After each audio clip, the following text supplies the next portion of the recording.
Chen Luo traverses into the world of Douluo, commencing his journey with the signing of the death god martial soul. Supreme soul rings, formidable soul abilities, and divine cultivation techniques are merely fundamental feats. Title: Douluo, powerful ferocious beasts, and hellish monsters are all my undead minions.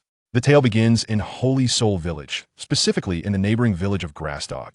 Chapter 080, A Final Glimpse. The endeavors of seeking soul beasts, vanquishing them, and absorbing soul rings proceed with remarkable ease, all under Chen Luo's adept control, devoid of any unforeseen occurrences. If one were to speak of an unexpected event, it would be the unfortunate demise of the nightmare centipede, which, I estimate, will require several days for it to fully recover from its wounds. Who could have anticipated that the King of the Earth would exhibit such trepidation towards the hell spider, which had unleashed its full potency? The disparity in strength is vividly manifested through their soul beasts. My current strength should be approximately level 42. Having absorbed a soul ring over 20,000 years old, the increase in my soul power level is surprisingly minimal. Nevertheless, I ought to be satisfied. Previously, the absorption of soul rings yielded little to no enhancement. Perhaps after breaching the 30-level threshold, I have truly unlocked my shackles, paving a smooth path for future advancements. If so, then my efforts and stagnation prior to level 30 will be justified. Ever since Chen Luo surpassed level 30 and acquired a new soul ring, he has discerned a remarkable acceleration in the rate of his soul power enhancement compared to the period before reaching level 30. In his case, the trend has reversed. With his martial soul retracted, Chen Luo gazes at his undead soul beast subordinates. The Hell Spider and the King of the Earth vigilantly guard him, ever ready to heed his command. Perhaps sensing that Chen Luo has accomplished all his tasks, the Hell Spider and the King of the Earth entertain new thoughts. The Hell Spider's desires are quite simple. It fixates on the corpse of the wolf-type soul beast, once deemed food by the King of the Earth, yearning to devour it. Upon realizing this, Chen Luo is somewhat taken aback but readily acquiesces, gesturing for the Hell Spider to proceed. The Hell Spider swiftly lunges towards the corpse of the wolf-type soul beast, devouring it with astonishing speed, while the once vibrant black soul ring belonging to the wolf-type soul beast dims considerably. Chen Luo distinctly perceives that the Hell Spider's strength appears to have augmented, a look of surprise involuntarily gracing his countenance. My soul hunting can enhance my strength through the capture of souls. It seems the Hell Spider can bolster its power by consuming corpses. Perhaps devouring living beings would yield even greater results. Could this be an inheritance of the characteristics of the Hellhound? After consuming the wolf-type soul beast, the Hell Spider immediately returns to Chen Luo's side. Lacking intelligence, it possesses only the simplest of instincts. The act of consumption seems to have been merely instinctual, and now it desires only to guard Chen Luo. Chen Luo gently caresses the immense body of the Hell Spider, sensing a chill emanating from its metallic-like hard shell. In the future, should the opportunity arise, I shall encourage you to continue devouring. Perhaps you will grow to unforeseen heights. Chen Luo's figure vanishes, reappearing atop the Hell Spider's form. The soul ring has been absorbed, and my objectives have been met. I shall first exit the central region of the forest, and then rendezvous with the Shrek little monsters. I wonder how they are faring. Chen Luo commands the Hell Spider to advance, while intending to summon the King of the Earth back into the realm of the undead. With the Hell Spider forging the path that shall suffice, negating the need for any grand display. Chen Luo gazes at the King of the Earth, surprised. Do you not wish to return? When he issued the command for the King of the Earth to return to the realm of the undead, he was unexpectedly met with refusal. Certainly, Chen Luo could forcibly draw the King of the Earth into the realm of the undead, but he refrains from doing so. Generally, undead creatures are exceedingly obedient, seldom defying commands. For this reason, Chen Luo has never issued compulsory orders to his undead subordinates. They typically act upon informing Chen Luo of their intentions, and the King of the Earth is a notable exception. There must be a reason, and indeed, Chen Luo senses the King of the Earth's thoughts. Do you wish to visit another location?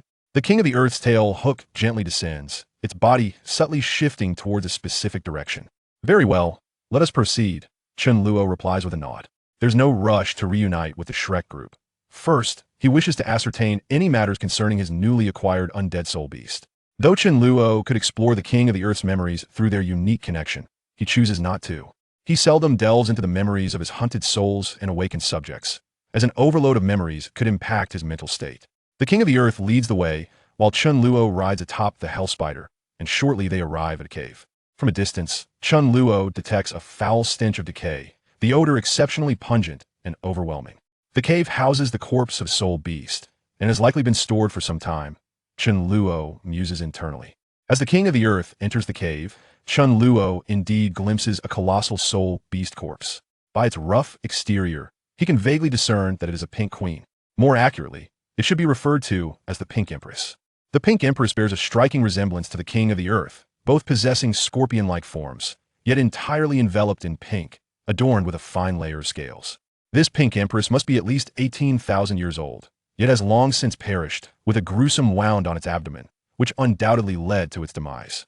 Rarely do pink ladies ascend to such esteemed levels, as those of the Millennium tier are commonly referred to as pink goddesses, while those of the 10,000-year tier are aptly dubbed pink queens.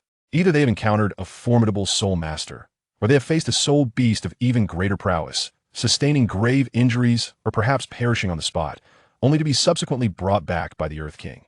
Chen Luo pondered silently.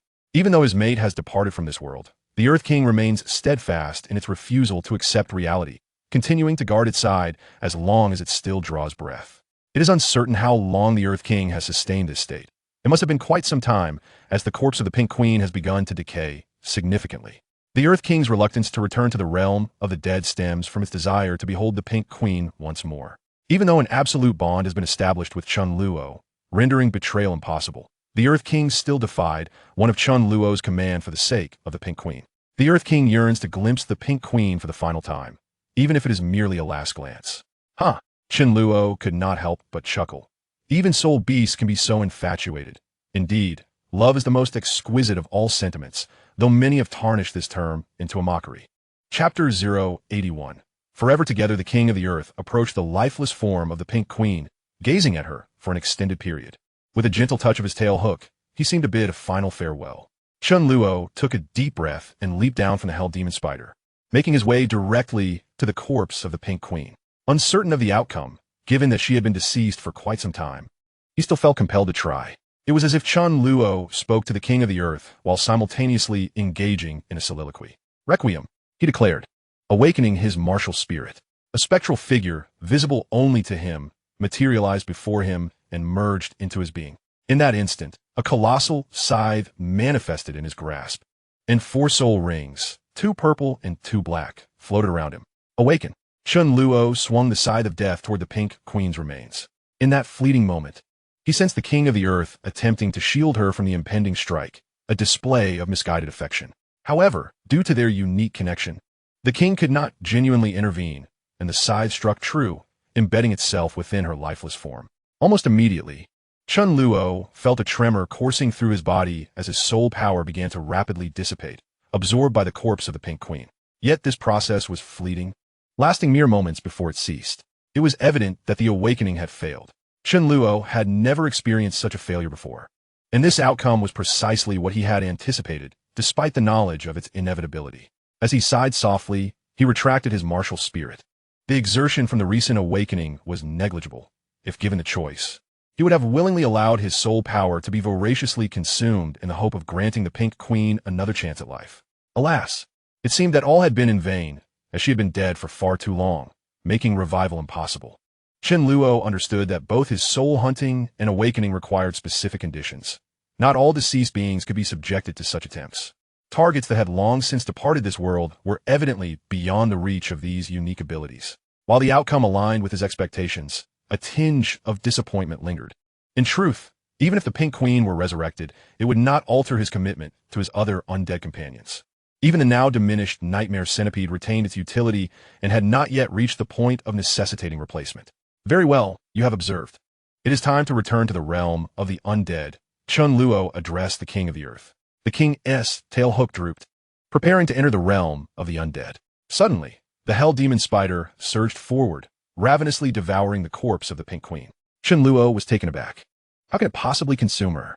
She has been dead for several months. The king of the earth, in a fit of fury, was poised to confront the hell demon spider, fully aware that it was no match for such a formidable opponent.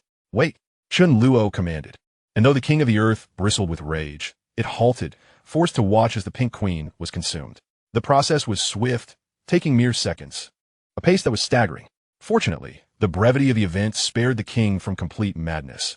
Witnessing his beloved's demise was excruciating, even for a being of the undead, as it retained a semblance of intellect. Even if all memories faded, the King of the Earth would never forget his Pink Queen.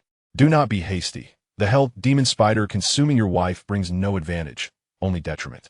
It must have ulterior motives, Chen Luo stated calmly, tinged with anticipation. He sensed that the hell demon spider's strength had not increased post-consumption. In fact, it appeared diminished, as if the previous consumption of the 10,000-year wolf-type soul beast had been in vain. After finishing its meal, the hell demon spider remained still, and Chen Luo observed silently. The King of the Earth grew increasingly irate, nearly disregarding Chen Luo's command to attack the hell demon spider. Before long, the hell demon spider began to tremble violently, its blood-red mist thickening and its crimson patterns becoming more pronounced. A bulge, the size of a fist, emerged from its torso, rapidly cracking open. From within, a half-fist-sized pink lady erupted, darting toward the King of the Earth, who was now paralyzed in astonishment, all fury evaporating in the face of an indescribable emotional surge. Chen Luo severed his emotional connection with the King of the Earth to avoid being influenced by the unfolding scene, unwilling to witness the moment. Instead, he directed his gaze toward the hell demon spider. As the bulge on the hell demon spider burst and disappeared, it was as if nothing had transpired. However, it was clear that the hell demon spider had indeed weakened, the contribution from the 10,000-year wolf-type soul beast now rendered null. Chen Luo stared in astonishment at the hell demon spider, swiftly turning to regard the pink lady that had settled on the King of the Earth. How did you accomplish this? The hell demon spider conveyed a simple message, executing your command. Command? Chen Luo replied, perplexed. When did I issue a command? Had the hell demon spider misconstrued his desire to revive the Pink Queen as a directive? Did its recent abilities relate to the three-headed hellhound? It seemed he had stumbled upon a treasure, or perhaps he had indeed placed a fortunate bet. The evolution of the hell demon spider was nothing short of miraculous. The epitome of marvel. Not only had its power surged, but it also acquired certain traits and abilities of the three-headed hellhound. From consumption to the recent revival, though it was more accurately described as replication, these abilities were astonishingly potent, verging on the extraordinary. Chen Luo gently caressed the body of the hell demon spider before turning his attention back to the King of the Earth. He could sense the profound connection between the Pink Lady and the Pink Queen. Perhaps she was the very embodiment of the Pink Queen. It was unclear whether this little creature could also accompany them into the realm of the undead. If not, another painful separation loomed. Testing the waters, Chen Luo found that this time, the King of the Earth offered no resistance and was immediately drawn into the realm of the undead, along with the half-fist-sized Pink Queen. Chapter 082. New mission. What is this? How can they enter the realm of the undead together? Chen Luo marveled as he observed the Pink Queen and the King of the Earth entering the realm of the undead, acutely aware of their presence within. The realm of the undead was not limited to merely 4 slots. Was it the hell demon spider, the nightmare centipede, Gong Zhongyang? And now the newly acquired King of the Earth had occupied all available slots. So why could the Pink Queen still enter? Chen Luo understood the spatial definitions of the realm of the undead. Within that unique space, size seemed irrelevant, as if anything, regardless of its dimensions, could be contained therein. In the realm of the undead, capacity was defined solely by numbers. The number of slots unlocked determined how many undead beings could be stored. Not long ago, Chen Luo had only possessed 2 vacant slots for undead, which were occupied by the current hell spider and the former cave spider, along with the nightmare centipede. It was only after completing a system sign-in task that he acquired the Death God's armor, thereby unlocking the functionality of the Death God's set, which resulted in the addition of 2 more vacant slots. Chen Luo had indeed made attempts to store more undead in the necromantic space. Yet all efforts had ended in failure. Presently, the Pink Queen had successfully entered the necromantic realm, which undoubtedly astonished Chen Luo. Could it be that the Pink Queen was a replication of the Hell Spider, thus still considered a part of it and not occupying a vacant slot? Chen Luo mused to himself, realizing that this explanation was the only plausible one. He refrained from validating this hypothesis further, as it would be futile to compel the Hell Spider to replicate more entities. Such an endeavor would be utterly meaningless, squandering immense cultivation in exchange for trivial undead. A clear loss, unless under extraordinary circumstances or sheer folly. In the realm of quality, quantity often pales in significance. Perhaps the Hell Spider could indeed replicate numerous undead, but the cost of its own power, which was evidently an inadvisable choice. After securing the Earth King and the Pink Queen within the necromantic space, Chen Luo briefly sensed their conditions. Like other undead, they would gradually enhance their strength while residing in the necromantic realm. The Pink Queen had little hope of becoming a formidable force by the time she matured, the Hell Spider would likely have reached a level of 100,000 years. The existence of the Pink Queen was merely to fulfill the Earth King's aspirations. Indeed, with the Pink Queen's companionship, the Earth King exhibited remarkable enthusiasm, immediately absorbing the unique energy from the necromantic space upon entry, continuously augmenting his strength. It was time to reunite with the Shrek monsters. Having inadvertently delayed for such an extended period, although the situation was not dire and he had witnessed a tale of love between soul beasts, prolonging the wait could lead to complications. Should they have completed their hunt for soul beasts and come looking for him? Encountering the Hell Spider would surely create an awkward scenario. Chen Luo once again approached the Hell Spider, directing it to move towards the forest's edge. Simultaneously, he attentively sensed his surroundings. He harbored no concern regarding imminent dangers, but was wary of Dean Flandra and his companions seeking him out. If he could sense their approach in advance, he could swiftly retract the Hell Spider, averting numerous troubles. Having acquired the fourth soul ring, a new task had refreshed. Before Chen Luo materialized a blue holographic panel before him, revealing a series of information detailing the system's new missions. Main quest: proceed to the City of Slaughter for sign-in.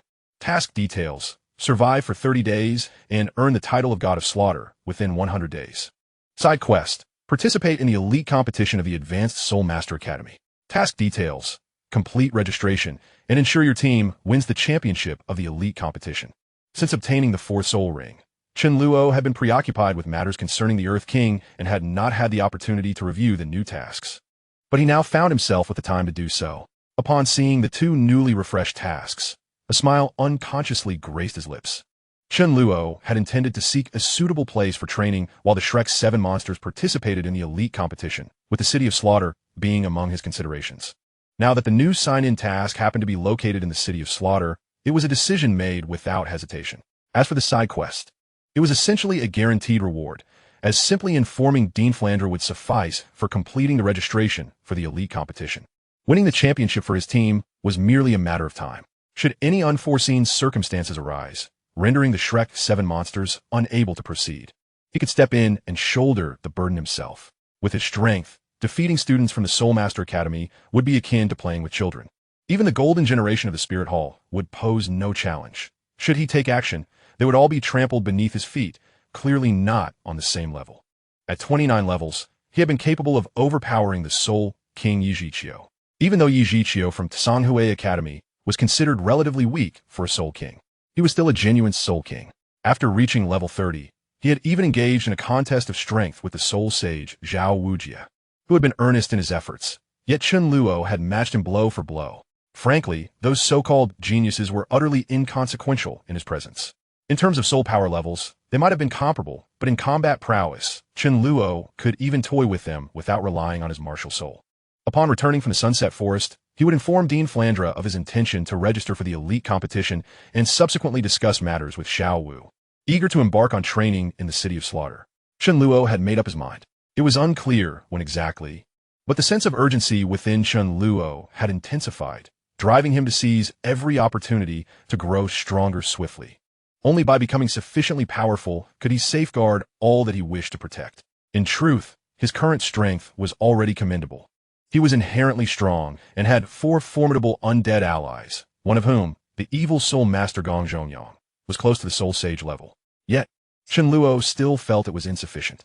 He believed that without an undead soul beast comparable to a title Douluo or a direct title level undead soul master by his side, he would never feel secure. Alternatively, he aspired to enhance his own strength to the point of grappling with title Douluo level experts.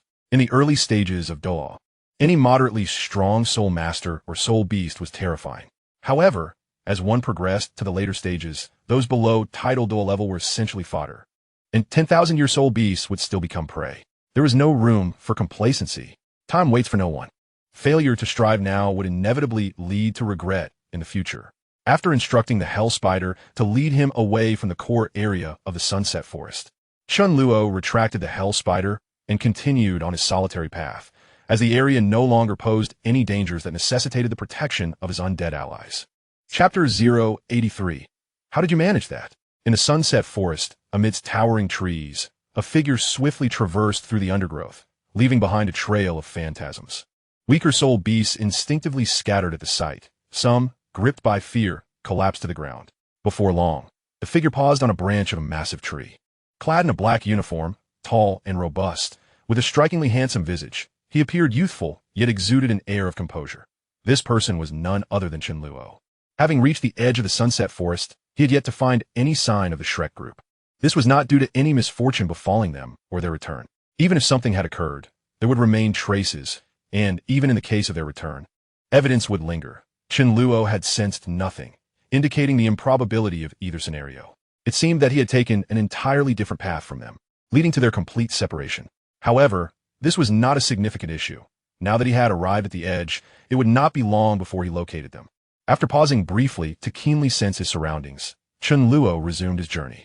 After approximately 15 minutes of navigating through the foliage, he stumbled upon the corpses of several soul beasts. There lay a deceased Earth King and a few pink ladies, with the Pink Madam not far off.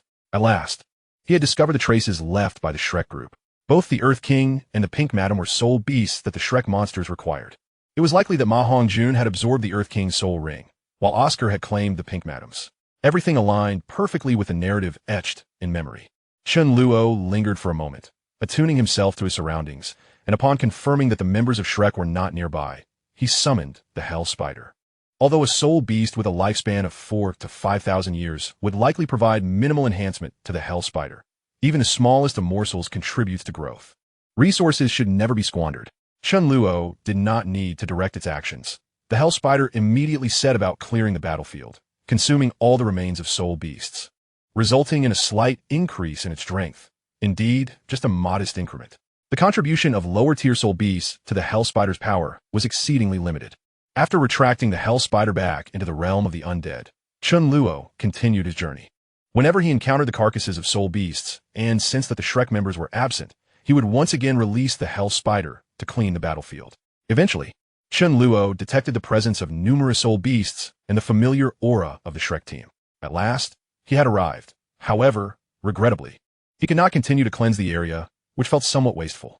Perched upon a branch, he could vaguely observe the unfolding scene ahead. Many soul beasts were congregating in that direction, including some that had reached the 10,000-year mark. It appeared that this area was still on the outskirts of the sunset forest, as he did not witness any particularly formidable soul beasts in sight. Clearly, the current scenario was orchestrated by Tang San, utilizing the ethereal fragrance of a celestial herb to entice the soul beasts. Should he wait a bit longer, given that there were plenty of soul beasts around? Approaching the scene would necessitate carving a path through them, which seemed unnecessary. Chen Luo settled onto the branch, silently awaiting the conclusion of the soul beast hunt. However, before long, a familiar presence swiftly approached him from the direction of the encircled soul beasts. It was Flinder. Flinder had evidently sensed Chen Luo's aura and had come specifically to find him. Alas, even a brief respite was not permissible. It was time to observe the unfolding events. Chen Luo sighed softly and rose to his feet. Before long, Flinder's figure indeed appeared. "Have you acquired a suitable soul ring?" he inquired. Chen Luo nodded affirmatively. "Shall I lead you there?" "Very well."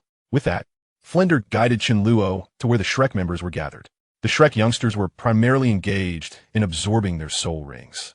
By the time Chen Luo arrived, Zhu Zhuqing and Ning Rongrong had successfully completed their absorption, significantly enhancing their powers. Even Xiao Wu had obtained her fourth soul ring, and everything proceeded remarkably smoothly. Chen Luo had long harbored a curiosity regarding the time span of the Shrek youngsters' power enhancements. After receiving the aid of Tang San's celestial herbs, their strength had surged at an astonishing pace. Logically, it should have taken them 6 months to reach level 40, yet this duration had been compressed to merely 7 days. In just a week, they had all attained level 40, including Xiao Wu. This exponential growth was truly astonishing, akin to the perilous notion of pulling seedlings to help them grow. Yet, he surmised that the repercussions were not overly severe, as he had not observed any significant side effects. It was likely that they would need to dedicate a considerable amount of time to consolidating their newfound strength. Chen Luo mused inwardly. Upon seeing Chen Luo, Xiao Wu immediately approached him, her concern evident. "Chen Luo, are you all right?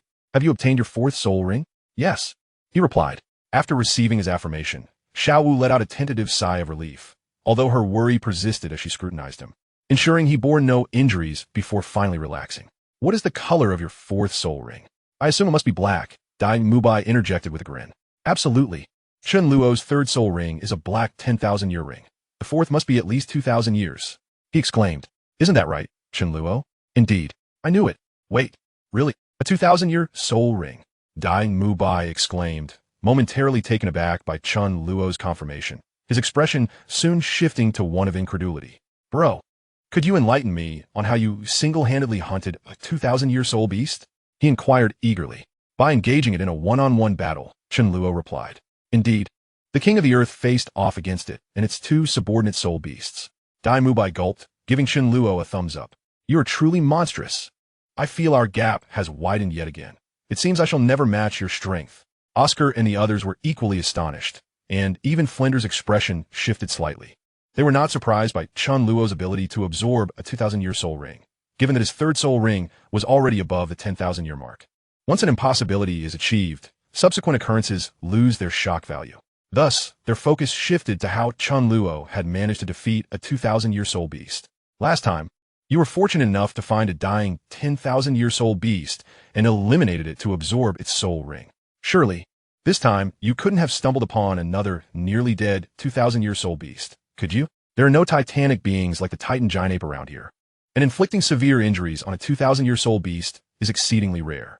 The likelihood of such an event occurring was dauntingly low. In an environment like the Stardow Forest, perhaps the odds might be slightly better. Yet, in a location like the Sunset Forest, most would prefer to believe that the 2,000-year soul beast was on the verge of death due to starvation rather than for being defeated in combat. There's no need to be so astonished, Chen Luo said with a slight smile, then shifted the topic. Where is Tang San? He was well aware of Tang San's whereabouts. At that moment, Tang San should have been near the Eye of Ice and Fire, beginning to absorb the soul ring of the 10,000-year Earth Spider. Chapter 084. Gong Zhongyang Breakthrough. Chen Luo and the Shrek members waited for quite some time. During this interval, Xiao Wu recounted their experiences in hunting soul rings, while Chen Luo briefly shared his own encounters with soul beasts, omitting most details. The presence of the Hell Spider and his legion of undead minions was obviously not something he could openly disclose. Having a cadre of undead as subordinates was undoubtedly impressive, but it would also invite numerous complications that he preferred to avoid. Xiao Wu's fourth soul ring was a vibrant purple. Not every soul master could absorb soul rings beyond their level, and those like Chen Luo and Tang San were exceedingly rare. Even a purple 1,000-year soul ring represented the utmost limit that a soul master could withstand. As for her soul skill, it was the invincible golden body. Despite the myriad changes instigated by Chen Luo's arrival, many aspects would inevitably revert to their original trajectories. After several hours of waiting, Tang San finally returned. Unsurprisingly, he had successfully absorbed the soul ring of the 10,000-year Earth Spider, acquiring the soul skill Blue-Silver Prison. By now, the crescent moon hung in the sky, casting silvery light upon the earth. With everyone gathered, they promptly departed the Sunset Forest. In their expedition through the Sunset Forest, all the young ones had acquired their soul rings, resulting in a tremendous boost to their powers, elevating their soul power levels to 41. Chen Luo's soul power level stood at 42, still ahead of the group. With over half a year remaining until the high-level Soul Master Academy competition, the primary task for all the young ones during this time would be to consolidate their newly acquired strength. After all, their rapid advancements during this period could potentially impact their future development if not solidified properly. Chen Luo, on the other hand, was untroubled by such concerns. He had always been methodical in his approach. Were it not for his steady and grounded progress, he might have already surpassed level 50 at this point. Shrek Academy. Administrative Building. Chen Luo arrived at the office of the Dean, Flanders, who was presently engrossed in filling out documents. Speak up, what brings you here? Haven't I granted you the utmost privileges? You are the freest among us in the academy. Flanders adjusted his glasses, not lifting his gaze from the paperwork, setting it aside only to obscure it with a book. Chen Luo directly stated his purpose. Dean, I wish to register for the Advanced Soul Master Academy competition. Primarily, I am motivated by the side quest that offers rewards without effort. Otherwise, I would not have come here. In truth, Chen Luo held little interest in the competition itself. If he were to participate, it would be merely for sentiment's sake. Flanders furrowed his brow at this. Did I not say you were not to participate? I will not engage in the competition actively. I merely wish to lend the academy my name. Should circumstances arise, I could still contribute to our institution, Chen Luo replied. Oh, I did not realize you possess such a sense of collective honor, Flanders remarked, somewhat surprised. Then, Dean, all right, I approve of this matter. Flanders nodded, his gaze fixed intently on Chen Luo. Now, what else do you wish to discuss? He was unconvinced that Chen Luo had merely come to register. As anticipated, Chen Luo smiled subtly. Dean, I also wish to venture out for some training. For how long? Flanders did not inquire about the destination. Approximately half a year, or 3 months at the quickest, Chen Luo replied. I will return before the conclusion of the Advanced Soul Master Academy competition. Very well, I grant you permission. Just be cautious, Flanders affirmed. Understood, Chen Luo acknowledged. Flanders began to dismiss him. Chen Luo nodded and promptly exited. Flanders adjusted his glasses and cast a glance out the window, moving aside the book that had covered the paperwork. The document was, in fact, the registration form for the Advanced Soul Master Academy competition, already filled out with the names of participants from Shrek Academy. Naturally, the names of the Shrek 7 were indispensable, along with a few other competent students as substitutes, such as Talon. At the very last line, Chen Luo's name stood out prominently. After leaving the office, Chen Luo returned directly to his dormitory. He did not engage in training, but instead reclined on his bed. The side quest was effectively half completed. Success was merely a matter of time. Next, he needed to devise a plan for his expedition to the City of Slaughter. Dean Flanders had already granted approval. However, discussing this with Xiao Wu might prove more challenging. Chen Luo organized his thoughts, finding that matters had progressed rather smoothly. He had initially expected to spend more time at Flanders' office to finalize his registration and obtain permission for his training excursion. To his surprise, Flanders was quite accommodating and readily consented. Now, the most formidable challenge lay in broaching the subject with Xiao Wu regarding his training plans. Given her nature, she was likely to insist on accompanying him. Should he venture to other locales, Chen Luo would have no objections. However, the crux of the matter was that he intended to go to the City of Slaughter. Their formidable limit Douluo existed, and even with the Death God's ring assisting Xiao Wu in concealing her presence, should that individual detect something amiss about her aura, the consequences would be unfathomable. Even the slightest possibility of danger was too great a risk to take. Chen Luo was already somewhat concerned for his safety. He had no qualms about training in the City of Slaughter. Achieving 100 victories was merely a matter of time. What troubled him was the possibility that the King of Slaughter would not permit him to continue his winning streak. He was neither Tang San nor Hulaina, lacking any substantial backing. If the King of Slaughter wished to eliminate a potential god of slaughter, it would be a trivial matter. Though apprehensive, Chen Luo was undaunted and had made his decision. He refused to believe that he would be so unfortunate as to catch the attention of the King of Slaughter. If the King of Slaughter sought to prevent the emergence of a god of slaughter, then how had previous gods of slaughter come into existence? Going alone should pose no problem. When Xiao Wu finished her training today, he would have a thorough discussion with her, hoping she would understand and accept that his journey to distant lands was solely to grow stronger, so he could better protect her. With his plans set in his mind, Chen Luo sat cross-legged to prepare for some training. The environment in the deep pit no longer provided any assistance, and it would take time to find another suitable place for simulated training. Though there were many places like the Graveyard of Chaos and Burial Grounds, not all were conducive to training. In fact, the dormitory was the best option. After all, he would be departing in a few days, so there was no need to seek out other venues. The City of Slaughter, where he was headed, was the ideal training ground, a place where death occurred daily, and perhaps even title-level desperados roamed. Master, I have successfully broken through and attained the rank of Soul Sage.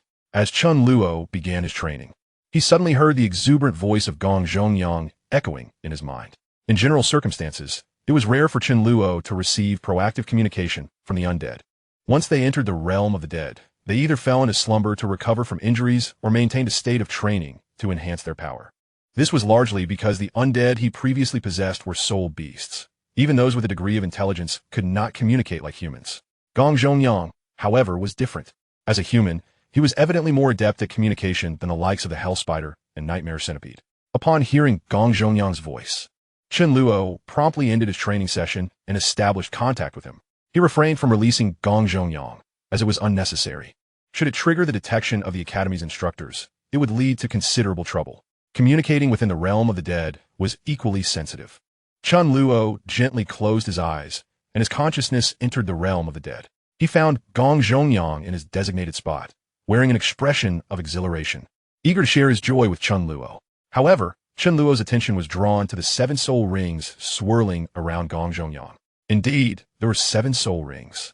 Gong Zhongyang had truly broken through and was now a soul sage. 6 of the soul rings were of varying colors, yellow, purple, and black, forming an ideal combination, though they were tinged with a layer of gray. The 7th soul ring was entirely gray, devoid of any other color.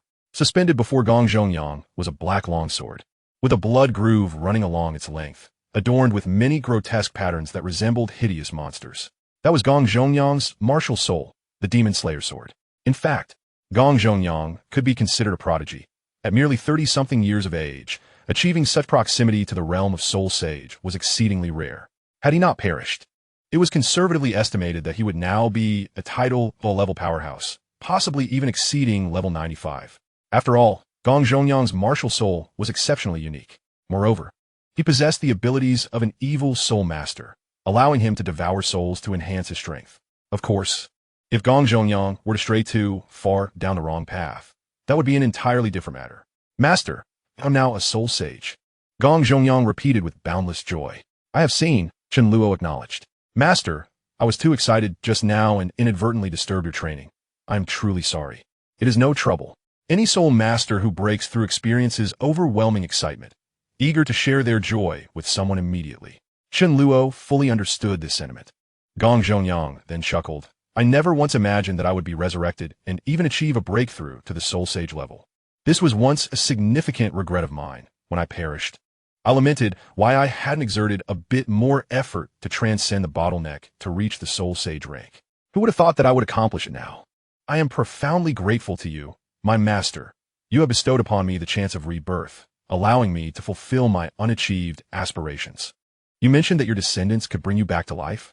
That is merely a jest to comfort oneself. During my lifetime, the evil soul masters had practically been eradicated, and I've been dead for so many years. I doubt there are any evil soul masters left in this world. Even the younger generations have likely forgotten about their existence. Gong Zhongyang remarked with a smile. Perhaps evil soul masters still exist? Upon hearing this, Gong Zhongyang paused momentarily, then chuckled again. That is impossible. Well then, my master, I thank you for allowing me to share my joy with you. You may return to your affairs, and I shall not disturb you any longer. I must also continue my cultivation in this unique space. I feel my soul power is increasing at a pace even faster than when I used the evil soul secret arts to consume souls for enhancement. With that, Gong Zhongyang immediately entered a meditative state. Chen Luo smiled faintly and then looked at his other undead companions. The Hell Demon Spider, the Earth King, and the Pink Queen upon the Earth King's back were all diligently enhancing their powers, while the Nightmare Centipede had succumbed to slumber. When capturing the Earth King in the Sunset Forest, the Nightmare Centipede had sustained severe injuries, but it was now recovering rapidly, although it would still take several days. Chen Luo did not wish to interrupt his undead companions. Seeing them exerting themselves so diligently, he felt compelled to do the same. Withdrawing his consciousness from the undead realm, Chen Luo resumed his own cultivation. In the evening, Xiao Wu returned from her training. Chen Luo and Xiao Wu shared a meal together and then strolled through the academy. Xiao Wu, there is something I must discuss with you. After much deliberation, Chen Luo finally spoke up. What is it? Xiao Wu inquired, her large, watery eyes blinking curiously. Chen Luo replied, I intend to venture outside for some training. That's wonderful news. It's just a pity I cannot accompany you, as we are about to participate in the Senior Soul Master Elite competition. Xiao Wu responded. Chen Luo was somewhat taken aback. He had not anticipated Xiao Wu to be so understanding. Xiao Wu continued, rest assured, I will also strive to excel. Participating in the Senior Soul Master Elite competition is the best form of training for me. Unfortunately, it may not benefit you much, but when you return, you will see me holding the championship trophy. Indeed, Chen Luo nodded earnestly. The two continued walking, engaging in light conversation, though both seemed to harbor unspoken concerns. Suddenly, Xiao Wu turned to Chen Luo and said, Brother Chen Luo, you have never once styled my hair. It appears so, Chen Luo replied, gently running his fingers through Xiao Wu's hair. Upon returning to the dormitory, I shall style it for you. Chen Luo's willingness to embark on his journey for training was indeed a positive development. The outside world was the most suitable stage for his growth, and remaining at the academy held little significance. Flender and Zhao Wujia were reclining in their chairs, enjoying the breeze and indulging in pleasant conversation. I share your sentiment. That lad is exceptionally formidable. It won't be long before he reaches a truly terrifying level. Zhao Wujia nodded in agreement. Then, as if recalling something, Zhao Wujia asked, Director, did you speak with Xiao Wu this afternoon? If she learns that Chen Luo is leaving, she will undoubtedly be the first to object. Or perhaps she will insist on accompanying him. Indeed, I have already spoken with Xiao Wu, but it was not I who approached her. It was Erlong, Flender affirmed. Her presence is indeed more fitting. She seems quite fond of Xiao Wu. Indeed, it is rare to see Erlong so enamored with a child. At times, I feel their personalities are quite similar. Is Chen Luo leaving tomorrow? Barring any unforeseen circumstances, yes. What a pity.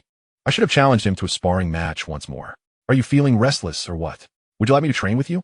Perhaps not. Chapter 086. Arrival in the early morning. While Xiao Wu remained in peaceful slumber, Chen Luo had already awakened and lay beside her, gazing at her. He wished to reach out and caress her face, yet ultimately restrained himself. It was time to depart. Chen Luo carefully rose, having no belongings to gather, as everything he needed was contained within the death god's ring. Standing by the bed, he cast one final glance at Xiao Wu. Then his gaze fell upon her somewhat disheveled scorpion tail braid, a creation of his own. He felt quite satisfied with his first attempt at braiding a girl's hair. After pausing for a moment, Chen Luo finally took his leave.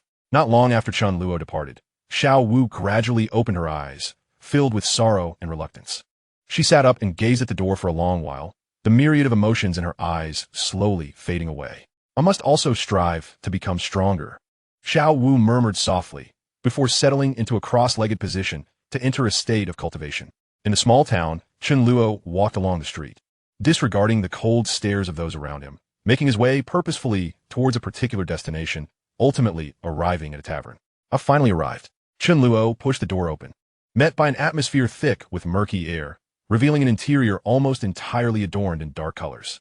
Even in the daylight, stepping inside imparted a chilling, shadowy sensation. This was a month after Chen Luo had left Shrek Academy. During this time, he spent the better part of 2 weeks searching for the location of the City of Slaughter, followed by an unrelenting journey, finally reaching this place. Frankly speaking, without a guide, locating this place proved to be quite challenging. Chen Luo was fortunate enough to encounter someone knowledgeable. Otherwise, he might still be wandering in search of the City of Slaughter.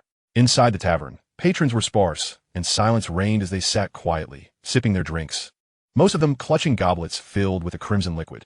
Chen Luo recognized it to be Bloody Mary. Upon entering the tavern, he did not seek a seat, but directly approached the counter.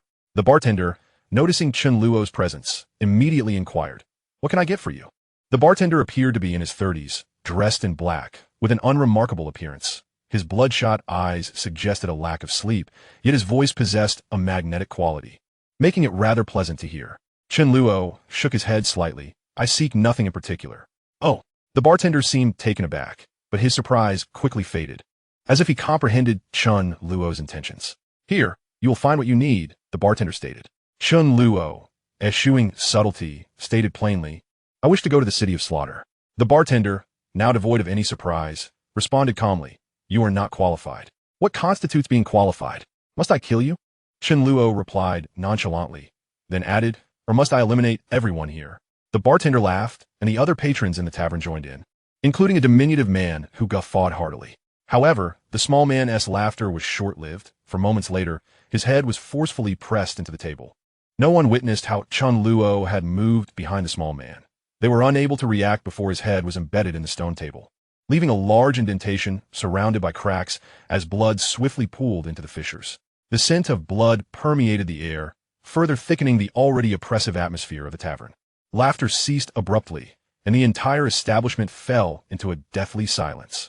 Some individuals wear a smile upon their faces, yet it is strikingly rigid, as though they have instantaneously transformed into mere sculptures. Am I deemed worthy? Chen Luo approached the counter with measured steps, his gaze steady upon the attendant. The attendant was drenched in cold sweat, his body trembling slightly. Sufficient. Open the entrance. Chen Luo replied calmly. The attendant sprang into action, moving to the side of the counter, seemingly attempting to press some sort of switch, but his hands trembled so violently that he failed multiple times. At last, the attendant activated the switch, and the counter slowly lifted, revealing a pitch-black opening. Finally, it is opened. The attendant sighed with relief, his clothing already dampened by perspiration. Chen Luo stood before the opening, casting a brief glance for a few seconds. A chilling wind surged from the depths of the cave, suggesting the existence of another realm, one consumed by darkness, a world where all light would be devoured. Without hesitation, Chen Luo leaped into it. Once he confirmed Chen Luo's entry, the attendant promptly shut the switch, and the counter descended once more, restoring a semblance of tranquility. The other patrons in the tavern continued their revelry, offering no mockery to the attendant's cowardice. Even the hands clutching their goblets trembled slightly. The small, slender man remained with his head buried in the table, ignored by all. That fellow is surprisingly formidable. Zhao Laosi is a soul sect master. After a long while, murmurs began to circulate, one voice breaking the silence as others followed suit. Excitement palpable. He appears quite young. I initially considered reaping some benefit from him. Fortunate I did not engage in such folly. However, it must be said, Zhao Laosi deserves it. That man has committed numerous heinous acts. It is said he slaughtered his entire family. What good can be found among those who drink here? All present are of the same ilk. Sich direkt ni sich on necessity. Ha ha ha. They erupted into laughter once more, yet this time the attendant did not join in. As he plunged into the darkness, after a mere few meters, Chen Luo's feet found solid ground. Illumination was unnecessary. His perceptive abilities were exceptional, and the path ahead materialized within his mind. Yet, this perception was limited, unable to penetrate too far. Beyond a certain range, an inexplicable force seemed to sever all connections. Before him lay an elongated corridor, slanting downward, a chilling aura wafting through the air. Chen Luo paid it no mind and strode forward. Everything was in perfect alignment with his memories. His singular purpose was to press onward until he reached the City of Slaughter. Welcome to the City of Slaughter, the capital of hell, a realm rife with carnage, where you may acquire all that you desire at the cost of your life. A frigid voice resonated from all directions.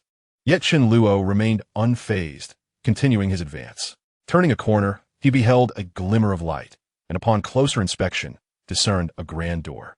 Guarding the entrance were soldiers clad in black armor, with one mounted upon a towering warhorse. Chapter 087. Everything falls into place. Chen Luo paid no heed to the armored knights, resolutely proceeding forward.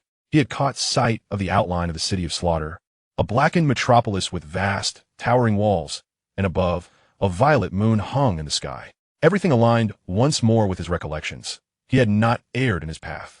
Yet, after taking only a few steps, he found himself obstructed by the armored knight. Welcome to the City of Slaughter. As you have violated the rules, you must first defeat me to enter. The knight's voice was chilling, devoid of humanity. Chen Luo frowned slightly upon hearing this, inwardly questioning. How have I transgressed? Was it the attendant's assertion that I lacked qualifications? Thus, I sought to prove myself. Does that too constitute a breach of the rules? Had I known, I would have acted with the same ruthlessness as Tang San, annihilating all in my path, for they all deserve to perish. Yet it matters not. I have arrived. So I shall let fate take its course. Since this individual seeks death, I shall oblige. Without uttering a word, Chen Luo sprang into action. His movements were swift, almost instantaneous, as he reached the armored knight's steed. With no flourish, he unleashed a single, powerful punch, obliterating the horse's skull, the massive beast collapsing to the ground. Before the knight could react, Chen Luo seized him by the throat, hoisting him and driving his body forcefully into the earth. Boom! The ground shattered beneath the impact. The knight rendered incapable of further combat, his bones surely shattered in multiple places, blood oozing from his mouth. The battle had scarcely begun before it concluded. Chen Luo rifled through the knight's belongings, retrieving an identification token, and proceeded toward the City of Slaughter. A black-armored soldier approached the fallen knight, without a moment's hesitation, driving a sword into his chest, swiftly ending his life. The obsidian gates loomed imposing, exuding a stifling aura, with the words City of Slaughter inscribed above. Upon reaching the entrance, the gates swung open automatically, and Chen Luo strode boldly inside. Once through the gates, a woman clad in black veils materialized at Chen Luo's side. He was not surprised. Had she not appeared, he would have found it peculiar. Everything must align for him to feel at ease. The veiled woman served as a guiding spirit, offering a brief introduction to the City of Slaughter, which Chen Luo attentively absorbed, until she spoke of the hellish arena. Chen Luo interjected, "Take me to the hellish arena." "Are you certain?" The veiled woman was taken aback, then proceeded to elaborate on the hellish arena. Chen Luo grew impatient, urging her to hurry. He was not a villain, nor had he come to the City of Slaughter seeking refuge. He had no desire to indulge in its pleasures, despite possessing the capability to do so. His purpose was the system's tasks and the domain of the god of slaughter. Frankly, he was pressed for time. Accompanied by the veiled woman, they entered the inner city of the City of Slaughter, the true embodiment of carnage. Chen Luo had no interest in the chaotic scenes surrounding him, insisting that the veiled woman lead the way, soon arriving at the hellish arena. On their way there, the veiled woman meticulously outlined the rules of the arena. Chen Luo retained a recollection of them, but reaffirming was undoubtedly beneficial. "That will suffice. You may leave." Chen Luo had no need for the veiled woman's protection. Her sole purpose was to guide him. With her task complete, her presence was no longer necessary. Are you certain? Once more, those three words echoed. The veiled woman, seemingly unable to comprehend Chen Luo's actions. Ignoring her, he continued toward the hellish arena. At that moment, many others were also heading toward the arena. Without hesitation, Chen Luo seized a Bloody Mary from the hand of one, the ticket for entry into the hellish arena. With the Bloody Mary in hand, Chen Luo successfully entered the hellish arena. From the outside, the arena appeared to be an extraordinarily unique structure, reminiscent of a non-standard cone. Tapering as it rose, the entire edifice was shrouded in black, imparting an oppressive sensation. Upon entering the hellish arena, the conditions within proved far more rudimentary than they appeared from the exterior. Without any barriers, the surroundings rise in concentric circles of stands, while below lies a vast empty arena, spanning over 100 square meters. In terms of sheer area, this hellish slaughterhouse is comparable to the Soto Great Spirit Arena. Yet in terms of its decor, it pales in comparison. Even the restrooms of the Soto Arena are superior. Nonetheless, this does not hinder countless individuals from unleashing their madness here. The spectators are numerous, each more frenzied than the last. Some shout loudly, while others hurl curses, filling the air with a cacophony of negative emotions. Madness and violence seem to be the exclusive lexicon of this place. Below, a battle involving 10 combatants rages on, with 8 already fallen forever, leaving only 2 to engage in a final struggle. Not long after, one of the 2 collapses and the last standing emerges victorious. Yet, his appearance is far from commendable. Covered in ghastly wounds, severely injured, and likely requiring at least 10 days to recover. Even so, a triumphant smile graces his face, the smile of a conqueror, growing increasingly maniacal, as if he glimpses a bright future ahead. This place is utterly repugnant. It's time to leave. Chen Luo harbors a deep disdain for the environment of the City of Slaughter, especially after arriving at the hellish slaughter arena. It resembles a grand coliseum, yet here, humans are the combatants. It is akin to a slaughterhouse, where humans are the prey. Chen Luo swiftly completes his registration, for the sake of his ambitions. He reluctantly assumes the role of executioner. The people here are all deserving of death. There is no sympathy for them. Those who are not steeped in sin would not find themselves in such a place, save for individuals like him, who specifically seek the domain of the god of slaughter. Chen Luo's first battle begins shortly thereafter, and his 9 opponents are all imposing figures, making him appear somewhat out of place among them. Each bears the stains of blood, exuding an aura of menace, while Chen Luo stands pristine, both in attire and appearance. The battle commences swiftly. Mere seconds later, it concludes. Chen Luo unleashes indiscriminate attacks, eliminating all his adversaries, not simply defeating them, but obliterating them entirely. Chapter 088, Brother in the Dead of Night. Chen Luo emerges from the hellish slaughter arena after concluding his 5th match. He possesses ample stamina to continue fighting, yet in this place, one must ensure absolute safety before daring to persist in combat.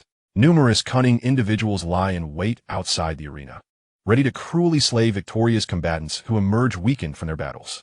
Danger lurks at every corner when your fists lack the necessary strength. It is you who will find yourself trampled underfoot. As Chen Luo walks through the streets of the City of Slaughter, he seeks a place to rest.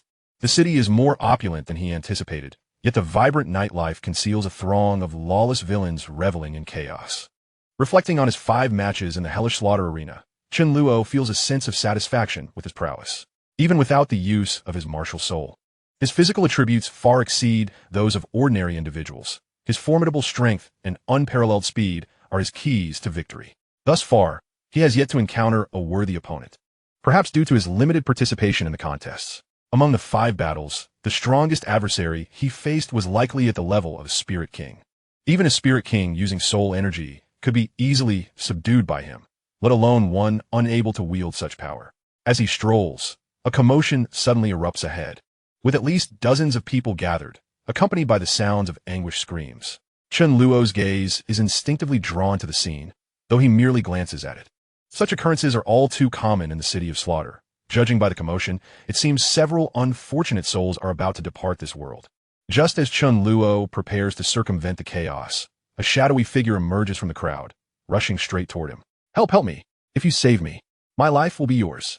The figure is a gaunt man in his 50s, standing approximately at Chen Luo's height, his body marred by vicious wounds. His face a tapestry of terrifying scars, as though they have existed for ages. The scarred man, akin to a drowning individual, desperately seeks to grasp anything that might save his life, and with the crowd parting, he heads directly for Chen Luo. Chen Luo furrows his brow slightly. He has no desire to involve himself in such matters, indifferent to the fate of others. Those who come here are not virtuous souls, and very few, like him, seek to challenge the path of slaughter in pursuit of the god of slaughter's domain. Most are fugitives seeking refuge. Chen Luo, like the others, steps aside silently. Yet the scarred man seems to have settled on him as a savior, kneeling before Chen Luo and attempting to grasp his leg. Chen Luo instinctively sidesteps, casting a look of disdain at the man, feeling a strong urge to eliminate him. At that moment, several imposing figures burst forth from the throng, each towering and exuding an extraordinary presence, starkly contrasting with the scarred man's frail stature. They offer no words upon spotting Chen Luo. They merely regard him with indifference before resuming their advance toward the scarred man. However, at that instant, Chen Luo intervenes. He steps forward, delivering a forceful kick that topples one of the hulking men, followed by a punch that sends another sprawling. Witnessing Chen Luo's prowess, the remaining figures retreat, their expressions a mixture of confusion and anger. "Kid, I advise you not to meddle. He is no good," one of the burly men exclaims. Chen Luo replies with a calm smile. "Everyone who comes here is no good. You may leave. I have already killed enough for today and do not wish to take another life." The burly man glares furiously but refrains from action, instead gesturing for the others to depart without uttering further threats. The confrontation thus concludes. "Enough pretense. Speak plainly. What do you want from me?" Chen Luo turns back, regarding the scarred man with an unreadable expression. The man's condition appears dire. Blood seeps from his wounds, and his breath grows increasingly shallow, as if he may depart this world at any moment. Yet, the moment Chen Luo speaks, the man's injuries inexplicably begin to heal, and his vitality gradually returns, a sinister smile creeping across his scarred visage.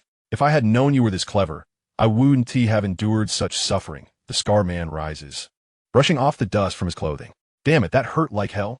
I initially thought this would have some effect on you, but it turns out I was the fool. I am Gong Zhongfei, and I sense the aura of my brother, Gong Zhongyang, upon you." After a few exclamations, Gong Zhongfei introduces himself and states his purpose for seeking Chen Luo. "Ah, Gong Zhongfei?" Chen Luo chuckles. "A sinister soul master? You shouldn't speak so carelessly. My brother was, but I am not." Gong Zhongfei responds nonchalantly. "I know my brother is dead. I witnessed his demise. Thus, I'm even more curious as to why I can sense my brother's aura from you." A faint smile graces his face as his gaze remains fixed on Chen Luo. Those smiles are generally pleasant. On Gong Zhongfei's scarred countenance, it takes on an unsettling quality. Gong Zhongfei speaks directly, without any circumlocution. Chen Luo mirrors his straightforwardness. "I awakened him." "Awakened?" Gong Zhongfei scoffed. "Wouldn't resurrection be more appropriate? Isn't that the exclusive trick of the evil soul masters?" "I'm not an evil soul master," Chen Luo replied calmly. Gong Zhongfei nodded slightly. "I am aware of that. You do not possess the aura of an evil soul master.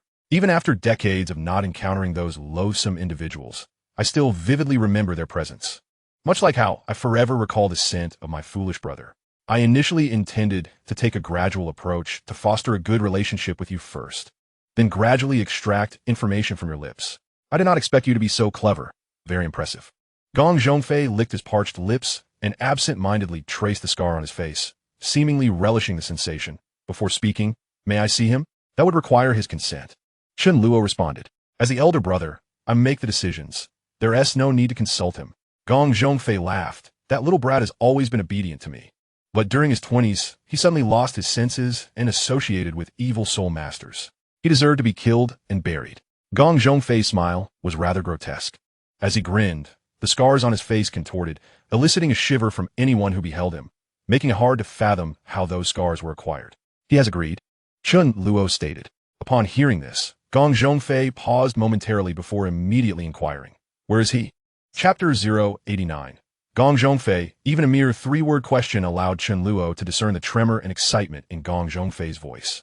"Do you know of a relatively safe place around here?" Chen Luo asked. Gong Zhongfei instantly grasped Chen Luo's implication and promptly replied, "Follow me." With that, he set off at a swift pace, glancing back to ensure that Chen Luo was keeping up. Chen Luo was more than capable of maintaining pace with Gong Zhongfei, and eventually, under his guidance, they arrived at a secluded corner within the inner city of the City of Slaughter. There stood a dilapidated two-story building, whose exterior bore no distinction from an ordinary structure, albeit visibly aged with signs of habitation, though it could hardly be deemed a dangerous edifice.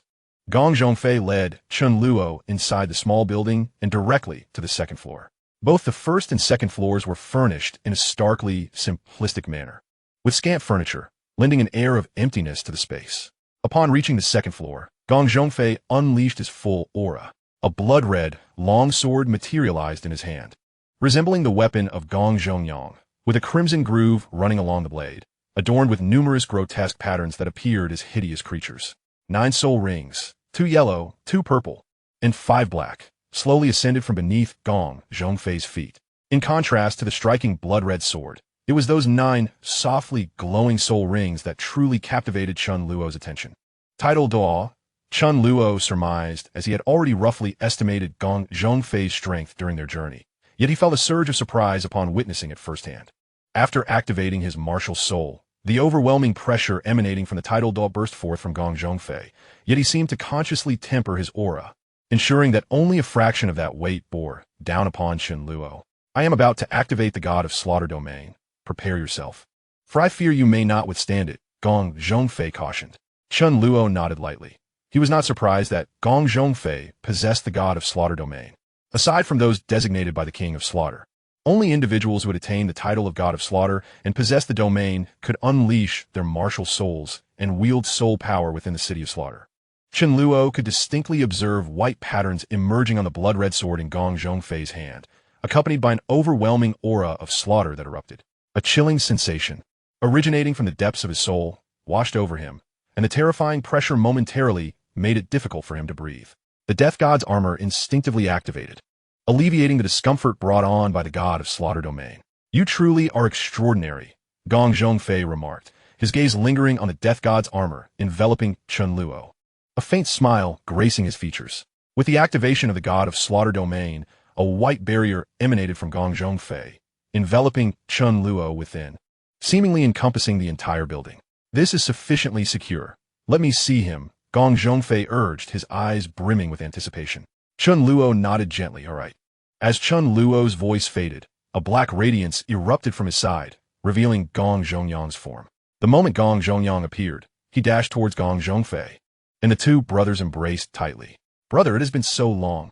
You foolish boy, you truly survived. Tears streamed down both Gong Zhongfei and Gong Zhongyang's faces, their emotions running high. Brother, did you avenge me? Gong Zhongyang inquired. Gong Zhongfei nodded with a smile. Of course, the year following your death. I ascended to the title Douluo level and slew him with a single sword. Then, for my safety, I came here. You have lived here all this time? Gong Zhongyang immediately sensed something amiss and asked. Gong Zhongfei grinned. Indeed, I traversed the road through hell here, attained the title of God of Slaughter and the God of Slaughter domain, and have lived here ever since. It has been so many years. You could have ventured out into the world. Gong Zhongyang expressed concern. Gong Zhongfei chuckled. You are dead. Where I live matters not to me. Brother, I have broken through to the Soul Sage level, Gong Zhongyang declared. Gong Zhongfei, taken aback and overjoyed, exclaimed, Oh, is that true? Quickly, let me see. Gong Zhongyang summoned his martial soul, a black longsword appearing in his hand. 7 soul rings, 2 yellow, 2 purple, 2 black, and 1 gray, rose from beneath Gong Zhongyang's feet. Gong Zhongfei squinted his eyes, but immediately broke into a smile. Not bad, very impressive, truly worthy of being my brother. Brother, this is my master, Chen Luo. Gong Zhongyang introduced after their reunion. Master? Gong Zhongfei frowned slightly but quickly relaxed, nodding gently. Gong Zhongyang continued. Brother, he is not an evil soul master. His capabilities far surpass those of any evil soul master. It is thanks to him that I could be resurrected and surpass my limits to reach the Soul Sage level. As long as he lives, I shall live on. Because of him, I can continue to grow stronger and be reborn. The benefits are abundant. Gong Zhongfei smiled nonchalantly. I understand your intentions. No need for flattery. If I wish to kill him, you have no say in the matter. My existence here is conditional. I cannot act recklessly. Gong Zhongyang retorted. You cannot act against him outside either, unless you step over my corpse first. Look at you, all talk and no action. Gong Zhongfei shot a glare at Gong Zhongyang. I never claimed I would kill him. Afterward, Gong Zhongfei turned his attention to Chen Luo. Young brother, you need not remain here. Feel free to explore. I am rather laid back, and my home is quite untidy, not suitable for your stay. Go out and have a look. There are many good places to reside, and with your strength, acquiring one will be effortless. I believe my brother will be fine, even if he leaves your side. I merely wish for a chance to reminisce with him. Chen Luo nodded gently, understood. In truth, there was no need for such a lengthy discourse. The two brothers had not seen each other for decades, and surely wished to converse at length. Chen Luo recognized that, as an outsider, he was not suited to linger in their midst. He was merely awaiting Gong Zhongfei's dismissal. After leaving Gong Zhongfei's abode, Chen Luo re-entered the bustling streets of the city of Slaughter, casually seeking out a suitable place, and soon found a rather decent residence. It appears that this journey has yielded abundant rewards, and I never anticipated the unexpected boon of encountering Gong Zhongfei. I have faith in Gong Zhongyang's persuasive abilities. By the time I depart from the city of Slaughter, I am likely to be accompanied by a powerful titled Douluo. The stronger the bond between the two brothers, the greater my safety. Unfortunately, Gong Zhongyang's brother is not deceased. Otherwise, upon awakening, their reunion would have further ensured my security. Chen Luo disposed of the old bed along with the previous occupant of the room, and now he reclines upon the newly acquired bed, allowing his thoughts to drift freely. When Gong Zhongyang returned, it was already the following morning. He and Chen Luo shared a unique connection. No matter where Chen Luo found himself, Gong Zhongyang could locate him, and vice versa. After a restful night, Chen Luo was in peak spirits and was somewhat surprised to see Gong Zhongyang. Why are you back so early? Chen Luo inquired. Having assumed that Gong Zhongyang and Gong Zhongfei would remain until he completed his trials in the hellish slaughter arena, Gong Zhongyang chuckled. It's not too early. He chatted the whole night. Besides, there's always tomorrow. What does that mean? Chen Luo asked, slightly taken aback. He had already surmised the general situation and had predicted it the night before, but hearing the news confirmed still caught him off guard, albeit pleasantly. My brother has agreed to leave the city of Slaughter with us, Gong Zhongyang replied with a smile. Oh, that is indeed good news, Chen Luo nodded. This was undoubtedly a fortunate development. Barring unforeseen circumstances, he would soon be accompanied by a title-level powerhouse after exiting the city of Slaughter. It seems you have not finished your thought. Please continue, Chen Luo prompted. Gong Zhongyang smiled faintly. He can follow you for my sake, but there are two conditions. Chen Luo nodded gently. Speak plainly. It is entirely normal to have conditions. It would be surprising if there weren't any. A title Douluo, especially one possessing the domain of the god of slaughter, would not simply follow someone out of mere brotherly affection. Gong Zhongyang immediately shared. Condition 1. You must leave the city of Slaughter. That is inevitable. If I cannot escape, then everything is moot, Chen Luo acknowledged. Condition 2. If he dies, you must awaken him, Gong Zhongyang said, a faint smile unconsciously gracing his face as he mentioned the second condition. Chen Luo was somewhat surprised. Is that even a condition? Gong Zhongyang shrugged. Everyone fears death. My brother is no exception, which is why he is hidden away here. The possibility of immortality drives anyone to madness. And my brother is no different, even if he exists as a being of the undead. Chen Luo nodded. Both conditions are acceptable. Very well, I shall inform my brother, Gong Zhongyang declared, then gazed intently at Chen Luo. What is the matter? Aren't you going to be with your brother? Gong Zhongyang shook his head, then smiled, Master. I wish to return to the realm of the undead. Ah, so this was Gong Zhongyang's true intention. Chen Luo granted his request without needing to exert control, and Gong Zhongyang stepped into the realm of the undead on his own. Even after Gong Zhongyang vanished from view, Chen Luo still felt a tinge of unreality. Was Gong Zhongfei truly so agreeable? Regarding Gong Zhongyang, Chen Luo held complete trust. The awakened undead would never betray him. Even the slightest notion of defiance would be reduced to ash before it could manifest, requiring no intervention from Chen Luo. It was precisely due to this unwavering trust that Chen Luo was willing to engage with Gong Zhongfei. In fact, from the moment Chen Luo laid eyes on Gong Zhongfei, he had already received a cue from Gong Zhongyang. It was only after Gong Zhongyang's affirmative response that Chen Luo dared to interact with Gong Zhongfei. Had there not been absolute certainty, Chen Luo would never have taken such a risk. Others would respond with outrage upon learning that he had turned their brother into an undead. Chen Luo's wariness was not unfounded. Yet, everything that followed transpired even more smoothly than he had anticipated. Throughout, Gong Zhongfei exhibited no hint of malice, remaining calm except when in the presence of Gong Zhongyang. Chen Luo remained acutely aware of these dynamics. If Gong Zhongfei had intended to harm him, he would have reacted immediately, summoning his subordinates and positioning Gong Zhongyang against Gong Zhongfei. Fortunately, Such scenarios never materialized, and all interactions were exceedingly cordial. In Chen Luo's analysis, Gong Zhongfei's lack of anger largely stemmed from Gong Zhongyang. Beyond brotherly affection, Gong Zhongfei was well aware of his younger brother's identity as an evil spirit master, fully cognizant of the tricks employed by such practitioners. This understanding enabled Gong Zhongfei to accept his brother's return before him with a sense of calm, perhaps even anticipation. This was only part of the reason. Gong Zhongfei had also mentioned that within the city of Slaughter, he was bound by certain agreements and could not act recklessly. It was evident that he had forged some sort of pact with the King of Slaughter to be able to reside there. Otherwise, a god of slaughter would pose an immense threat to the city, and if Chen Luo were the King of Slaughter, he would not tolerate such an entity lingering in his domain, either driving it away or eradicating it entirely. While the rhetoric sounded appealing, suggesting that those who earned the title of God of Slaughter could freely enter and exit the city of Slaughter, the reality was that anyone possessing the God of Slaughter domain was unwelcome, particularly in the eyes of the King of Slaughter, who viewed them as a significant threat. Of course, Chen Luo was not naive enough to attribute his uncertainties solely to these reasons. There were surely many other factors at play that he could not discern at that moment, and Gong Zhongfei would not reveal them to him. Even Gong Zhongyang, as the younger brother, could not perceive them. Otherwise, Gong Zhongyang's knowledge would equate to Chen Luo's knowledge. Regardless, having a title Douluo in his company was undeniably advantageous. The sense of security it provided was not overwhelmingly strong. In fact, there was little assurance, given that this title Douluo was not the undead Chen Luo had awakened, thus harboring the potential for betrayal at any moment. However, the situation had progressed to this point, and all that remained was to accept it, to let nature take its course, and to envision a brighter future, even without the influence of Gong Zhongyang. Had Chen Luo refrained from contacting Gong Zhongfei, the latter would have found a way to approach him. Since Chen Luo set foot in the city of Slaughter, such encounters were inevitable and would eventually transpire. Chen Luo had not anticipated that his arrival in the city of Slaughter would afford him the privilege of witnessing a brotherly reunion. The outcome could be deemed good or bad, but regardless, acceptance was necessary. One could only hope that everything would unfold in a positive direction. Gong Zhongyang worked even harder than Chen Luo had imagined. Perhaps he was spurred on by his brother Gong Zhongfei's example. With his brother already a titled Douluo and himself having just recently broken through to Soul Sage, there was no harm in striving for improvement, especially when opportunities arose. Chen Luo was somewhat aware of Gong Zhongyang's inner thoughts, without needing to pry.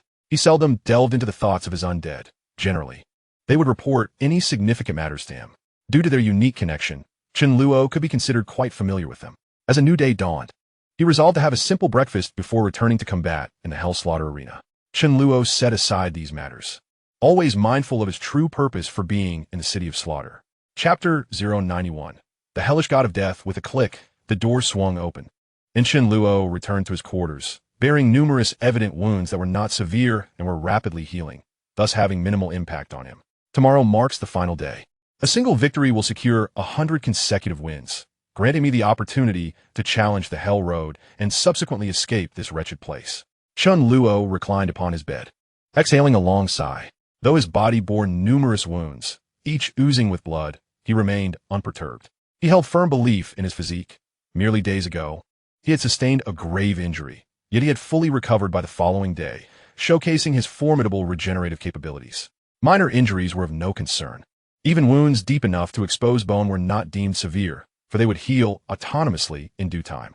This resilience was the very reason Chen Luo had thrived in the arena of slaughter. A month had elapsed since Chen Luo arrived in the City of Carnage. Throughout this month, he had engaged in relentless combat, battling at least twice daily, with some days seeing as many as 5 matches.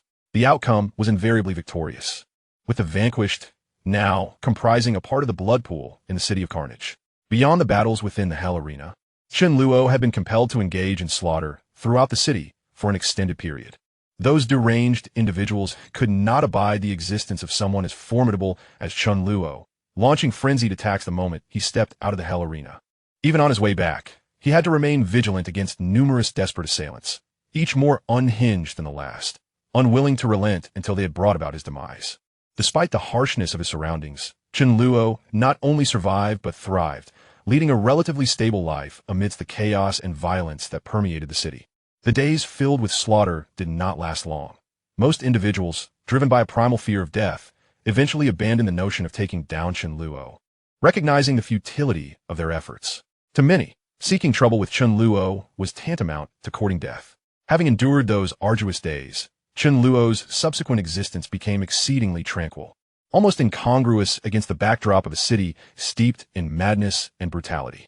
He could not ascertain precisely how many lives he had taken. A sense of numbness had settled within him, rendering him akin to an emotionless executioner, or perhaps a more fitting description would be a machine of death. His resolve remained steadfast. Even as his aura of menace intensified with each fallen adversary, it never compromised his mental clarity, allowing him to maintain an unwavering calm. In this accursed place, one must possess an indomitable will. Even those endowed with great strength risk succumbing to the pervasive corruption, plummeting into the abyss. As the saying goes, a single thought can lead to hell or heaven, encapsulating the essence of the situation. It is effortless to become a devil, yet remaining true to oneself is an arduous endeavor. Knock, knock, knock. The sound of rapping suddenly echoed, yet the voice that followed did not induce tension within Chen Luo. Instead, it brought about a sense of relaxation. "It's me," announced Gong Zhongfei, who had visited merely thrice in this month, today marking his third appearance. Chen Luo, feeling somewhat lethargic, merely replied, "Come in." The door swung open, and Gong Zhongfei entered. It was only Chen Luo who could elicit such courtesy from a titled Douluo. Their exchange was brief, as Chen Luo promptly released Gong Zhongyang. The latter, somewhat reluctant, had been diligently cultivating in the spirit space and was less than pleased by his brother's visit, despite harboring some inner irritation upon seeing his elder brother. Gong Zhongyang immediately donned a smile. "Brother, you're here." However, Gong Zhongfei's gaze remained fixed on Chen Luo. "I'll come see you today." The smile on Gong Zhongyang's face vanished instantly as he exclaimed, "Master, did you hear that? My brother is here to see you, so I'll take my leave now." Chen Luo nodded, inwardly amused at how swiftly the brotherly bond had faded after just a month. It was surprising how little desire there was to linger. Gong Zhongyang promptly returned to the spirit space, diving back into his training without delay. His cultivation speed was impressive, and it would not be long before he reached the 72nd rank. He was undoubtedly a genius, albeit having strayed onto an imperfect path. "What brings you to me?" Chen Luo inquired, now standing before the soul table in the room, pulling out the lone chair. Gong Zhongfei assumed it was prepared for him and approached. But Chen Luo seated himself and poured a cup of water, which was, in truth, for his own consumption. "Speak, what is it?" Chen Luo's manner was always direct, eschewing unnecessary embellishments. Gong Zhongfei replied, "Congratulations in advance on obtaining the title of God of Slaughter. I will be waiting for you outside the city of Carnage in 3 days." "Such confidence in me?" Chen Luo mused. "Let us just say your displayed prowess has bolstered my trust in you." Gong Zhongfei continued, "You are the first and likely the only individual to achieve 100 consecutive victories in the Hell Arena in such a short span. Unless unforeseen circumstances arise, you will undoubtedly traverse the Hell Road and earn the title of God of Slaughter, along with the God of Slaughter domain. You are aware of the God of Slaughter domain, I presume?" "Indeed," Chen Luo nodded. Gong Zhongfei added, "Then I need not elaborate further. Your strength will see you through the Hell Road without issue. Should you exit the city of Carnage before I do, please wait for me. I still have matters to attend to that will be resolved within 3 days, coinciding with our agreed-upon time." Chen Luo nodded lightly, understood. The scarred visage of Gong Zhongfei revealed no discernible expression, yet his eyes reflected a glimmer of anticipation. "That is all I wish to convey. I shall take my leave now, and I hope to see your figure upon my arrival at the city of Carnage's outskirts." With that, Gong Zhongfei's figure vanished, and the door to Chen Luo's room closed automatically. He had been courteous in his arrival and equally so in his departure, even remembering to shut the door behind him. Only one match remains. Chen Luo took a sip of water and reclined back on his bed. The following morning dawned. In the city of Carnage, there was little sense of time. The only illumination above was the violet crescent moon, surrounded by an endless void of darkness. Chen Luo relied on his habitual sleep patterns to gauge the time of day. After completing a simple wash and consuming a modest breakfast, he made his way to the Hell Arena. To his surprise, the streets, usually tranquil, were now teeming with people, all seemingly awaiting his emergence. Upon spotting him, the crowd erupted in unison, chanting, "Hell Reaper! Hell Reaper!" Their voices resonated loudly, echoing throughout the city of Carnage. Chen Luo felt a tinge of surprise, but chose to remain unfazed, continuing onward. Chapter 092. The final battle Chen Luo was unaware of when he had acquired the title of Hell Reaper. Perhaps the desperate souls viewed him as a harbinger of death. Given his recent spate of relentless slaughter, akin to a machine harvesting lives. The moniker of Reaper seemed fitting, as his martial spirit was indeed that of death. Unbeknownst to him, today marked his 100th match in the Hell Arena. A victory in this contest would fulfill his goal of 100 consecutive wins, granting him the right to challenge the Hell Road. Arriving at the Hell Arena, he swiftly matched with an opponent. Originally, there had been limitations on matches in the Hell Arena. Only those with a victory margin of approximately 5 wins could be paired. However, this rule had been altered due to Chen Luo's presence. In truth, he had become incapable of finding an opponent, despite the multitude of inhabitants in the City of Carnage. Few could consistently participate in the Hell Arena matches, and even fewer could accumulate such a number of victories. In this contest, the most formidable competitor had achieved merely 70 consecutive victories, a stark contrast to Chen Luo's staggering tally of triumphs. However, this disparity in records did not necessarily reflect the true prowess of his adversaries. At this moment, Chen Luo had entered the hellish arena of slaughter alongside his 9 opponents. Even before the battle commenced, half of them trembled uncontrollably, their reactions far from exaggerated. For they were on the brink of facing death, a primal fear that grips every soul when confronted with their mortality. They could only lament their misfortune in encountering the Reaper. Chen Luo. Once inside the arena, Chen Luo stood solitary while the other 9 quickly formed a tight cluster. They all understood that as long as Chen Luo remained unvanquished, their fates were inexorably linked to his. Days prior, Chen Luo had already faced this kind of situation. His overwhelming victories had made him a target for all his opponents. Yet, no matter how they conspired against him, the ultimate fate that awaited them was singular, death. Without excessive dialogue, the battle soon erupted. The other 9 surged toward Chen Luo from various directions, each desperate in their assault, acutely aware that this was their sole opportunity to strike. Should they fail to subdue Chen Luo, their own demise would be inevitable. Chen Luo stood calmly, a picture of serenity, as he summoned the scythe of the Reaper into his grasp. Although he could not employ soul techniques, his martial spirit remained at his disposal. The scythe of the Reaper was undoubtedly a potent weapon, and while Chen Luo had always been confident in his abilities, he dared not hold back in the hellish arena. As the 9 adversaries encroached upon him, Chen Luo initiated his strike. His speed was astonishing, leaving behind fleeting phantoms as he deftly maneuvered past 5 of his opponents in mere moments. In an instant, a thick mist of blood enveloped the air as these 5 terrified foes were cleaved in twain, their lives extinguished in an instant. The remaining 4 retreated swiftly, maintaining a respectful distance from Chen Luo. Among them was the formidable opponent who had achieved 70 consecutive victories, a soul master of considerable caliber. Regrettably, without the ability to harness soul power, his potential was severely curtailed. The other 3 also possessed at least the strength of a soul emperor. Yet they too were constrained by their inability to wield soul power. Otherwise, they would never have regarded Chen Luo with such disdain. Following the swift execution of 5 adversaries, Chen Luo did not pause.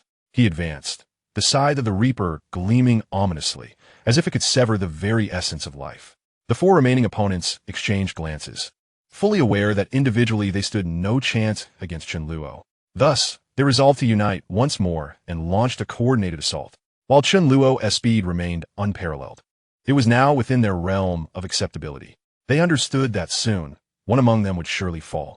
Yet as long as some remained alive and capable of inflicting significant damage upon Chen Luo, there lingered a glimmer of hope for survival. Chen Luo's figure was elusive, almost ghostly, as he disregarded their encirclement and launched his own counterattack. In the blink of an eye, he appeared before the weakest of the remaining 4 foes. With a swift motion, the scythe of the Reaper was raised and brought down.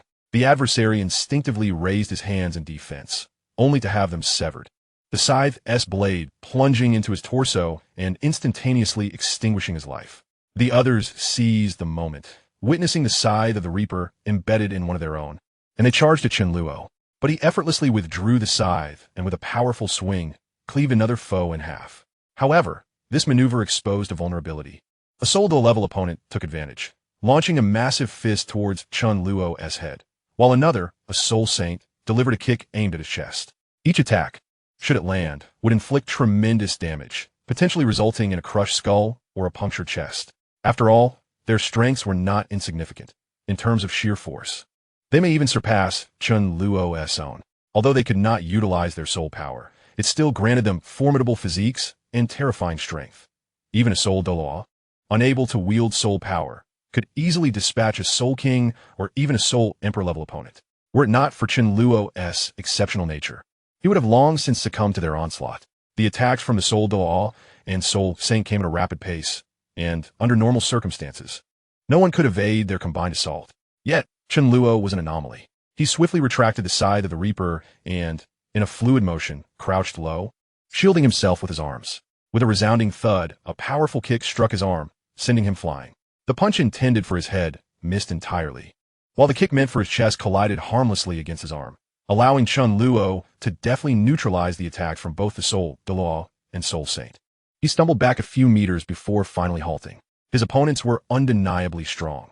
In terms of raw power, they were closely matched, perhaps even superior to him. Though his arm throbbed painfully, Chen Luo paid it no heed as he brandished the scythe of the Reaper once more and charged toward his two adversaries. As he advanced, Chen Luo accelerated dramatically, his figure becoming an indistinct blur. When he reappeared, he was directly before the Soul Saint opponent. With the enormous scythe of the Reaper poised to strike, he invariably targeted the weaker opponent first, a tactic he employed in every match unless unforeseen circumstances arose. The Soul Saint was hardly a challenge for Chen Luo, having previously trained with one. Faced with Chen Luo's sudden onslaught, the Soul Saint activated his martial spirit, thick granite manifesting over his arms, enhancing his physique and transforming him into a stone giant. With a resounding clash, the blade of the scythe of the Reaper met the granite-encased arm of the Soul Saint, producing a grating sound that sent sparks flying. Chen Luo found this martial spirit quite intriguing. Why had it not been utilized from the outset? Undeterred by the initial failure, he swiftly retreated, denying his opponent any opportunity to retaliate, nor did he afford the Soul Douluo a chance to capitalize on the situation. In the midst of his clash with the stone giant, the Soul Douluo charged in, but alas, Chen Luo's speed outmatched him, leaving the foe grasping at shadows.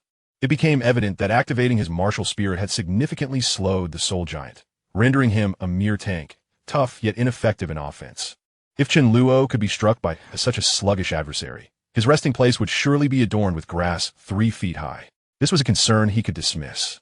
His focus shifted to the Soul Douluo. Chen Luo redirected his assault toward the latter, who had also activated his martial spirit, a beast spirit resembling a wolf, complete with razor-sharp claws. Both opponents possessed a measure of confidence in their abilities, withholding the release of their martial spirits until the battle commenced. Although they presented a facade of cooperation to vanquish Chen Luo, each harbored ulterior motives, hoping to use their ally as a mere pawn before launching a surprise attack. Before long, Chen Luo collided with a wolf-like adversary, the scythe of the Reaper clashing against the beast's claws, igniting a shower of sparks. Neither side managed to gain the upper hand, both being repelled by the force of their clash. The stone giant remained in his martial spirit form, observing silently from the sidelines. The stone giant was acutely aware of his own limitations. Even if he were to withdraw his martial spirit, he could not hope to engage in the battle between the two formidable opponents. It would be far wiser to observe from the sidelines, perhaps to reap the rewards of their inevitable conflict. He recognized that he was at a disadvantage, and his only chance of victory lay in the two others exhausting themselves in a duel. Any significant advantage gained by either party would spell doom for him, as the next fallen would undoubtedly be himself. The current scenario was precisely what the stone giant had yearned to witness. Maintaining his colossal form, though his movements were sluggish, he felt a sense of security in his formidable physique. As Chen Luo and the werewolf remained locked in combat, their gazes soon turned towards the stone giant. Those who had survived until now were far from foolish. No one wished to toil in battle only to allow another to seize the glory of victory. Without the need for verbal communication, Chen Luo and the werewolf charged towards the stone giant in unison. The situation the stone giant dreaded most had come to pass. Damn it, 2 lunatics! Before he could savor the impending joy of victory, he was thrust into a perilous confrontation with death, and panic seized him. Panic was futile. He was powerless to act. In no time, Chen Luo and the werewolf arrived before him and launched a coordinated assault. Despite his formidable resilience, the stone giant could not withstand the relentless onslaught from both Chen Luo and the werewolf. In a brief moment, he succumbed, shattering into countless fragments scattered across the arena of slaughter. With the stone giant vanquished, Chen Luo and the werewolf clashed once more. If we weren't in the city of slaughter, your skull would have been crushed long ago. The werewolf, seemingly at the brink of his patience, began to issue meaningless threats. Chen Luo responded with calm indifference. Unfortunately, we are in the city of slaughter. The two soon resumed their fierce engagement, which stretched on for an extended period. Chen Luo's speed and strength were remarkable, yet the werewolf was no less formidable. Perhaps in terms of speed, the werewolf lagged slightly behind Chen Luo, but his reflexes were exceptional. Regardless of the angle from which Chen Luo attacked, the werewolf was able to deflect the blows with his sharp claws. This was the caliber of a Soul-level powerhouse, strong even without the use of soul techniques. Even if Chen Luo was an anomaly, he could not easily dispatch his opponent. Soon, 10 minutes had elapsed, and both combatants found themselves fatigued, instinctively creating a safe distance between them. Throughout those 10 minutes, they had engaged in countless exchanges, yielding little tangible progress. Chen Luo bore a savage claw mark on his arm, while the werewolf sported a horrific wound on his back, extending from his neck to his waist, flesh torn and bloodied. Each assault they delivered had been executed with all their might, explaining their rapid depletion of stamina. Yet, their recuperative abilities were equally impressive. Chen Luo's claw mark was nearly healed, and the werewolf's back wound had begun to staunch itself. Now was the moment for them to regain their strength. This is truly a monster. I feel that opponents of the same rank are not nearly as troublesome. No, even titled Douluos do not pose such a challenge. The werewolf mused inwardly. If Chen Luo were a soul or titled Douluo, the werewolf could accept that. But the crux of the matter was that he was not. Even with the restrictions on soul power and techniques in the City of Slaughter, the faint fluctuations of soul power exhibited by his opponent's martial spirit suggested a maximum strength at the rank of Soul King. How could he be so difficult to contend with? Surely, even the most extraordinary martial spirit would not grant such prowess. Or perhaps this individual had not focused on his martial spirit at all, but rather dedicated himself to physical training? Though the true Hao Ian hammer had escaped his eyes, he was familiar with the blue lightning tyrant dragon. If that were truly Chen Luo's martial spirit, he could begrudgingly accept it. But the reality was that Chen Luo's martial spirit was merely a scythe. As the werewolf endeavored to recover his stamina, he was taken aback by the rapidity of Chen Luo's actions. Has he recovered so swiftly? Is he even human? Seeing Chen Luo charging towards him, the werewolf instinctively retreated. However, Chen Luo was evidently determined to deny the werewolf any opportunity to escape. With a powerful push from his feet, his speed surged, and in less than a minute, he seemed to regain his optimal state. The werewolf's stamina had not yet fully returned, and speed was not his strong suit. There was no suspense as he was quickly overtaken by Chen Luo, who unleashed the scythe of death upon him. Clang! The scythe of death once more clashed against the werewolf's claws. Yet this time, the werewolf could not withstand the immense force and fell to his knees. Is this the strength a human can possess? Has he been holding back his power all this time? At that moment, the werewolf felt despair wash over him, realizing that his end was nigh. Yet this did not diminish his astonishment at Chen Luo's might. Chen Luo was not as invincible as the werewolf imagined. His stamina had not fully replenished. Nevertheless, he aimed to catch his opponent off guard and deliver a fatal blow. The scythe of death traced an elegant arc in the air, and as its blade descended, a line of crimson appeared upon the werewolf's neck. Boom! Overwhelmed, the werewolf collapsed, his body severed. Chapter 094. The Road to Hell. What a pity. This was the corpse of Soul Douluo. If only he could be revived, it would significantly enhance Chen Luo's combat prowess. In the instant the soul-level werewolf fell, Chen Luo felt not the elation of victory, but rather a tinge of regret. The arena of slaughter erupted in a frenzy, the crowd chanting the title of Hell Reaper, fervently celebrating the triumph of the one who had achieved 100 consecutive victories. Yet, as the Hell Reaper himself, Chen Luo found himself contemplating the possibility of reviving his adversary. Even if he could not obtain a Soul Douluo, reviving a Soul Sage or Soul Emperor would still be quite advantageous. They were all human. Even post-revival, they would not occupy the space of the deceased, allowing them to accompany him. However, the current circumstances did not permit such an action, and he could not carry the corpse away. Soon enough, those bodies would be tossed into the blood pool, becoming part of it. One must admit that Soul Douluos were quite powerful. If the opponent could utilize soul power, he would undoubtedly be no match. Even the Soul King-level stone giant would likely be a formidable challenge. Thankfully, the arena of slaughter maintained a semblance of fairness. Regardless of one's previous might here, it was all about the strength of one's fists. Even titled Douluos could be slain if one's power was sufficient. Titled Douluos. Chen Luo had completed 100 victories without encountering any opponents of that caliber. The most formidable he faced was the Soul Douluo-level werewolf. If he were to encounter a titled Douluo, even if it meant exposing his unique ability to awaken the fallen, he would still endeavor to revive them after their defeat. Regrettably, such an encounter had yet to occur. Seeking out such beings within the City of Slaughter was impractical, and moreover, having never faced an opponent of that level. Whether he could triumph remained uncertain. Hell Reaper! Hell Reaper! Hell Reaper! The fervent shouts resonated throughout the arena, likely audible to half of the City of Slaughter's populace. At last, Chen Luo emerged from his contemplation. Finally, 100 victories. Chen Luo surveyed the ecstatic crowd, a faint smile gradually emerging on his face. This was the joy of a victor. Look, countless souls were cheering for me. Yet Chen Luo did not succumb to the overwhelming atmosphere. Instead, he silently awaited the arrival of the King of Slaughter. Having achieved 100 consecutive victories, it was time for the King of Slaughter to make his entrance. Congratulations, young god of death from hell. A deep, piercing voice suddenly resonated from all directions. Even though Chen Luo had prepared himself mentally, he was still taken aback by the sudden and immense pressure that surged through him. This was the first time he had experienced such terrifying pressure. When he previously faced Douluo, he believed he had a chance to struggle, but now, locked within this aura, he found himself devoid of any opportunity to resist. As he gazed upwards, he saw a blood-red figure descending from the heavens. The King of Slaughter had finally arrived. King of Slaughter! King of Slaughter! King of Slaughter! The shouts of the fallen echoed until their voices became hoarse, yet they showed no signs of ceasing.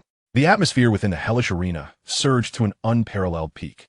Chen Luo's gaze remained unperturbed by the deafening cries, fixated solely on that blood-red figure. It was a tall man, entirely cloaked in a massive crimson cape. His pallid face and blood-red eyes descended slowly from the sky, seemingly unbound by the constraints of gravity. While a tidal Douluo could walk upon air, Chen Luo did not perceive this individual as an ordinary tidal Douluo. His memories of the City of Slaughter were vivid and intact. The man before him was none other than the ruler of the City of Slaughter, the King of Slaughter. He bore another identity, that of the former leader of the Haotian sect, of rank 99 ultimate Douluo, Tang Chun. I am delighted to witness the birth of an exceptionally young powerhouse of slaughter today. The god of death from hell. He is undoubtedly the youngest killing god in the history of the City of Slaughter. Oh, I almost forgot. The god of death from hell has yet to traverse the road to hell, but I doubt that will pose a challenge for him. I eagerly anticipate the moment the god of death emerges from the road to hell. It will be a historic moment for our City of Slaughter. The King of Slaughter grinned wickedly, his demeanor bordering on madness, as he gestured emphatically towards Chen Luo, young god of death from hell. You have earned the right to embark on the road to hell. Are you prepared? Chen Luo nodded gently. For the countless days and nights he had spent here, he had been awaiting those very words. However, he found the King of Slaughter's expression somewhat unexpected. There was no semblance of seriousness or coldness. Only a pathological madness reminiscent of a lunatic confined deep within a mental asylum. Yet, it made sense. If Tang Chun were not mad, he would not be here. Good. The King of Slaughter's smile grew increasingly sinister. I hope you do not disappoint me. Before his voice had faded, a terrifying aura exploded from the King of Slaughter. A thick crimson mist suddenly emanating from him, rapidly engulfing the entire hellish arena. Chen Luo struggled to remain, standing as the ground beneath him cracked and caved in. Yet he gritted his teeth and persevered. The pressure exerted by an ultimate Douluo was overwhelming. And this was before the King of Slaughter had focused all his might solely on Chen Luo. Otherwise, he would have knelt instantly. This was the true and absolute disparity in strength. No matter how capable one might be, such a gap could not be bridged before this opponent. One was akin to an ant, easily crushed under a single finger. The aura emanating from the King of Slaughter was not mere killing intent, but an exceedingly malevolent presence, chilling to the very marrow. Though Chen Luo was not directly in its path, merely observing it filled him with an inescapable sense of despair. The crimson mist enveloped all spectators within the hellish arena, and in mere moments, they disintegrated into blood mist. They were afforded no chance to react or resist. The moment the blood-red mist arrived, their deaths were sealed. As the blood mist ascended, the air thickened, and blood began to gather. Flowing like streams through inconspicuous pipes beneath the audience stands toward the center of the slaughter arena. An overwhelmingly terrifying negative energy surged forth, causing Chen Luo's veins to bulge as if he too would become part of that blood mist in the next instant. The armor of death automatically manifested, instantly alleviating a significant portion of the pressure on Chen Luo. Furthermore, it seemed to greedily absorb the energy within the surrounding blood mist, consuming indiscriminately, regardless of its nature. On the pitch-black surface of the armor of death, crimson patterns emerged and then swiftly faded away. Chapter 095. The strength of Gong Zhongyang. Chen Luo paid little heed to these occurrences. His attention was drawn to the center of the hellish arena. There, grooves had appeared, drawing the blood into them, which quickly coalesced on the ground into a massive crimson pattern. Chen Luo instantly recognized the shape of the crimson design. It was a gigantic blood-red bat. The road to hell had now successfully opened, a blood-red pillar of light shooting skyward. Before Chen Luo could react, he found himself enveloped within it, and soon he felt as though he were plummeting into an abyss, his consciousness gradually fading. Everything around him was shrouded in crimson. It felt as if he had fallen into a sea of blood, an icy coldness and a terrifying suffocation overwhelming him. Fortunately, these adverse sensations faded almost as quickly as they had arrived. Looking down, Chen Luo saw that the armor of death had formed a black barrier around him, isolating him from the blood-red surroundings, as well as the terrifying killing intent that chilled him to the core. Without those negative influences, Chen Luo felt considerably more at ease. However, his body had also succumbed to a loss of sensation, rendering him unable to take any action, and he was left silently awaiting whatever lay ahead. He noticed that the armor of death continued to absorb the crimson energy, the patterns on it occasionally glowing blood-red before vanishing once more. Time passed, and suddenly, the surrounding crimson dimmed.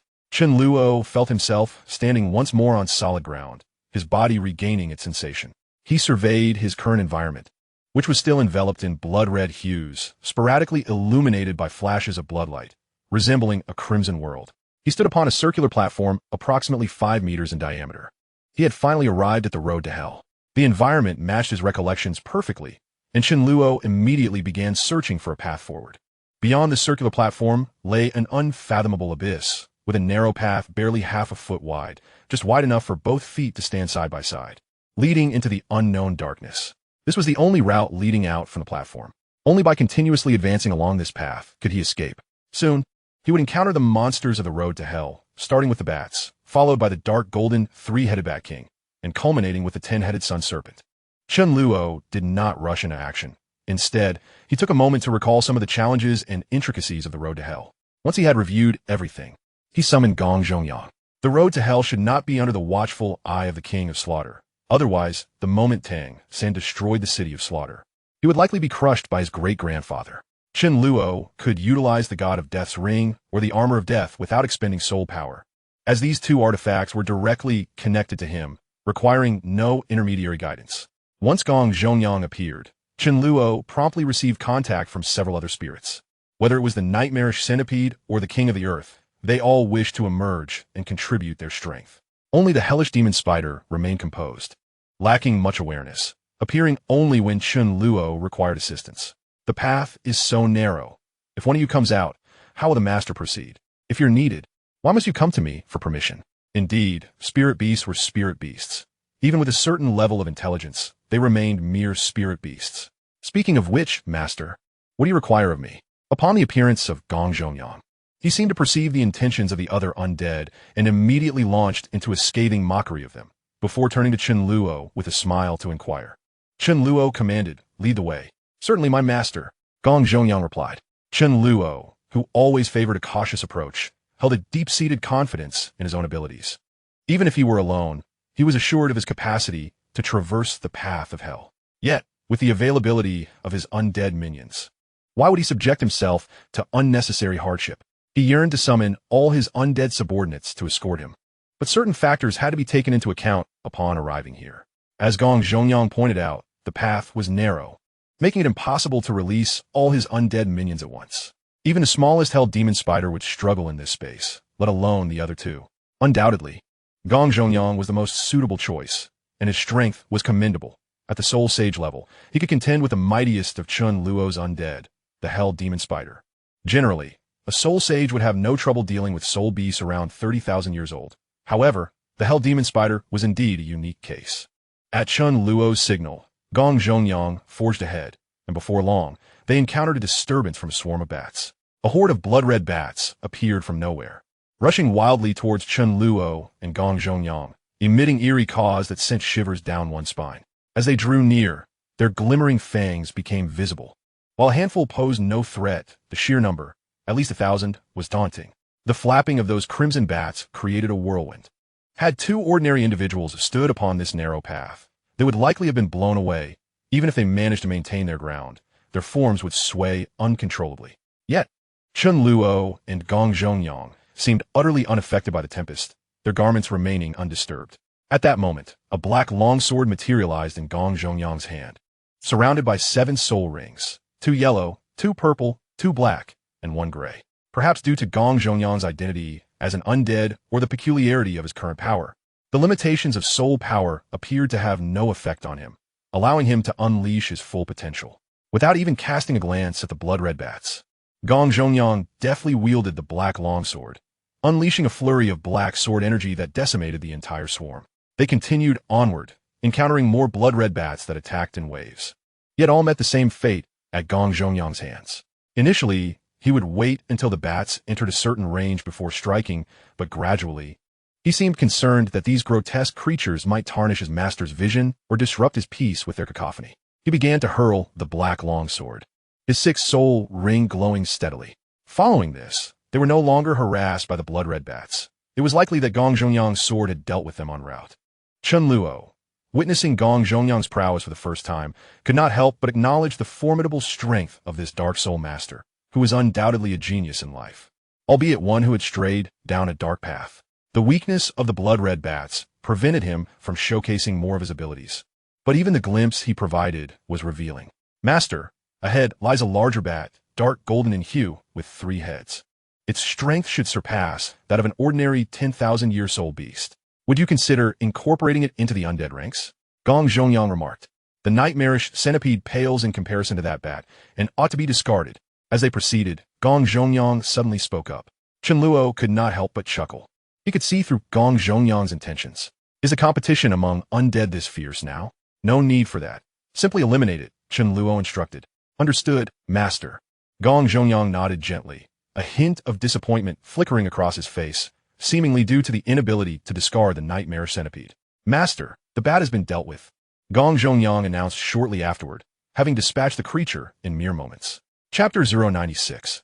One sword Chen Luo was taken aback by the sheer might of Gong Zhongyang.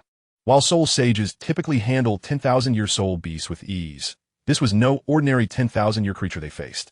It seemed that this dark soul master was not only a genius in life, but an extraordinary one at that. Had he not taken the path of the dark soul master, he might have reached the level of a titled Douluo like his brother, Gong Zhongfei. After Gong Zhongyang eliminated the dark golden 3-headed bat, the duo resumed their journey. Gong Zhongyang, don't dark soul masters have the ability to resurrect the dead? Do you still possess this capability? Chen Luo inquired, suddenly curious about the powers of dark soul masters. What we do is merely a parlor trick, incomparable to your abilities. Master, Gong Zhongyang replied, I can still resurrect the dead, but the resurrected beings are likely to be considerably weaker and may betray me, presenting many inherent issues. Very well. Chen Luo nodded. We can explore that possibility another time. If you wish to see, I can demonstrate it for you now, Gong Zhongyang offered. As he spoke, he extended his hand, drawing in a relatively well-preserved bat corpse. He then began to murmur an obscure incantation, channeling a unique power into the deceased bat, accompanied by a gray aura enveloping Gong Zhongyang. The bat quickly revived, but the first thing it did was launch an attack on Gong Zhongyang. With a firm grip, he crushed the bat in his hand. Master, I apologize. I failed, Gong Zhongyang said, a hint of helplessness and embarrassment crossing his features. Yet, despite my failure, I discovered something intriguing. I did not face backlash when resurrecting the dead. Chen Luo nodded thoughtfully. Understood. It will be best to refrain from using that ability too often. Gong Zhongyang offered an awkward smile. Of course, master. The resurrection abilities of a dark soul master appeared rather lackluster. Not only did they risk backlash, but they also faced the possibility of betrayal, with the resurrected beings being significantly weakened. In a battle, employing such abilities could lead to an endless cycle of foes, where even successful resurrection would not yield the anticipated advantages. In contrast, his own awakening bore no side effects, with the awakened undead incapable of betrayal, swiftly recovering from injuries and even enhancing their power. Chen Luo contemplated the comparison between the resurrection capabilities of Dark Soul Masters and his own awakening. This comparison revealed just how lacking the former truly was. Although there were certain flaws, the resurrection ability of Dark Soul Masters remained a formidable power not to be underestimated. coupled with their capacity to devour souls to enhance strength. The demise of Dark Soul Masters was not without reason. Chen Luo then reflected on his own abilities. Whether it be soul hunting or awakening, they bore a striking resemblance to those of Dark Soul Masters. Was he not the ultimate incarnation of a Dark Soul Master? Of course, he was no Dark Soul Master. He was the Grim Reaper. Can you still devour souls to enhance your strength? Chen Luo inquired. Gong Zhongyang nodded slightly. Of course, but it is no longer necessary to resort to that method. Devouring souls entails numerous side effects. I once traversed that misguided path, which led to the squandering of my talent, leaving me stagnated at the Soul Emperor level for many years. Otherwise, I would not have been slain by others. In that peculiar space, my rate of power enhancement is already quite rapid. I have no need for such methods. Show me how it works, Chen Luo commanded. Certainly, Gong Zhongyang replied eagerly. As Gong Zhongyang slightly closed his eyes, he held a peculiar hand seal before his chest and softly murmured an esoteric incantation. Almost instantly, a series of gray auras began to converge around him, ultimately absorbed entirely by his being. His body trembled slightly before regaining composure, and, as he slowly opened his eyes, the gray hue in his pupils appeared to deepen. Remarkably, he experienced no backlash. Gong Zhongyang expressed his surprise. Master, it seems you have bestowed upon me an even greater power. Whether it be resurrecting the dead or devouring souls, I have encountered no repercussions. This is indeed fortuitous. Chen Luo maintained an air of calm. Gong Zhongyang nodded vigorously, his face alight with joy. This enhancement is monumental for me. Given the chance, I wish to experiment more with resurrecting the deceased, striving to increase the success rate.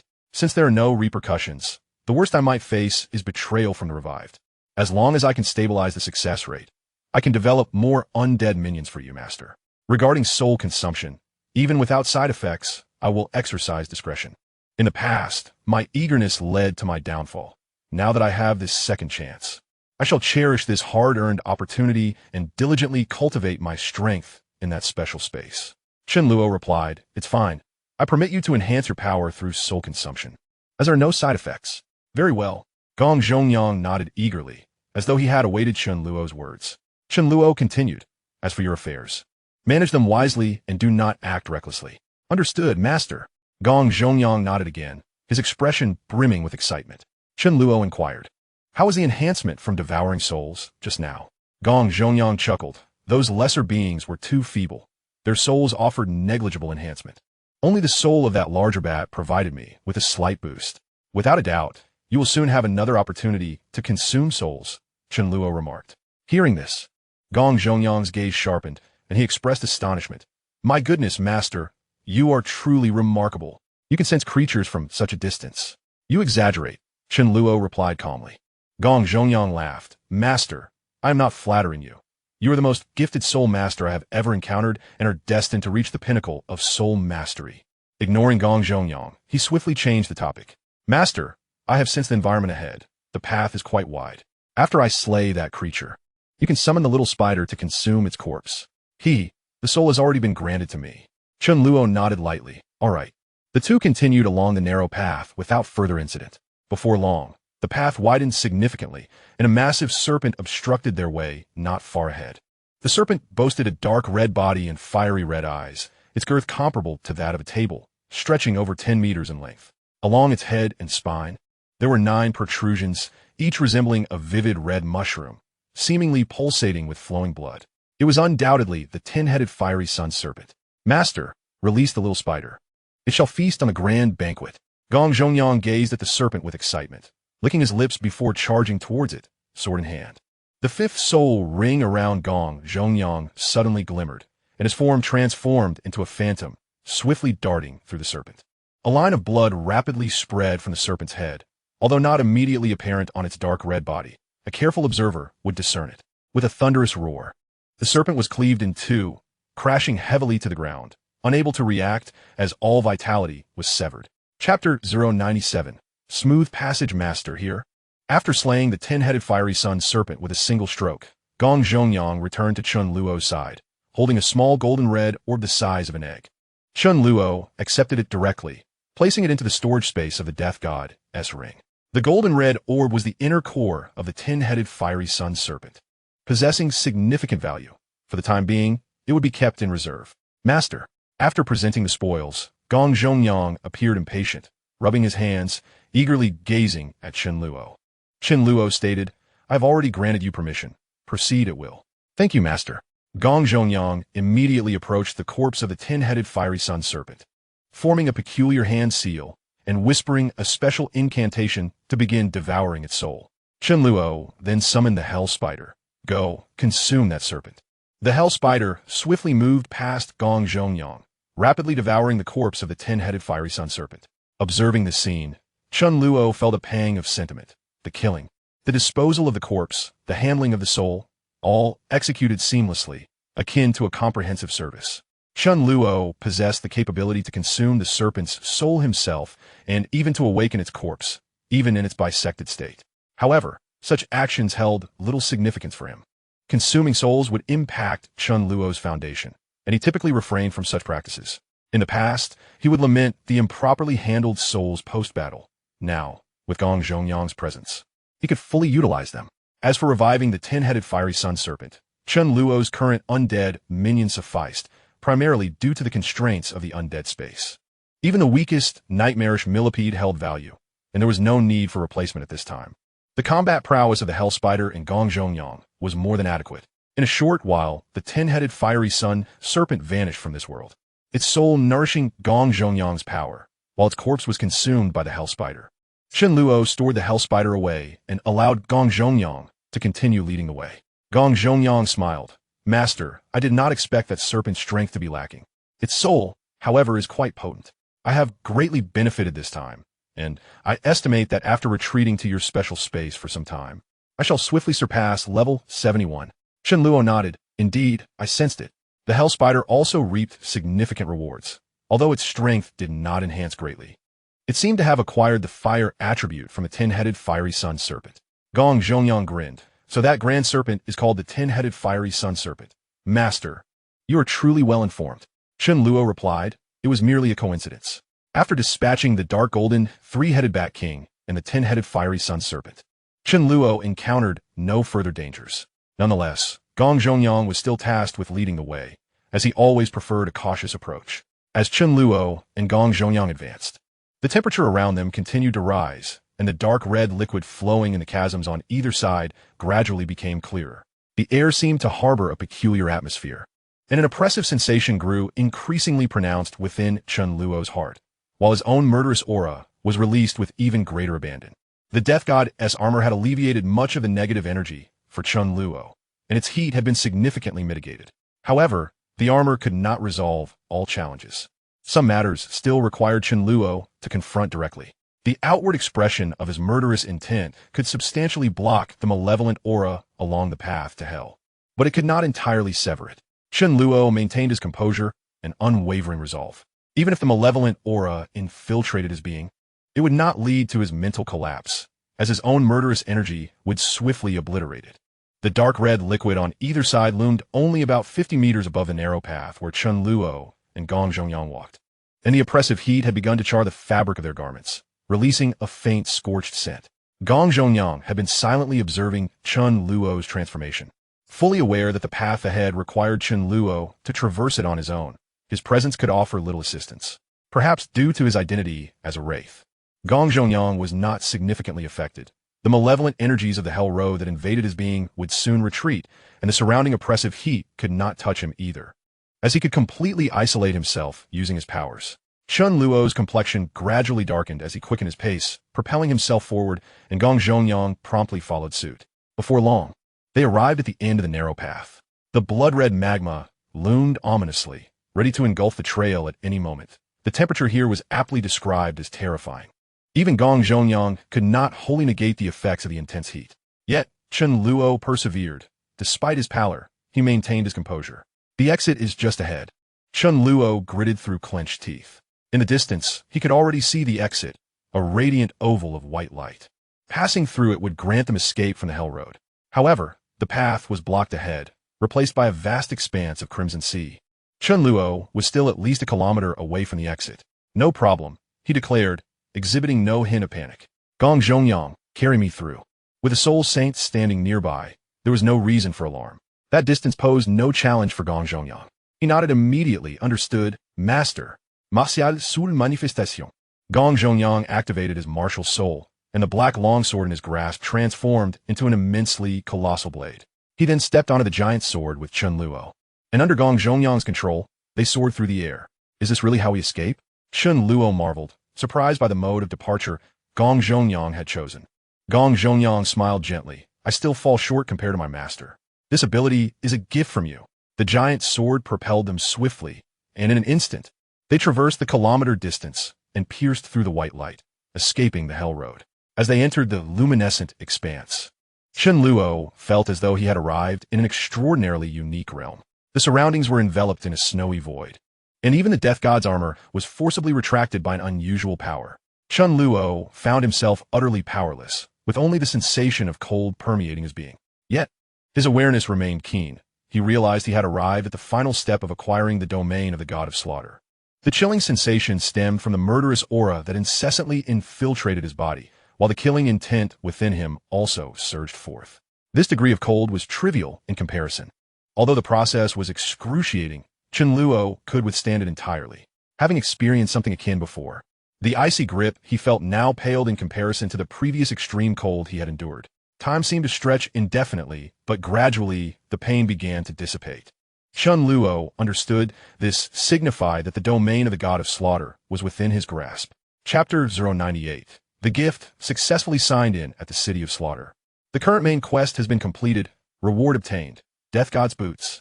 The frigid system notification echoed within Chen Luo's mind, snapping him into a state of alertness. The pain had vanished completely, and he sensed a unique power burgeoning within him, presumably the power of the domain. He had successfully survived in the City of Slaughter and earned the title of God of Slaughter within the allotted time. The system's notification was rather timely. Chen Luo promptly opened the storage space of the Death God ring, revealing the Death God boots. They were a pair of exquisitely crafted black battle boots, exuding an air of extraordinary quality. Another piece of Death God equipment acquired. If he completed a few more tasks, he could assemble the entire Death God set. Without hesitation, Chen Luo donned the Death God boots, and with a mere thought, they fit snugly onto his feet. The Death God armor materialized silently, seamlessly connecting with the Death God boots, forming a unified whole. Much like the Death God armor, the boots fit perfectly, though their appearance suggested heft. They bore no weight at all. The armor provided defense, while the boots naturally enhanced speed. As soon as Chen Luo slipped on the Death God boots, he felt a significant lightness envelop him.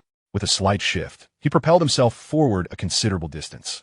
The acceleration was formidable. It was so overwhelming that he needed time to acclimate to the Death God boots. Having acquired a new piece of Death God equipment, Chen Luo did not receive any notifications regarding the set effect, likely needing to collect additional pieces to activate it again. He took a moment to familiarize himself with the Death God boots before storing both the Death God armor and boots away. Ahead, Gong Zhongyang waited patiently. Chen Luo felt no need for secrecy regarding his wraith companion, but he sensed a powerful aura approaching from his direction. It seemed to be Gong Zhongfei. As Gong Zhongfei approached, he greeted Chen Luo with a smile. Congratulations, Master, on acquiring the domain of the God of Slaughter. Chen Luo nodded in acknowledgement, then inquired, Did you acquire anything? Indeed, I have devoured numerous souls along the Hell Road, Gong Zhongyang replied. Chen Luo was primarily curious about Gong Zhongyang's gains in relation to the domain of the God of Slaughter. Understanding Chen Luo's question, Gong Zhongyang shook his head slightly. Without the trials of the hell-killing field, even though I was fortunate to accompany you through the Hell Road, I cannot attain the domain of the God of Slaughter. Besides, my unique identity likely exempts me from the restrictions of the City of Slaughter, making it improbable for me to enjoy its unique benefits. Even with sufficient slaughter experience in the hell-killing field, it is doubtful I could obtain the domain. Chen Luo sighed softly. That is rather unfortunate. Initially, he had thought Gong Zhongyang could also acquire the domain by traversing the Hell Road, but after reflecting on Gong Zhongyang's analysis, he found it quite reasonable. The domain of the God of Slaughter was not easily obtained. Otherwise, since the City of Slaughter's inception, few would have achieved it. Gong Zhongyang continued, as long as you, Master, have obtained the domain, that is sufficient. If all goes well, once you activate the domain, we can share its benefits within its range. Oh, is that so? Chen Luo expressed a hint of surprise. Gong Zhongyang smiled, because we share a special bond with you. Very well, I shall test this when the opportunity arises. If that is indeed the case, the value of the domain of the God of Slaughter seems to have increased significantly. Chen Luo remarked, "Someone is approaching." Gong Zhongyang was unfazed, chuckling, "It is my brother. He has come as promised, and it appears he has brought a gift." Before long, Gong Zhongfei appeared before Chen Luo and Gong Zhongyang, carrying a large cloth bag on his back. "You have not disappointed me." Gong Zhongfei's gaze swept over Chen Luo, and a grim smile creased his scarred face. "These items should be of use to you." He tossed a large bag at Chen Luo's feet, which opened to reveal 2 corpses within. Chen Luo instantly recognized them as the adversaries he had encountered during his final battle in the Hell-Killing Field. A Soul Duo with a wolf-type martial soul, and a Soul Saint possessing a unique stone giant martial soul. Gong Zhongfei had thoughtfully reattached the head of the Soul Duo, which Chen Luo had previously severed. Although his stitching skills appeared somewhat lacking, the sincerity was evident. "I was present at the final battle in the arena of slaughter, where I noticed your particular interest in those 2 individuals. However, it seemed you refrained from taking any action, possibly out of caution. While I too faced certain limitations in the City of Carnage, it was still quite effortless to carry away 2 corpses." Chen Luo did not conceal his surprise, smiling as he said, "Thank you."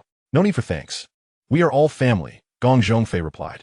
"I was actually eager to witness your unique resurrection ability." This was indeed Gong Zhongfei's true intention. While offering a tribute was part of it, he was far more interested in witnessing Chen Luo's prowess firsthand. Chen Luo, well aware of Gong Zhongfei's thoughts, smiled and suggested, "Let us depart from here to avoid drawing the attention of the King of Slaughter." Indeed, Gong Zhongfei agreed. That fellow may appear somewhat deranged, yet his strength is formidable. At times, I feel as insignificant as an ant when facing him. Chen Luo inquired, "You mentioned you watched my last match. Did you not feel the influence of the blood mist from the King of Slaughter?" "I was already aware of his tricks," Gong Zhongfei responded with a smirk. "And I departed with these 2 corpses beforehand. Otherwise, they would have become fodder for the road to hell." Gong Zhongfei's lips curled into a slight smirk, revealing his nonchalance.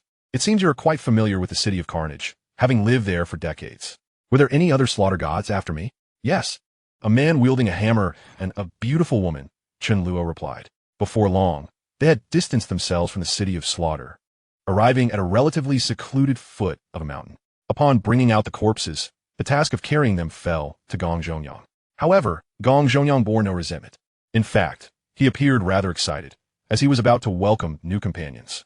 After laying the corpses on the ground, Gong Zhongyang stepped aside, eagerly awaiting Chen Luo's performance. Gong Zhongfei's gaze immediately fixated on Chen Luo, filled with anticipation. Unperturbed by the brother's scrutiny, Chen Luo activated his martial soul. The colossal scythe of death manifested in his grasp, and an ethereal shadow, visible only to him, merged into his being. Simultaneously, for soul rings, 2 purple and 2 black, rose slowly around him. Upon witnessing Chen Luo's soul ring configuration, Gong Zhongfei could no longer maintain his composure, his eyes widening in disbelief. "How is this possible?" Gong Zhongyang quickly gestured for silence to his elder brother, grinning as if to say, "It's all part of the normal routine. There's no need for astonishment." After activating his martial soul, Chen Luo immediately swung the scythe of death toward the soul sage-level stone giant.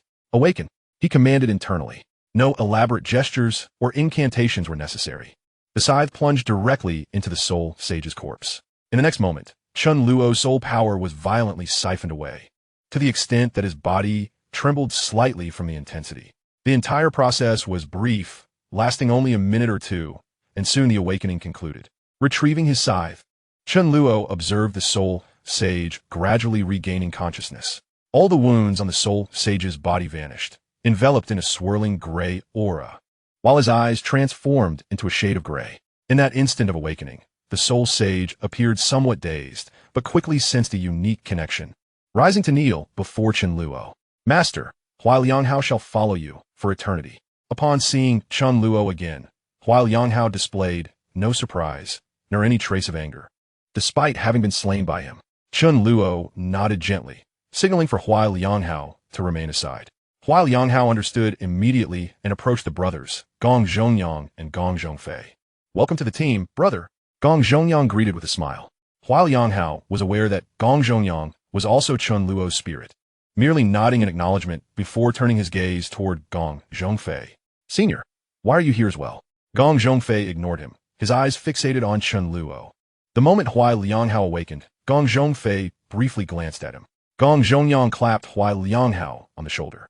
Brother. It was my brother who brought you out to present you to the master, granting you a chance at rebirth. Hua Lianghao looked at Gong Zhongyang, then at Gong Zhongfei, somewhat astonished. Brother? Don't be surprised. We are indeed brothers, and not just any brothers, real siblings. My brother merely altered his appearance. Otherwise, we would be indistinguishable, though I might be slightly more handsome. Gong Zhongyang's familiarity was striking, as he displayed such warmth towards Hua Lianghao despite this being their first encounter. Rest assured, my brother will join us in the future, he proclaimed cheerfully. Gong Zhongfei shot Gong Zhongyang a disinterested glance, prompting him to fall silent. As the attention of all gathered turned to Chen Luo, he stood still, wielding the scythe of death, seemingly in a state of recuperation. No one dared to interrupt him, their gazes fixed on Chen Luo.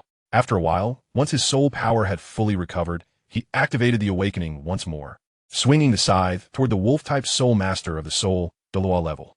The scythe effortlessly penetrated the corpse, leading to a revival scene similar to that of Hua Lianghao. The corpse voraciously consumed Chen Luo's soul power, the substantial energy absorption from the soul, level, soul master evident.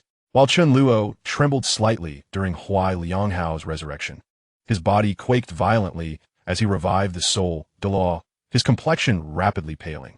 Although the process was more exhilarating, it remained brief, concluding in less than 2 minutes. However, this time, Chen Luo seemed to have been drained excessively. After retracting the scythe, he staggered backward several steps before regaining his balance. At this moment, the soul, level, soul master gradually opened his eyes, the process mirroring that of Hua Lianghao's revival. Initially disoriented, he quickly approached Chen Luo and knelt. Master, Yu Yao shall follow you for eternity. Chen Luo waved his hand gently, responding similarly to Hua Lianghao, instructing Yu Yao to find a comfortable place to stay. Yu Yao soon joined the group alongside Hua Lianghao and the brothers, Gong Zhongyang and Gong Zhongfei. Chen Luo then sheathed his martial soul and sat cross-legged on the ground, fervently cultivating to restore his soul power. After acquiring the fourth soul ring, reviving a soul, Duo, remained feasible, yet it was limited to reviving one of Yu Yao's caliber. Beyond that, significant costs would be incurred, and as for reviving a title Duo-level soul master, one would require strength surpassing that of a soul king. Fortunately, there were no corpses of title Duo-level soul masters. Otherwise, he would have been left merely gazing helplessly, unable to awaken them. After making this mental assessment, Chen Luo immediately entered a state of cultivation. Reviving the soul sage-level stone giant, Hua Lianghao posed no pressure for Chen Luo, as the soul power consumed was entirely manageable.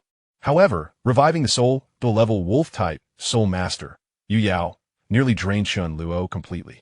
The disparity between different levels of soul masters was indeed vast, especially with a two-tier difference. This level of consumption was still within Chen Luo's tolerable limits. Throughout Chen Luo's recovery, Gong Zhongfei's gaze remained fixed intently upon him. Meanwhile, Gong Zhongyang struck up a lively conversation with Yu Yao, though both Yu Yao and Hua Lianghao seemed rather reticent, mostly allowing Gong Zhongyang to do the talking. Is this truly his ability? It is indeed quite formidable. He is indeed extraordinary. Despite possessing such formidable powers, he maintains a tranquil heart and progresses steadily. I recall Gong Zhongyang once mentioning that he also has the ability to devour souls to enhance his strength, with no repercussions to himself. His self-restraint in refraining from using this ability is truly admirable. During our time in the City of Slaughter, Gong Zhongyang spoke at length with Gong Zhongfei about Chen Luo, praising his master's greatness and strength. At that time, Gong Zhongfei was skeptical, believing Gong Zhongyang's claims to be exaggerated. However, upon witnessing Chen Luo now, he realizes that Gong Zhongyang may have understated his master's prowess. This seemingly youthful boy, appearing to be merely 13 or 14, is far more powerful than Gong Zhongfei had imagined. This power, of course, refers not to Chen Luo's combat abilities, but to the remarkable skills and composure that belies his age. He is destined to become an extraordinary being. Aligning with him may not be such a misfortune after all. In his weaker years, protecting him diligently would yield benefits and protection when he truly becomes formidable. Killing him is out of the question, nor can they do anything to him. Gong Zhongfei glanced at his brother Gong Zhongyang, who was still animatedly conversing with the two newly joined colleagues, and couldn't he help but shake his head slightly. That foolish boy is still just a teenager at heart. Chen Luo's soul power recovered rapidly, reaching optimal condition in less than half an hour. He approached Hua Lianghao and Yu Yao for a formal introduction, only to be preempted by Gong Zhongyang. Master, I suddenly remembered something. It seems we, the evil soul masters, have a hidden place to explore. Chapter 0100. Treasure the treasure of the evil soul masters?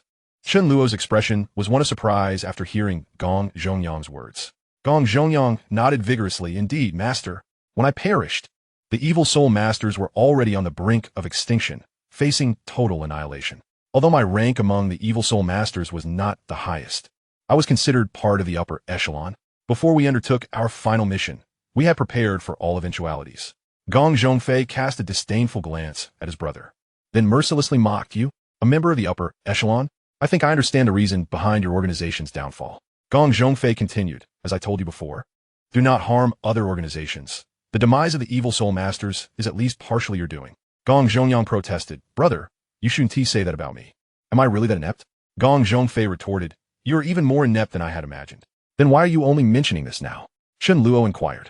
Gong Zhongyang awkwardly smiled. I just remembered. After so many years, many memories had almost faded. All right. Chen Luo nodded lightly, choosing not to delve further into the matter. Gong Zhongfei interjected. You can forget something so significant?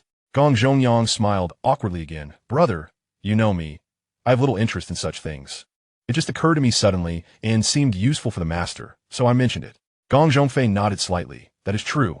You have never been one to seek fame or fortune. Otherwise, you would not have joined the evil soul masters. The position of clan leader would have undoubtedly been yours. And it was your foolish decision to join the evil soul masters that led to our family's demise. Gong Zhongyang's lips twitched slightly. Brother, can we not keep bringing up the past? Chen Luo said, then lead the way. Even if the evil soul masters have fallen, they should still have some valuable items. Gong Zhongyang immediately nodded, of course, master. He then looked around, seemingly confirming the direction. After a moment, Gong Zhongyang sheepishly glanced at Chen Luo. Master, I'm not familiar with this area. Chen Luo. Gong Zhongfei. Where is it located? Gong Zhongyang paused, lost in thought for a brief moment, then replied. It should be in the Dark Night Forest. The Dark Night Forest is near the City of Slaughter. We can reach it in less than a day. Let me guide the way. With that, Gong Zhongfei stood up and headed in a specific direction. Chen Luo and the others promptly followed suit. On the journey, Chen Luo engaged in brief communication with his two new subordinates, Hua Lianghao and Yu Yao, thereby formally introducing himself. Chen Luo did not intend to summon the stone giant Hua Lianghao and the werewolf Yu Yao into the soul space, primarily because there was not enough room, and both appeared as ordinary human soul masters, with only their auras being somewhat unique. After the exchange, Chen Luo gathered some basic information about Hua Lianghao and Yu Yao. Hua Lianghao is a rank 71 soul sage with a martial spirit of a stone statue, while Yu Yao is a rank 82 soul Douluo with a martial spirit of a song wolf. Even without communication, Chen Luo could glean their relevant information through their memories. Yet he refrained from doing so, as an overload of memories could affect his psyche. In the City of Slaughter, few were virtuous. Chen Luo was not concerned that Hua Lianghao and Yu Yao would bring him trouble. Both had lived in the City of Slaughter for over a decade, and whether their enemies were still around was one matter. Even if they were, they likely presumed that Hua Lianghao and Yu Yao had perished in the City of Slaughter long ago. However, to be cautious, Chen Luo planned to prepare masks for the two once they reached a nearby town.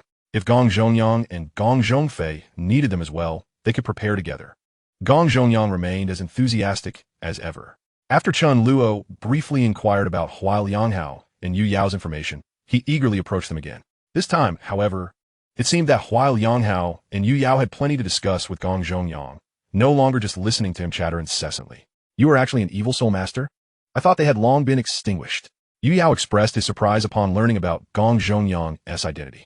Hua Lianghao echoed this sentiment. I previously believed that evil soul masters were merely a myth. Gong Zhongyang chuckled. That was a matter of decades ago. I should have become a rotting corpse, but fortunately, I encountered the master, granting me a chance at rebirth. Revived after so many years? Yu Yao was even more astonished. Gong Zhongyang explained, my situation is rather unique. Of course, the master's strength is beyond question. As evening fell, Chen Luo and his companions arrived at a small town. It seemed that every soul beast forest was accompanied by such a town, thriving on the resources of the soul beast forests. While traveling, Chen Luo and Gong Zhongfei walked ahead, with Gong Zhongyang, Yu Yao, and Hua Lianghao following behind, chatting almost the entire way. After a day of travel, let's find a place to rest and set off early tomorrow, Chen Luo suggested. His skeletal subordinates naturally had no objections, and Gong Zhongfei nodded in agreement. Chen Luo initially intended to head straight to the Dark Night Forest that evening, but Gong Zhongyang had not yet fully recalled the specific location of the treasure. Although the Dark Night Forest was not as renowned as the Stardow Forest and was smaller in size, it was still a forest, and it would be impossible to search every nook and cranny. Gong Zhongyang needed the night to recollect and draft a map, so they might as well use this time to rest. After staying in the City of Slaughter for a month, they needed some time to recuperate. To save on accommodation costs, Chen Luo decided to store Huai Lianghao in the soul space.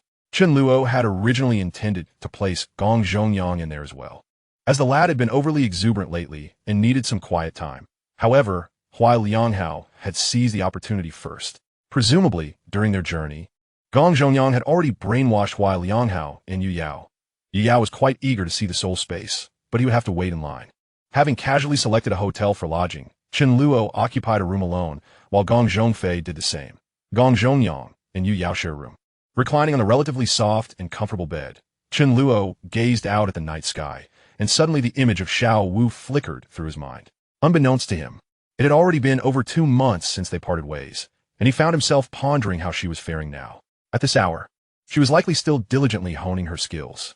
Once they had thoroughly explored the treasure of the evil soul master, he would return immediately. Chapter 0101. The Soul-Do level maiden. After a daily reverie for Xiao Wu, Chen Luo began to reflect on the events that had transpired over this period. His expedition to the City of Slaughter had yielded significant rewards. Not only had he completed the system's sign-in task, but he had also acquired the domain of the God of Slaughter. More importantly, he had encountered Gong Zhongfei, who subsequently introduced him to 2 new undead companions. The reward from the sign-in task, the Death Goddess Boots, provided a terrifying speed enhancement, not only affording him more opportunities for survival, but also greatly amplifying his combat prowess. When one's speed reaches its zenith, the possibilities become boundless. The domain of the God of Slaughter, as one might expect, allowed him to unleash a full 100% of his strength, while simultaneously diminishing the combat capabilities of his adversaries. Furthermore, according to Gong Zhongyang, this domain also granted the undead a similar enhancement, undeniably a formidable buff. Gong Zhongfei, a being who similarly wielded the domain of the God of Slaughter and was a powerful title Douluo, possessed the martial soul of the Demon Slayer's sword, showcasing extraordinary strength. Chen Luo could not penetrate the depths of Gong Zhongfei's thoughts, but appeared that, for the time being, Gong Zhongfei bore him no ill will. If he had truly harbored intentions to attack, he likely would have done so already. Even if he did not intend to kill, he would probably have taken other measures. Yet, Gong Zhongfei remained motionless. Perhaps he genuinely sought immortality, or perhaps this elder brother truly cared for his younger sibling. Regardless of the reason, this was fortuitous for Chen Luo. The 2 newly acquired undead were quite formidable. One was a soul sage, and the other a soul Doa. Chen Luo had not anticipated such a substantial enhancement in the quality of his undead army, for which he was grateful to Gong Zhongfei. Having briefly reviewed his recent gains, Chen Luo then considered the current timeline of Douluo. The Shrek 7 monsters were likely still solidifying their powers at the Academy, and in a few months, the Elite Soul Master competition would commence, heralding a climactic juncture in Douluo's narrative. Unfortunately, his own strength was too overwhelming for him to participate fully. The Elite Soul Master competition would span a considerable period, and according to the original storyline, after the finals, Xiao Wu's true identity would be revealed. However, that concern was now alleviated. The Death Goddess ring was far superior to the Heartbreak Red, rendering her identity indiscernible even to Bibi Dong and her allies. By that time, he should have returned, accompanying the Shrek team to the Spirit City as a substitute, all the while witnessing the Shrek 7 monsters claim victory and safeguarding Xiao Wu. By the time he returned, his strength should have improved further. With Gong Zhongfei, a title Doa, by his side, along with Yu Yao and the 2 soul sages, Gong Zhongyang and Huai Lianghao, as well as a 30,000-year-old spirit beast. The hellish demon spider, his team was already formidable, even without factoring in the nightmare centipede and the Earth King. The following morning, Chen Luo and his companions departed from the small town, heading straight for the night forest. Prior to their departure, Gong Zhongyang had handed Chen Luo a hand-drawn map.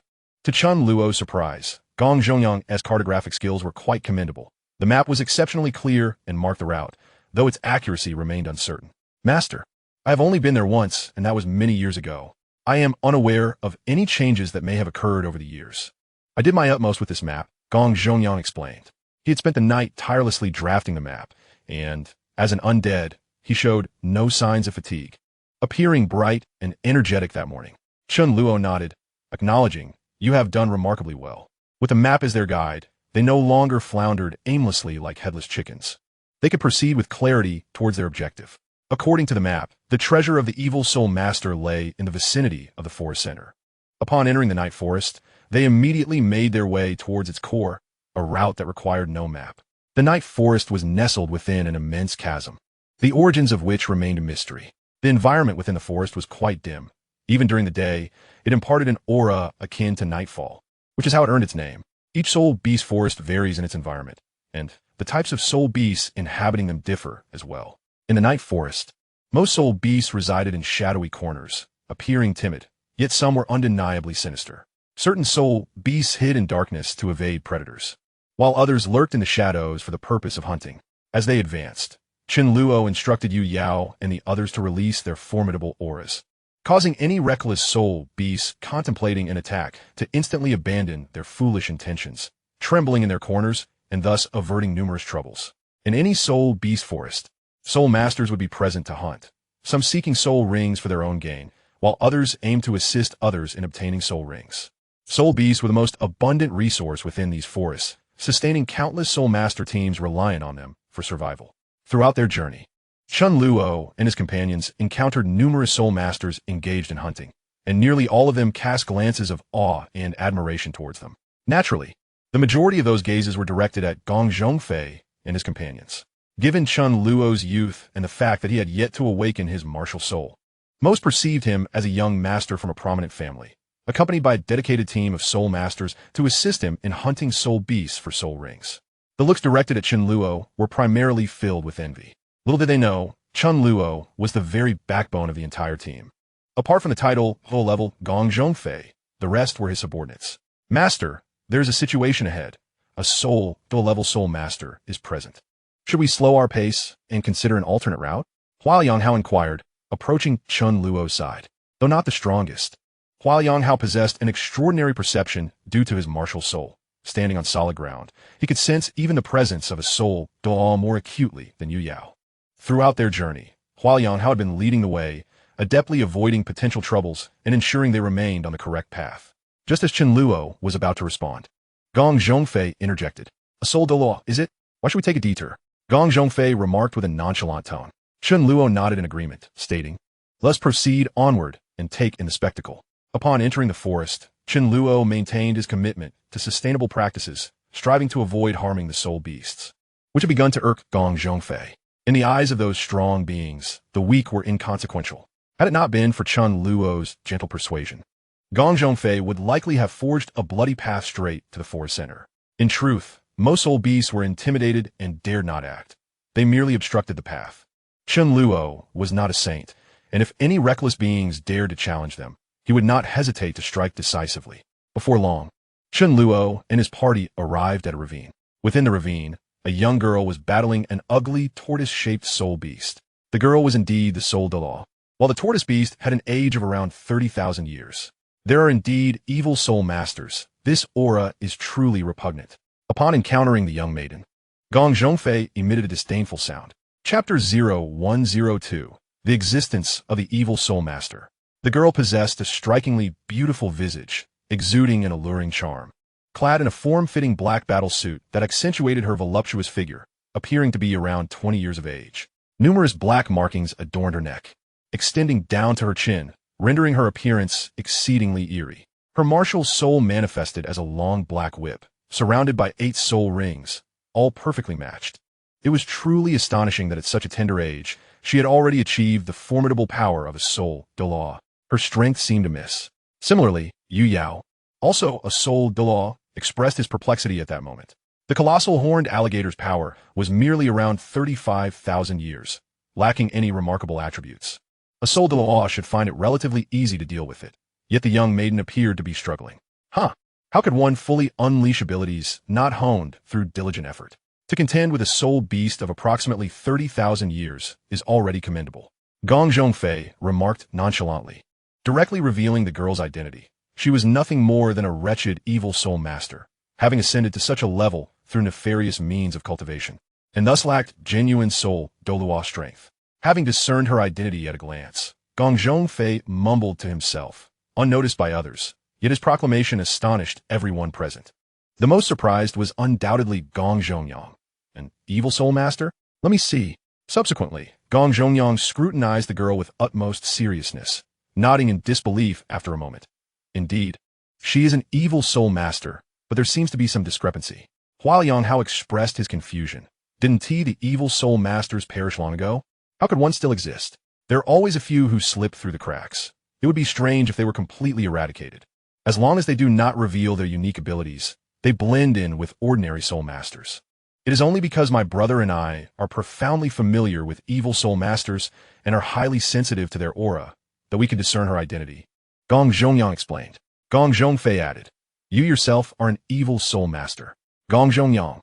At this moment, Chen Luo slowly spoke. That feeble soul beast seems to be at a disadvantage. Should we lend a hand? Master, your word is law. Gong Zhongyang replied with a mischievous grin. Yu Yao and Hualiang Hao were also eager to engage, with Yu Yao confidently declaring, Master, I alone can handle such a pretentious adversary. However, Chen Luo did not respond immediately. Instead, he turned his gaze toward Gong Zhongfei. Noticing Chen Luo's attention, Gong Zhongfei replied coolly, I do indeed harbor a disdain for evil soul masters, but decades have passed. I no longer hold such a fierce grudge. Mainly, it is because Gong Zhongyang is also an evil soul master. With each one I eliminate, I nurture a fleeting thought of eliminating Gong Zhongyang as well. Gong Zhongyang. Chen Luo waved his hand lightly. Then let us proceed. Even if she is not an evil soul master, she is undoubtedly linked to them. Capturing her will reveal the truth, and perhaps she knows something about the treasures of the evil soul masters. Chen Luo did not feel particularly righteous about the identity of the evil soul master. He was not one to be unable to tolerate the so-called evil. He simply could not abide by a Douluo-level soul master bullying a 30,000-year-old soul beast, and moreover, that soul Douluo clearly had no use for the soul rings of that beast. Additionally, he sought to capture her to inquire about the treasures related to evil soul masters. Chen Luo found it hard to believe in such coincidences. Upon entering the Dark Night Forest, he encountered an evil soul master, who likely had come in search of the treasure. Or perhaps, she was the guardian of the treasure? At Chen Luo's signal, Yu Yao and the others sprang into action, almost instantaneously unleashing their martial souls. Whether it was Yu Yao or Hualiang Hao, both newly joined necromancers possessed optimal soul ring combinations. In truth, as long as one held a certain level of strength, the soul rings would not be subpar. Only with a solid foundation can one achieve better development. Upon activating his martial soul, Yu Yao's form transformed into that of a wolf, his physique doubling in strength momentarily. Freed from the constraints of the killing capital, this soul Douluo exhibited formidable prowess, emanating an overwhelming aura merely by unleashing his martial soul. Meanwhile, Hualiang Hao, upon activating his martial soul, was enveloped in a layer of rocky armor, appearing nearly indestructible and seemingly amplifying his strength considerably. Though this came at the cost of reduced speed, it was of little consequence. As for Gong Zhongyang, there was no need for elaboration. A black longsword manifested in his grasp, instantly elevating his demeanor. After activating his martial soul, he transformed from a carefree individual into a figure of a swordsmanship expert, entirely shedding his previous frivolity. The emergence of Yu Yao and his companions instantly caught the attention of the soul Douluo maiden. It must be said, this soul Douluo maiden was truly superficial. A typical soul Douluo would not possess such a lack of perception, despite their prolonged presence. She remained oblivious until Yu Yao and the others unleashed their martial souls and released their formidable aura. Who are you? The maiden, sensing the hostility from Yu Yao and his companions, swiftly distanced herself from the colossal horned alligator and inquired in a low voice about their identities. To one's surprise, the maiden's voice was starkly incongruous with her appearance, raspy enough to be described as unpleasant, akin to that of an aged woman. The ones will capture you. Yu Yao and Hualiang Hao initially intended to strike directly, but Gong Zhongyang suddenly engaged the maiden in conversation. It seemed that the moment he spoke, his aura would instantly diminish. I have no grievances with you. Why must you capture me? The maiden furrowed her brow, a look of wariness etched on her face. Do we need a reason to capture you? Does being an evil soul master not suffice? Gong Zhongyang replied nonchalantly. Yet the maiden appeared taken aback. Evil soul master? I have never even heard of it. You must be mistaken. Gong Zhongyang scoffed, Stop feigning ignorance. Yu Yao and Hualiang exchanged puzzled glances at Gong Zhongyang. But they did not linger. Instead, they moved directly to action. When it comes to taking action, why waste words? Regardless of her identity, they would deal with it once she was captured. Martial Soul, True Form. Yu Yao and Hualiang activated their Martial Soul, True Forms. With Yu Yao transforming into a wolf giant towering over 3 meters, and Hualiang morphing into a stone giant exceeding 5 meters in height. Knowing that his speed was his greatest flaw, Hualiang's 6 soul rings suddenly illuminated, summoning stone walls that rose up to encircle the girl and themselves. Yu Yao charged toward the maiden, intent on subduing her at the first opportunity.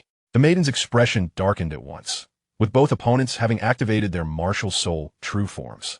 She had no choice but to do the same. Countless dark energies surged into the black whip in her hand, causing her aura to surge dramatically. The battle was on the verge of erupting. Chapter 0103, Duan Xiaoyu. Witnessing the engagement of Yu Yao and Hualiang, Gong Zhongyang naturally would not remain idle. He too activated his martial soul true form, causing the black sword in his hand to grow immensely, thereafter soaring into the fray. The maiden found herself in a precarious position. At the onset of battle, her escape route had been sealed, and she faced the combined assault of 3 adversaries.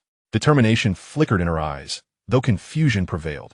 Yu Yao surged toward the maiden with remarkable speed, yet the speed of her black whip was even greater. The whip, at least 5 meters long and of ordinary thickness, swung through the air, conjuring a massive black whip projection aimed directly at Yu Yao. In such circumstances, a typical individual would instinctively evade the attack before seeking an opportunity to counterattack. Yet, Yu Yao displayed a sinister smile, allowing the colossal black whip shadow to lash against his body without any reduction in speed as he charged towards the young girl. As the enormous shadow of the whip descended, a horrifying wound manifested on Yu Yao's form, a deep gash extending from his shoulder down to his thigh, exposing bone beneath.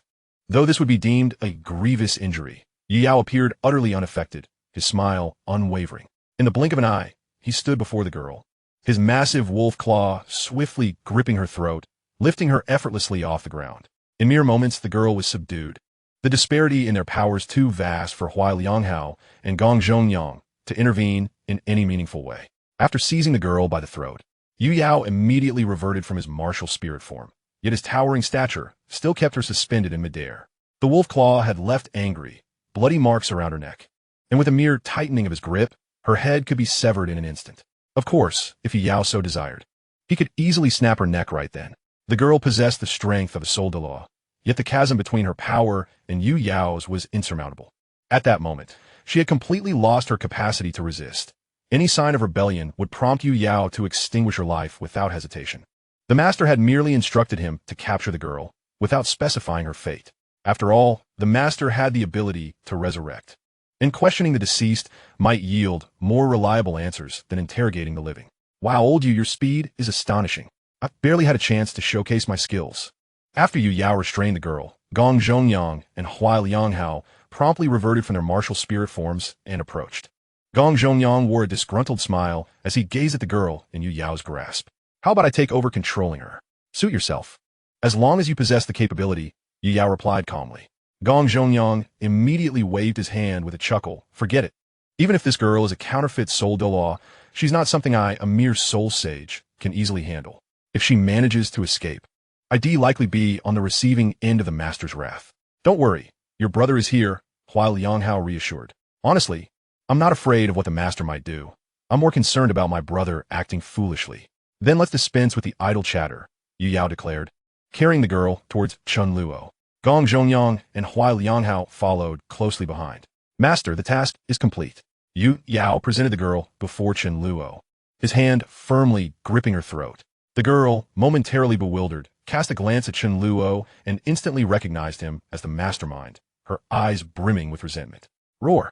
The long-ignored giant-horned alligator tortoise suddenly let out a furious roar, seemingly asserting its presence to all.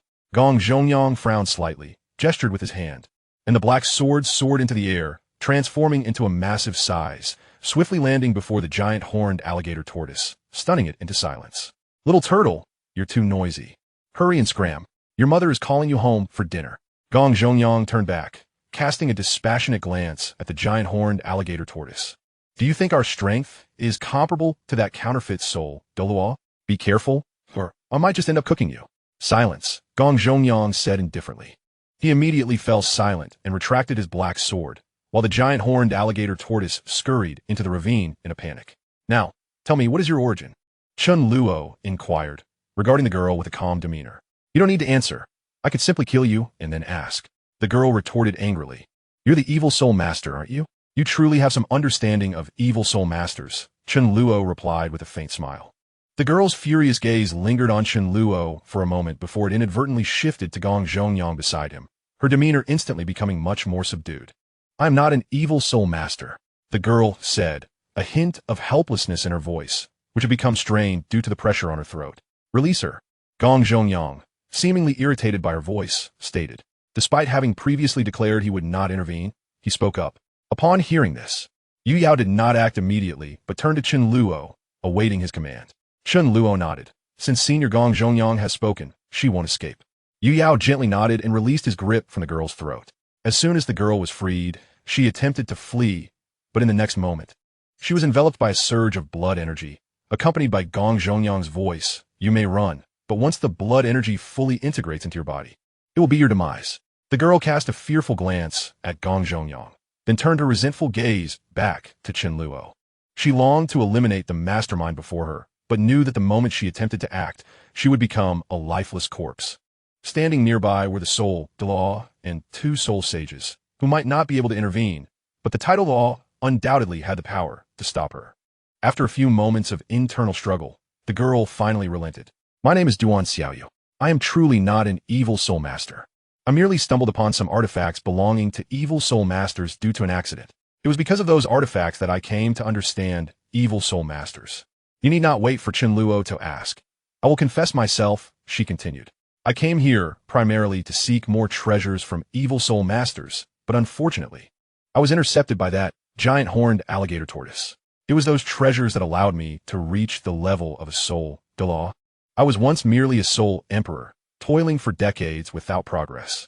It was those treasures that granted me a breakthrough, enhancing my strength exponentially and restoring my youthful appearance. I can faintly sense the presence of those artifacts. I can lead you to them and hand over the treasures on me, pleading only for my life to be spared. I know I have no bargaining power, but I still wish to try. You can have my body. Do as you wish. With a charming smile, Duan Xiaoyu added. At your age, you must need a woman, right? You old hag. Do you think your meager beauty can entice my master? Do you even have a right? Gong Zhongyang interjected, unable to contain himself. Chen Luo waved his hand slightly, signaling Gong Zhongyang to remain calm, then turned to Duan Xiaoyu with a faint smile. Spare me the trivialities. They only serve to disgust me. You should be aware of your true value. Lead the way. Duan Xiaoyu looked at Chen Luo with a chill running down her spine. Although he wore a smile, his words were anything but courteous, and most crucially, he possessed the strength to command everything. You might as well kill me. After all, you have the ability to control the dead, Duan Xiaoyu asserted. How suddenly you are no longer afraid of death? Chen Luo inquired with a chuckle. Duan Xiaoyu appeared remarkably calm. An unchangeable fate renders any struggle meaningless. It is better to hasten the arrival of the conclusion than to endure the torment of waiting. Hope is indeed beautiful, but it is also deadly. I discerned this many years ago. Chen Luo lightly applauded, while said, Now lead the way. Duan Xiaoyu continued to gaze at Chen Luo. Just kill me. Is that truly how eager you are to die? Chen Luo asked, somewhat surprised. Duan Xiaoyu revealed her true intention. I desire immortality. Chen Luo smiled. I will not kill you. Now lead the way. I can follow you indefinitely, willing to give everything, as long as you grant me a chance at eternal life. Duan Xiaoyu became agitated once more. Previously, she had sought to avoid death, and now she was expressing a desire for it. I do not possess such formidable powers. Chen Luo stated calmly. No, you do. Duan Xiaoyu appeared resolute. I'm not blind. I have just witnessed it. They have transcended the mundane limitations, not only acquiring formidable strength, but also liberating themselves from the shackles of suffering, and even attaining immortality. This aligns perfectly with what is inscribed upon the stone wall. It was evident that Duan Xiaoyu had discerned the true identities of Gong Zhongyang and his companions. As she was captured, her gaze frequently flitted towards Gong Zhongyang and the others, her attention primarily fixated on the wounds adorning Yao's body. Noticing that Yao's injuries were gradually healing, She seemed to grasp the entirety of the situation. Chen Luo was genuinely taken aback by Duan Xiaoyu's fervor. Yet he refrained from conceding to her request immediately. Lead the way. Very well. Duan Xiaoyu turned to Gong Zhongfei. Esteemed senior, could you please lift my restrictions? Gong Zhongfei maintained an expression of indifference, glancing at Chen Luo, who nodded in affirmation, before retracting the bindings imposed upon Duan Xiaoyu. At this moment, Chen Luo had activated the Death Goddess armor and the Death Goddess boots.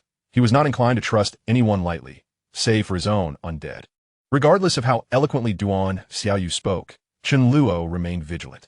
He had to guard against any sudden assault from her. With the Death Goddess armor and boots, he could avert numerous unforeseen mishaps. Alternatively, he could simply eliminate her, transforming her into an undead, thus circumventing a plethora of complications. This thought flickered through Chen Luo's mind, only to be quickly dismissed. He decided to observe first. If she exhibited any suspicious behavior, he could address her then. The consumption of awakening the soul Douluo was significantly taxing, and he wished to avoid wasting further time. Moreover, should he corner her too much, the possibility of her self-detonating remained. There was a rationale behind Chen Luo's choice not to kill Duan Xiaoyu. While straightforward and brutal methods might provide immediate satisfaction, certain considerations must be taken into account. Capturing someone with knowledge of the evil soul master's treasure was a rare opportunity. Thus, it warranted careful handling. Even with Gong Zhongfei present, absolute certainty was not guaranteed. If someone were to self-destruct, there was little one could do to counteract it.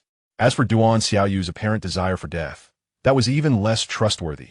She had just pleaded for mercy, and now sought death, which undoubtedly raised suspicion. Suddenly, the restrictions on Duan Xiaoyu were lifted, and a blood-red longsword pierced her heart with astonishing swiftness.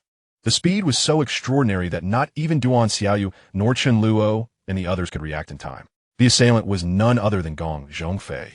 For only he possessed the power to execute such a feat. I understand your concerns. Sometimes, overthinking can impair your judgment. Gong Zhongfei's voice resonated as he withdrew his crimson sword. The very one who vowed not to intervene became the harbinger of Duan Xiaoyu's demise. A flicker of resentment flashed in Duan Xiaoyu's eyes, but ultimately, she succumbed with a mixture of bitterness and fury. Revive her, but exercise caution during the process.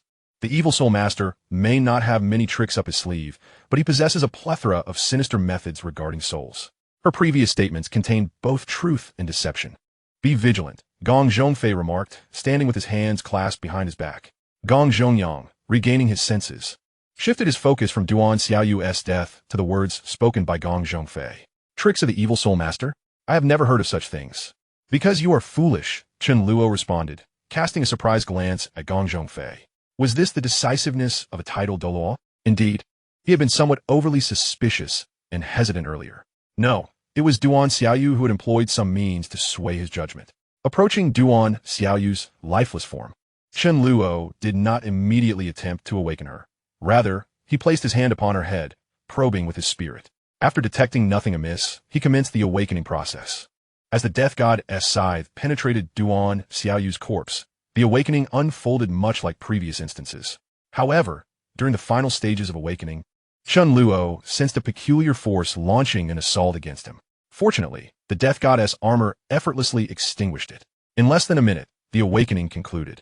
Duan Xiaoyu was indeed nothing more than an empty shell, not a true soul Douluo, and the process of awakening proved to be rather effortless. Upon regaining consciousness, Duan Xiaoyu found her wounds fully healed. Her eyes were veiled in a grayish hue, and a faint gray aura surrounded her. When she beheld Chen Luo once more, a flicker of guilt crossed her countenance, yet she spoke.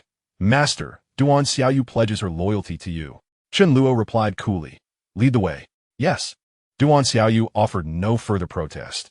As an undead, her only duty was to follow Chen Luo's command.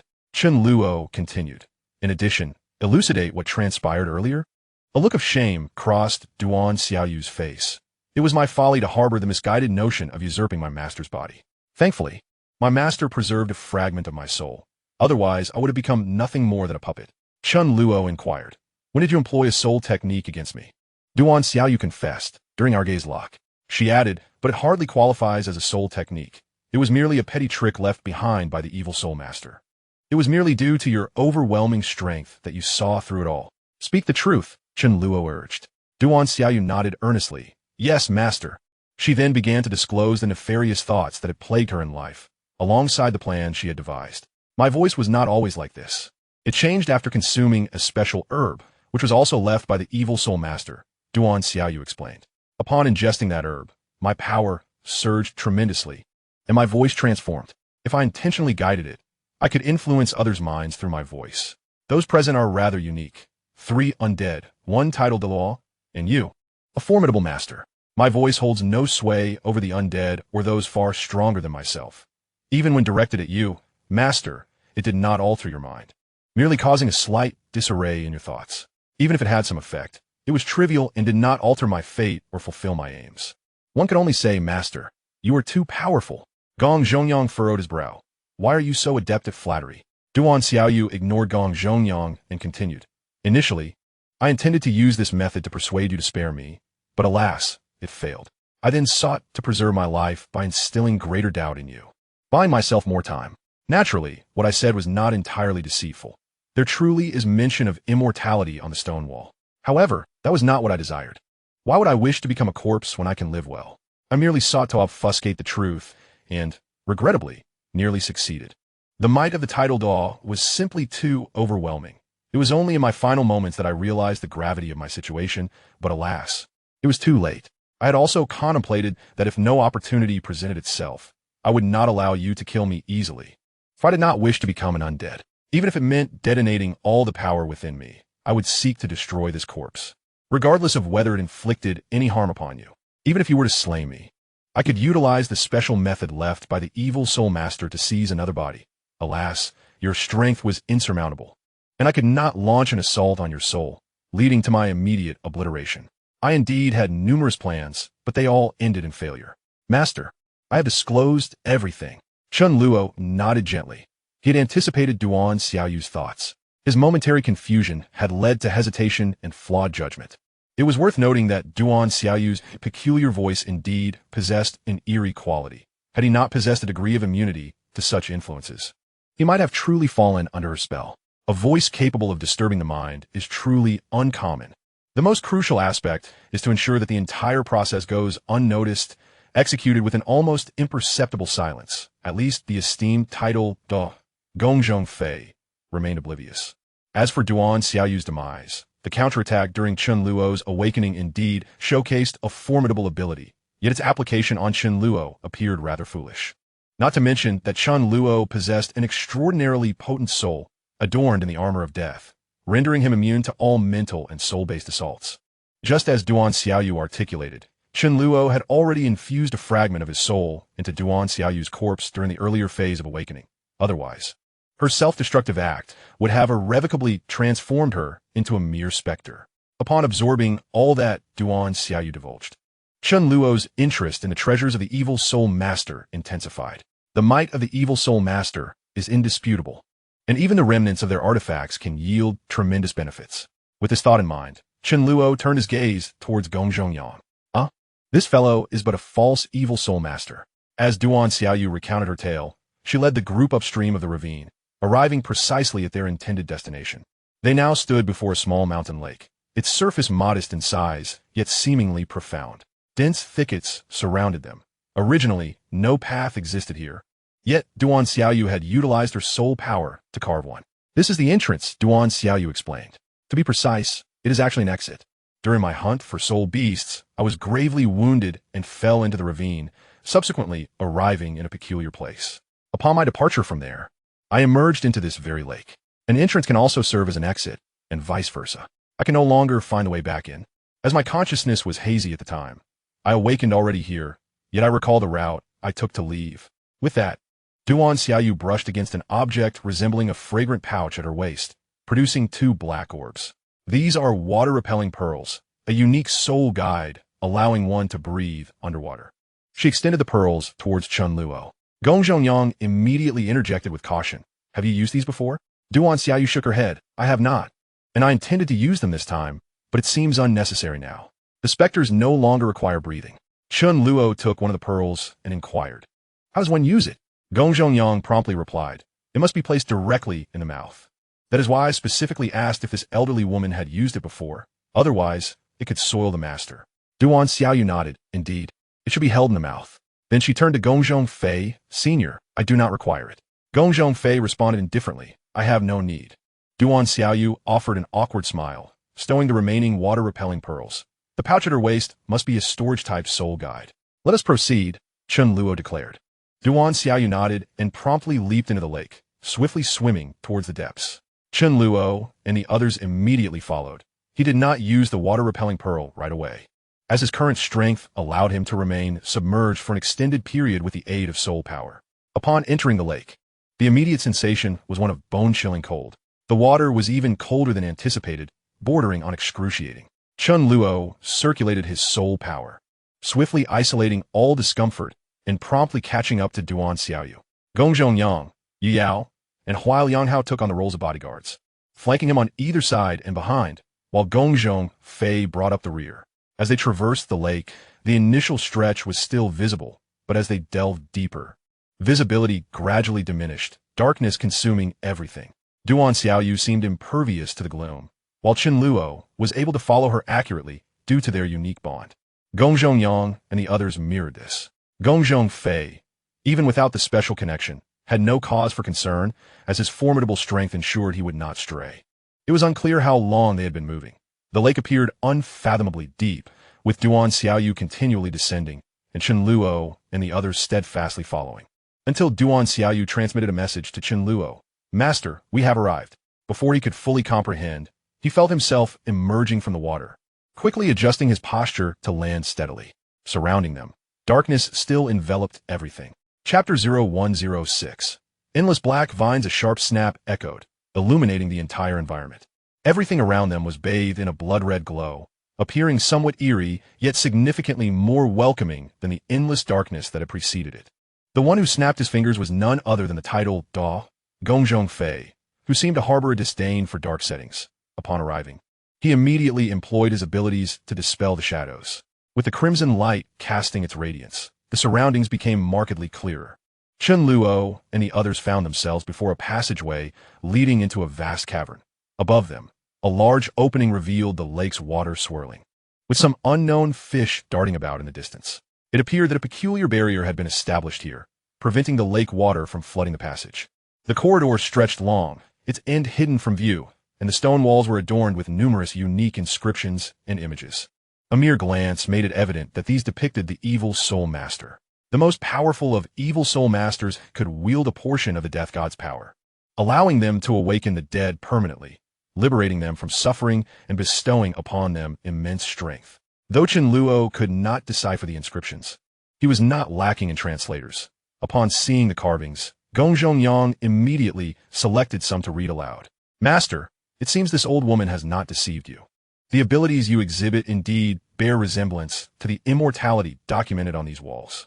Indeed, Chen Luo replied with a subtle nod, maintaining an air of calm. In truth, he wished to proclaim, I am the death god. At that moment, Duan Xiaoyu spoke. Everything I know about the evil soul master comes from these inscriptions. The characters inscribed here are quite rare, but fortunately, I am familiar with them. Gongzhong Yang added, these characters are seldom used on the continent.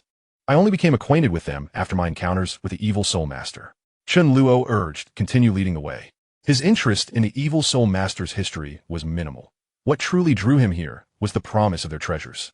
Duan Xiaoyu nodded immediately, understood. She continued to navigate ahead, with Chen Luo and the others following closely. Gongzhong Yang's gaze occasionally flitted over the inscriptions on the walls, yet he refrained from further commentary, as if those details were no longer worth mentioning.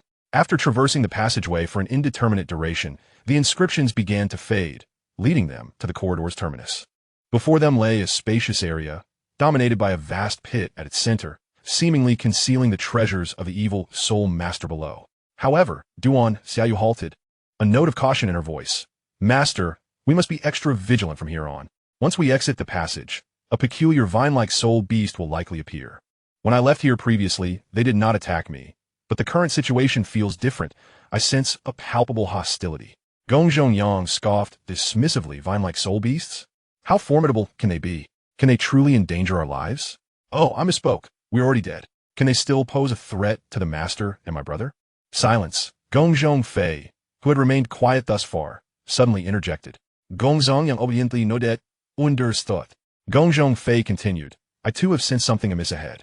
Chen Luo was somewhat taken aback. He had also perceived the entities beneath the ground, yet they did not seem particularly formidable. Why then? Did the title Douluo Gongzhong Fei display such wariness? Gongzhong Fei Komandet, Gongzhong Yang, Skolit ahead. Gongzhong Yang. Although somewhat reluctant, Gong Zhongyang still took a step forward. He feigned nonchalance, yet he remained more vigilant than anyone else. He immediately activated his martial soul, entering its true form. How many times had he transitioned into this state? Gong Zhongfei appeared slightly surprised. Could it be that he would remain unaffected? Yu Yao remarked, Elder. We were initially astonished as well, but upon usage, we discovered that we could exempt ourselves from all negative effects. And our strength and combat prowess have significantly increased compared to our living days. Intriguing. A smile flickered across the scarred visage of Gong Zhongfei. Ahead, Gong Zhongyang had already ventured into the perilous area. As Duan Xiaoyu had described, it was teeming with numerous vine-like soul beasts. Almost the instant Gong Zhongyang stepped into the zone, the ground fissured, unleashing countless tendrils. These tendrils were black, as thick as a human arm, with each segment branching out, their tips bristling with sharp thorns that glimmered ominously, seemingly infused with potent venom. These tendrils exuded an aura reminiscent of enhanced ghost vines. Yet their strength was far beyond that of ordinary ghost vines. All the black tendrils were of soul beasts exceeding 10,000 years in age. A few would pose little threat, but their sheer multitude was daunting, causing an involuntary shiver upon mere sight. Within moments, the entire area ahead was engulfed by the black tendrils. Surrounding Gong Zhongyang were numerous black long swords, relentlessly severing the advancing tendrils. Yet, for every tendril that was cut, 10 or even 100 more surged towards him.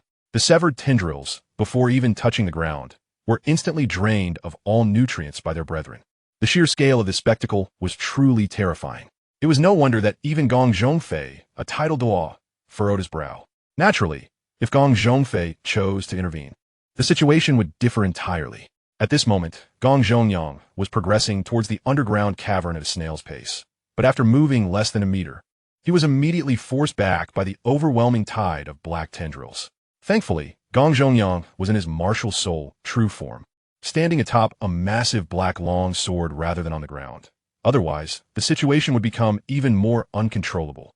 The colossal black long sword served not only as a means of transport for Gong Zhongyang, but, under his command, periodically unleashed terrifying sword energy to cleave through swathes of tendrils. However, this proved futile, as the sheer number of black tendrils was overwhelmingly intimidating. Indeed, due to their vast numbers, the tendrils could not all converge upon Gong Zhongyang at once, instead pressing forward in waves. Otherwise, the sheer mass of tendrils would likely pierce him through like a hedgehog. These black tendrils lacked any sign of life, appearing to be mere necromantic puppets. And their numbers were astonishingly excessive, Chen Luo mused inwardly. At this moment, Duan Xiaoyu, still shaken, remarked, I'm fortunate I was targeted when I left, otherwise, I would have long since become their nourishment. Yu Yao and Huai Lianghao stepped forward, expressing their willingness to fight. Master, if we allow Gong Zhongyang to battle alone, we may never see an end to it. I am willing to assist in eliminating those black tendrils. Me too. Very well, you all can go together, and Duan Xiaoyu. You too. Chen Luo nodded. Although Duan Xiaoyu felt some trepidation towards the black tendrils before her, she stepped forward upon receiving Chen Luo's command. In no time, Yu Yao, Huai Lianghao, and Duan Xiaoyu joined the fray, each activating their martial soul true forms, plunging into the thicket of black tendrils to alleviate the burden on Gong Zhongyang. However, in truth, their involvement did not yield significant results. The black tendrils seemed to be inexhaustible, an endless tide that could not be cut down. Once Yu Yao and his companions entered the fray, they faced the same overwhelming onslaught as Gong Zhongyang, with countless black vines surging forth. Only Yu Yao, being the strongest, found it somewhat manageable, while Huai Lianghao and Duan Xiaoyu struggled considerably. In his werewolf form, Yu Yao radiated an eerie, deep blue glow, capable of repelling most tendrils, while his claws shredded a few that dared approach. Yu Yao had a clear objective, to reunite with Gong Zhongyang, and he was steadily making his way towards him. Meanwhile, Huai Lianghao, in his martial soul true form, had transformed into a stone statue, boasting astonishing defensive capabilities. The tendrils could not breach his defenses, and his strength was formidable enough to easily tear apart the attacking vines. He also periodically unleashed offensive soul techniques, such as summoning stone spikes from the ground that pierced through the majority of black tendrils. He had attempted to seal himself within stone walls. But the black tendrils were omnipresent, almost as if they were sprouting directly from him. Though he had effective means to counter the tendrils, Gong Zhongyang's sluggish speed was a significant drawback, rendering his movements quite difficult and causing him considerable distress. Likewise, Duan Xiaoyu, now a necromancer, seemed to possess the strength of a soul, Douluo, and she appeared to have sensed the changes in her own power and body, growing more confident as she wielded her long whip, summoning immense, shadowy whips that effortlessly carved a path for her. Before long, Yu Yao and Duan Xiaoyu successfully joined Gong Zhongyang, and they soon recognized Hua Lianghao's predicament, rushing to his aid. In less than no time, the four of them had converged. Master, although these black tendrils are troublesome, they are not insurmountable. Even if we cannot eradicate them completely, we could devise a means to temporarily deal with them and proceed to the cavern ahead. After regrouping, Yu Yao and the others arrived at the tunnel entrance to meet Chen Luo. Naturally, Gong Zhongfei was not part of Yu Yao's plan. If they could handle the black tendrils, there was no doubt that a title Dao like Gong Zhongfei could do so with ease. Chen Luo nodded and stepped into the encirclement formed by Yu Yao and the others, standing upon Gong Zhongyang's black long sword, once again experiencing the sensation of sword flight. However, this time, it was not flight through the air, but rather through a sea of black tendrils. These tendrils, while not particularly powerful, were exceedingly repulsive. If they could be subjugated, they could wreak havoc on soul masters below the rank of soul emperor, and even control those at the soul sage and soul Douluo levels for an extended period.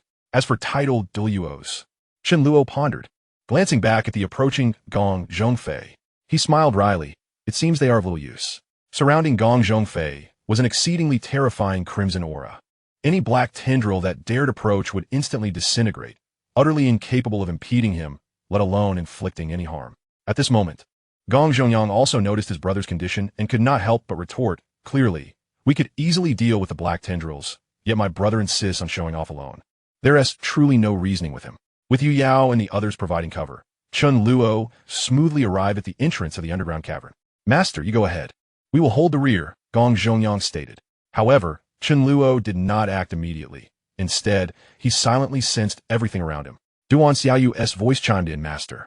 The closer we get to the cavern, the more black tendrils there are. We can hardly withstand it any longer.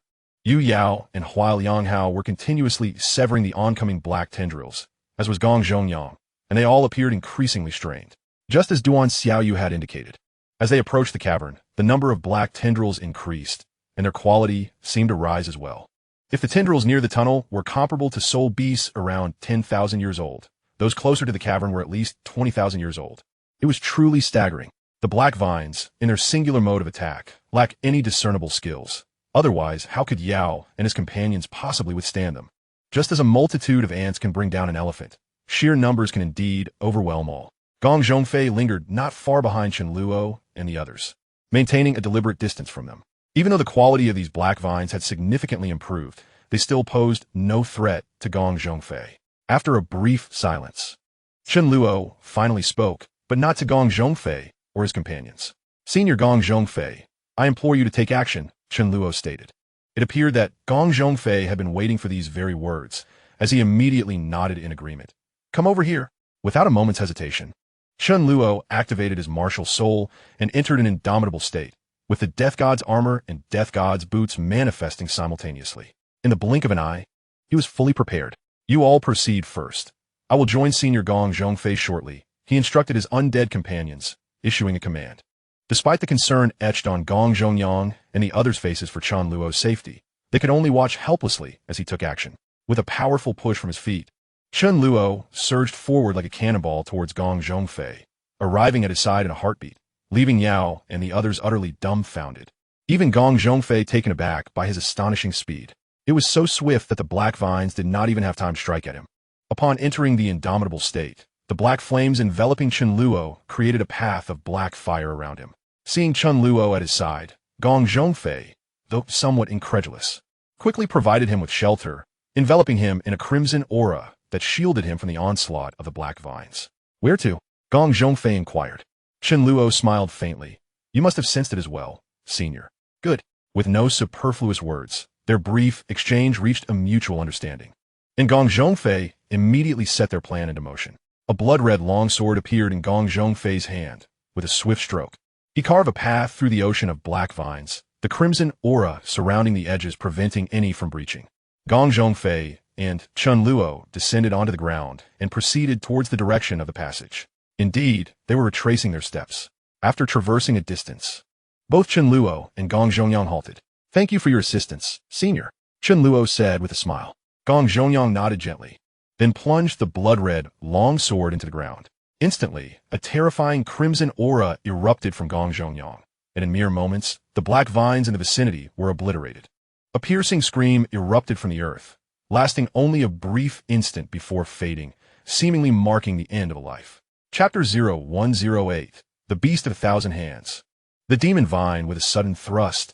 As Gong Zhongyang withdrew the blood-red longsword, the ground cracked open, revealing a massive vine as thick as a barrel.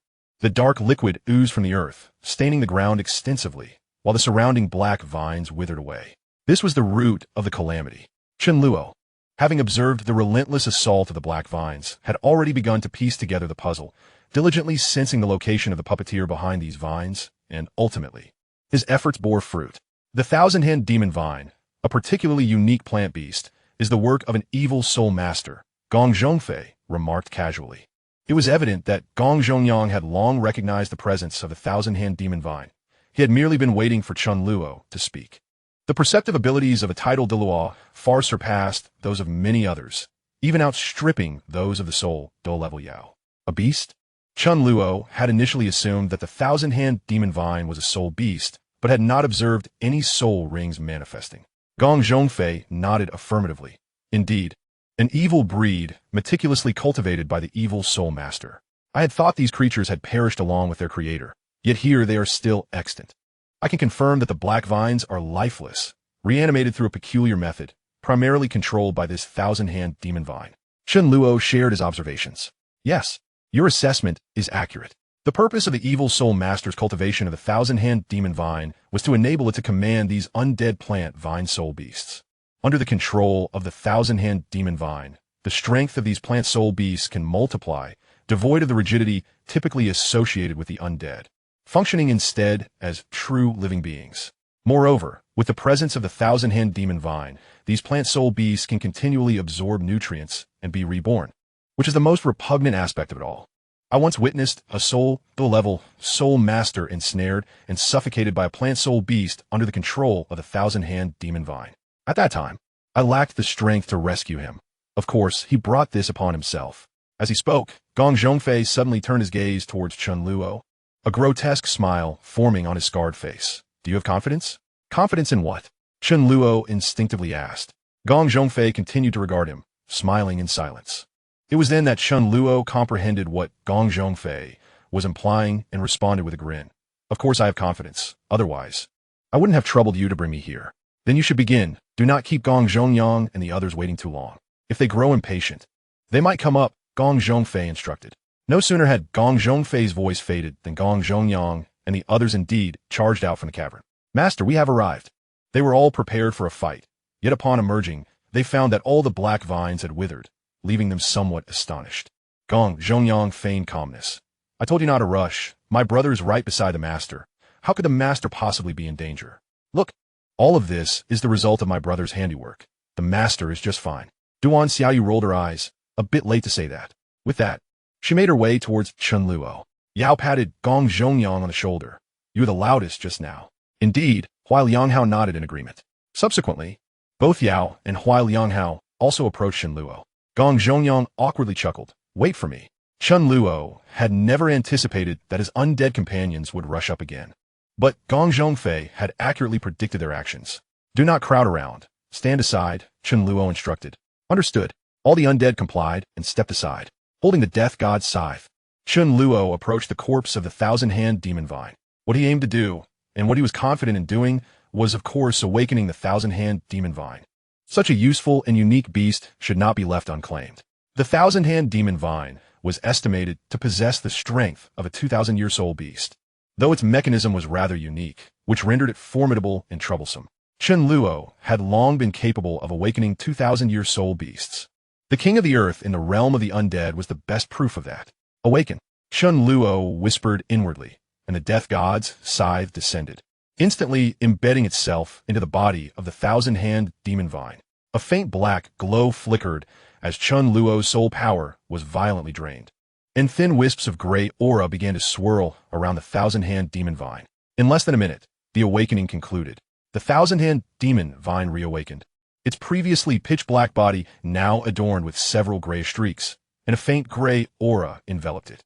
Suddenly, a fierce wind erupted from the thousand-hand demon vine, and its form rapidly diminished, ultimately transforming into a slender black vine, the thickness of a chopstick and measuring 20 centimeters in length. Remarkably, it could change size, which was perfect as Chen Luo had been concerned about where to store it. The realm of the undead was nearing its capacity. Witnessing the thousand-hand demon vine's ability to alter its size, Chen Luo was, of course, immensely delighted. The thousand-hand magic vine possesses a remarkable sentience, aware of the space it occupies, and thus voluntarily shrinks in size, deftly climbing onto Chen Luo's body before finally coiling around his left wrist, entwined with the Death God's bracelet.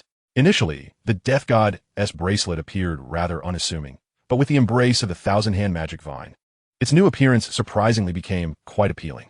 The primary advantage is that the thousand-hand magic vine is entirely unobtrusive, making it quite comfortable to wear alongside the Death God's bracelet. Is it really that simple? Gong Zhongfei inquired, somewhat taken aback. Chen Luo nodded gently in affirmation. Indeed, it poses no challenge. Gong Zhongfei continued, shall I procure a few corpses of tidal Douluo for you to experiment with? Chen Luo chuckled softly. I have yet to awaken the abilities of a tidal Douluo. I must become significantly stronger first. Then do your best, Gong Zhongfei encouraged. Yes, I shall, Chen Luo replied. It was evident that Gong Zhongfei was intrigued by the notion of resurrection. Perhaps as Gong Zhongyang suggested, he genuinely sought the pursuit of immortality. Without even having reached the true hiding place of the evil soul master's treasure, they had already acquired a unique beast, the thousand-hand magic vine. Within Chen Luo's perception, the thousand-hand magic vine harbored numerous vine-like soul beast spirits, which could be summoned for use when necessary. Indeed, those vine-like soul beast spirits were stored within the body of the thousand-hand magic vine and could change size along with it. This might very well be the true purpose of the thousand-hand magic vine. In the future, there may be opportunities to further store vine-like soul beast spirits within it. However, currently, the available vine-like soul beasts are not particularly formidable. It is likely that the spirit beast resources were once far superior. The spirits stored within this thousand-hand magic vine are predominantly over 10,000 years old. This is a matter for another time. For now, there is no rush. Let us descend. Have you found anything valuable down there? With the thousand-hand magic vine now claimed, it was time to explore the genuine treasure of the evil soul master. As they spoke, Chen Luo and his companions proceeded once more toward the underground cavern. In response to Chen Luo's inquiry, Gong Zhongyang replied with a cold smile. There is nothing of value below. I suspect those treasures were long ago hoarded by Duan Xiaoyu. You slanderer, Duan Xiaoyu retorted furiously. You, Gong Zhongyang, seem particularly fond of sowing discord. Chen Luo interjected. Silence. At once, both Gong Zhongyang and Duan Xiaoyu fell silent. You have no secrets before me. There is no need for such disputes. Gong Zhongyang, refrain from making such statements in the future. Yes, master. Gong Zhongyang promptly agreed. Unexpectedly, Gong Zhongfei chimed in, foolish. Duan Xiaoyu immediately echoed, foolish. Gong Zhongyang remained speechless. Chen Luo refrained from further questioning, as the underground cavern lay directly ahead, and he could ascertain the situation for himself. Without hesitation, he leaped into the cavern, rapidly descending for several seconds before finally landing on solid ground. In stark contrast to the darkness of the passage, the cavern was astonishingly illuminated, with no discernible source of light, resembling daylight within. The cavern was vast, large enough to accommodate a small village. It felt as though they had entered another world, albeit one that appeared desolate at first glance. Duan Xiaoyu broke the silence, master. I cannot fathom why this place has transformed so drastically. When I first arrived, it was a veritable paradise. Chen Luo instantly accessed the imagery from Duan Xiaoyu's memory. Indeed, it had once resembled a hidden utopia teeming with flora and fauna, and even flowing streams. Yet there was no one around, not even a wild beast.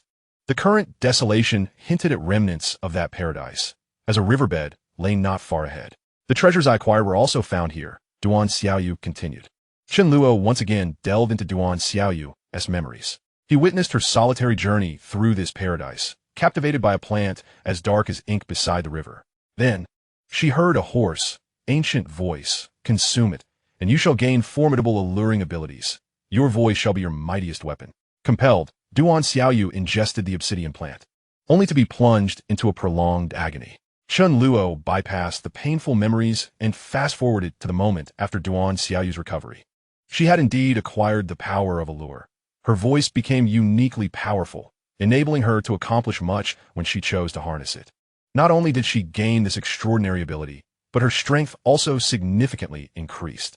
Subsequently, the hoarse, ancient voice continuously guided her to uncover treasure after treasure. She discovered inscriptions detailing the capabilities of the evil soul master on a stone and found crimson fruits beneath a great tree. Duan Xiaoyu truly amassed considerable wealth here, which contributed to her eventual rise as a soul Douluo. This place was rich with strange treasures, and that hoarse, ancient voice seemed inherently persuasive. Duan Xiaoyu followed its commands without a trace of her own will, akin to a marionette, executing whatever was desired of her, devoid of the capacity for resistance. Of course, Duan Xiaoyu did not sacrifice much. Her only toll was her voice. While it may have once been melodious, it paled in comparison to the treasures she secured. Eventually, at an unknown moment, Duan Xiaoyu regained her awareness, and her first instinct was to flee. I felt that if I remained here any longer, I would truly become a puppet. Had I not escaped then, I would have been trapped forever. When I departed, this place was still intact. And as I left the cavern, those black vines parted to grant me passage. I followed the dark passageway to the lake's bottom and exited this realm. The treasures I acquired were merely a fraction of what this place holds. It could be likened to the tip of the iceberg. I also do not understand why it has transformed into this state. As Chen Luo shared in Duan Xiaoyu's memories, she recounted her past experiences. But Chen Luo was able to perceive those scenes more vividly through her recollections. Could it be that someone arrived here before us? Gong Zhongyang proposed after listening intently. However, Yao shook his head. It is unlikely. If this place truly transformed as Duan Xiaoyu described, it would be nearly impossible for anyone to completely devastate it. Not even a tidal Douluo. Any significant disturbance would lead to everything here being eternally buried. Once Yao finished speaking, all eyes turned to Gong Zhongfei. Indeed, it is a formidable task, particularly to execute it flawlessly, Gong Zhongfei affirmed. Meanwhile, Huai Lianghao was crouched on the ground, seemingly engaged in deep concentration. Chen Luo inquired, "Have you discerned anything?" Huai Lianghao responded with an unusual expression. "It seems there is another realm beneath." With that, Huai Lianghao struck the ground with a powerful fist. The earth immediately cracked open, revealing glimpses of what lay beneath. Could it be layers upon layers? If another world exists below, and I descend only to find more beneath, wouldn't that be endless? Gong Zhongyang couldn't help but jest. "Quiet," Gong Zhongfei commanded. "Yes, elder brother," Gong Zhongyang quickly complied. Huai Lianghao turned to Chen Luo, "Master, my strength is insufficient to fully breach this area." Yu Yao delivered a forceful punch to the ground, creating deeper fissures, yet it still felt inadequate. Duan Xiaoyu relinquished any attempts to struggle, and Gong Zhongyang had no desire to try either. All eyes once again fell upon Gong Zhongfei. "Senior, I implore you," Chen Luo said earnestly. Gong Zhongfei nodded gently, then summoned his blood-red longsword, delivering a powerful strike to the ground. In an instant, a vast chasm appeared before everyone. Just as Huai Lianghao had indicated, there indeed lay another world below, a perfect replica of the one before them. Yet the environment there resonated more closely with Duan Xiaoyu's memories. After creating a path, Gong Zhongfei sheathed his sword and calmly uttered Gong Zhongyang's name. Understanding his elder brother's intent, Gong Zhongyang immediately sprang into action.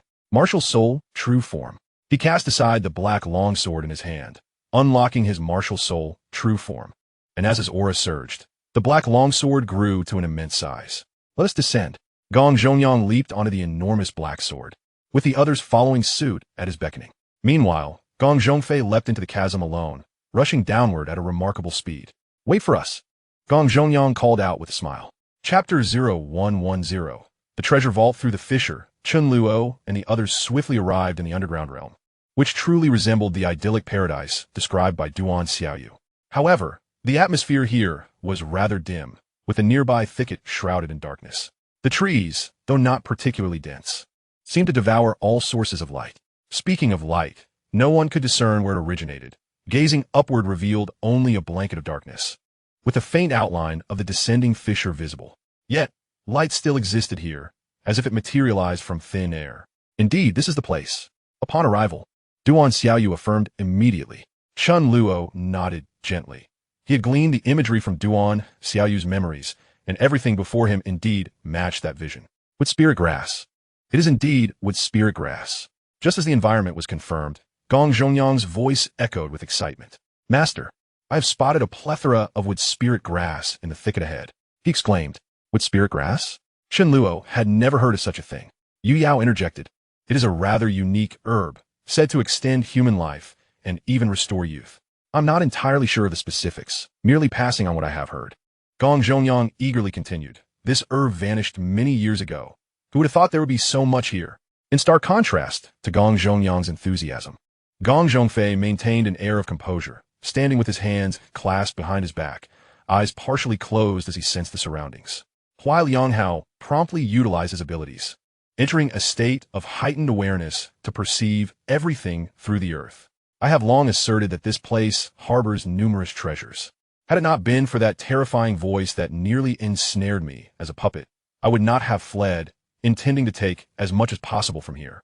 I believed I had grown strong enough to return for further exploration, only to be targeted by that damned creature before reaching my destination, eventually encountering you all.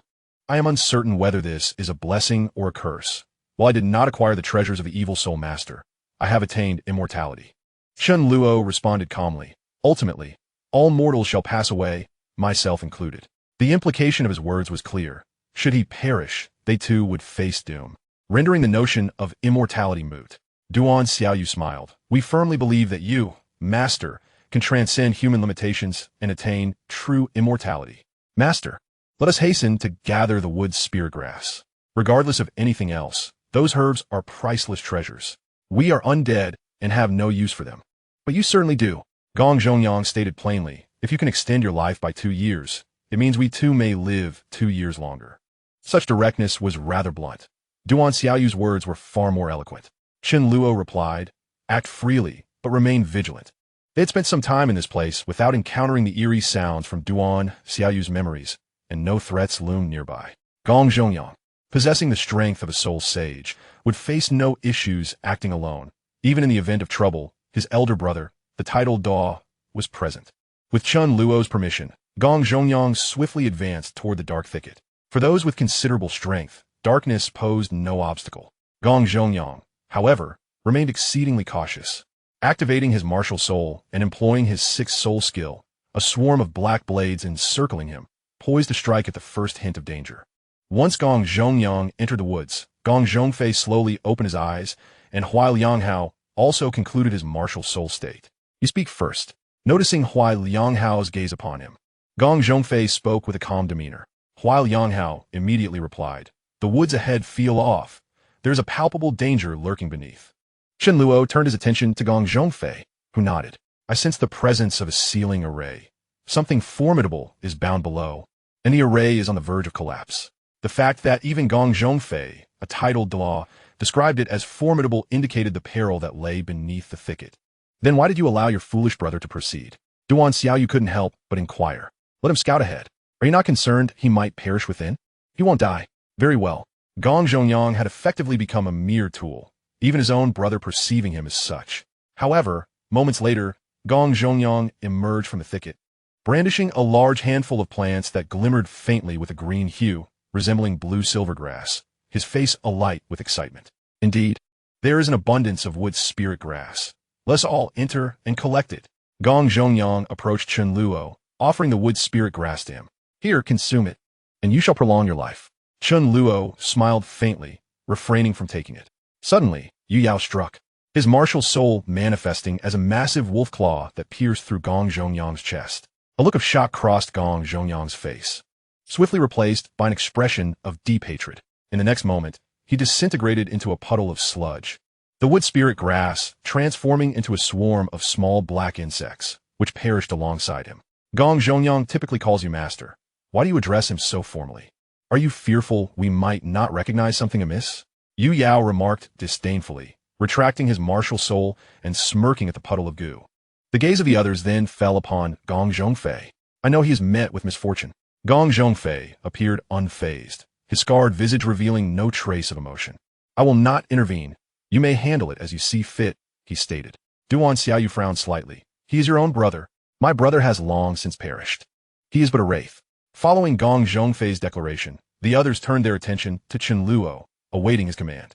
"Let us venture forth and discover what demonic entities lie within." With that, he activated his martial soul, wielding the Grim Reaper's scythe, clad in the Reaper's armor, and stepped deliberately toward the dark thicket. Seeing this, Yu Yao and the others readied themselves for battle, surrounding Chen Luo protectively. The treasure trove undoubtedly harbored perilous challenges. To acquire the coveted treasures, they must confront and overcome those dangers. When Chen Luo resolved to seek out treasures, he had already steeled himself mentally for what lay ahead. Chapter 111. The sealed shadow Gong Zhongfei was utterly unconcerned, which signified that the perils lurking within the dark woods were limited. Danger exists in varying degrees. Since Gong Zhongyang was not at risk of losing his life, it was certain that the rest of them would not encounter any grave issues either. Cannon fodder possesses its own value. And what is more, this particular cannon fodder happened to be the brother of a titled Douluo, thus enhancing the credibility of the information exchanged. Given Gong Zhongfei's fraternal affection for Gong Zhongyang, he would never gamble with his brother's life.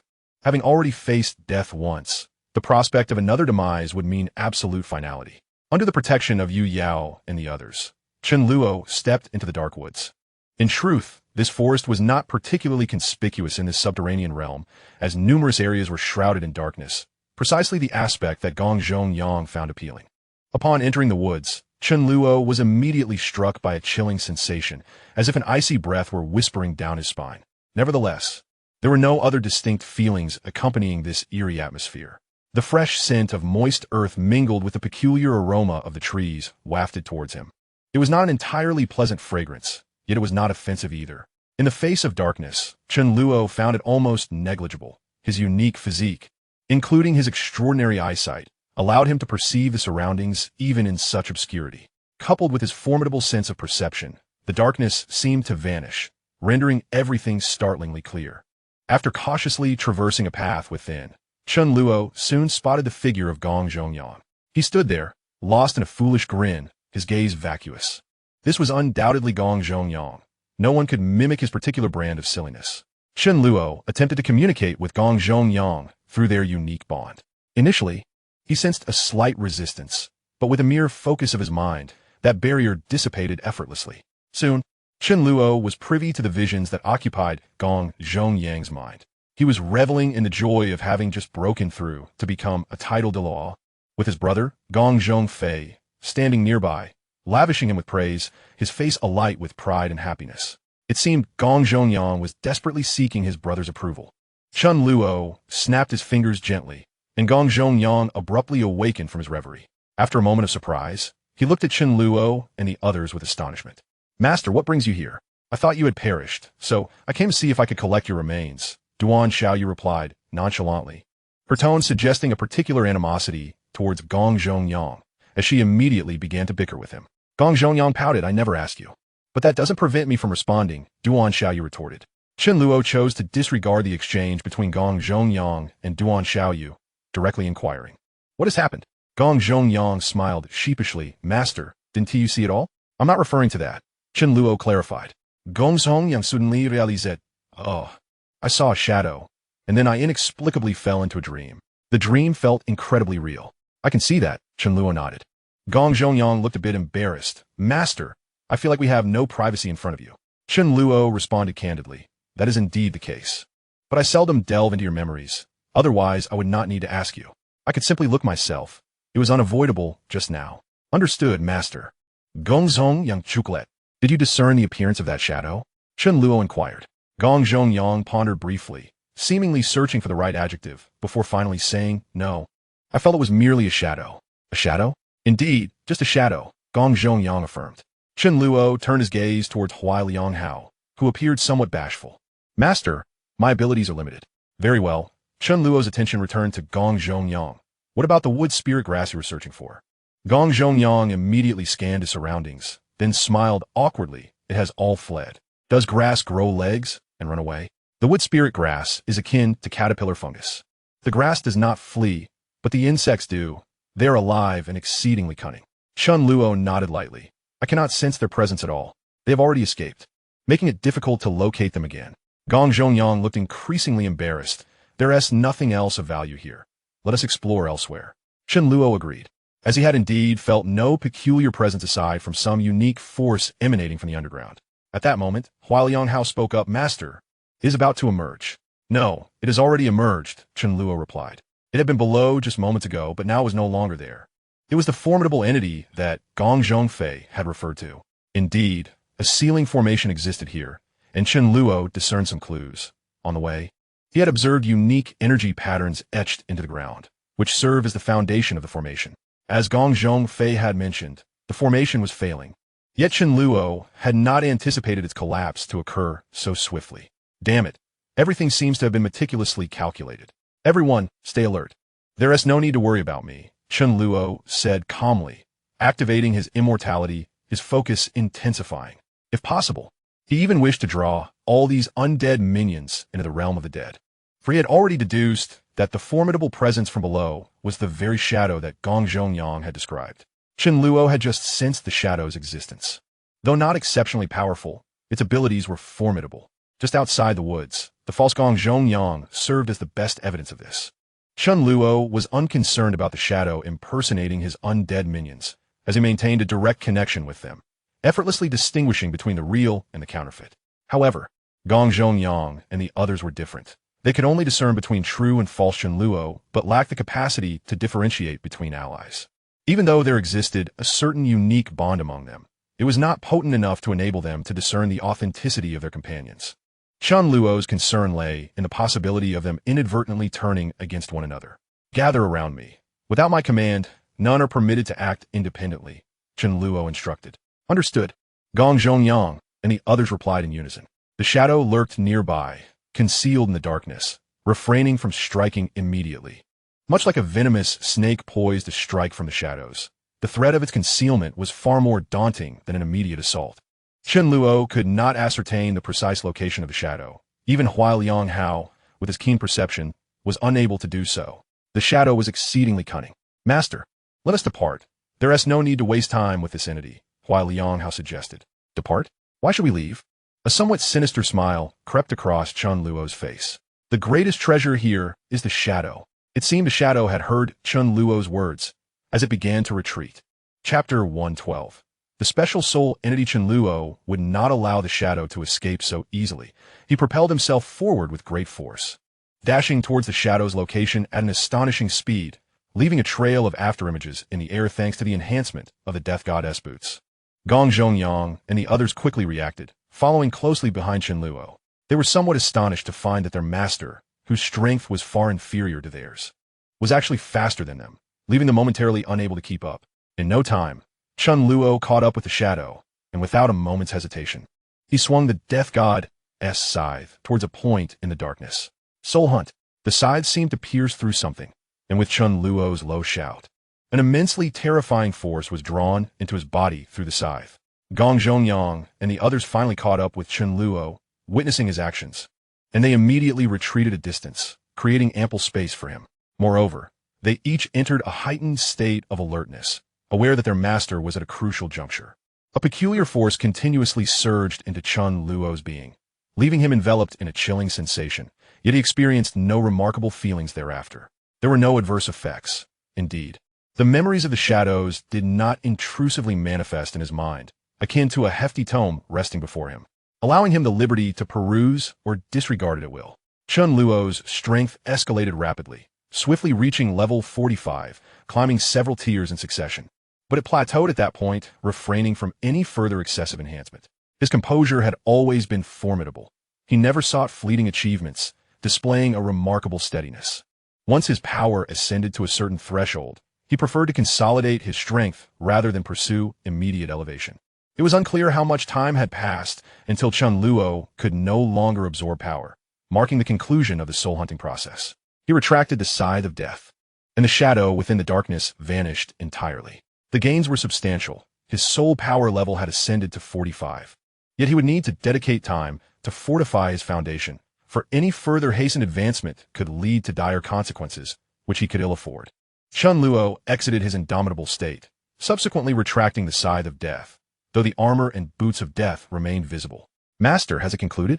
Upon witnessing Chen Luo voluntarily withdraw his martial spirit, Gong Zhongyang and his companions approached cautiously, inquiring tentatively. Chen Luo nodded affirmatively. Yes, it is finished.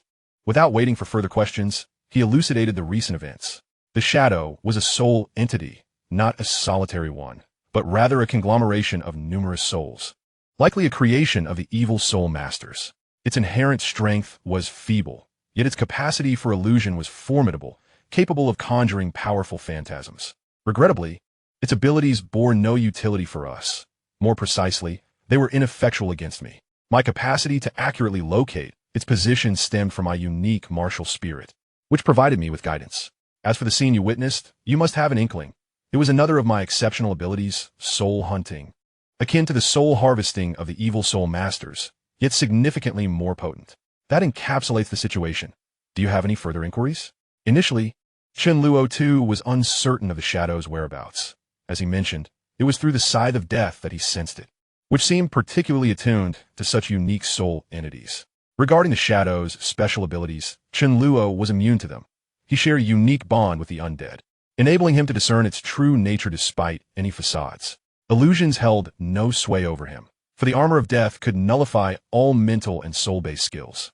As he spoke, they made their way out of the dark forest. There was no further value to extract here. The most significant treasure, the shadow, had already been claimed by Chen Luo, and the wooden spirit grass discovered by Gong Zhongyang had long since fled, making it nearly impossible to locate even if they dug 3 feet into the ground. There are no further questions. We are immensely grateful for your clarifications, Master. Gong Zhongyang remarked with a smile, and the others nodded in agreement. However, Duan Xiaoyu suddenly interjected, Master, after absorbing the shadow, did you inherit any of its abilities? Chen Luo shook his head. No, the ability to utilize soul hunting to eliminate it is already quite remarkable. Although it was a fusion of many soul entities, it was surprisingly pure. Otherwise, I could not have acted against it. Had the shadow been tainted, even if it offered substantial benefits, I would not have intervened. How unfortunate, Duan Xiaoyu remarked. Gong Zhongyang, however, appeared unconcerned. Our master is so powerful. Does he truly need such trivial abilities? Duan Xiaoyu scoffed. Do you feel uncomfortable if you aren't flattering him all day? You old hag. These are my heartfelt sentiments. Gong Zhongyang retorted. Observing the impending dispute between Duan Xiaoyu and Gong Zhongyang, Chen Luo interjected firmly. Enough, quiet down. The two complied, falling silent, while Yu Yao and Hua Lianghao had grown accustomed to such exchanges. At this moment, the group had exited the dark forest. Where's my brother? Surely he hasn't gone in after me? Gong Zhongyang scanned the vicinity, but found no trace of Gong Zhongfei. You think too highly of yourself. Only because our master is willing to search for you would your brother even care about your welfare. He knows full well the dangers that lie within, yet still sends you to probe. Duan Xiaoyu sneered, then recounted the earlier events to Gong Zhongyang, leaving him momentarily speechless. Let us not concern ourselves with Senior Gong Zhongfei. We shall continue our treasure hunt here, Chen Luo declared. Given Gong Zhongfei's strength, it was nearly impossible for him to encounter trouble here. Even if he did, the commotion would be considerable. The undead, naturally, had no objections to Chen Luo's words. They resumed their roles as guardians, vigilantly surrounding him. There's no need to be so tense. This place isn't as perilous as one might imagine, Chen Luo remarked, observing his undead companion's cautious demeanor. I am not so fragile. Even if I cannot confront danger, I possess the ability to flee. Everyone, please relax. Upon hearing this, Gong Zhongyang and the others began to disperse around Chen Luo, though they formed 2 ranks as they walked. Yu Yao and Gong Zhongyang flanked him, with Duan Xiaoyu and Hua Lianghao trailing behind. Noticing the diligence of his undead, Chen Luo chose not to press the matter further, content as long as they did not completely encircle him. As they traversed this otherworldly paradise, or rather, a somewhat shadowy paradise, there existed a source of light. Yet overall the area remained dim. What was once a beautiful environment appeared somewhat eerie under the pall of darkness. After walking for some time, Chen Luo and his companions soon made another discovery, the wooden spirit grass. Chapter 113. The sinister experiment. Previously, the wooden spirit grass had fled the dark forest. But now Chen Luo and his companions encountered these peculiar plants in a flat expanse. The quantity was limited, numbering merely a dozen. Gong Zhongyang seemed well versed in the harvesting of these special plants, cautiously advancing before bringing his palms down forcefully upon the ground, uprooting all the wooden spirit grass in an instant. With a swift motion, he gathered the plants into his hands, organized them briefly, and then promptly handed them over to Chen Luo. At first glance, the wooden spirit grass bore little distinction from ordinary grass. However, upon closer inspection, one could discern that it was divided into two segments. The upper portion resembled a bluish-silver grass, glowing faintly green, standing about 7 to 10 centimeters tall, with unique patterns adorning its tip. The lower segment appeared akin to an old silkworm, measuring approximately 3 to 6 centimeters in length and 1 centimeter in diameter. With a dark green exterior, a rough surface, transverse wrinkles on its back, and 8 pairs of thoracic legs on its underside. This was the wooden spirit grass, which, when consumed, could extend one's lifespan and rejuvenate the individual. Regrettably, had they not been ensnared by the shadow earlier, those wooden spirit grasses would have belonged to you, Master. Gong Zhongyang chuckled. Master, do not underestimate these seemingly unremarkable entities. Their effects are quite significant. Consuming one can add at least half a year to one's life, though only one may be taken, as consuming more yields no additional benefit. Seemingly feeling that his explanation was insufficiently detailed, Gong Zhongyang elaborated. Such life-extending treasures are rare in this world. The wooden spirit grass has nearly become extinct, likely only found in this cursed place. Besides prolonging life, consuming wooden spirit grass can also rejuvenate one, not just in appearance, but in certain abilities as well, if you catch my drift, Master. With that, Gong Zhongyang flashed a mischievous grin. Chen Luo collected the wood spirit grass without much interest. It held little significance for him at present. His undead minions had no use for it either, otherwise, he would have simply fed it to them. Extending one's life for another year or so had little meaning for Chen Luo, if he could not transcend his ultimate limits. Living for decades would merely be a farce. Youth, if not harnessed to reach the pinnacle, would only wane with age, rendering a long life devoid of purpose. As for the ability to rejuvenate, Chen Luo found it even less applicable. He was already youthful and handsome, and an excess of beauty might invite unwelcome troubles. Nevertheless, it mattered little. What he and his undead could not utilize could still benefit others in need. This peculiar item was undoubtedly priceless.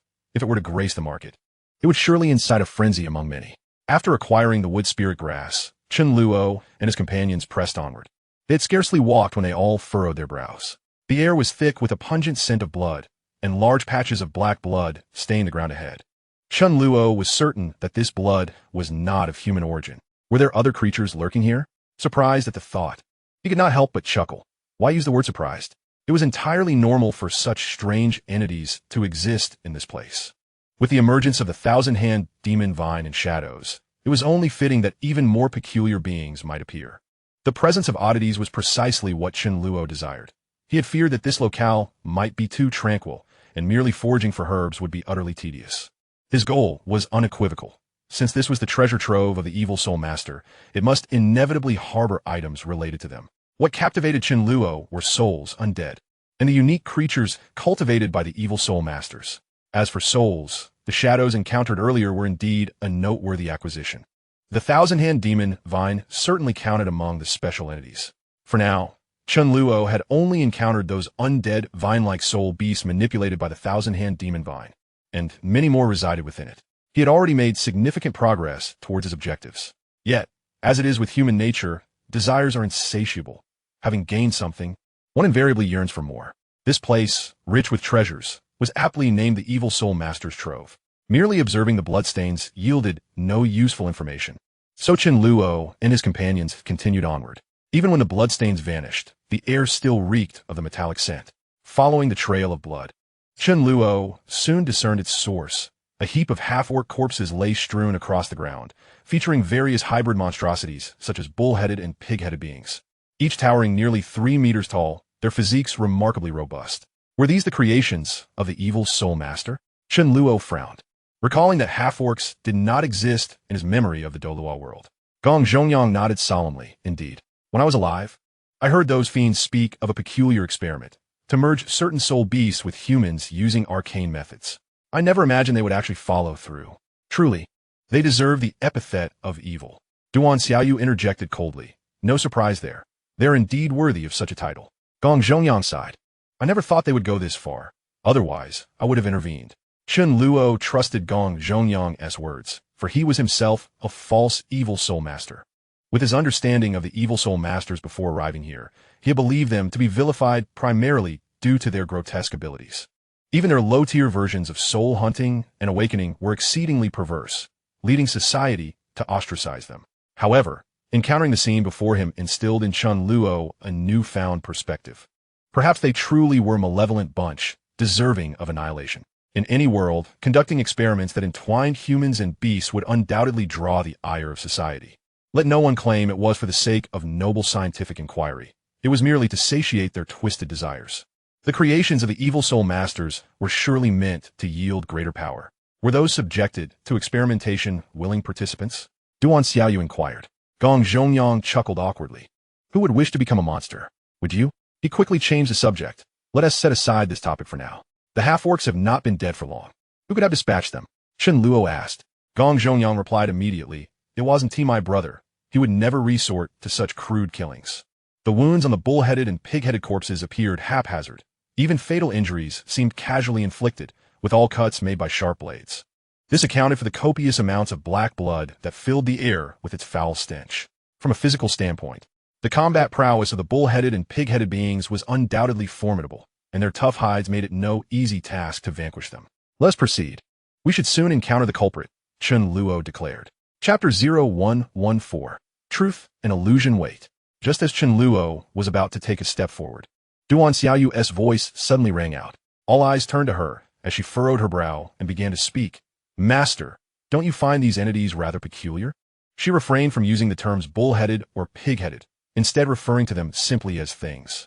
What is strange? Chen Luo asked, perplexed, as he had sensed nothing unusual.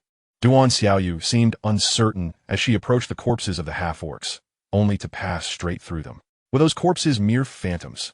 After traversing the spectral bodies, Duan Xiaoyu crouched down and reached to touch the black blood on the ground. When she raised her hand to show Chen Luo and the others, it bore no trace of blood. Even the blood is fake, she stated calmly upon returning to Chen Luo's side. The last time I was here, I may not have explored every inch, but I covered a substantial area, and I can say with certainty that I never encountered these entities. This place is hidden so well that one could not stumble upon it without intent, let alone gain entry. They never existed in the first place, making it impossible for them to appear within such a short span of years. Chen Luo frowned slightly. It feels far too real. Whether in the vividness of the scene before him or the intense scent of blood in the air, it all seemed strikingly authentic. Even when he employed his mental faculties to perceive it, everything felt as though it truly existed. Chen Luo had no interest in these half-orcs, and thus had no intention of using his awakening ability to revive them. Had Duan Xiaoyu not uncovered this clue, it was likely that he and his companions would have been deceived by the illusion before them. Indeed, it's too real. Gong Zhongyang and the others exhibited varying degrees of astonishment, with Gong Zhongyang mimicking Duan Xiaoyu's actions and walking toward the half-orc corpses. Bang! Gong Zhongyang collided with one, black blood splattering across his face and staining his clothing. He turned back awkwardly, confusion written across his features. Witnessing Gong Zhongyang's disheveled state, the others could not muster a smile. Their expressions were now filled with heightened astonishment. What is happening? Chen Luo furrowed his brow again and approached.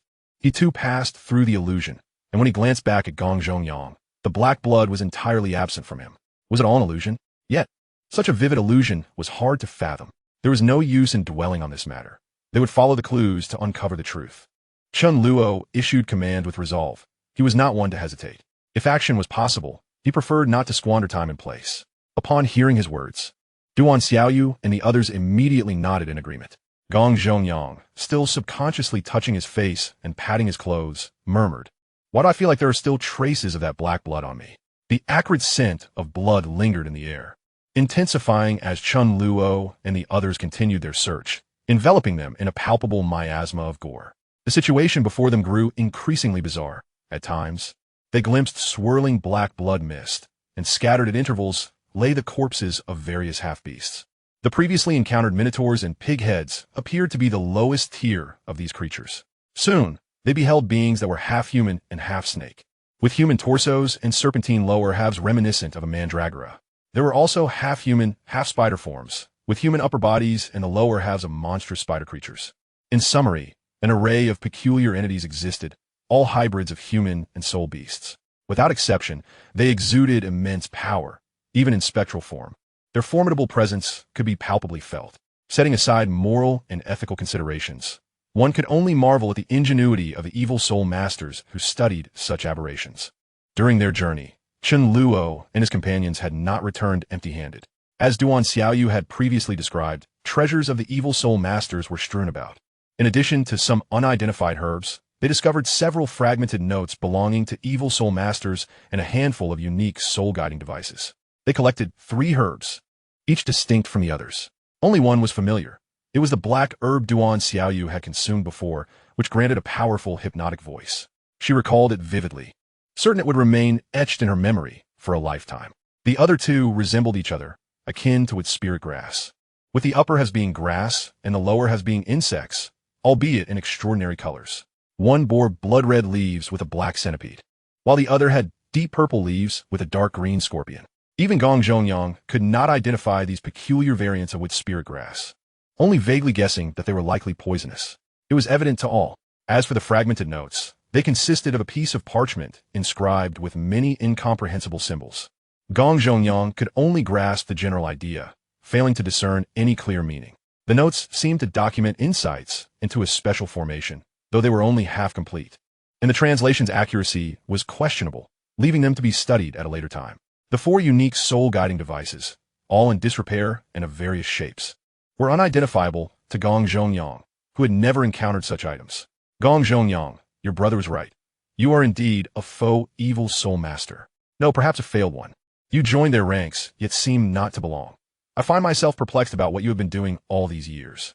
Duan Xiaoyu had long wished to voice her thoughts, and after discovering those 4 peculiar devices, Gong Zhongyang's ignorance compelled her to finally speak up. Gong Zhongyang offered an awkward smile. If I told you I spent those years helping the weak, would you believe me, old woman? I believe a ghost before I believed you. Duan Xiaoyu shot him a derisive glance. Gong Zhongyang chuckled sheepishly, choosing to say no more. Indeed, as an evil soul master, he had arrived at the treasure trove of his kind, yet had contributed little, unable to identify the herbs, decipher the notes, or recognize the items of his own profession. He felt somewhat like a failure in his role. Those years were spent aiding the weak. Chen Luo interjected, defending Gong Zhongyang. Gong Zhongyang immediately cast a grateful glance at Chen Luo, regaining some confidence as he turned to Duan Xiaoyu. Did you hear that? My master can see my memories. This proves I'm not lying, which is why you died so early, Chen Luo added, his tone slow and deliberate. Gong Zhongyang, Duan Xiaoyu burst into laughter. Yu Yao and Hua Lianghao exchanged surprised glances at Gong Zhongyang. In their minds, evil soul masters were the epitome of malevolence. The idea of an evil soul master aiding the weak. Had anyone else said such a thing, they would have dismissed it outright. At that moment, Chen Luo and his companions arrived before Grand Tree. Chapter 0115. The Black Curse. The tree towered over 10 meters. Its branches lush and its trunk so thick that it would take more than 10 people to encircle it, robust to an unimaginable degree. The roots were obscured, as if only a portion of the tree was visible to Chen Luo and the others. Following the scent of blood in the air, they had ultimately arrived here, and the great tree seemed to be the epicenter of it all. The stench of blood is so thick it's suffocating, Gong Zhongyang remarked. Duan Xiaoyu rolled her eyes. Do you still need to breathe? Though I am a spirit, could you please regard me as a human? Gong Zhongyang replied earnestly. A spirit is still a spirit. Why be so pretentious? Gong Zhongyang. The atmosphere indeed mirrored Gong Zhongyang's description. Chen Luo felt as though he were submerged in a sea of blood, finding it increasingly difficult to breathe. Initially, he managed to regulate his breathing with his soul power, but as they approached the colossal tree, even that became ineffective. The Death God's armor activated automatically, bringing a refreshing coolness to his mind, dispelling all discomfort. Is this still an illusion? That suffocating sensation, could it be a mental interference? Chen Luo pondered, surprised. He understood the function of the Death God's armor. It would only activate its defenses against spiritual or soul-based attacks. The spirits were less affected. They merely experienced a degree of negative sensation. But once that sensation reached a critical threshold, all discomfort vanished. From the moment they became spirits, they not only gained greater strength, but also absolute immunity to negative influences. Feelings of pain simply did not exist. Let us quicken our pace, Chen Luo urged. That was the cue Gong Zhongyang and the others had been waiting for. Upon seeing a hint of pain cross Chen Luo's face, they grew anxious. As Chen Luo slowed his pace, they matched it, staying close by his side. Should he exhibit any sign of distress, they would swiftly lead him away from this place. They were concerned for Chen Luo, yet they had unwavering faith in his abilities, and he did not disappoint them. Once his speed increased again, they quickly arrived before the great tree. This tree is exceedingly strange, Chen Luo marveled as he approached. Even with the immunity provided by the Death God's armor, he could still faintly sense some negativity, though it remained within bearable limits. He could hardly fathom what it would be like to stand here without the armor. He imagined he would be consumed by pain in an instant. Gong Zhongyang and the others furrowed their brows, their worried gazes frequently landing on Chen Luo. What he could perceive, they too could sense to some extent. As spirits, they had become immune to all forms of suffering. Yet even they felt a measure of discomfort in this place. What kind of horror could induce discomfort, even in the dead? Chen Luo spoke. "We will investigate whether this tree is real." Given that everything they had encountered thus far had been mere illusions, he could not ascertain the authenticity of their current surroundings. "I'll go. I always take the lead. If I don't, I might get out of practice," Gong Zhongyang volunteered, cautiously activating his martial soul and entering its true form, charging toward the great tree. His speed was astonishing. In the blink of an eye, he vanished into the tree. Is it also an illusion? However, moments later, Gong Zhongyang did not emerge from the other side. Chen Luo furrowed his brow, and the gazes of Duan Xiaoyu and the others converged upon him. The connection with Gong Zhongyang remained intact, albeit under complex circumstances. "Let us proceed," Chen Luo declared, activating his martial spirit and preparing for the encounter. Duan Xiaoyu and the others nodded in unison, swiftly entering a state of readiness for battle. They moved with remarkable speed towards the ancient tree, with Duan Xiaoyu and her companions vanishing into its depths, mirroring Gong Zhongyang's predicament. However, Chen Luo was an anomaly. He passed directly through the tree as if it were mere air. Standing on the other side, he cast a puzzled glance back at the tree. "Am I being denied entry?" A peculiar expression flickered across his face. "Is it afraid?" Before Chen Luo's words could fully escape his lips, Gong Zhongyang and his companions erupted from the tree, their faces painted with surprise. Clearly, they had not anticipated such a swift exit. "Master, what is happening?" they inquired, turning their gazes towards Chen Luo. Yet, he remained silent, his attention fixed on the tree, which was gradually fading from existence. Sensing Chen Luo's scrutiny, the tree's disappearance accelerated. Attempting to flee? Chen Luo thought, exerting himself to propel forward, leaving a trail of afterimages in his wake. In the final moment before the tree vanished, he surged into its heart. Before him lay an abyss of darkness, punctuated by the distant sound of dripping water. A nauseating scent of blood lingered in the air, thick and overwhelming. Chen Luo slowly closed his eyes, then reopened them. Instantly, the scene transformed. Darkness melted away, revealing a world drenched in crimson. Blood mist swirled around him, littered with the bodies of various half-beast creatures, all of whom he had encountered along his journey. The only distinction was the presence of several human corpses clad in black robes among the half-beasts. Their blood pooled into a vast ocean, upon which Chen Luo stood. Some bodies still dripped with blood, the sound echoing ominously around him. Unfazed by the gruesome tableau, Chen Luo's gaze remained serene as he addressed the void before him. "Are you not emerging?" His voice, though soft, resonated throughout the realm, amplified by an uncanny echo. "Why do you cling to me so desperately? I have not provoked you." A low, oppressive voice echoed as a colossal figure emerged from the sanguine depths. It was a grotesque being, half human, half horse. The upper body was human, muscular to an almost absurd degree, while the lower half was that of a horse, equally robust. Towering over 5 meters, this creature was shrouded in blood-red armor, its face obscured, wielding a massive scythe. "Centaur? The harbinger of war? Hecarim?" Chen Luo blurted instinctively, for the creature bore an uncanny resemblance to the centaur, evoking memories of a hero from a game he had played in a past life. "Are you calling for me?" The deep voice resounded again, the creature replying, "That is not my name. Remember, I am known as the Black Curse." "No, you are a centaur," Chen Luo retorted. "Those corpses are your handiwork," he continued, shifting the focus away from the name. The Black Curse nodded slightly, its voice a disquieting rumble. "Indeed, I am liberating them." "Liberating them?" Chen Luo's brow furrowed as he surveyed the half-beast corpses. They bore the marks of a brutal death, yet strangely, their faces betrayed no agony, exuding an air of release. "You do not understand," the Black Curse continued. "They exist in torment each day, not only suffering from human cruelty, but also from the anguish of soul beasts. If they were merely tools, perhaps they could endure, but they bear immense psychological torment daily. Two entirely different beings, fused together through malevolent means, both human and soul beast. Endure unimaginable pain. You cannot fathom this, but I empathize, for I was born in a similar manner. I comprehend their suffering and their desires. Thus I grant them a final release. They express gratitude before their demise. Chen Luo's gaze lingered on the half-beast corpses, and he nodded in understanding. Indeed, they do appear to have found release. Yet, if their existence is so torturous, why do they not end it themselves? The Black Curse chuckled, as if hearing the most ludicrous joke. Do you believe they possess that capability? They are nothing but wicked killing machines, acutely aware of pain, yet devoid of anything else, including their very lives. They long for self-destruction, but from the moment they were conceived, a curse bound their souls, denying them even that chance. I once shared their fate, but I was fortunate. Chen Luo's gaze shifted from the corpses to the Black Curse, intrigued. You have quite the tale. The Black Curse replied with an unsettling calmness. I can recount it at length, but I lack the time. Chen Luo interjected with a slight smile. The Black Curse eyed him warily. What do you mean? Come with me, and we shall exchange stories at leisure. Chen Luo beckoned. The Black Curse sensed danger and prepared to flee. However, Chen Luo was swifter, reaching the creature in an instant. Listen well, I recognize your uniqueness, yet you must understand, this world belongs to me. Do you truly fear for your life? The Black Curse growled, swinging its scythe towards Chen Luo. Chen Luo, however, disregarded the attack, swinging his own scythe towards the Black Curse. The weapon seamlessly passed through the creature's form, dealing no harm. An illusion, Chen Luo discerned, unfazed by the phantasm.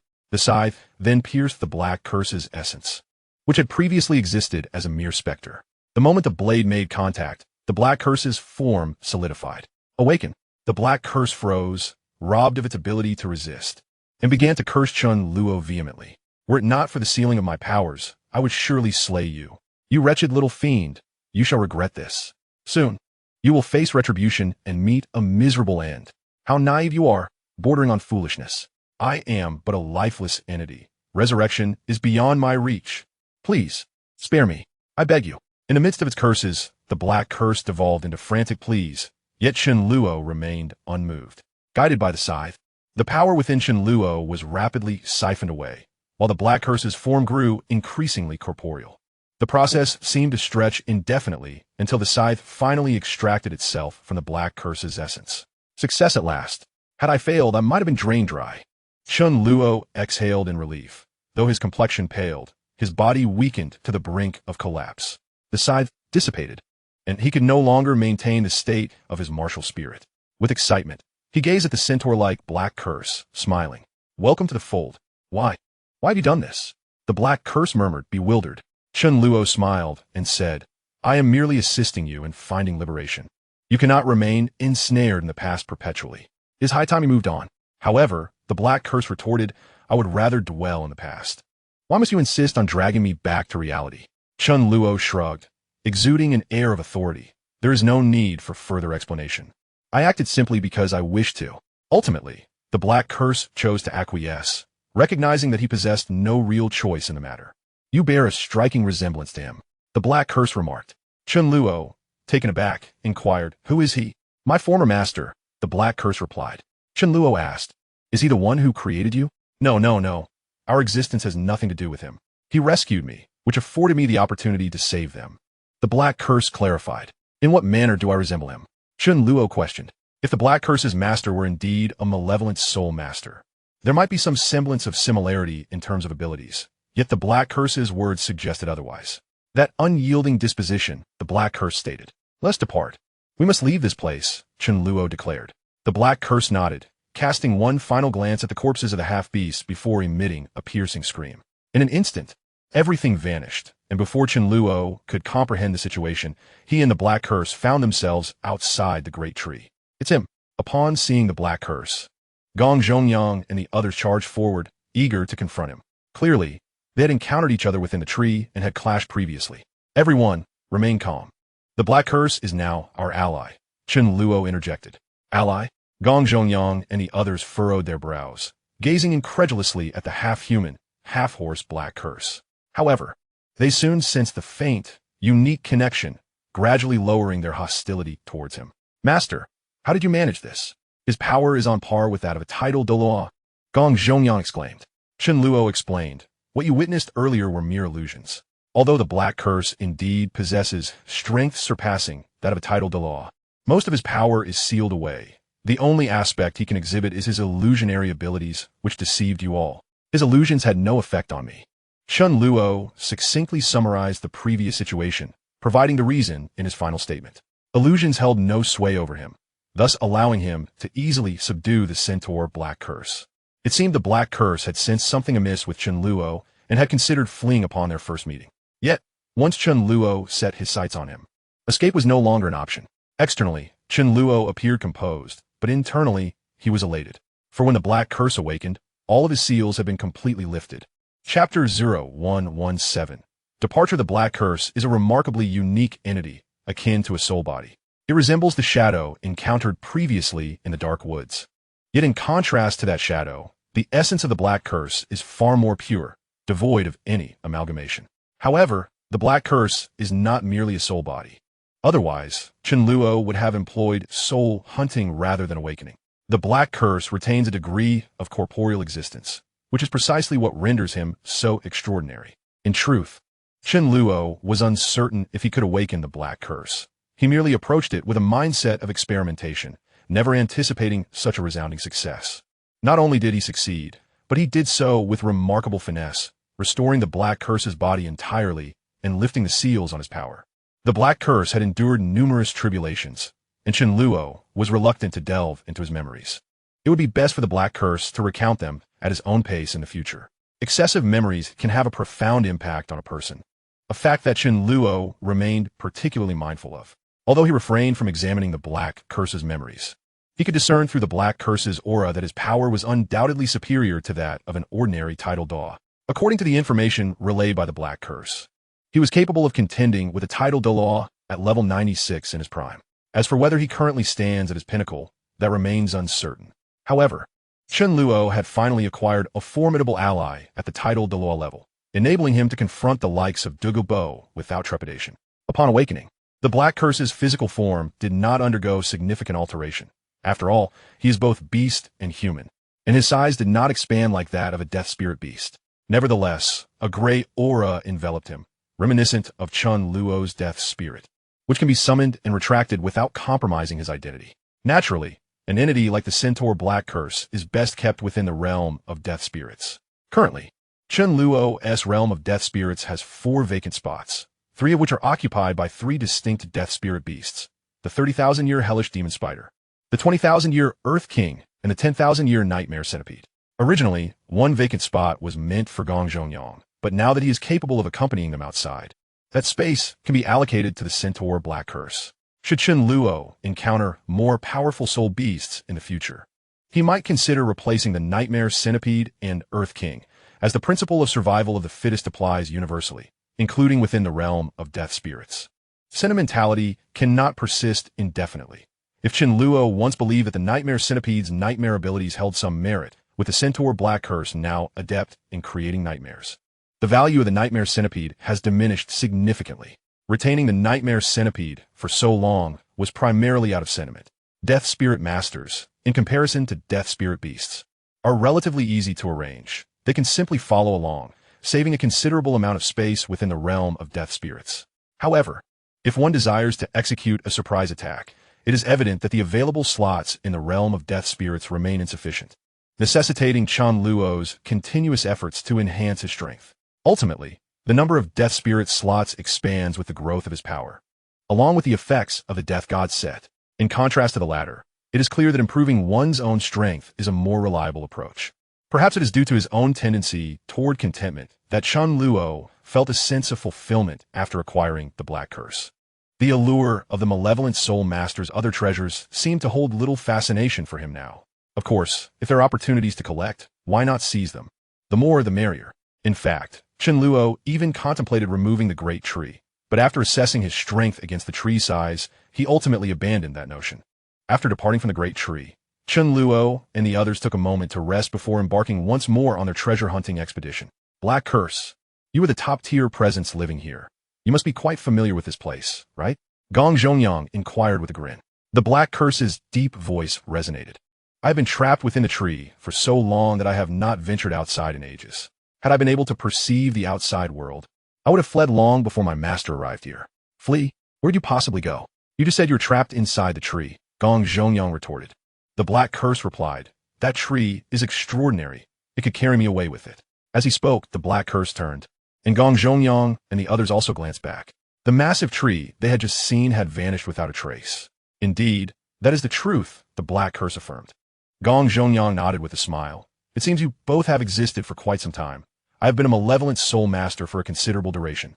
Yet I know nothing about you. The black curse calmly responded, I have existed for merely over a century. That tree has truly endured for a long time. Over a century? Gong Zhongyang exclaimed in surprise. So, during your time, there were no malevolent soul masters? Duan Xiaoyu could not help but interject. If there were no malevolent soul masters, how did he come out? Please think before you speak. Gong Zhongyang fell silent. The black curse explained in the past. The term malevolent soul master did not exist. It emerged later because they were powerful but not powerful enough to reach the pinnacle. The consequence of not having a strong enough fist is suppression, which ultimately requires justification. Thus, the term malevolent soul master was born. It is crucial to understand that the concepts of good and evil have always been defined by humanity, or more precisely, by the strong. Undeniably, the practitioners of dark soul arts, particularly the majority of them, truly embody the title of dark soul masters. Otherwise, I would not find myself in this world. Gong Zhongyang, as a dark soul master, nodded lightly in agreement. After departing from the colossal tree, tranquility enveloped the surroundings. The once pungent odor of blood dissipated, and the spectral shadows that had been intermittently visible vanished into thin air. Chen Luo and his companions devoted themselves to treasure hunting, yielding a considerable bounty in return. Before long, they stumbled upon numerous unfamiliar herbs, possibly toxic, along with a few tattered parchments, yet no soul-guiding devices were to be found. The value of those herbs and toxic plants was immeasurable, and the writings of the Dark Soul Masters held significant worth as well. Regrettably, Gong Zhongyang's translation skills were lacking, necessitating an extensive period for proper interpretation. While Heizhou possessed greater knowledge than Gong Zhongyang, he lacked literacy. It's about time. This place seems to have nothing left to offer. Let us seek out my brother, Gong Zhongyang remarked. It is quite peculiar that we have not spotted my brother despite our extensive search. They were uncertain how long they had lingered in this secluded paradise. Chen Luo and his companions had practically scoured every nook and cranny, confirming that no further treasures awaited discovery, and thus they prepared to depart. However, one member had yet to return, Gong Zhongfei. He had vanished when Chen Luo and the others entered the dark woods, and they had yet to catch sight of him. Nevertheless, Chen Luo and his companions were not overly concerned. After waiting for a while and searching again without success, they decided to leave, assuming Gong Zhongfei had already departed. This peculiar world was indeed strange, but it was unlikely to silently engulf a tidal Douluo, especially since Chen Luo and his companions had thoroughly searched for treasures. Gong Zhongfei must have exited before them. Chapter 0118. Collapse. I feel this locale hardly resembles a treasure trove for Dark Soul Masters. It appears more akin to their refuse heap, littered with useless items. There's not a single genuine treasure in sight. How impoverished. At that moment, Chen Luo and his companions had returned to the location they had descended from, gazing upward at the fissure above. Gong Zhongyang was lamenting the meager haul of their expedition, ironically critiquing the treasure count of Dark Soul Masters himself. Duan Xiaoyu retorted sharply, do those special herbs not qualify as treasures? Those do not count. I refer to items closely related to Dark Soul Masters, such as the unique soul-guiding devices they utilize or the special techniques they practice, Gong Zhongyang clarified. Upon hearing this, Duan Xiaoyu regarded Gong Zhongyang with the incredulity reserved for a fool. We did collect soul-guiding devices. We also gather materials regarding the secret techniques of Dark Soul Masters. The crux of matter is that a certain Dark Soul Master is utterly incapable of comprehending them. He can read them word by word, but when strung together, they make no sense. Gong Zhongyang grew agitated. Those soul-guiding devices are all defective, rendered unusable. What distinguishes them from refuse? The special formations are inherently incomplete. How can I possibly organize them all? Enough. Quickly activate your martial soul and lead us out of here, Chen Luo urged calmly. Gong Zhongyang immediately acquiesced. Very well. It must be said that Gong Zhongyang's flying sword was remarkably effective. Aside from its striking appearance, it served as a most comfortable means of aerial transport. Upon activating his martial soul, the black sword swelled to an immense size, just as it had upon their arrival, and lifted everyone aboard, soaring towards the fissure. As they leisurely glanced back at the peculiar world below, the fissure above began to close slowly. Fortunately, Chen Luo noticed just in time, prompting Gong Zhongyang to hasten their speed, allowing them to escape at the last possible moment. Upon bursting through the fissure, Chen Luo and his companions found themselves in a desolate realm. Goodness, that was close. We nearly didn't make it, Gong Zhongyang exclaimed, guiding the black sword to a steady landing and exhaling in relief. Chen Luo turned to Duan Xiaoyu. Did you ever encounter such a situation when you left? Not all, Duan Xiaoyu replied promptly. The place I previously visited was this one, and there were no changes upon my departure. Chen Luo surveyed the barren world, nodded gently, then fixed his gaze upon Huai Lianghao.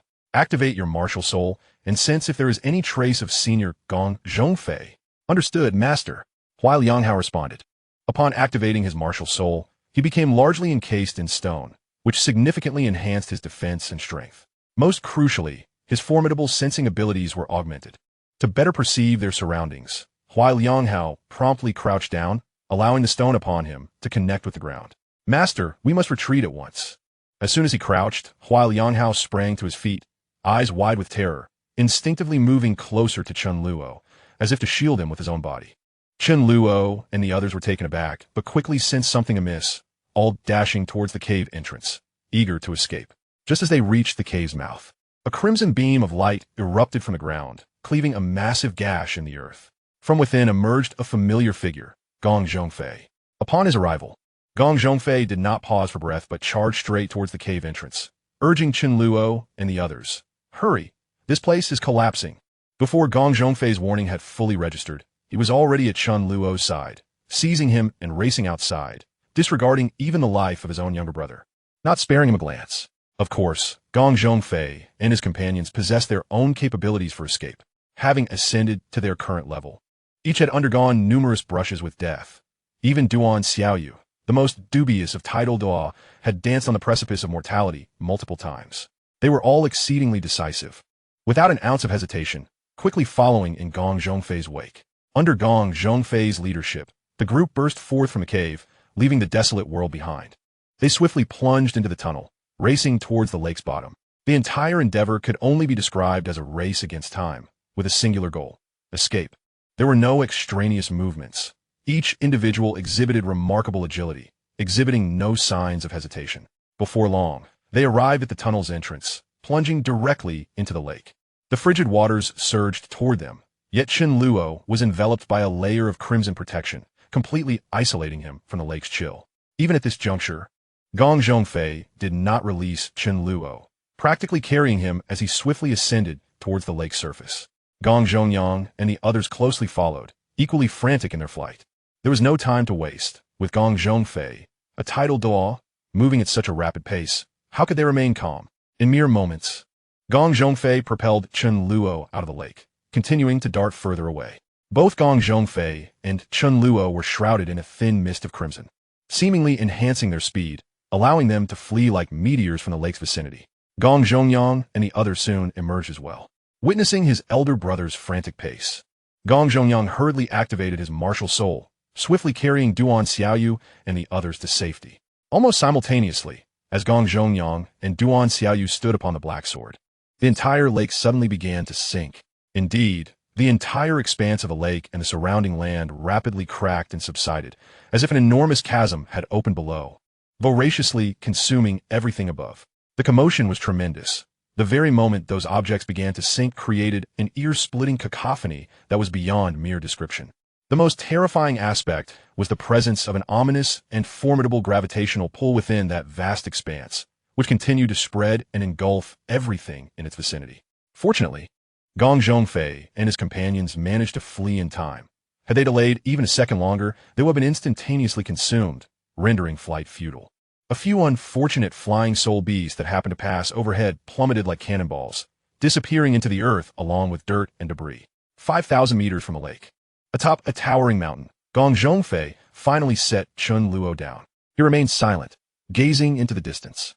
Chen Luo followed his gaze, observing clouds of dust rising where the lake once lay.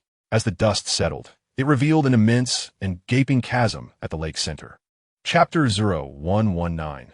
The Skull Ring. It was a sight of breathtaking grandeur. Within a radius of 1,000 meters, everything had collapsed into the abyss, a depth exceeding 100 meters. At that moment, Gong Zhongyang and the others arrived, and as soon as he landed, Gong Zhongyang appeared utterly drained. Having reverted from his martial soul manifest state, leaning heavily on his knees as he gasped for air. That was exhilarating to the extreme. I nearly lost my life. I exerted every ounce of strength to narrowly escape danger. As a being of the undead, Gong Zhongfei could utilize his martial soul manifest indefinitely, without concern for the adverse effects typically associated with its use. However, his own soul power reserves limited the duration of this state. During the brief 5 minutes prior, Gong Zhongyang had been recklessly depleting his soul power to maintain their speed. It is worth noting that he was also carrying Duan Xiaoyu, Yu Yao, and Hualiang Hao, which undoubtedly intensified his burden. He had pushed himself to the absolute limit to reach this point, and for the first time, he found himself in a weakened state under his undead identity. The soul power of a necromancer is not limitless. Rather, its recovery rate is astonishingly rapid. However, in the recent circumstances, Gong Zhongyang's consumption had evidently far exceeded his recovery rate. Brother, you are rather heartless. After all, I am your own sibling. Although it is true that you saved me, Gong Zhongyang remarked with a hint of resentment in his voice as he looked at Gong Zhongfei. Gong Zhongfei responded indifferently. You do not deserve it. At that moment, everyone's gaze was drawn to the terrifying chasm in the distance. Had they not fled in time, even those with immense strength would likely have been buried within its depths. What on earth just happened? Yu Yao murmured, a look of lingering fear etched on his face. In truth, all present, including Chen Luo and Gong Zhongfei, bore expressions of unease, relieved yet shaken by the ordeal. Chen Luo's gaze shifted from the distant spectacle to Gong Zhongfei. Sensing Chen Luo's scrutiny, Gong Zhongfei spoke before he could inquire. I was pursuing something, ultimately catching it, which led to the situation up ahead. His eyes remained fixed on the far-off chasm as he extended his right hand. A crimson glow flickered, revealing a pitch-black skull ring in Gong Zhongyang's hand. The skull served as an ornament, appearing exquisitely crafted, no larger than a thumb, as if a genuine human head had been meticulously scaled down to this size. The skull bore intricate patterns that were nearly imperceptible at first glance, yet upon closer inspection, they would leave one astounded. Such exquisite craftsmanship must have required extraordinary skill to inscribe so many intricate designs on such a diminutive object. Even the ring itself was adorned with these patterns, seemingly chaotic yet interconnected, as if countless inscriptions intertwined, binding the skull to the ring. This is what nearly escaped me, Gong Zhongfei stated calmly, finally retracting his gaze and focusing on the skull ring in his hand. Stop playing dead and speak. He regarded the skull ring with indifference, his fingers curling slightly as a sanguine aura surged forth, poised to strike at the ring. That's not how you play fair. You're too quick to anger. A peculiar voice emerged from the skull ring, the first half sounding like a youthful boy, while the latter half was raspy and ancient. Upon hearing the voice, the group maintained their composure, seasoned individuals who were hardly fazed by such theatrics. However, one person's countenance suddenly darkened. It was Duan Xiaoyu. With disbelief, Duan Xiaoyu gazed at the skull ring and exclaimed, "Is that you? Hey, little girl, I never expected you to still be alive." The skull ring responded, addressing Duan Xiaoyu while also lamenting, "I bestowed upon you so many wonderful gifts, and you simply ran away? How ungrateful. You could have at least kept me company for a few decades. That would not have been too much to ask." This time, the voice from the skull ring was entirely that of an aged, raspy tone. It was this very voice that had haunted Duan Xiaoyu in countless nightmares. A memory still vivid in her mind. Had she not fled decisively, she might have ended up as a mere puppet. Chen Luo was also familiar with the voice emanating from the skull ring, having witnessed Duan Xiaoyu's memories of the underworld. Yet since he observed it from a third-person perspective, he did not react as intensely as Duan Xiaoyu did upon hearing it again. "Let us see if you can completely subdue it," Gong Zhongfei said, handing the skull ring directly to Chen Luo, as if it had been intended for him all along. Chen Luo accepted it without hesitation. His curiosity piqued as he examined the skull ring. Subdue? How does one go about that? Chen Luo understood that the skull ring was no ordinary object, but the challenge lay in his lack of experience with such a unique item. He had awakened corpses and special souls, yet he had never attempted to use his abilities on a singular, peculiar ring. Blood recognition of ownership? It seems not so simple, he mused. Use your usual method. Gong Zhongfei advised. It is exceptionally unique, seemingly possessing the ability to harbor the undead and store souls. In my pursuit, I lost count of how many undead and special malevolent spirits I vanquished, It appears to be the core and master of that unusual realm. As he spoke, Gong Zhongfei directed his finger toward the skull ring, a crimson aura emitting from his fingertip to envelop the ring. This will facilitate your actions. Gong Zhongfei levitated the skull ring before Chen Luo and continued calmly. I cannot guarantee success, but we must at least attempt it. I cannot restrain it for too long. If you're unable to subdue it completely, I will destroy it. The skull ring interjected. If my master was still here, you would be torn to shreds. It began to threaten, its panic evident. And you little brat, I advise you to behave and avoid making foolish choices. I am far more powerful than you can imagine. I could easily seize your body. Chen Luo replied. Elder, is there any way to silence this thing? Gong Zhongfei flicked his fingers, summoning a small blood-colored sword that hovered menacingly before the skull ring.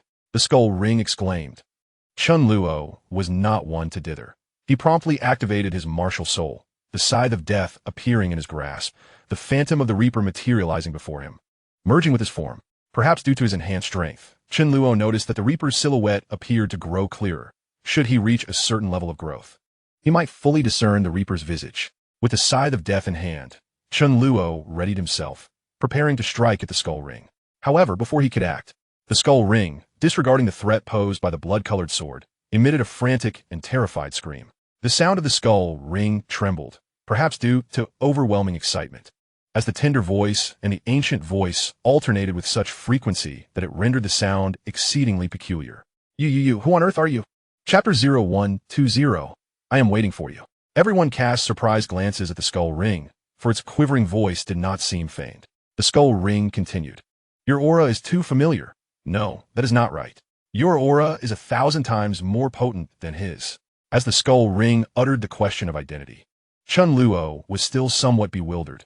He had initially thought the skull ring could perceive the deathly visage that cloaked him. Yet, it appeared that was not the case. However, the skull ring had certainly sensed something. I am willing to submit to you. Come forth, claim me, I can hardly wait. From a state of sheer terror, it now transformed into one of intense exhilaration, as evident from the tone of the skull ring. It became increasingly agitated, even bordering on madness. Chen Luo hesitated for a moment, casting a glance at the skull ring, yet he did not linger in indecision, ultimately lowering the scythe of death. What on earth was happening lately, that so many were requesting his allegiance? It was almost embarrassing. The skull ring was indeed extraordinary, and Chen Luo could not ascertain whether he could subdue it in such a manner. Nevertheless, he was confident that it would not endanger him. Each time he employed his awakening, he would gauge his own strength.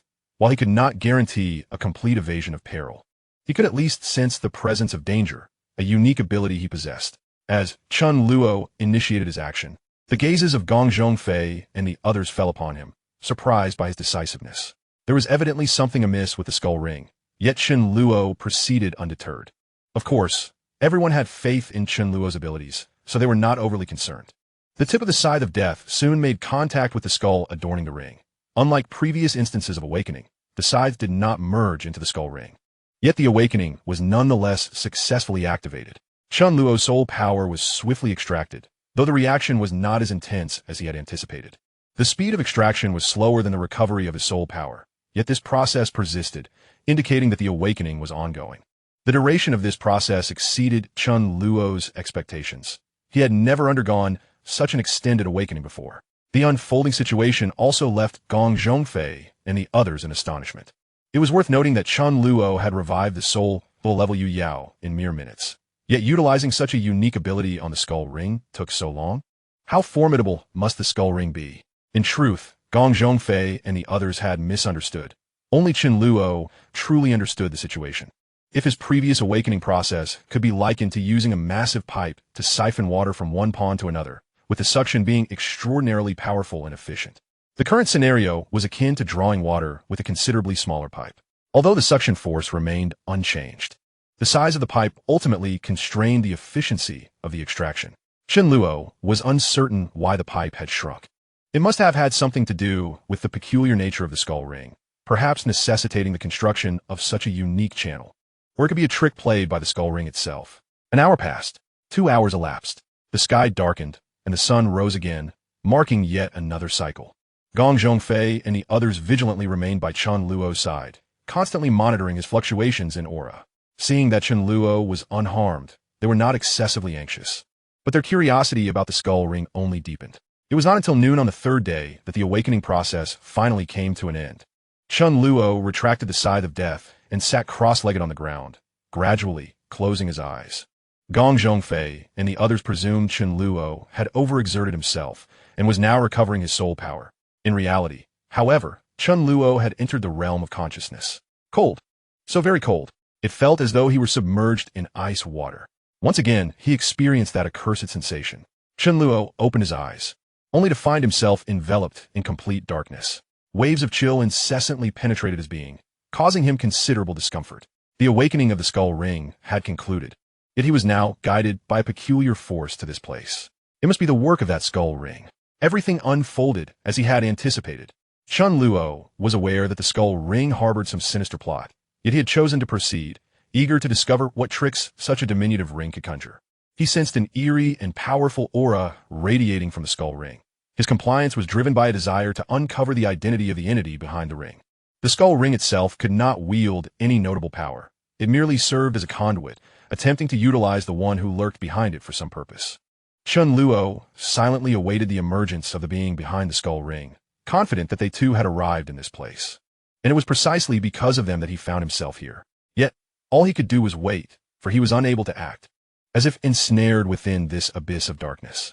This exceeded Chen Luo's expectations, yet he remained unperturbed. Time passed, second by second. Chen Luo's consciousness did not grow hazy. Rather, under the icy stimulus, it became increasingly lucid. He felt as though he were encased in ice, gradually becoming numb. Why was there still no sign of them? What on earth were they waiting for? If they did not show themselves soon, he would go looking for them. Impatience began to brew within Chen Luo. And at that moment, a crimson beam of light suddenly pierced through the darkness before him, capturing his immediate attention. In this endless void, even the smallest glimmer stood out remarkably. Encountering light amidst the darkness did not instill any sense of hope. Rather, it heightened Chen Luo's sense of danger. Despite this perilous feeling, excitement coursed through him, for the one he awaited had finally appeared.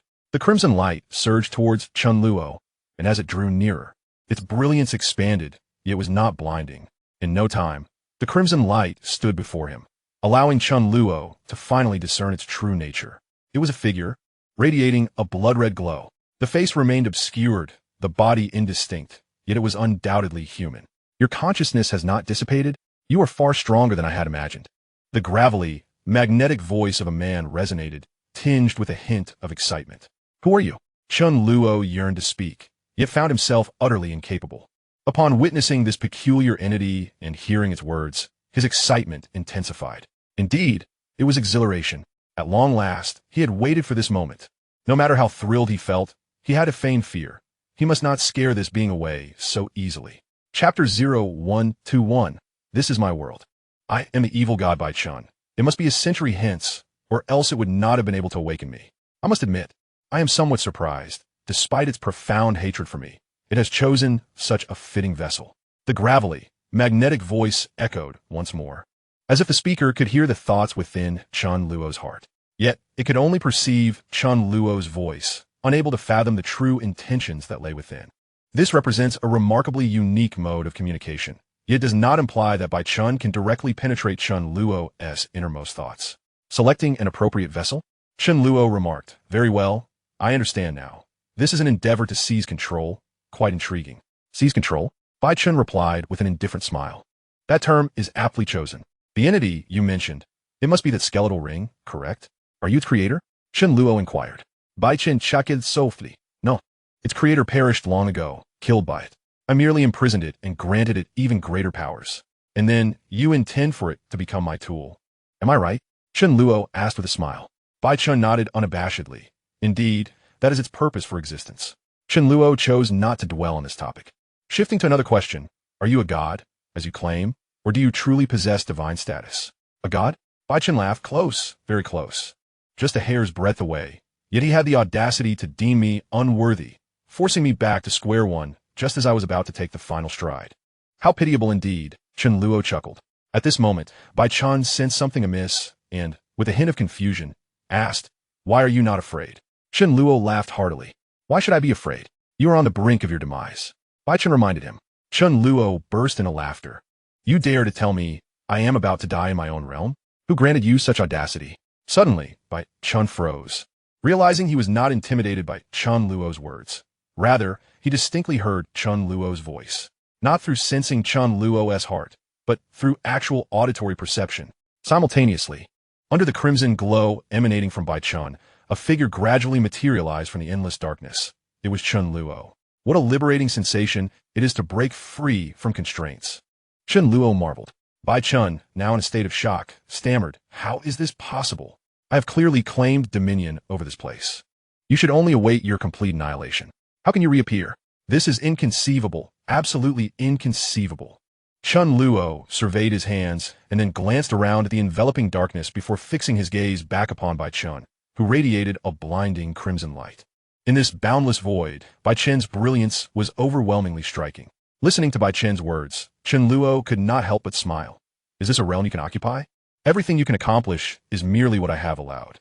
You are quite the procrastinator, making me wait so long. I nearly lost patience and sought you out directly. But thankfully I restrained myself and did not raise alarms." As the playful laughter faded, Chen Luo's voice took on an air of tranquility. Meanwhile, Bai Chen, having recovered from his initial shock, became visibly flustered. He had been foolishly under the impression that he was the orchestrator of events here, only to realize he was but a source of amusement for another. Without further ado, Bai Chen turned to flee. The crimson light coalesced rapidly, enveloping his figure, which ultimately transformed into a blood-red orb the size of a fist, darting away with astonishing speed. "Since you have come, then you shall remain."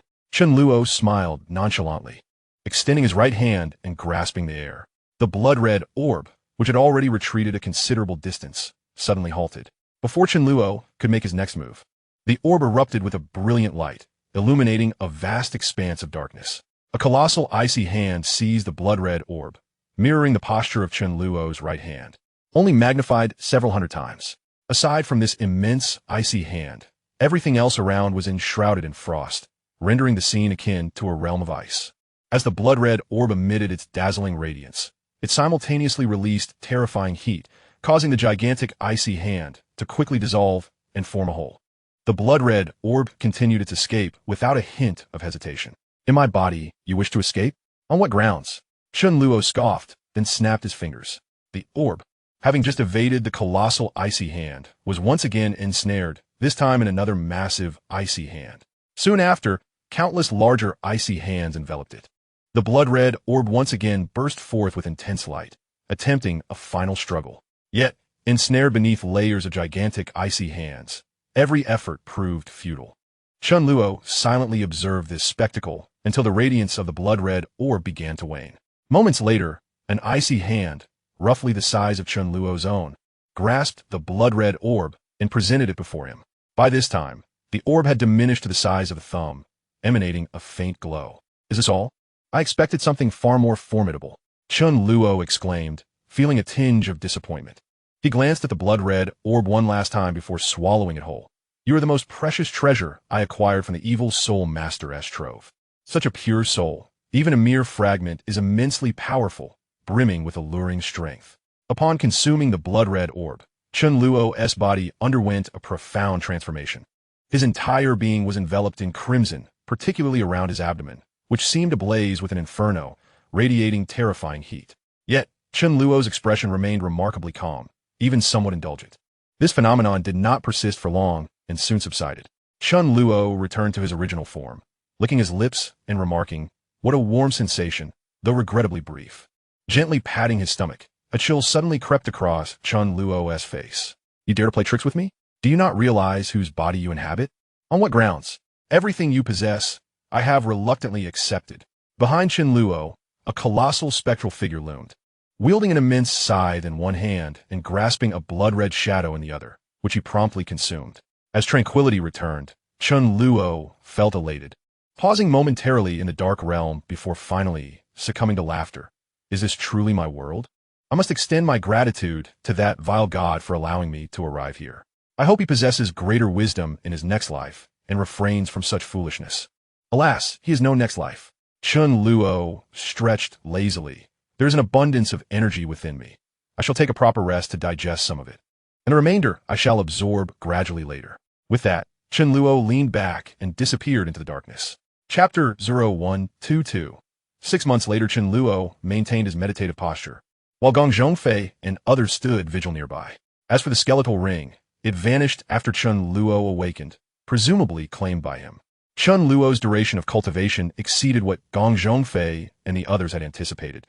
They could distinctly sense the aura emanating from Chen Luo intensifying, marking an extraordinarily significant opportunity for him. Though they remained within the night forest, they faced no concerns regarding danger or unforeseen events. Surrounding Chen Luo were spirits of formidable power, with the weakest among them possessing the strength of a soul sage, while the mightiest was a titled Douluo. Such a protective entourage made it exceedingly unlikely for them to encounter peril within this minor soul beast forest. Had Chen Luo not confined the black curse into the necromantic space, their safety would have been even more assured. In a state of cultivation, Chen Luo became the focal point of the group, with Gong Zhongfei being the strongest and exemplifying how to treat Chen Luo for all the spirits to observe. In moments of danger, he would abandon even his own brother to ensure Chen Luo's safety, taking him away without hesitation. Under Gong Zhongfei's direction, all spirits diligently guarded Chen Luo's side. Being spirits, they did not require sustenance or rest. As for Gong Zhongfei himself, he seemed to enjoy a greater degree of freedom, yet he remained largely confined within the nocturnal forest, primarily by Chen Luo's side. While Yang Hao, deeply concerned for his master's well-being amidst the elements, thoughtfully erected a stone dwelling over a vast expanse of land. This stone edifice was quite spacious, nearly encompassing the entire mountain summit. Although its design was rather unseemly, it was wholly functional. During the construction of the stone house, while Yang Hao was mindful of not disturbing Chen Luo, diligently building the surrounding walls as far away as possible, and even requested Gong Zhongfei to shield the sounds from their activities. Chen Luo's cultivation lasted for half a year. Remarkably, even without sustenance during this period, his physique suffered minimal detriment. With soul power serving as an energy source, Chen Luo could have continued his cultivation for an additional 6 months without concern.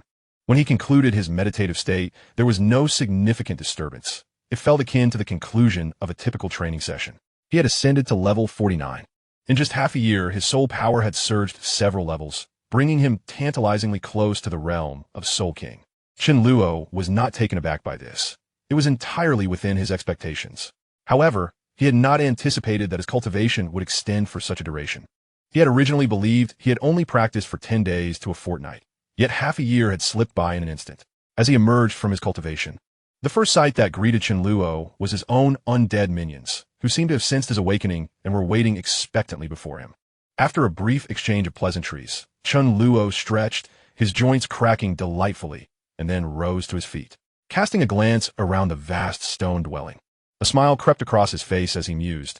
It appears I need not worry about accommodation any longer. While Yang Hao's 3-room layout is exceptionally practical. Stepping outside the stone house and inhaling the fresh air, Chen Luo felt an overwhelming sense of comfort and contentment. He gazed into the distance, reflecting on the events of 6 months prior. The entire process of awakening the skeletal ring was vivid in his memory, and the subsequent occurrences felt as recent as yesterday. Within the skeletal ring resided an immensely formidable soul. Even in its fragmented state, it remained potent. This fractured soul belonged to the evil deity Bai Chun. While Bai Chun could not be classified as a god, he was nonetheless a formidable being, nearing the pinnacle of a limit Douluo. He referred to himself as a deity, a title echoed by his followers, known as Evil Soul Masters. In the years that followed, the legacy of the Evil Soul Masters was affected, to the point that many of them no longer recognized Bai Chun, the founder of their order, a fact evidenced by Gong Zhongyang's ignorance. The skeletal ring was Bai Chen's treasure. Upon his demise, he sealed a portion of his soul within it, awaiting the day of his rebirth. The skeletal ring possessed its own sentience and harbored no affection for its master Bai Chun, instead loathing him to such an extent that it preferred to bury itself deep underground rather than grant Bai Chun the chance for resurrection. The decline of the Evil Soul Master organization was likely tied to the skeletal ring's sentiments. The skeletal ring eventually changed its stance upon sensing a presence within Chen Luo that bore resemblance to Bai Chen's, yet was far more potent, inciting a profound hatred that drove it to madness. It sought to obliterate everything. It intentionally accepted Chen Luo's awakening and released Bai Chen's fragmented soul in hopes of using Chen Luo to destroy Bai Chun or vice versa. Regardless of which party emerged victorious, the outcome would be far from favorable. However, The skeletal ring could not have anticipated the vast disparity in power between the two. They were not of the same caliber. During the process of awakening the skeletal ring, Chen Luo had already sensed everything, and he possessed absolute confidence in his ability to vanquish Bai Chen. As it turned out, this was indeed the case. Upon entering Chen Luo's realm of consciousness, Bai Chen was rendered akin to an ant, subject to Chen Luo's whims, ultimately becoming a source of nourishment to enhance Chen Luo's strength. Within Chen Luo's domain, he was the unequivocal sovereign. Were this scenario to unfold outside of his world, Chen Luo might have hesitated to directly consume Bai Chen's soul due to the significant risks involved.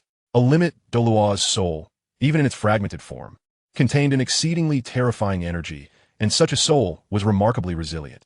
Effortless consumption was impossible without confronting numerous challenges. Yet within this world, all difficulties were trivial. Bai Chen's consciousness was entirely eradicated, and his fragmented soul transformed into the purest form of energy. Concerned about the energy being too overwhelming and causing harm? No matter. Absorb a portion first, and store the remainder for gradual assimilation later. Worrying about hastening growth and impacting future development? That was a minor issue, since absorption was inevitable. It could be done in the most prudent manner, extending the absorption period sufficiently to resolve any potential problems. All that seemed impossible could be achieved here. Thus, Chen Luo found himself in a position of cultivating for 6 months. Even with the partial absorption of Bai Chen's fragmented soul, Chen Luo had invested considerable time, and much energy was stored in a unique manner, destined to become the stepping stones for his ascension. With a flourish of his hand, the skeletal ring materialized in his grasp. "Master, it is an honor for Anin to become your servant," the skeletal ring proclaimed, its voice devoid of any aged timbre, sounding entirely like that of a youthful boy.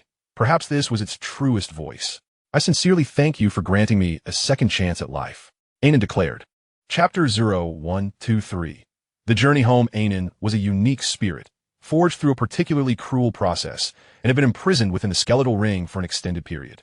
After enduring immense suffering, Anin had long sought complete liberation, yet felt powerless to achieve it. He could do nothing but exist as a tool. Following Chen Luo's awakening of the skeletal ring, Anin, the true essence of the ring, was also roused. Although he did not fully awaken, he successfully shed all of his suffering. The most powerful aspect of awakening might not lie in reviving the inanimate, but in allowing them to completely let go of their past, without the need for any justification or reason. Carrying a burden of innumerable pains, Anin finally relinquished his suffering through awakening, which was the reason behind his gratitude towards Chen Luo. Due to Anin's unique nature, even after awakening, he would not occupy the space of the undead. Rather, Anin himself constituted a special realm for the undead. While not as formidable as the space within the Death Goddess ring, it could still accommodate a considerable number of undead and unique malevolent spirits. "You are indeed my greatest gain from this journey," Chen Luo remarked with a faint smile. Anin immediately responded, "It is my honor to serve as your servant, master." Chen Luo examined the skeletal ring closely before stating, "I will strive to liberate you completely from this confinement in the future, though I cannot guarantee that I will succeed. I will endeavor to do so." Anin's voice brimmed with excitement. "I believe you can absolutely achieve this, master. I eagerly await that day." With a firm grip, Chen Luo returned the skeletal ring to the storage space of the Death Goddess ring. He began to reflect on all the events he had experienced since leaving Shrek Academy, and summarized them succinctly. After departing Shrek Academy, he first ventured to the City of Slaughter, successfully earning the title of God of Slaughter, acquiring the domain of the God of Slaughter, and completing the system's mission to obtain the Death Goddess boots. In addition to the domain and the boots, he had also gained 2 undead allies, Yu Yao and Hua Lianghao. The former was a soul Douluo, while the latter was a soul sage, both possessing formidable strength. Most critically, he had forged a connection with Gong Zhongfei, the elder brother of Gong Zhongyang, a titled Douluo powerhouse who also wielded the domain of the God of Slaughter. Subsequently, through the insights gleaned from Gong Zhongyang, I became aware of the treasure of the evil soul master and journeyed to this location in search of it. Along the way, I encountered Duan Xiaoyu, who possessed skills equivalent to that of a soul Douluo. She could indeed be considered half an evil soul master. Under her guidance, we reached the site of the evil soul master's treasure, where we underwent a series of events and collected numerous precious artifacts. Among them were the 1,000-handed demon vines, rare medicinal herbs, toxic plants, and a special soul-guiding device previously utilized by the evil soul master, albeit in a damaged state. the devouring shadow, which augmented my strength, and the black curse, an extraordinary entity granted with the fighting prowess of a title Douluo. The most significant acquisition was undoubtedly the skull ring, which, to be precise, concealed the fragmented soul of an ultimate Douluo.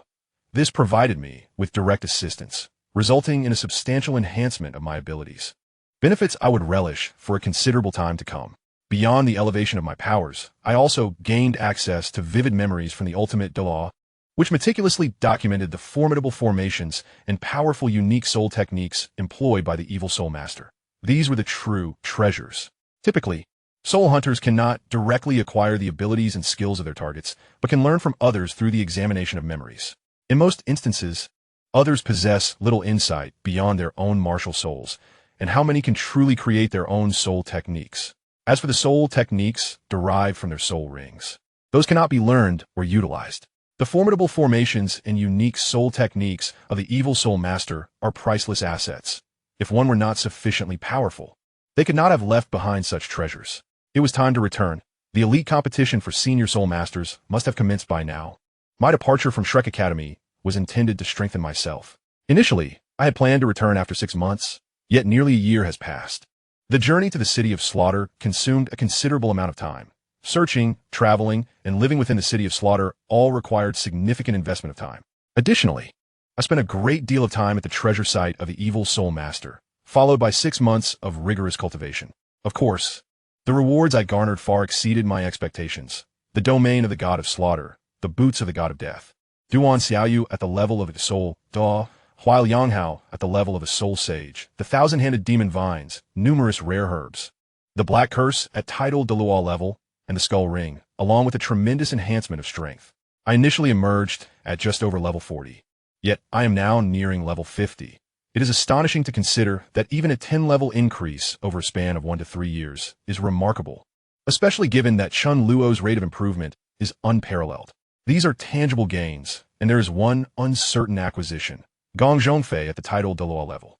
I had originally intended only to secure the domain of the god of slaughter and fulfill the system's mission, yet I found myself soaring to new heights. While I cannot claim to be invincible, I now possess a certain capacity for self-preservation. At the very least, I am qualified to stand before Xiao Wu in times of genuine peril. I have vowed to protect Xiao Wu, and my commitment is not mere words. I have continuously strived to prepare adequately before danger strikes, for it is too late to act only when the moment demands it. I have no desire to experience the anguish of parting life and death. Upon returning to the stone chamber, my undead minions exhibited remarkable understanding, patiently awaiting my return. At that moment, Gong Zhongfei reappeared, his gaze scanning Chen Luo with a hint of surprise before he regained his composure. "What are your plans next?" he inquired.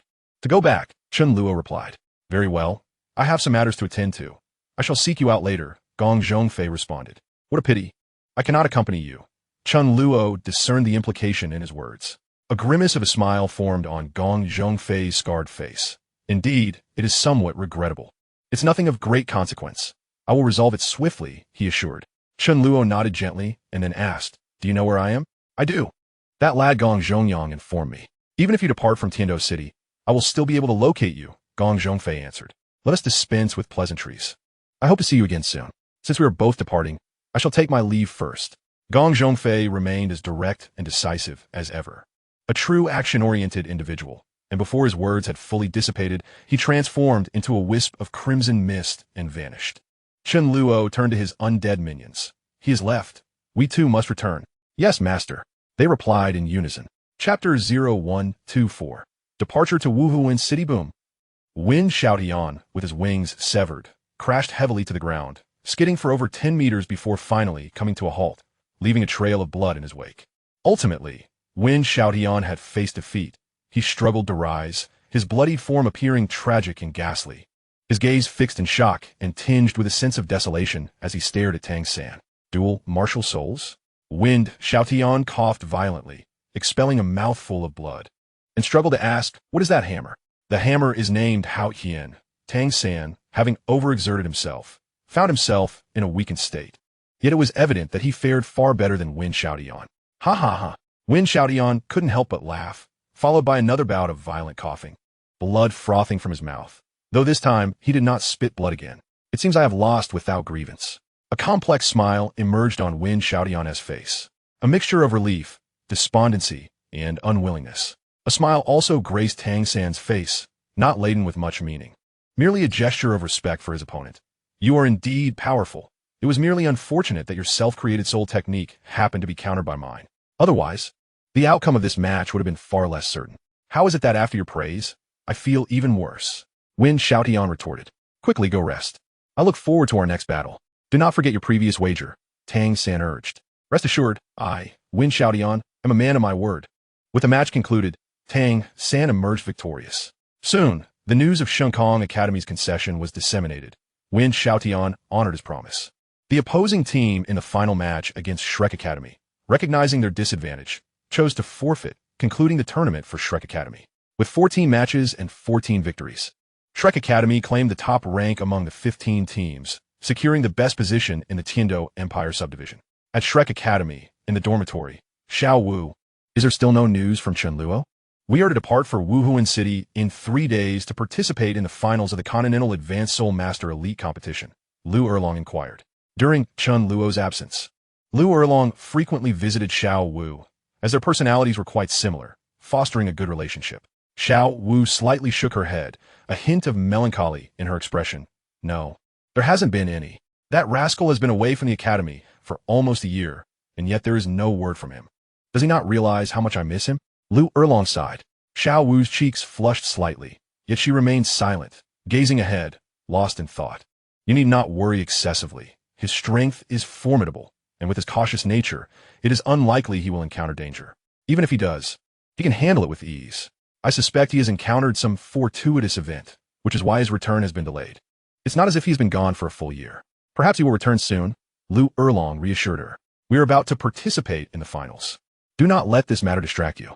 Your performance in the last few matches has not been up to par. I believe that rascal would not want to see you in such a distracted state. He would prefer to see you standing on the podium with a radiant smile. Xiao Wu nodded gently, her gaze drifting towards the starry sky outside the window. Lu Erlong, observing that his words had not made a significant impact, could not help but chuckle. All right, I shall take my leave for now. Do ensure you rest early. Participating in competitions has been quite exhausting lately. For the next 3 days, do not strain yourself too much. Prioritize rest. Yes, I will, Xiao Wu replied, her face brightening with a smile that barely concealed her lack of genuine joy, merely a polite response. Lu Erlong departed. Xiao Wu moved to the window, gazing at the starry sky, yet her mind was filled with thoughts of Chen Luo. Brother Chen Luo, I miss you, she murmured. Suddenly, a woman's figure flashed through her mind, causing her expression to sour. She whispered through gritted teeth, we are to meet again soon. I wonder if you still remember me. One day, I shall take your life.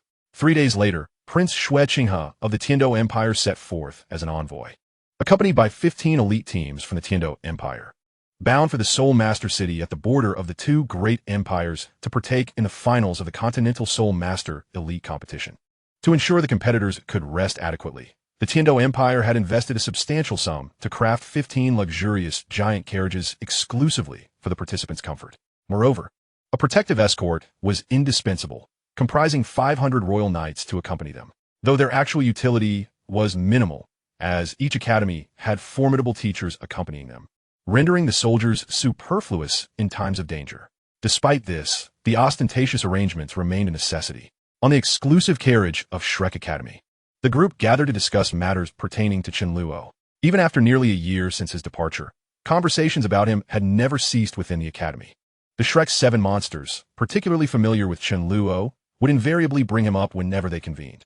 Although the Shrek's 7 monsters were quite renowned, every student and teacher in Shrek Academy recognized Chen Luo as the true prodigy among them.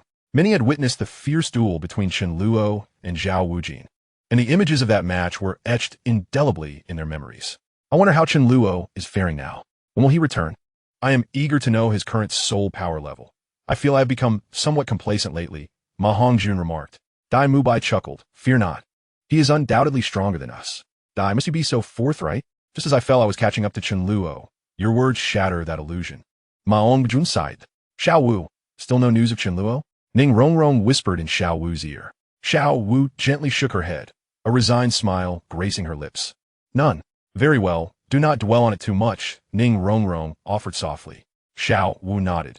She had grown accustomed to the concern of her friends. At times, she even felt that they cared more about Chen Luo than she did, as they would inquire about him almost daily, offering comfort in the absence of news. Their persistence becoming second nature to her. During their journey, the atmosphere within Shrek Academy remained relatively light and pleasant, with daily conversations and personal training. Unlike the tense ambience of other academies that were preoccupied with strategizing for their upcoming competitions. Following the selection rounds of the Continental Soul Master Elite Competition, the levels of the Shrek 7 monsters had indeed risen, as they had faced numerous battles, challenging themselves while simultaneously growing stronger. Presently, their levels were as follows: Dai Mu Bai, the Evil Eye White Tiger, at level 45, Oscar, the Sausage Seller, at level 42, Tang San, the Thousand-Handed Azura, at level 43, Ma Hongjun, the Evil Fire Phoenix. At level 42, Xiao Wu, the Softbone Charm Rabbit, at level 43, Ning Rongrong, the Nine Treasure Glaze Tile, at level 42, and Zhu Zhuqing, the Ghost of Shadow Cat, at level 42. Chapter 0125, An Unexpected Turn, Tiando City. Shrek Academy. Upon Chen Luo's return to Shrek Academy, he found the familiar faces absent. After casually inquiring, he learned that the Shrek Academy team had departed several days prior, joining the main force of the Tiando region en route to the finals at Soul Master City. In fact, Chen Luo had anticipated this during his journey home. When he left Shrek Academy, the 7 monsters were all engrossed in their training. And with approximately half a year remaining before the competition commenced, it was entirely reasonable that upon his return nearly a year later, the event had already begun and progressed. He had merely hoped to return for a brief visit, as it was on his way. Leaving Shrek Academy, Chen Luo arrived at a nearby tea house. In a corner, Gong Zhongyang and others were enjoying pastries and tea. Upon noticing Chen Luo's arrival, they promptly stood. "Boss." Chen Luo waved lightly. "Let us depart." "Understood." Chen Luo produced a gold coin, placing it on the counter, displaying a considerable generosity. However, Duan Xiaoyu retrieved the gold coin, replacing it with a silver one. "Boss, it's just tea. No need for such extravagance. A single silver coin will suffice for several days of refreshment." The tea house owner's eyes widened at the sight of the gold coin, only to fall when he witnessed Duan Xiaoyu's swift exchange, yet he bore no anger. It was evident to anyone not utterly foolish that this group was extraordinary, especially the youth referred to as Boss, who had just emerged from the Soul Master Academy. Unbeknownst to them, aside from Chen Luo, Duan Xiaoyu and the others were all undead. In reality, Chen Luo was the weakest among them, though his position as leader was indisputable. As long as Duan Xiaoyu and the others concealed their grayish aura, they appeared no different from ordinary individuals, save for the slight difference in their eye color, easily masked with a bit of soul power. They were remnants from many years prior, notorious figures with numerous enemies, likely all vanquished, leaving them with virtually no friends. Otherwise, they would not have met such tragic ends. Gong Zhongyang perished, due to his identity as an evil soul master. Gong Zhongyang and Hua Lianghao were personally eliminated by Chen Luo in the City of Slaughter. Duan Xiaoyu had merely encountered misfortune by chance and became entangled with evil soul master energies, committing many misdeeds, ultimately slain by Gong Zhongfei's sword. There was no need to worry about being recognized, and even if they were, it mattered little. Chen Luo had initially considered providing them with masks, but eventually abandoned that notion, granting them a chance at redemption. Following undead was relatively convenient, making it difficult for others to detect any abnormalities. Undead soul beasts could only remain within the realm of the undead. Releasing a hellish demon spider for a joyride would be quite the spectacle, but it would likely lead to a swift beating. Chen Luo observed Duan Xiaoyu's exchange with amusement, but refrained from commenting further. With more individuals, expenses could become significant. Having an accountant around was quite beneficial.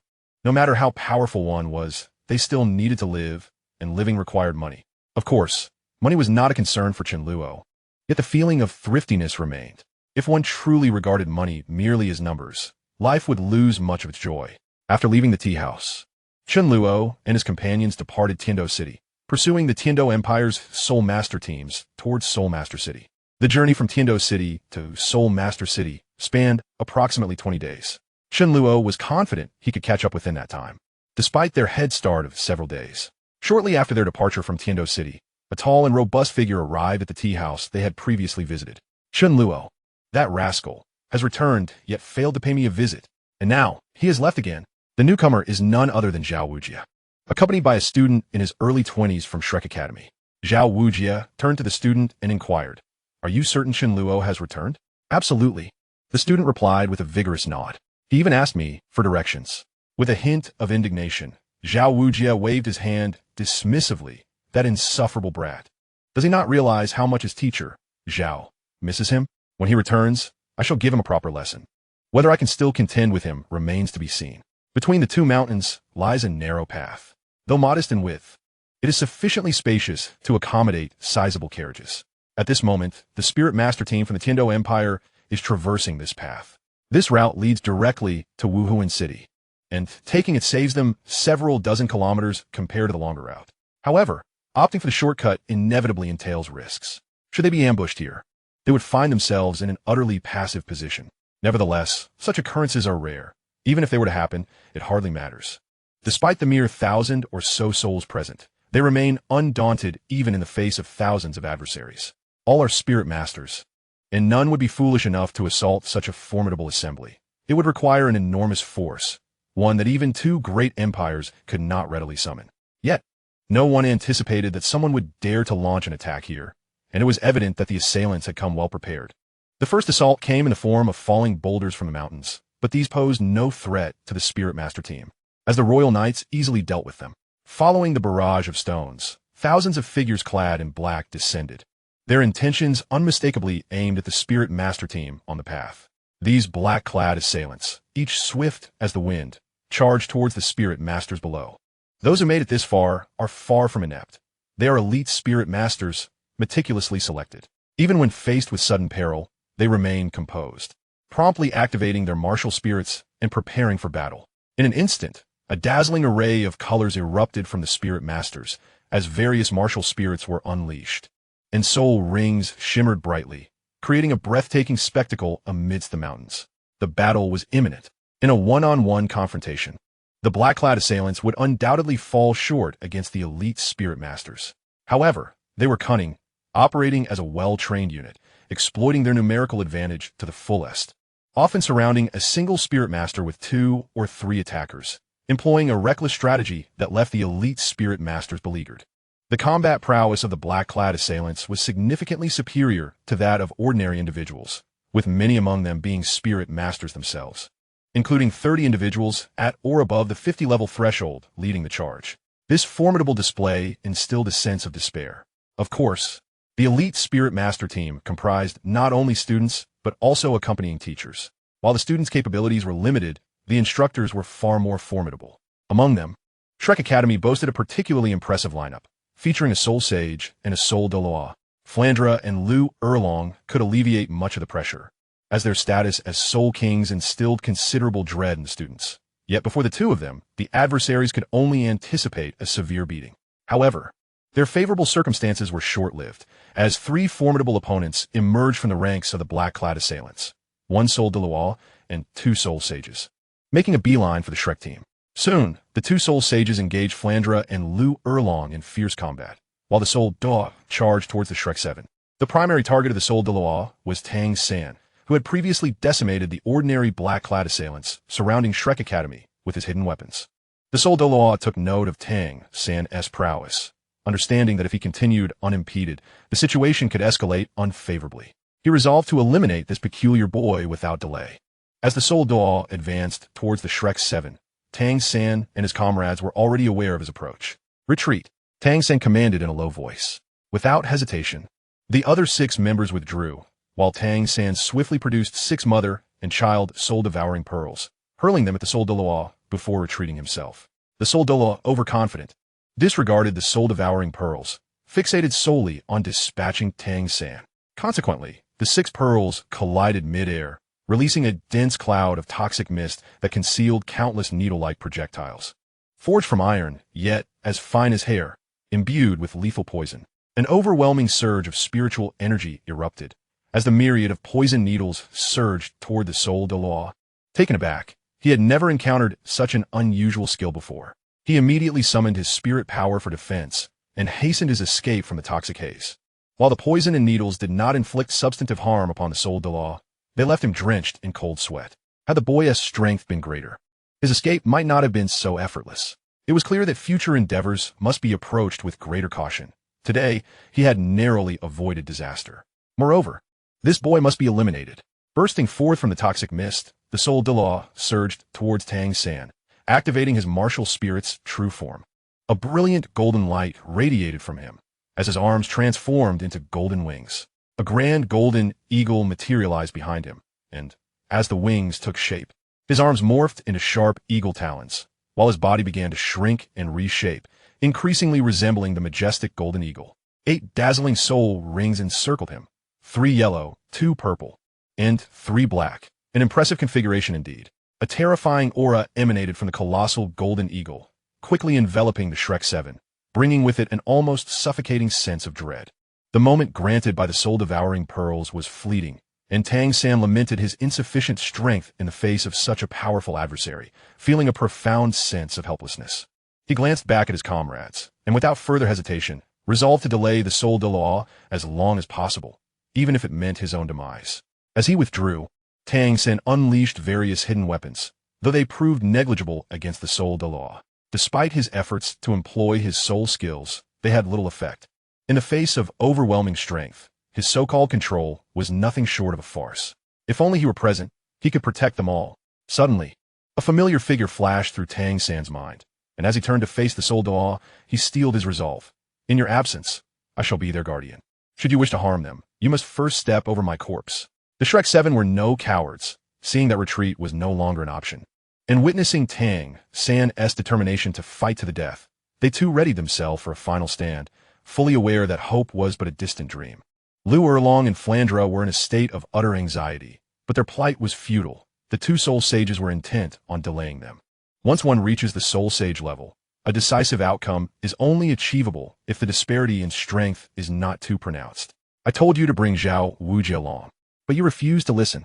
Lu Erlong shouted in frustration, forcefully pushing the armored tortoise spirit master away, only for the opponent to quickly reattach, making it impossible to shake him off. Flander's countenance had turned ashen. He already harbored grievances against the spirit hall, and to venture there would be tantamount to courting death. His demise, however, would be preferable to seeing the young monsters perish along the way. Lu Erlong's expression grew increasingly menacing. For assault-type soul masters dread defense-type soul masters the most. They are utterly indefatigable, able to withstand even a significant disparity in strength with their formidable defenses, which is exceedingly vexing.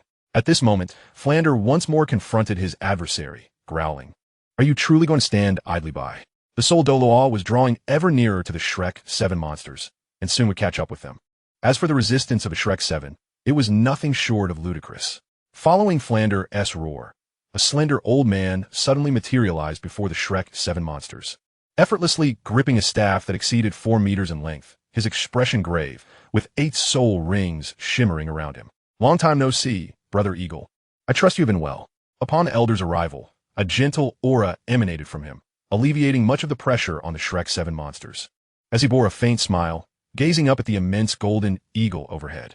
This man was none other than the Dragon Duke, Meng Shu. "Meng Shu, do not meddle in affairs that do not concern you." The golden eagle in the sky emitted a voice that was chillingly ominous, laden with a palpable threat. Just then, Snake Lady, accompanied by Meng Iran, rushed over. The merging of the supreme dragon and serpent instantly eclipsed the golden eagle's imposing presence. "Brother Eagle, look. My granddaughter is here too. Those little ones are her friends.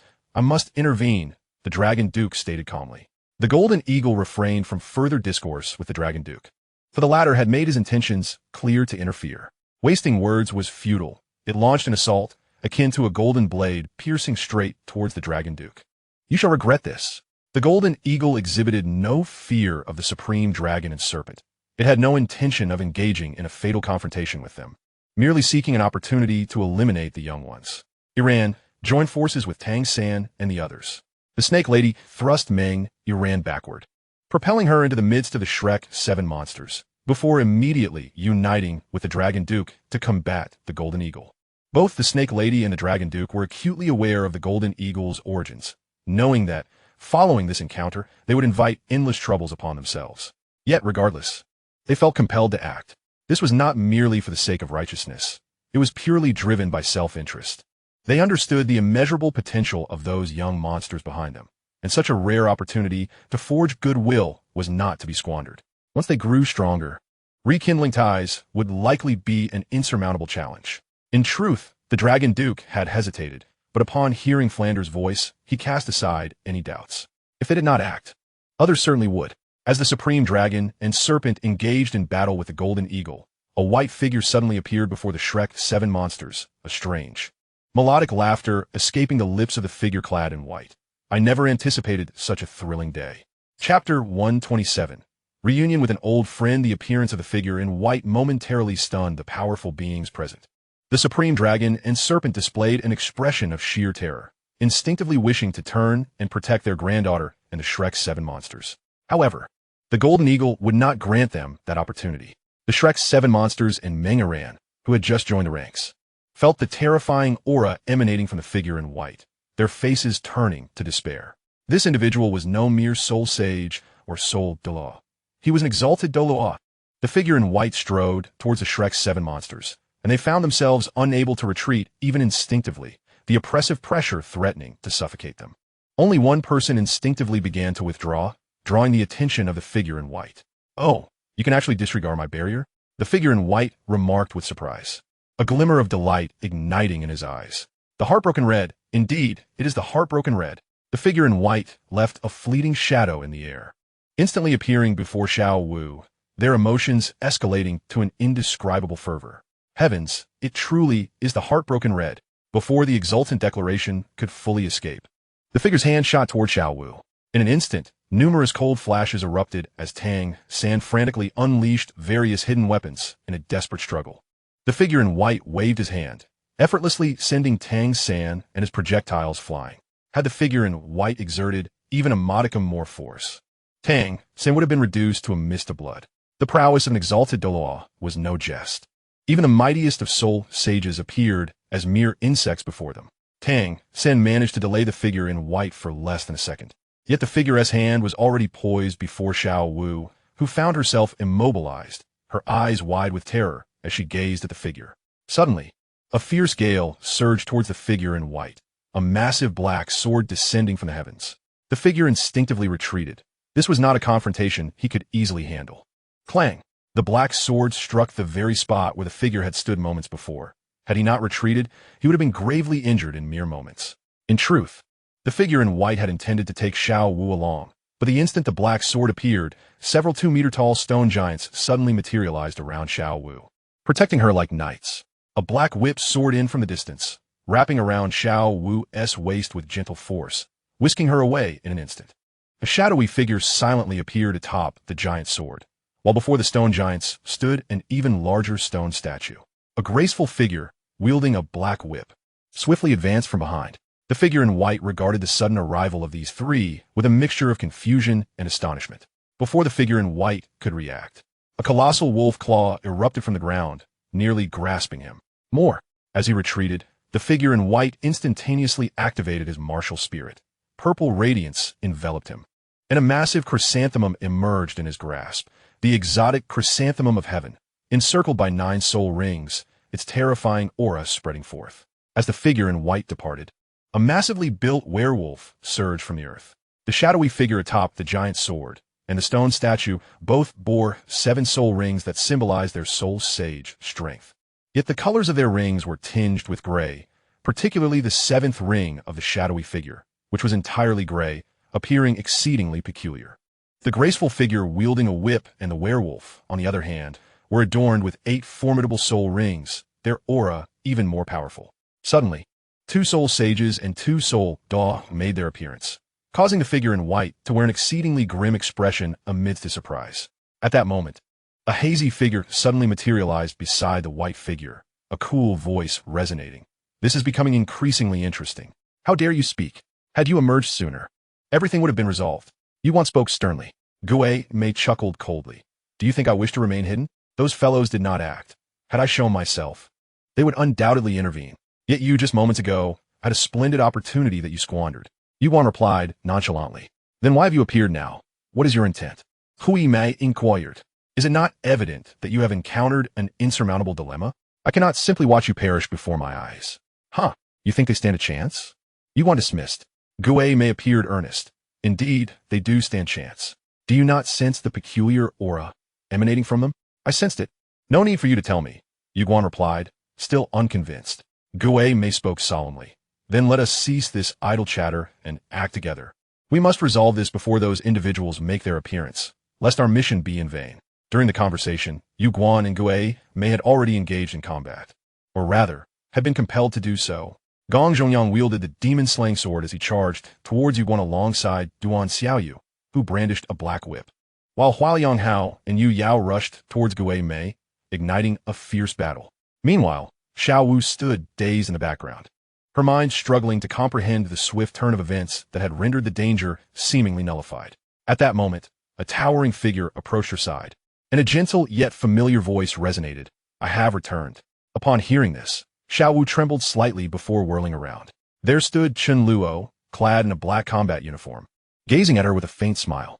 Without hesitation, Xiao Wu leapt into Chen Luo's embrace, tears streaming down her face uncontrollably.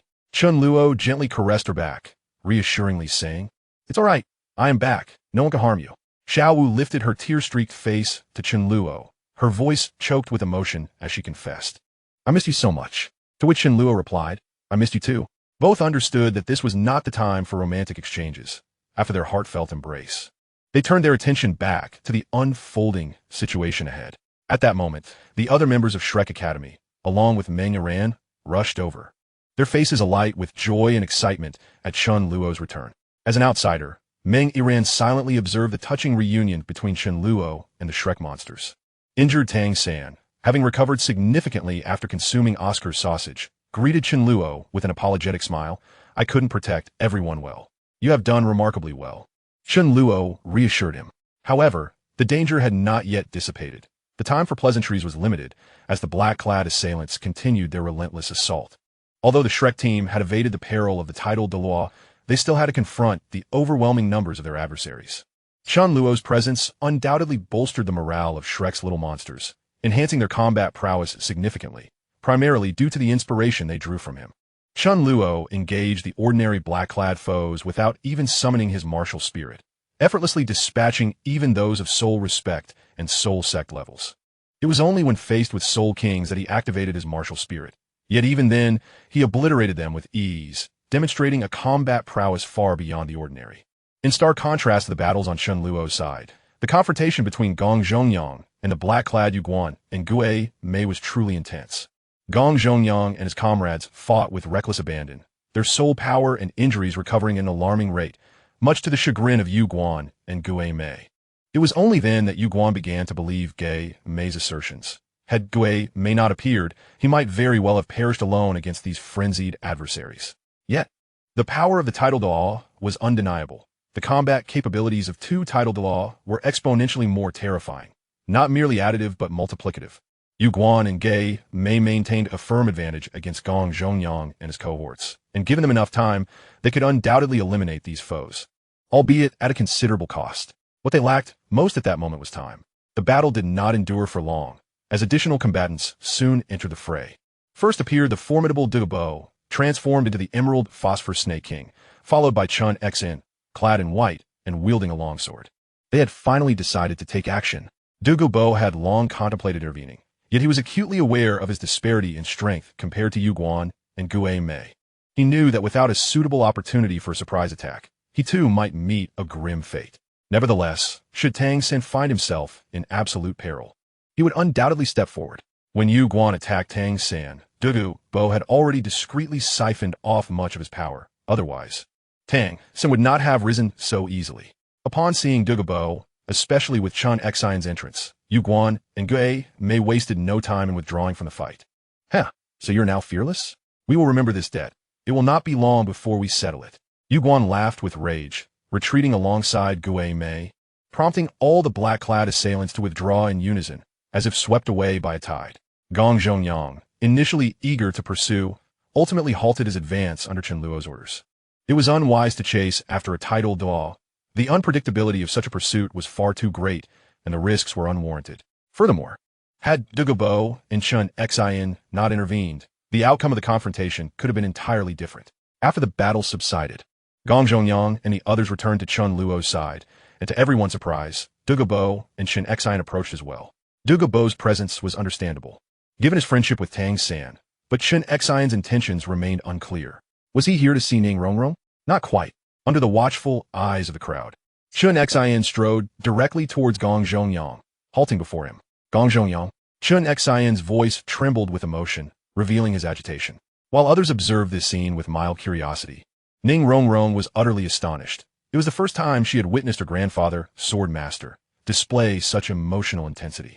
Upon recognizing Chen Xian's approach, Gong Zhongyang involuntarily smiled with a mixture of complexity. It has been a long time, Master Brother. Indeed, it has been far too long. Chen Xian's large hand clapped down on Gong Zhongyang's shoulder, a smile gracing his face. Chapter 128. The wine remains, the people remain, so. That pinnacle title Douluo of level 96 is truly your Master Brother? Duan Xiaoyu stared incredulously at Gong Zhongyang, as did the others, including Chen Luo. At that moment, Chen Luo and his little undead companions had moved to a relatively open area, processing the scene of Gong Zhongyang's reunion with Chen Xian. Gong Zhongyang offered an awkward smile. Yes, I have no need to deceive you, nor could I deceive the Master. That was many years ago. Back then, my brother, Master Brother, and I were all exceptionally gifted swordsmen. Unfortunately, I later strayed from the path. My brother forged his own, and since then, we parted ways until my demise. Who was the title Douluo that killed you back then? Was it your master or your Master Brother? Duan Xiaoyu pressed for clarity. Gong Zhongyang replied. There were many sword wielders beyond our sect. Several sword schools existed back then, though they have since dwindled. Even within our sect, only Master Brother remains.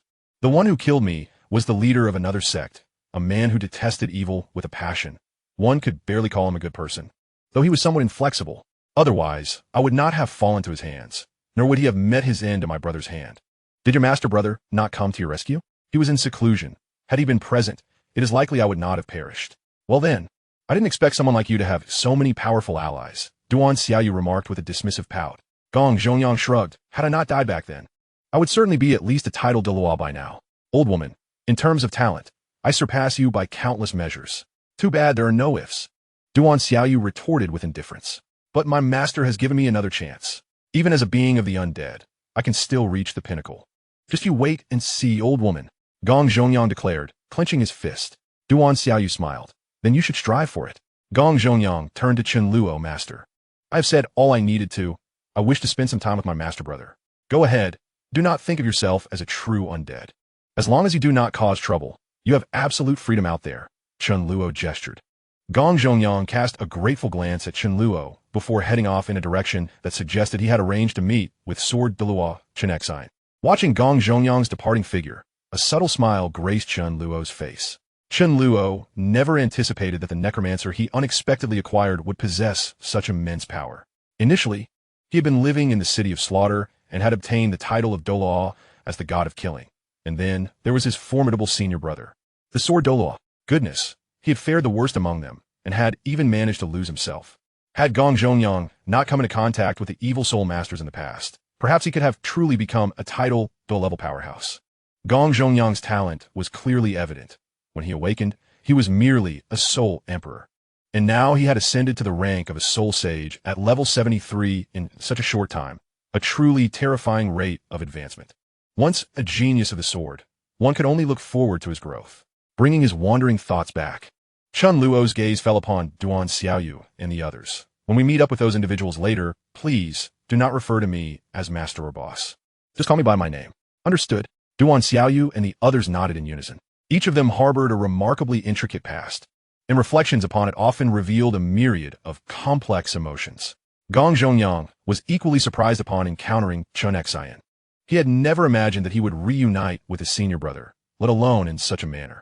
Beneath the great tree, Chen Xian and Gong Zhongyang sat on the roots, sharing drinks and conversing. Clad in a white robe, with hair and beard as white as snow, Chen Xian possessed an ancient visage, his face as tender as an infant's. Once aloof and self-important, he now bore a smile, radiating the warmth of a doting elder brother. In contrast, Gong Zhongyang, dressed in black, appeared to be frozen in the image of his middle age. At first glance, he seemed unremarkable, yet upon closer inspection, a hint of striking elegance could be discerned in his features. Revived, he felt genuine excitement and joy only in the presence of his brother. As Gong Zhongyang savored the familiar exquisite wine, he exclaimed, "How I miss this flavor! I never imagined you would still be brewing such wine, senior brother. My skills have long since waned, and I mainly brew it for myself. Chen Xin replied with a calm smile. Gong Zhongyang took a sip of wine and chuckled. In the future, I shall frequently seek you out for a drink, so do prepare plenty. I wouldn't want to run short. Is a Fei coming too? Chen Xin inquired with a smile. Gong Zhongyang nodded vigorously. Yes, he is. He hasn't perished. Can you guess where he has been hiding all these years? In the city of slaughter, Chen Xin replied serenely. Gong Zhongyang was taken aback. How did you know, senior brother? Do you think a Fei could have survived until entering the city of slaughter without assistance? Chen Xin remarked with a gentle smile. Gong Zhongyang suddenly realized. So was you helping him? I was puzzled. With my brother's strength, he could never have escaped that sect's pursuit. After a Fei entered the city of slaughter, I annihilated that sect. Chen Xin stated matter-of-factly. Gong Zhongyang was momentarily stunned, then gulped down a substantial mouthful of wine. You had already, he began, but Chen Xin interjected. Indeed, he's passed on. Gong Zhongyang nodded without reservation. Was it the work of the evil soul masters? Jianxin Yingguit? Not quite. My presence before you is the best proof, Gong Zhongyang replied, initially considering revealing his master's circumstances, but reconsidering due to his senior brother's temperament, he decided against it. It is evident that your bond with that young man is extraordinary, Chen Xin observed, discerning subtle hints even without Gong Zhongyang's words. He is my savior. Without him, I would not have been able to revive, Gong Zhongyang stated before swiftly shifting the topic. Senior brother, what of our master? Gong Zhongyang vaguely recalled that his master had been in seclusion, striving for greater heights. He has long passed, Chen Xin replied with an air of indifference. By whose hand? Gong Zhongyang's voice grew cold. He understood his master's prowess and character. Had he not been slain, he would undoubtedly still be alive. Chen Xin smiled as if recounting a mundane event. He challenged a title Douluo of level 99, lost and perished. He instructed me not to seek revenge, but to challenge only for self-improvement. Yet my strength has never sufficed to meet the standards he set. Who is he? Gong Zhongyang seemed to have an inkling of the answer, but still asked. Gian Daliu, Jianxin Zetbondes Thou. Gong Zhongyang's voice darkened further. It is he. I shall kill him, he declared with utmost seriousness. You remain unchanged, Chen Xin chuckled. Gong Zhongyang returned the smile. And you, senior brother, have you not also remained the same? At this moment, Chen Luo and his companions had returned to the site of the earlier chaotic battle, where the aftermath was nearly resolved. Chapter 0129. Wuhuan City. The setting sun cast a golden hue upon the narrow path nestled between two mountains, adding a somber tone to the scene. Yet the image was anything but beautiful. Blood pooled together to form small streams, ultimately converging in low-lying areas, creating patches of crimson. The air was thick with the acrid scent of blood, evoking feelings of nausea. The battlefield had been largely cleared. All of the black-clad corpses had been removed by the retreating figures, with not a single body left behind, demonstrating their caution and professionalism. At the Soul Master Academy, numerous students had perished, and several teachers had met untimely fates as well. After all, the black-clad assailants had launched a ferocious surprise attack, overwhelming those of lesser strength. Several Soul Master Academies, filled with profound sorrow and rage, were now returning with the bodies of their students or teachers. They had originally come to Wuhuan City for the elite competition among high-level Soul Masters, but now, with their numbers diminished, it was best to return and handle the aftermath. If the bodies were preserved well, they could be taken back. Otherwise, they would have to be buried on-site, a regrettable necessity. The Tiando Royal Knight Corps suffered significant losses. Many ordinary individuals were among their ranks, and how could they stand against Soul Masters? Even with rigorous training, their physical prowess could not compare to that of true Soul Masters. Originally numbering 500, the Royal Knights now counted fewer than half of that. The remaining knights were predominantly Soul Masters, with ordinary folk being scarce. Those who survived were among the strongest. Despite their heavy losses, the Royal Knights quickly regained formation, functioning like well-oiled machinery, as death had become a commonplace occurrence for them. As long as they drew breath, they would fulfill their duties. Under the command of Xue Qinghe, all matters following the battle were handled with remarkable efficiency. Within an hour, everyone was once again on the path to Wuhuan City. Chen Luo, accompanied by Duan Xiaoyu and the other necromancers, arrived at the carriage belonging to Shrek Academy. Naturally, Chen Luo sat alongside Xiao Wu, having not seen each other in ages. They were engrossed in their own world, disregarding the presence of others. Duan Xiaoyu and her companions took seats on the opposite side, close enough to Chen Luo without intruding upon his moment.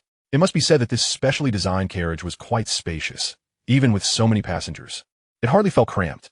Flinder and Lu Erlong's gazes remained fixed upon Duan Xiaoyu and her companions, causing them to feel somewhat bashful. Before Flinder could pose any questions, Duan Xiaoyu took the initiative to speak. "We are all friends of Chen Luo, brought together by certain circumstances accompanying him to find you. We happened to encounter the earlier events, and, of course, we had to lend our assistance." Though her reasoning was somewhat tenuous, it sufficed as an explanation. Flinder and the others did not press further, simply offering polite smiles and introducing themselves. Duan Xiaoyu and her companions reciprocated the courtesy. They were seasoned individuals, and engaging with others was a simple task, even if their temperaments leaned towards the cooler side. After a brief exchange of pleasantries, Duan Xiaoyu and her companions promptly articulated their intentions. "Given the inevitable dangers that lay ahead on the journey, it would be prudent for us to accompany our friend Chen Luo to SoulLand City. It coincidentally aligns with our own affairs." Flinder and his associates were, of course, delighted. What could be better? Alas, our pressing schedule prevents us from extending a proper welcome. Duan Xiaoyu chuckled. There is no need for such formality. Observing Duan Xiaoyu's composed demeanor, Chen Luo felt a quiet relief within. He had been concerned that his skeletal minions might cause some trouble. Yet they had proven to be more manageable than he had anticipated. This was primarily due to their formidable strength. Both Duan Xiaoyu and Yu Yao were Soul Douluo, while Hua Lianghao was of the Soul Sage rank. With such power, matters could be navigated with relative ease, often disregarding the sentiments of others. Conversely, most would feel compelled to extend courteous hospitality. Flinder and Lu Erlong had previously inquired about the origins of Duan Xiaoyu and her companions. But after Duan Xiaoyu deftly redirected the conversation, Flinder and the others wisely chose not to revisit the topic. Such trivial discussions were merely intended to alleviate any awkwardness. Meanwhile, Chen Luo found himself with Xiao Wu nestled comfortably against his arm. Though words were scarce, their intimate gestures conveyed volumes. The other members of Shrek's motley crew chose not to intrude upon their closeness until Chen Luo proactively inquired about everyone's well-being. "We are all quite well, though poor Xiao Wu has been longing for her beloved to return." Dai Mubai chuckled. This was followed by a round of nostalgic reminiscences. Yet, there is little of substance to discuss, primarily revolving around changes in strength and prowess. The past year had largely been spent in training, and while the Elite Soul Master competition offered some talking points, they merely touched upon it casually. Everyone was curious about Chen Luo's experiences, but he only briefly mentioned his trials in the City of Slaughter, remaining tight-lipped about everything else, especially regarding his necromantic pursuits. When asked about his current strength, even the Shrek crew, who had mentally prepared themselves, were taken aback by the revelation. Flinder and Lu Erlong exchanged astonished glances, their focus drawn to Chen Luo. "In less than a year, and you're nearly a Soul King? How on earth did you manage such growth?" Flinder could not help but exclaim. Duan Xiaoyu and her companions remained unfazed. Even exuding a sense of pride, they held unwavering confidence in their master's capabilities, even surpassing their own self-assurance. Tang San was not present in the Shrek Academy's carriage, having been taken aside by Douluo for a discussion. The principal aim of their visit to the Spirit Hall was to address Tang San, whose unique identity had garnered significant attention. One must commend Bibi Dong for her foresight in attempting to act against Tang San while he was still vulnerable. Regrettably, her efforts have been thwarted. After all, he was the protagonist, and without a hint of protagonist's aura, the story would have concluded long ago. Chen Luo did not believe that his arrival had drastically altered the course of events.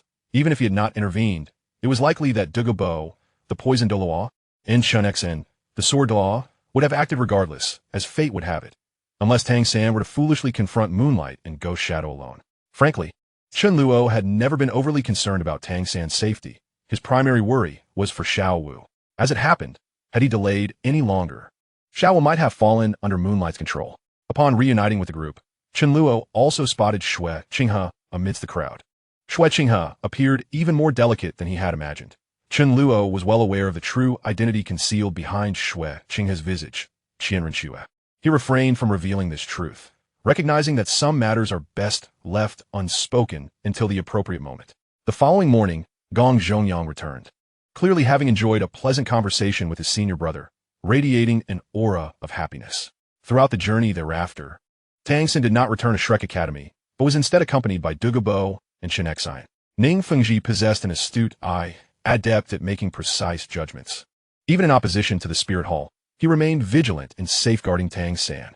After several days of travel, the Soul Master teams of the Heaven Do Empire finally arrived at SoulLand City. standing atop the hotel. Chen Luo and Gong Zhongyang gaze at the iconic structures of SoulLand City, the Hall of the Pope and the Hall of Douluo. Though relatively small indeed, even smaller than Soto City, it was constructed with a grandeur befitting a capital, nestled against the mountainside. The architecture presented a hexagonal facade, with the Hall of the Pope situated midway up the slope and the Hall of Douluo perched at the summit. The Hall of the Pope was entirely supported by columns, its dome and external surfaces adorned with golden materials that shimmered brilliantly under the sunlight.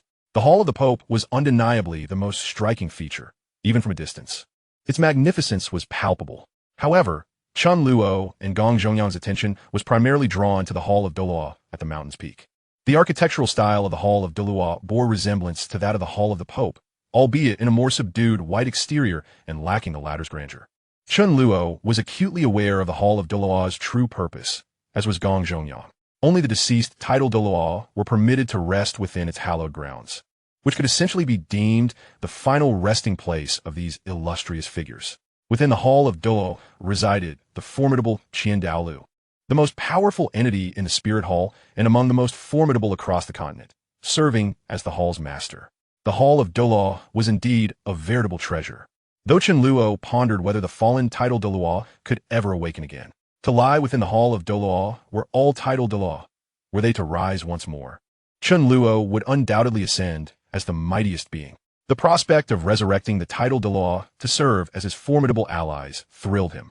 However, it was clear that such aspirations must remain unvoiced, for the Hall of Douluo was revered as a sacred site among all soul masters. To show disrespect towards it would invite scorn, even from the Pope, let alone the notion of reviving the deceased title Douluo.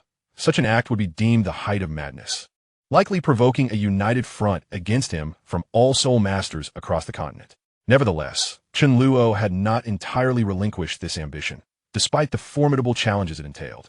The foremost obstacle lay in gaining entry to the Hall of Douluo, which was guarded by a terrifying presence. Even if he could breach its sanctum, resurrecting the title Douluo would be a monumental task in itself.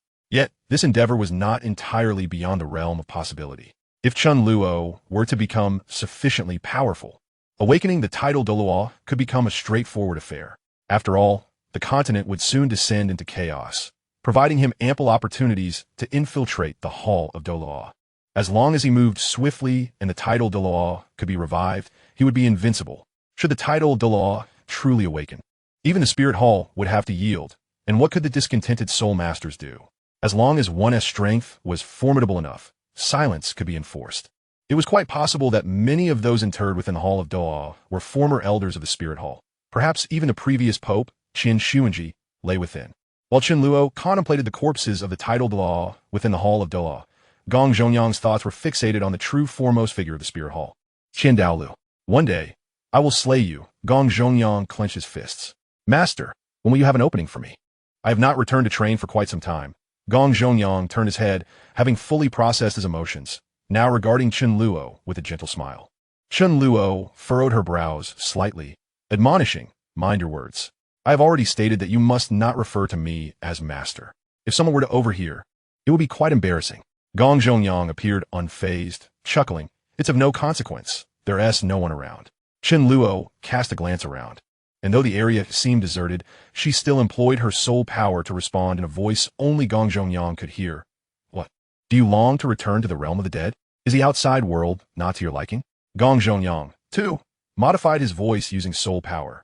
It's not that it's unpleasant, but the rate of cultivation outside pales in comparison to that within the realm of the dead. What has prompted this sudden surge of diligence? Have you experienced some kind of stimulus? Chen Luo expressed her astonishment.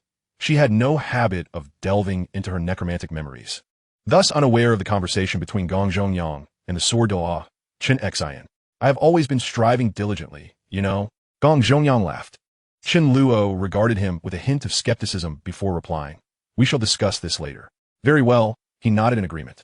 Although Chen Luo had acquired the skull ring, which possessed a unique space for housing the undead, it appeared to be limited to lower-level spirits, as those with even a modicum of intelligence could not be contained within.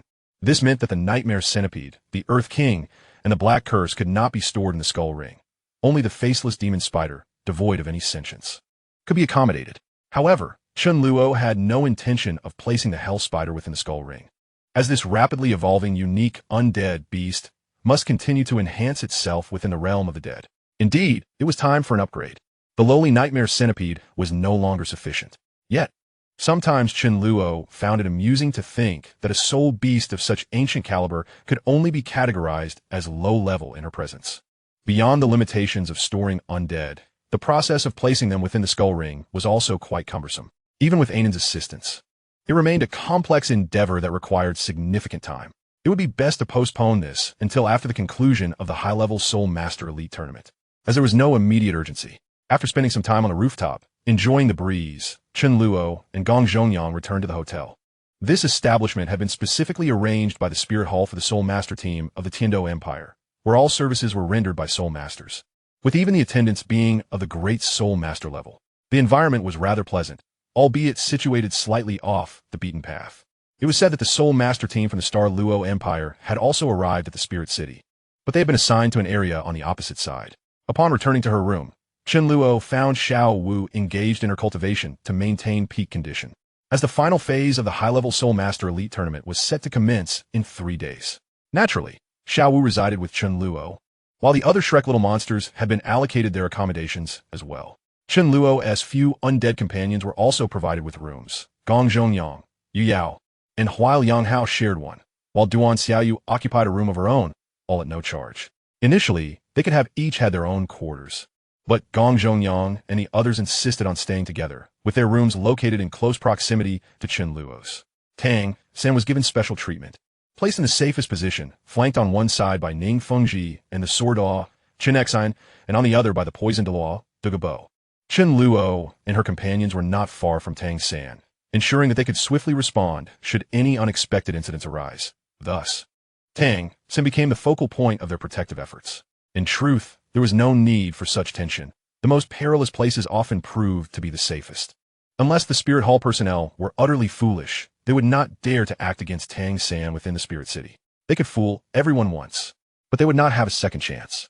Chapter 131. The competition begins. BB Dong had been sufficiently cautious. It was merely unfortunate circumstances that had prevented Tang San from meeting an untimely end. Of course, had BB Dong been truly ruthless, she could still make a move against Tang San, even at the risk of inciting chaos. The Spirit Hall's power was formidable enough that any disturbance would eventually be quelled. Even if Tang Hao were to come, he would pose no significant threat. If he truly possessed such strength, he would not have languished in a place like Holy Spirit Village for so many years. This is a common flaw among the powerful. They either dismiss the weak entirely or overthink the consequences, weighing the cost of eliminating such an insignificant figure against potential future opportunities. Ultimately, they are left with regret, lamenting why they did not crush him when they had the chance, allowing him to grow to such an extent. There was no way to foresee the future. Who could have imagined that a beggar would one day overthrow an emperor and claim his throne? Sometimes the most absurd events can indeed transpire.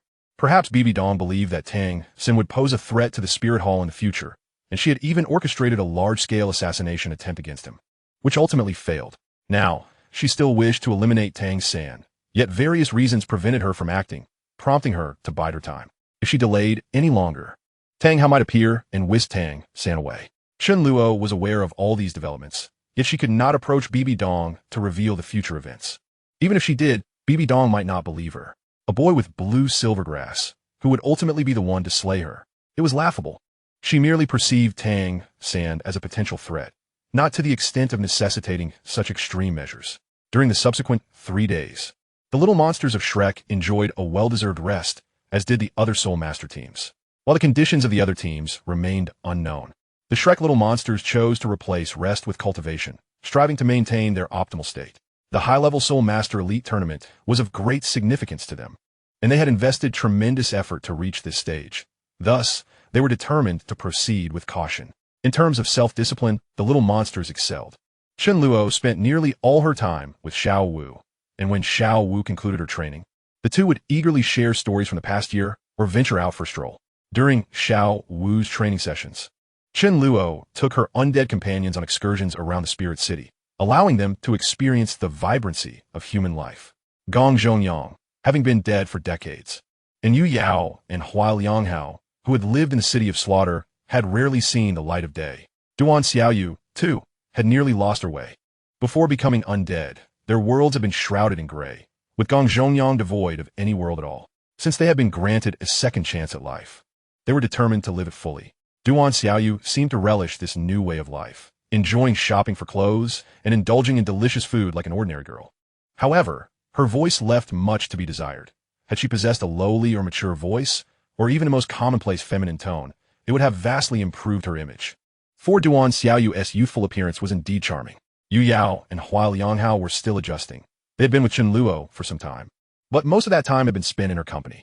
Chen Luo had been in seclusion for a considerable period after gaining benefits from the skull ring, and it was only recently that they had enjoyed such leisure. Gong Zhongyang, who was typically the most lively among them, seemed to have lost interest in food, drink, and entertainment during this period, often dedicating his time to rigorous training within the hotel. 3 days passed swiftly, and the finals of the high-level Soul Master Elite Tournament commenced as scheduled within the Spirit City. The venue arranged by the Spirit City for the competition was centrally located, having been specifically designated for this purpose. It was originally a thriving district that had been completely leveled. The arena for the competition was entirely constructed from granite, boasting a diameter of nearly 100 meters. It was reinforced with an impressive array of soul-guiding devices, rendering it remarkably resilient, even against the most formidable of soul emperors.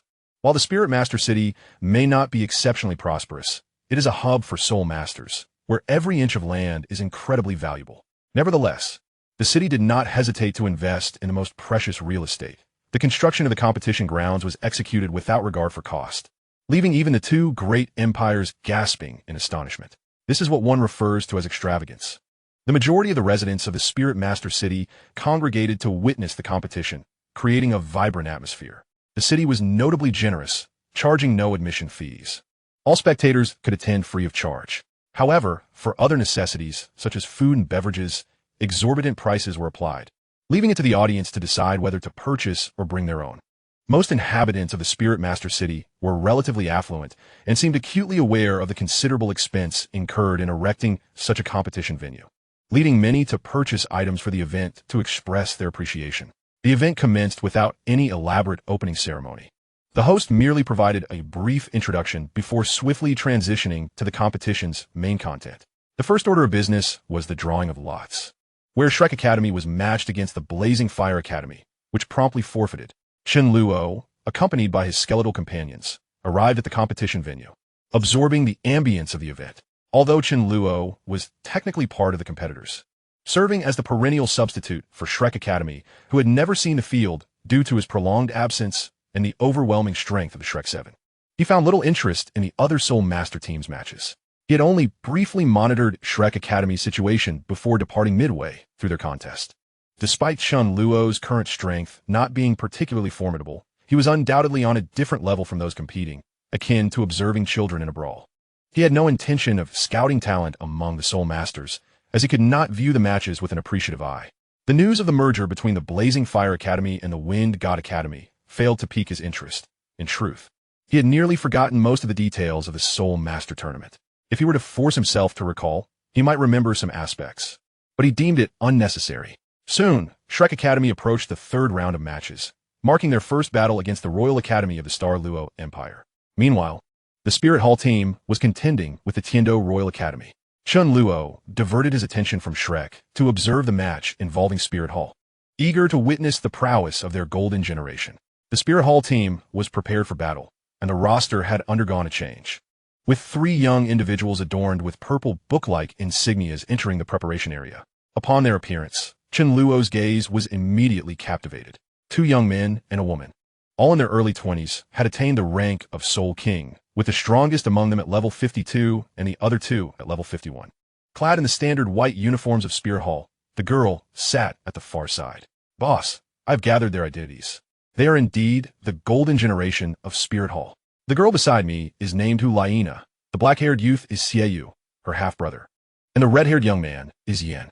I presume you have sensed their soul power levels, so I shall not elaborate further," reported Gong Zhongyang, seated beside Chen Luo. Noticing Chen Luo's gaze fixated on Hulaina, he discreetly conveyed this information through his soul power, without Gong Zhongyang's prompting. Chen Luo had already deduced Hulaina's identity from her appearance, yet he remained curious about how Gong Zhongyang acquired this information. A fleeting glance exchanged between them conveyed understanding. Prompting Gong Zhongyang to explain, it was Ning Fengji who informed me. This young lad is quite impressive. Although he may not quite match his ancestor, his demeanor is commendable, and his abilities are adequate. He has long since gathered information on all the competitors in your team at Shrek Academy. Chen Luo nodded appreciatively, and upon hearing Gong Zhongyang mention Ning Fengji, he inquired, "How did your senior brother join the Seven Treasure Glazed Tile School? After my master passed, the sect fell into disarray. Later, my senior brother encountered some events and fortuitously met that young lad, Ning Fengji," Gong Zhongyang recounted. He did not delve into specifics, leaving Chen Luo to speculate about the circumstances that led the Sword Douluo to join the Seven Treasure Glazed Tile School as a protective Douluo. Your sect has produced many talents. Even if you were an outlier, your senior brother, along with your brother and master, are all titled Douluos. Plus there are two peak Douluos. How could such a configuration lead the sect to decline? Chen Luo queried, intrigued. Gong Zhongyang offered an awkward smile, to be honest. Our sect consists of just as few. Chen Luo was taken aback. Then I joined the evil soul masters, while my elder brother sought his own path. Leaving only my master and senior brother, Gong Zhongyang admitted sheepishly. All right, Chen Luo chuckled, unable to resist asking, is there no requirement to establish a sect, particularly concerning the number of members? Gong Zhongyang nodded with a smile. I can't speak for the current situation, but in our day, one person could indeed constitute a sect. Back then, weren't there countless sects? Pretty much, Gong Zhongyang replied. After a brief discussion with Gong Zhongyang regarding the past of the Douluos, Chen Luo's attention returned to the trio of the Golden Generation from Spear Hall. Hulaina was far more striking than Chen Luo had anticipated. Her figure was alluring, and the white uniform seemed to struggle to contain her captivating silhouette. He recalled the descriptions from literature depicting Hulaina as an ordinary girl. Her extraordinary allure stemming from the influence of her martial spirit, making her increasingly appealing the more one gazed upon her. The animated portrayal of Hulaina had undoubtedly depicted her as a beauty, not quite at the pinnacle, yet far from ordinary. The Hulaina before him surpassed the animated image, exuding an immediate, stunning presence that made it difficult to divert one's gaze. Many spectators found their eyes lingering on her. Chen Luo, despite his exceptional composure, couldn't resist stealing a few extra glances. Turning his attention to Xie Yu, who stood beside Hulaina, Chen Luo noted that although he was quite handsome, he appeared rather average in comparison to his sister. Tall and robust, he had an air of confidence, his face devoid of expression. Yin, the red-haired young man beside Xie Yu, was the most unremarkable of the trio. Someone who could easily be lost in a crowd, were it not for his strikingly bright hair and the subtle heat radiating from him. Chen Luo would have had difficulty recognizing him. Yin exuded a calm demeanor, staring straight ahead, lost in thought. Boss, Spirit Hall truly boasts an abundance of talent. These three youngsters possess remarkable potential, nearly rivaling my own from years past, Gong Zhongyang remarked with a smile. Chen Luo was taken aback by this revelation. Rivaling you from back then? Gong Zhongyang smirked. While my talent may not be top tier, it was still commendable. Of course, compared to you, boss, I fall woefully short. Speak plainly, Chen Luo quipped. Chen Luo's gaze remained tranquil as he regarded Gong Zhongyang, showing no signs of emotional fluctuation in response to Gong's flattering remarks. Gong Zhongyang proclaimed, at the age of 17, I was already a Soul King, and by 20, I had reached level 58. Is that true? Despite being aware of Gong Zhongyang's reputation as a gifted evil soul master, Chen Luo still found his claims somewhat incredulous. A confident smile spread across Gong's face as he stated, I possessed innate full soul power. In those days, I was indeed considered a prodigy. Yet, did you stray onto a misguided path afterward? Or had you already begun to wander off course before turning 17? Chen Luo inquired with a teasing laugh. Achieving the rank of Soul King at 17 was indeed astonishing. It was reasonable to assume he could have reached such heights before the age of 16. Gong Zhongyang exhibited a hint of discomfort at Chen Luo's skepticism. Before I turned 20, I trained solely through my own abilities. It was at 20 that I joined the ranks of the Evil Soul Masters. At this revelation, Chen Luo couldn't help but grimace. Have you lost your mind? With such talent, why on earth would you associate with the Evil Soul Masters? Why not cultivate on your own? It was evident that Gong Zhongyang's soul power had stagnated after his affiliation with the Evil Soul Masters. Otherwise, he wouldn't still be merely a Soul Emperor at 30 or 40. Such exceptional potential squandered so carelessly was a lamentable fate. Gong Zhongyang appeared somewhat embarrassed. Well, it was more or less the case. I was rather bewitched at the time, convinced that joining the evil soul masters would allow me to achieve great things, only to end up ruining myself. Chen Luo couldn't resist asking, "Surely your master and senior brothers were unaware of this, right? Your brother must have been in the dark as well?" Gong Zhongyang nodded. Chen Luo's expression revealed his confirmation. "I thought as much. Had they known your intentions earlier, they would have surely intervened." They said as much later on. Gong Zhongyang sighed. "But by then, I had already crossed the point of no return." Chen Luo remarked, "Is it precisely because you joined the evil soul masters that your brother harbors such disdain for them?" Gong Zhongyang nodded, then shook his head, only to nod again. "That seems to be the case." Every time Gong Zhongfei mentioned the evil soul masters, he did so with contempt, as if harboring a deep-seated loathing for them. Chen Luo had long suspected that Gong Zhongfei's animosity towards the evil soul masters stemmed from his brother's choices. Now, after hearing from the once promising Gong Zhongyang about his past glories, he felt more certain. Gong Zhongfei, who cherished his brother so dearly, must have felt immense anger and sorrow upon witnessing his brother's life wrecked by the evil soul masters, even though Gong Zhongyang had willingly joined their ranks. Gong Zhongfei still directed his ire toward the evil soul masters themselves. Gong Zhongyang continued, "It's not entirely because of me. My brother has always been a person of strong principles. Well, he was once upon a time. He couldn't abide the injustices perpetrated by the evil soul masters. And I'm sure you're already aware of their misdeeds." Chen Luo regarded Gong Zhongyang with a hint of skepticism. "How then did you manage to survive? Surely, your brother could be quite ruthless in upholding justice." Gong Zhongyang chuckled softly. "You misunderstand me, my friend. Although I took a wrong turn, I have always acted in accordance with my conscience. The people I killed were deserving of their fates, and the souls I consumed were tainted." Chen Luo nodded gently in affirmation, unable to suppress a remark. "It is fortunate that you did not stray too far into darkness. Otherwise, we may never have crossed paths." Gong Zhongyang sighed. "Even now, reflecting on those days, I find it somewhat laughable that I chose such an absurdly wrong path, leading myself to ruin. Youthful folly, I suppose. Who hasn't done something reckless in their younger days?" Chen Luo smiled. "To act upon what one believes to be right, regardless of the outcome, is commendable. The courage to avoid future regret for not taking action speaks volumes." Gong Zhongyang regarded Chen Luo with newfound admiration, as if recognizing a kindred spirit. "But you are an exception. You managed to squander your potential entirely," Chen Luo quipped. Gong Zhongyang could only smile in response. "Honestly, I am quite curious about how you managed to survive, by which I mean how your body retains its vitality," Chen Luo pressed further. Gong Zhongyang nodded thoughtfully, then mused. "I find it quite remarkable as well. Perhaps it has something to do with a particular special formation employed by the evil soul masters.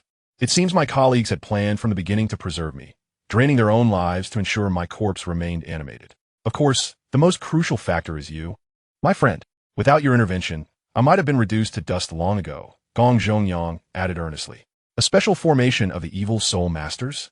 Chen Luo's brow furrowed slightly. "Indeed," Gong Zhongyang affirmed. "Beyond that, I cannot conceive of any other explanation."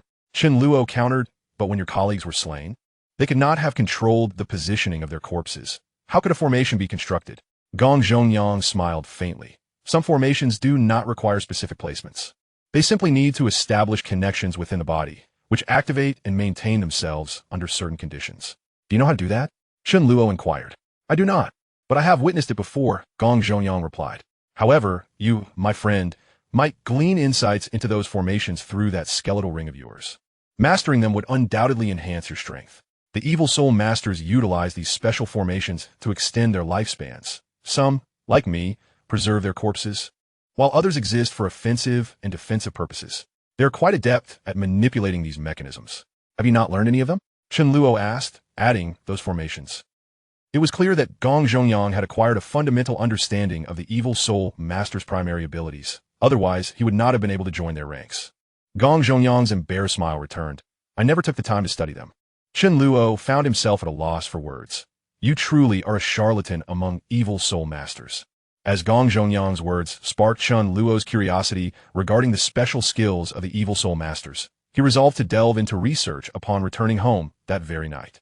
Gong Zhongyang's survival was indeed miraculous. It was not merely the special formations of the evil soul masters at play, but also the carelessness of those who had slain them. Despite knowing the evil soul masters had unique understandings of life and death, they left their corpses intact and buried them, albeit rather deeply.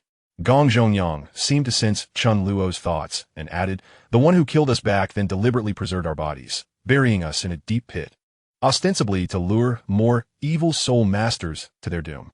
"Ah, so it was a baiting strategy," Chen Luo remarked, unable to suppress his curiosity. "Did anyone come to retrieve your bodies afterward?" Gong Zhongyang's embarrassed smile returned. "No." Seeing Gong Zhongyang's awkwardness, Chen Luo couldn't help but smile more broadly. This man had once been a paragon of talent, only to have strayed down a misguided path that led to his current predicament. Discussing his past exploits, however thrilling, was bound to elicit some discomfort. As Chen Luo and Gong Zhongyang conversed, the competition below continued to unfold. Their vantage point allowed them to observe the entire match clearly. Once their conversation concluded, both Chen Luo and Gong Zhongyang turned their attention to the arena, where the Shrek Academy team was engaged in a fierce battle against the Star Luo Royal Academy team. The resplendent soul rings dazzled on the 14 contestants in the arena. As the Star Luo Royal team, led by Davis and Zhu Zhiyun, exhibited an air of utmost vigilance, showing no signs of complacency. Perhaps they had exchanged derisive words with Dai Mubai and his companions prior to the match. Yet when the battle commenced, each of them adopted a demeanor of heightened seriousness. The reason for their earnestness lay significantly in the soul rings and qualities displayed by the Shrek 7 monsters. Davis and his team could scarcely believe that this group of contestants, significantly younger than themselves, were all at the Soul Master level, seemingly not far behind them in terms of soul power. The formidable aura emanating from Dai Mubai upon releasing his martial spirit was a testament to this fact. Those who stood here had been meticulously selected, their strengths and mindsets far surpassing the ordinary. Even if the Shrek 7 monsters were considerably weaker, Davis and his team would still treat the competition with utmost seriousness, for earnestness is inherently a quality of a true warrior. After witnessing the prowess of the Shrek 7 monsters, Davis and his companions were even more galvanized. Chapter 134. Xiao Wu's progress. Chen Luo's gaze swept across the 14 contestants before finally resting on Xiao Wu. He had not seen her fight in quite some time and was curious about her current strength. According to the original storyline, Xiao Wu had only just acquired her 4-soul ring, but due to Chen Luo bestowing the primordial ginseng upon her, her strength had now reached level 43. Chen Luo could easily discern Xiao Wu's soul power level. What truly captivated his attention was her combat capability. Within the team, Tang San remained the spiritual leader, directing the group's strategy. As the battle commenced, all the little monsters swiftly took their positions, fully prepared for combat. Xiao Wu, as an assault-type soul master, naturally led the charge, exuding an air of seriousness and confidence as she faced off against Davis, the captain of the Star Luo Royal Academy team. Davis likely did not expect to encounter a charming girl in combat rather than his foolish brother, which sparked a sense of disdain within him. "Is this all you have, Dai Mubai? Sending a girl to fight me?" Davis scoffed. Although Davis's soul rings differed from Dai Mubai's, their first 3 soul skills were identical, perfected through their family's rigorous training. As he advanced, Davis activated his white tiger transformation, preparing to unleash a white tiger light wave against the charging Xiao Wu. Xiao Wu's movements were remarkably agile, enhanced by Ning Rongrong's speed boost, rendering her exceptionally nimble. Yet, instead of evading Davis's attack, she chose to disregard it, continuing her relentless advance with increasing speed. Is she courting death? Certainly not. Davis did not naively assume Xiao Wu was rushing to her demise. His eyes were fixed on her, quickly discerned her intentions. Just as the white tiger light wave was about to strike her, a golden light enveloped her, allowing her to surge through the attack unscathed, her momentum escalating dramatically within mere seconds. Upon breaching the wave, Xiao Wu found herself directly in front of Davis, her long hair entwining around his neck. Before he could react, she swiftly maneuvered behind him. Although Davis sensed impending danger, he did not anticipate the rapidity of her strike, and despite his mental preparedness, he faltered in execution. The hair constricting around Davis's neck tightened suddenly as Xiao Wu, having positioned herself behind him, planted one foot firmly on the ground while driving the other into his lower back. First soul skill, bowstring launch. In an instant, Xiao Wu's entire body tensed within the golden aura, and the next moment, she unleashed her full power. Davis was hurled away, with no opportunity to resist. The moment Xiao Wu activated her skill, her strength reached its zenith, rendering even a soul emperor incapable of escape, let alone Davis. However, as he soared through the air, a peculiar smile spread across his face, as if he had foreseen the entire sequence of events. Zhu Zhiyun's figure swiftly converged with Davis's, and upon his landing, The two would seamlessly execute their martial spirit fusion technique to initiate a counterattack. The Elite Soul Master competition held immense significance for all participating teams. While the Star Luo Royal Academy was confident in its abilities, they were not so presumptuous as to neglect awareness of other teams. It could be said that apart from a few notably weak teams, nearly every team's resting area was furnished with comprehensive information on their opponents. Davis was well aware of Xiao Wu's soul skills and abilities, having prepared for her tactics. However, he was unprepared for her strength to exceed his expectations by such a margin. He had thought to easily overpower Xiao Wu on his own, but it now seemed a farcical notion. Xiao Wu indeed counters power-type fighters. I nearly stumbled into a trap, Davis lamented internally. Having acquired all the information on their opponents, including the players' identities, the members of the Star Luo team had recognized the Shrek team long before the match began. This was not merely the intelligence of the Shrek team. Everyone was equally astute. Xiao Wu was no fool. Upon seeing Zhu Jian approach Davis, she quickly grasped their intent and dashed forward, leaping into action. Third soul skill, instantaneous movement. Xiao Wu's figure abruptly appeared before Davis, activating her charm skill, momentarily rendering him unable to react, followed swiftly by a standard soft skill. Boom! Davis was heavily slammed into the ground, while Zhu Jian was successfully intercepted by Zhu Zhuqing. Meanwhile, Dai Mubai was holding his ground against multiple opponents, effectively dividing the battlefield into several sections. Their combat strategy was crystal clear. They aimed to separate Davis from Zhu Jian. Xiao Wu had successfully fulfilled her mission. Her performance, strikingly impressive with remarkable adaptability. Tang San, who had been accumulating power from the rear, finally unleashed his fourth soul skill, Blue-Silver Prison. More accurately, it was the Blue-Silver Piercing Array. The Blue-Silver Piercing Array was a more potent control skill that Tang San had developed based on the Blue-Silver Prison, capable of exerting absolute control over its target. A unique sound echoed, followed by a dark blue halo silently expanding from the center of the Star Luo Academy team. As the blue halo reached its peak, countless strands of blue-silver grass erupted from within, propelling all members of the Star Luo Academy team into the air. The Star Luo Academy members reacted swiftly, gathering together upon sensing the prelude to the soul skill activation. However, this did not alter their fate, as they were all rendered dazed by the special shockwave accompanying the blue-silver grass. Though the disorientation was fleeting, it sufficed for the Shrek 7 monsters to capitalize on. At the onset of the battle, Oscar had already dispatched a pink sausage, and now, as everyone seized the opportunity presented by their opponent's brief incapacitation, they consumed the sausages, significantly enhancing their strength and commencing their cleanup operation. Boss, your Xiao Wu strength is quite remarkable. Chen Luo's gaze followed where Gong Zhongyang's attention lay.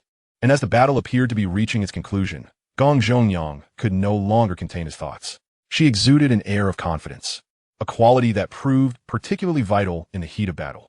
She possessed an astute ability to amplify her strengths, unleashing her combat prowess to its fullest potential in an instant. Her timing in combat was equally impeccable. Gong Zhongyang spoke with a smile, expressing an abundance of optimistic sentiments regarding Xiao Wu, filled with genuine admiration, albeit interspersed with some flattery. Despite Chen Luo recognizing the exaggeration in Gong Zhongyang's praise, she could not help but feel a surge of joy, her face lighting up with an involuntary smile. Indeed, she had grown considerably stronger. No longer the brute leader of Nodding City, both she and I were tirelessly striving for improvement. Chapter 0135. The Abyss of Demons. The match between the Shrek team and the Star Luo Academy was devoid of suspense the moment the members of Star Luo Academy were sent sprawling. The Shrek little monsters seized their opportunity flawlessly, effortlessly overwhelming their opponents, culminating in a spectacular conclusion executed by Dai Mubai and Zhu Zhuqing utilizing their martial soul fusion technique. The Netherworld White Tiger. Reflecting on the entirety of the battle, the circumstances aligned closely with my recollections, with little deviation. The sole distinction was that the Star Luo royal team had truly approached the match with gravity, yet they could not withstand the ferocity of the Shrek team. The same held true for Xiao Wu's battle against Davis. Even with Davis having prepared in advance, he was ultimately overwhelmed by Xiao Wu's prowess. Assessing a person's strength transcends merely observing the surface-level spectacle of combat. It fundamentally hinges on the mastery of timing and the seamless integration of skills. Clearly, the Shrek 7 had executed these elements to perfection, allowing them to secure victory with such rapidity and ease. Xiao Wu's combat process mirrored my memories, with her decisive pursuit at the end representing a notable turn of events, yet it ultimately showcased her strength splendidly. confidence, power, and a combat style marked by precision. These attributes were undeniably commendable. As the saying goes, 1 minute on stage requires 10 years of hard work off stage. Xiao Wu had undoubtedly invested immense effort to reach this point, and I had been silently witnessing her journey all along. I also observed that many things had transformed since my arrival. Xiao Wu had matured significantly, and we both shared an unspoken understanding as we endeavored toward a brighter future. What could be a more fitting portrayal of life together? Let's not dwell on age. Neither Xiao Wu nor I were particularly young. The futures of both of us were never solitary pursuits. Only through our combined efforts could we hope to forge success. After the conclusion of the Shrek Team S battle, I refrained from immediately descending from the stands to congratulate them and share in Xiao Wu's victory. Instead, I continued to watch the match alongside Gong Zhongyang. The forthcoming battle was between the Spirit Hall team and the Tiando Royal Academy team. To be candid, aside from Xiao Wu, I found myself quite intrigued by this match. I was exceedingly familiar with the members of Shrek, even before the battle commenced. I could envision the likely outcomes, which turned out to be as I anticipated, with the current iteration of Shrek appearing even stronger. All the little monsters had matured significantly in terms of mentality. Each one was fiercely determined, which accounted for their present strength, making them deserving of the title monsters. Boss, the martial soul fusion techniques of Hu Laiina and Xie Yu give me a strangely familiar feeling. I hope they can showcase them soon, as that would confirm my suspicions. Gong Zhongyang remarked, evidently intrigued by the Spirit Hall team's match as well. I chuckled, asking, how can you feel so familiar with their martial soul fusion techniques if you haven't even seen them unleash them yet? Gong Zhongyang replied, I've read descriptions of their martial soul fusion techniques, and they closely resemble one that I recall. Descriptions included? Such thorough research. I was somewhat taken aback. Gong Zhongyang nodded with a smile. Ning Fengji is quite impressive. I've heard that he even had help from a certain young lady. What young lady? I queried, perplexed by the sudden mention of another character. Gong Zhongyang clarified, you know that Prince Xueqing, huh? She's just a girl disguised as a boy. Boss, please don't tell me you didn't notice her disguise? Even I could see through it. I was astonished. Qian Rinshue's disguise was remarkably sophisticated. Had I not been privy to the plot beforehand, I would not have detected any flaws in her appearance. It is worth noting that even the title Douluo de Gabo and the peak Douluo, Sword Douluo, failed to discern the truth. Gong Zhongyang added with a grin, while that girl is exceptionally skilled at concealment and disguise. If I hadn't sensed something amiss, I would have never discovered it. What seemed amiss? I inquired, intrigued. With a mischievous smile, Gong Zhongyang responded, ultimately, she is still a girl. She can disguise everything, but the most crucial attributes of a man cannot be hidden. I involuntarily twitched at the corner of my mouth. Did you see it? Gong Zhongyang retorted, of course not. I could merely sense it. You could sense that?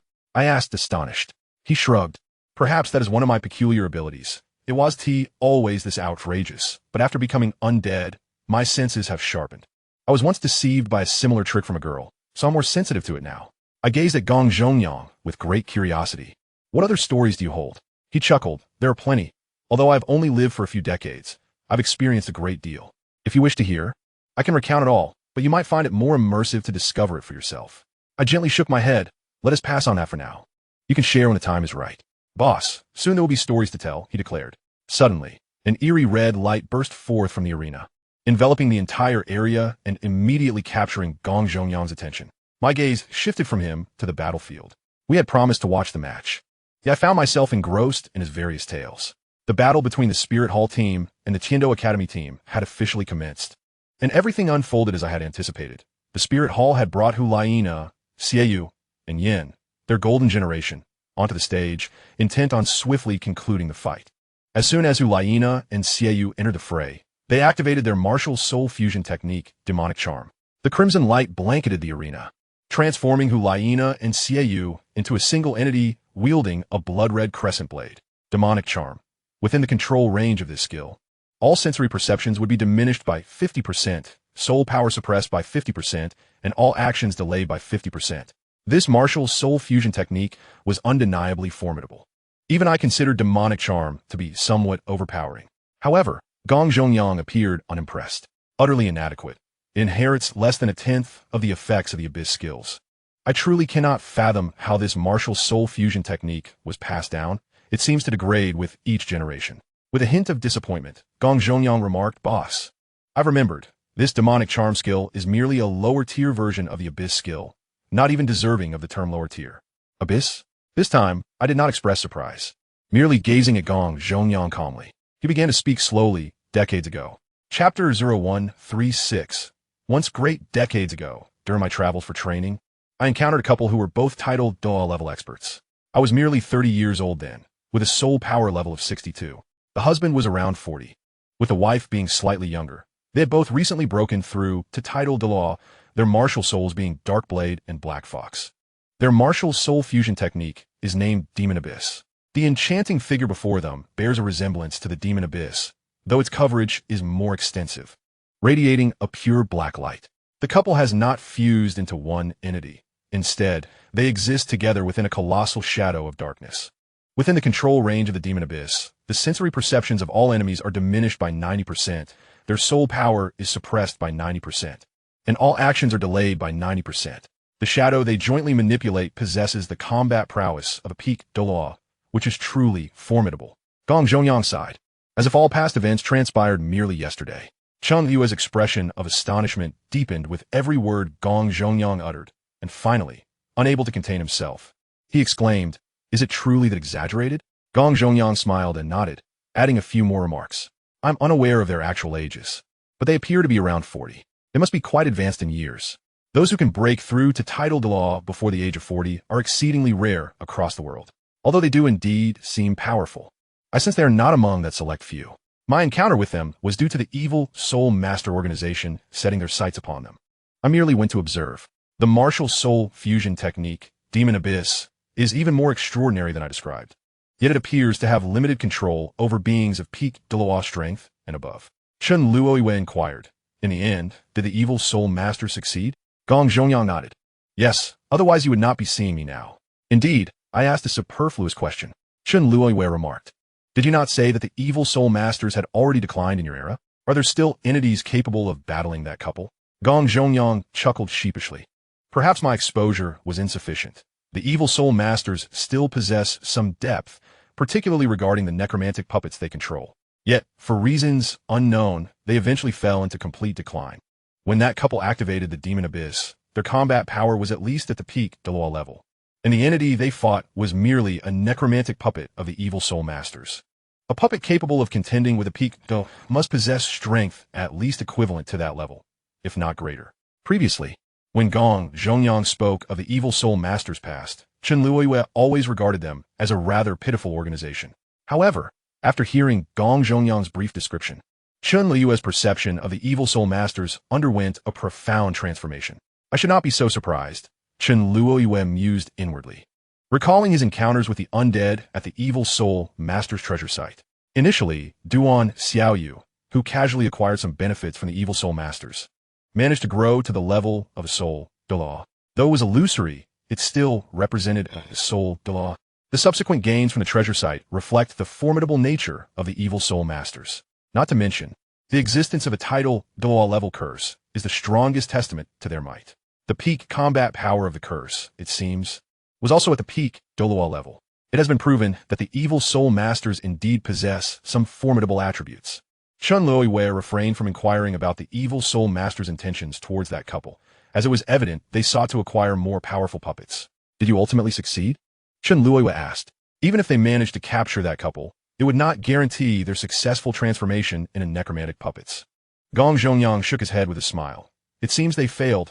Otherwise, with that couple around, our evil soul masters would not have met such a swift demise. That peak Douluo level necromantic puppet appears to have been the evil soul master's last treasure, and the reason they targeted that couple is that the puppet's time was running out, necessitating the search for a new replacement. This is merely my personal conjecture. At that time, my rank was not high enough to grasp subsequent events. After I grew, all information regarding those matters vanished. If I had not witnessed it with my own eyes, I might have doubted whether it was merely a dream." Chen Luo nodded gently. "It seems there are reasons behind the demise of your evil soul masters. The fact that you, a mere soul sage, could ascend to such heights indicates their true decline." Gong Zhongyang continued. "You mentioned that the necromantic puppets have limited lifespans. What does that mean? Do the resurrected souls of the evil soul masters have a time constraint?" Chen Luo queried. Gong Zhongyang nodded. "Indeed, some souls can be resurrected permanently, but those are of limited power, with the strongest not exceeding Soul Emperor. For souls beyond that rank, The duration of their existence after resurrection is contingent upon the strength of the reviver. It is said that the peak Douluo level necromantic puppet has survived for many years. How powerful must the individual capable of reviving them be? Chen Luo pondered silently. Could be Bai Chun? After all, Bai Chun is a being of ultimate Douluo strength who has undergone the trials of the gods. If it were him, reviving a peak Douluo would not be surprising. However, it likely is not Bai Chun. The era he belonged to is far too distant. The curse does not even recognize Bai Chun, indicating that the era of the evil soul masters had a distinct hierarchy. Bai Chen's time should have been the zenith of the evil soul masters. Yet that title likely did not exist then. Who would dare to describe a power overseen by a 99th level ultimate Douluo with such a term? The era of the curse appears to mark a pinnacle for the evil soul masters. The curse itself is a product of their creation, and the ability to produce such a formidable entity serves as proof of their might. Perhaps it was during that time that the evil soul masters fully embraced their notorious name. Indeed, the curse was powerful, yet was birthed from unimaginable suffering and torment. A grotesque union of man and soul beast, a feat conceived and accomplished by those deranged evil soul masters. Their capabilities are indisputable. One could even argue they were mad scientists. Had they channeled their research talents towards more virtuous pursuits, they might have cleansed the evil soul master's infamous reputation and gained renown throughout the world. Following that, we arrive at the era of Gongzhongyang, where the evil soul masters ultimately descended into ruin. One might wonder, had Gongzhongyang not been born in an ill-fated time, could he have become a legendary evil sword immortal? He too was a rare talent, yet he squandered his potential. Listening to Gongzhongyang's account, it is evident that the demon abyss is indeed formidable, and I have gleaned some insights into the history of the evil soul masters. Understanding the demon abyss, one cannot help but find Hulaina and Xieyu's enchanting forms utterly lacking in comparison. Chapter 0137, a long-awaited special task, seeing Chen Luo lost in brief contemplation. Gongzhongyang chose to remain silent. As Chen Luo's gaze returned to the competition arena, he immediately resumed his prior conversation. "You are truly remarkable, boss. Able to grant us eternal life." Gongzhongyang jested. "There is no such thing as eternal life. It is merely a beautiful fantasy. Once I perish, you all shall fade as well." Chen Luo reclined against the chair's backrest. The seats prepared in the audience area of the Martial Soul Hall are quite comfortable, possessing a perfect balance of firmness and softness with an optimal angle. Gongzhongyang resolutely stated, "We firmly believe that you shall transcend the ultimate limits. Until then, we shall exhaust all our efforts to protect you. Perhaps before long, we may not even have the privilege to safeguard you. We hope you will not abandon us."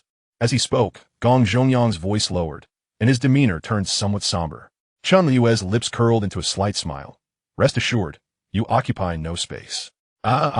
We knew our boss would never act that way. Gongzhongyang laughed. In the arena, the battle between the Martial Soul Hall team and the Tiando Royal Academy team was drawing to a close. After the last member of the Tiando Royal Academy team was knocked to the ground, the victory of the Martial Soul Hall was unequivocally declared. The duration of the entire match was relatively brief, lasting only a few minutes. The Tiando Royal Academy team's strength was commendable, yet the Martial Soul Hall team was simply too formidable. They were not even in the same league.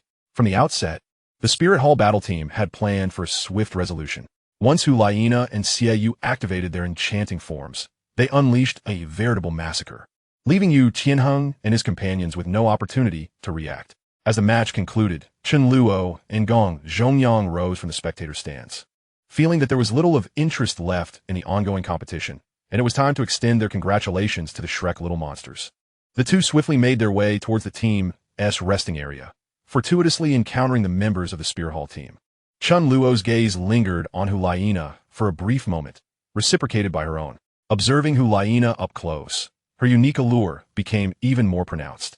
Had it not been for Chen Luo's remarkable composure, he might have found it difficult to divert his gaze. The other members of the Spirit Hall team consciously averted their eyes, seemingly unwilling to meet her gaze. During the Spirit Hall team's match, the majority of the audience had fixated solely on Hulaina. When she and Xieyou combined, all eyes were drawn to the enchanting duo. A girl possessing such innate charm was undeniably captivating. Hulaina's interest in Chen Luo was similarly influenced by his striking appearance. Tall and handsome, his features could easily be described as remarkably attractive, even likened to a woman's beauty without exaggeration. He embodied a rugged masculinity, devoid of any trace of femininity. exuding an extraordinary aura that compelled both men and women to steal glances.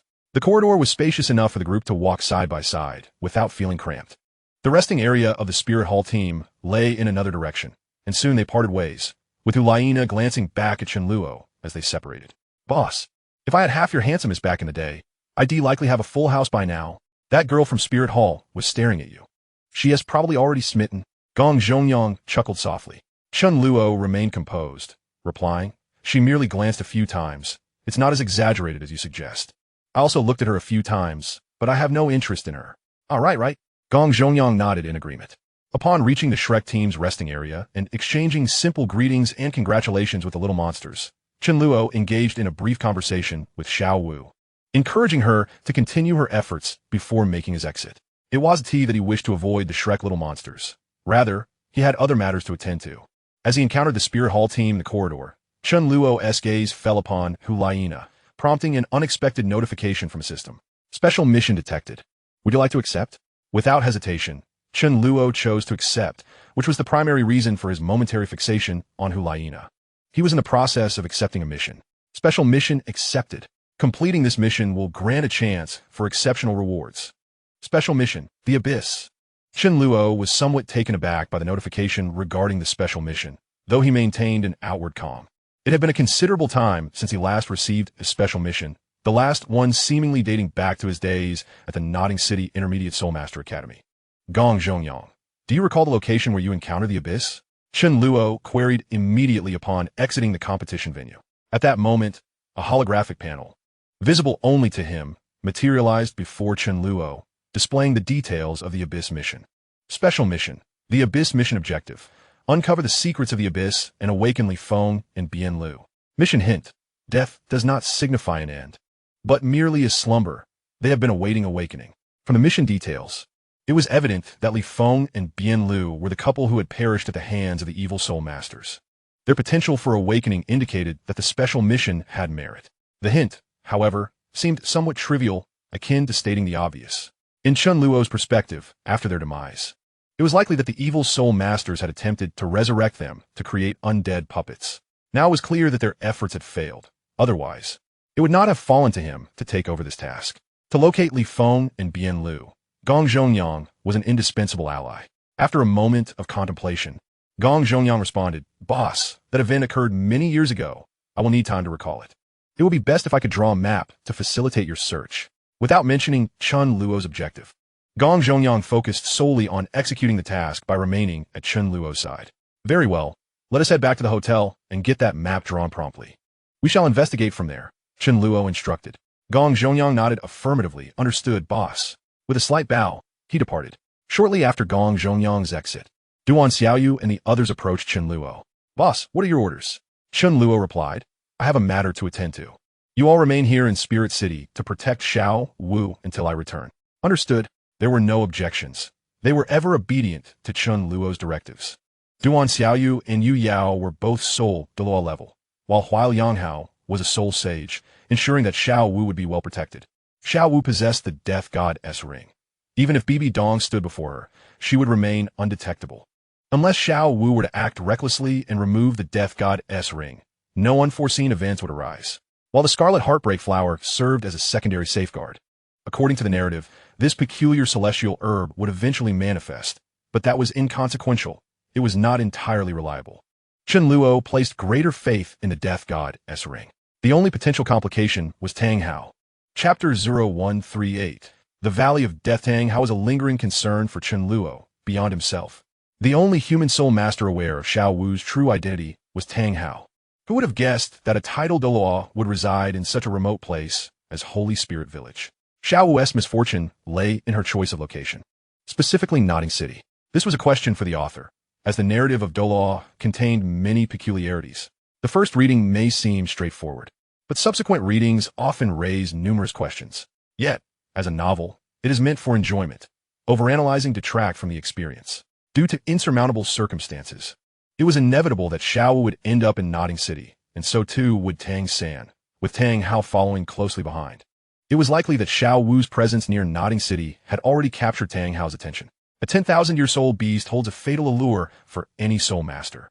Tang Hao's restraint in not pursuing Xiao Wu was likely to preserve her for Tang San. That was the only rationale. The narrative echoed this sentiment.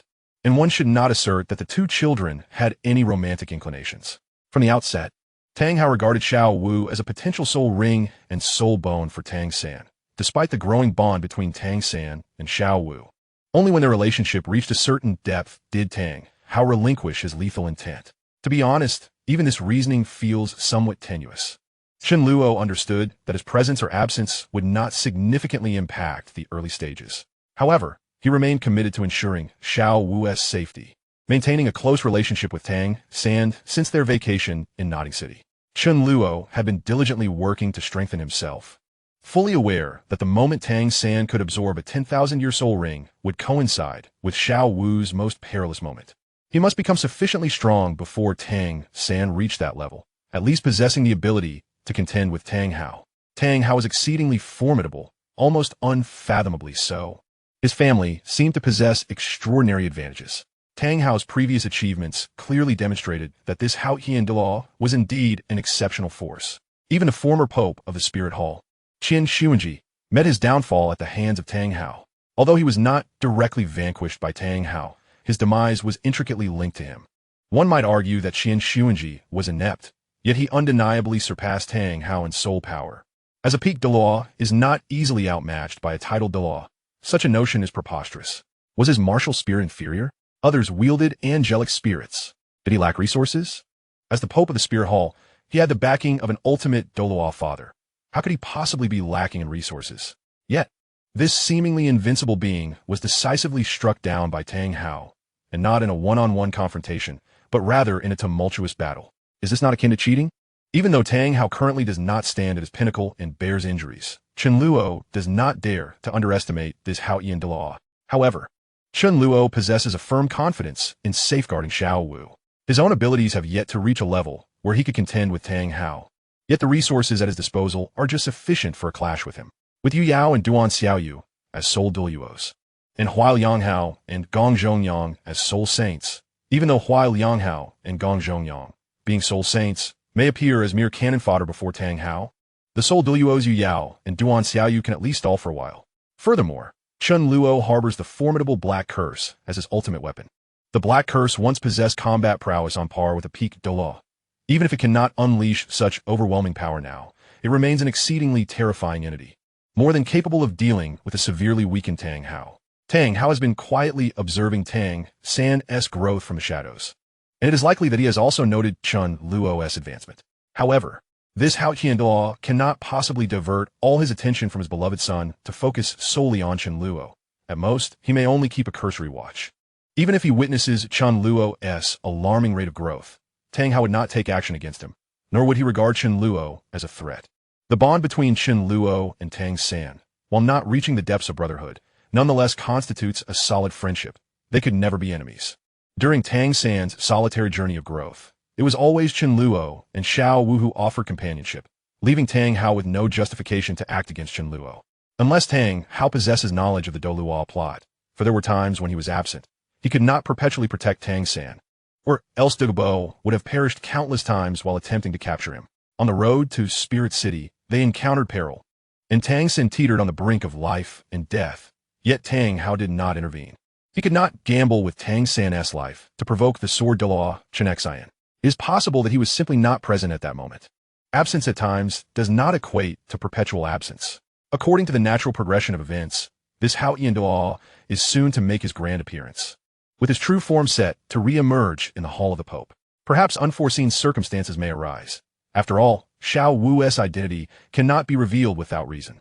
BB Don could not attack Tang San and his companions without justification, and it is possible that this grand spectacle may never unfold. However, who can guarantee such outcomes? Chen Luo has always been a cautious individual. Had it not been for the peculiar nature of the Black Curse, he would have considered leaving it by Xiao Wu's side for protection, with Yu Yao, Duan Xiaoyu, and Huai Lianghao safeguarding Xiao Wu. Chen Luo still harbors some reservations and intends to have Gong Zhongyang liaise with the Sword Douluo for additional oversight of Xiao Wu. Previously, he lacked the means. Now that he has the resources, he is determined to ensure Xiao Wu's safety as much as possible. His relentless efforts have always been aimed at protecting her. After arranging matters for Duan Xiaoyu and the others, Chen Luo returned to the hotel. To his surprise, Gong Zhongyang's efficiency was remarkable. He had already sketched a simple map.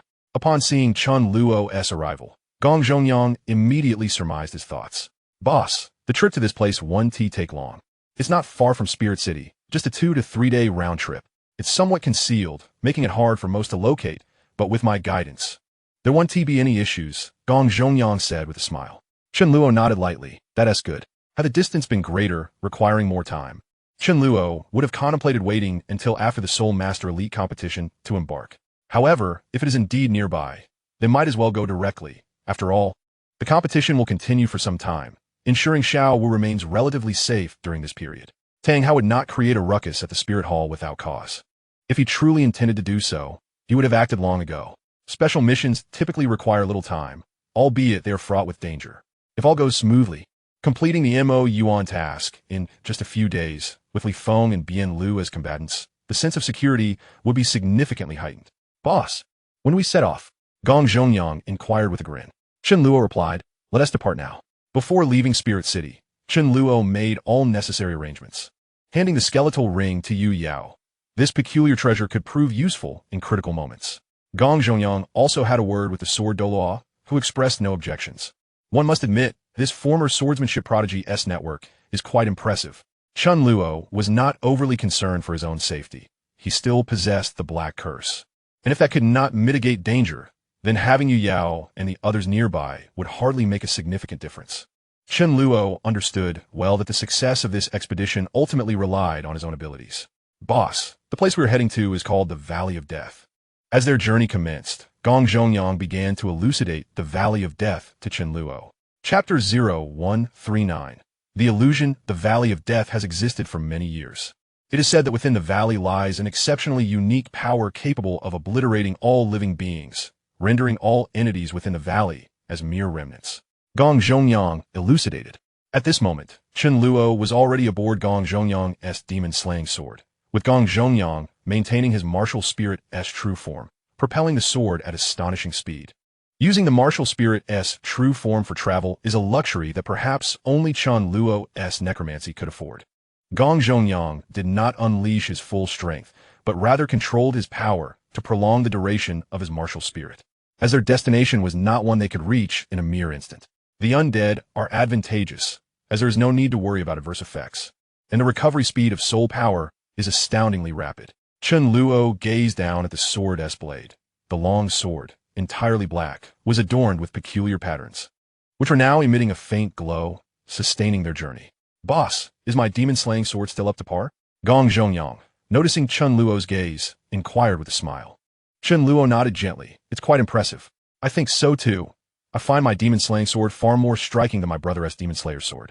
My senior brother's 7-kill sword is the least appealing, Gong Zhongyang said with a broad smile. Chen Luo replied, continue with your explanation of the Valley of Death. Gong Zhongyang nodded and continued. The immense power inspires both fear and admiration. It seems that the pair of titled Ba couple once acquired a treasure, seeking to leverage it to enter the Valley of Death and gain strength. We, the evil soul masters, have always had our designs on them, and upon learning of their intent to enter the valley, we acted immediately. The Valley of Death is a forbidden land for ordinary folk, yet for us evil soul masters, it serves as a natural battleground.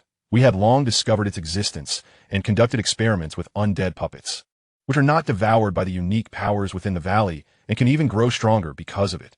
Had that couple not entered the Valley of Death, perhaps we evil soul masters would not have acted so swiftly, as we lacked absolute confidence in defeating them. This part of my memory only resurfaced when reminiscing about the Valley of Death. Otherwise, I would have mentioned it while discussing the Mo Yuan. Chen Luo nodded lightly. Your memory is quite remarkable, capable of retaining so much information. Gong Zhongyang smiled gently, remarking, these are all impressions that are deeply etched in my memory, making them difficult to forget. If given the choice, I would prefer to erase the memories of my time as an evil soul master. Chen Luo replied, I can assist you in that. Gong Zhongyang responded, perhaps it's best to leave it as is. I believe those memories may still hold some significance for you, my leader.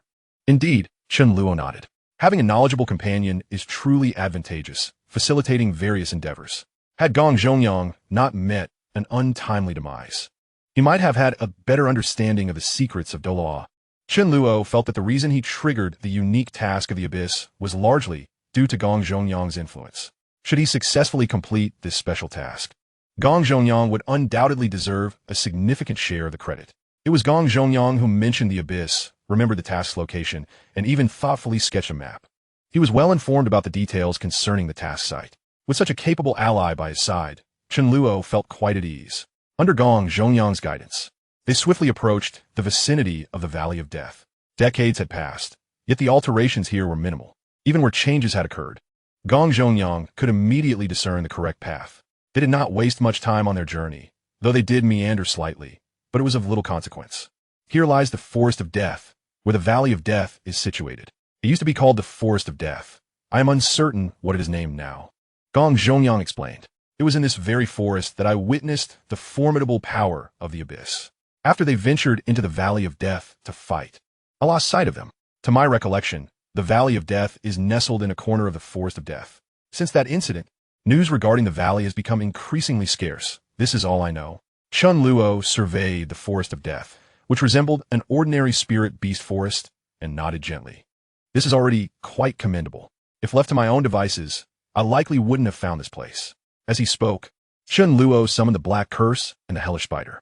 The Nightmare Centipede and the King of Earth also expressed their desire to join, and Chen Luo acquiesced to their wishes. In an instant, a host of undead surrounded him.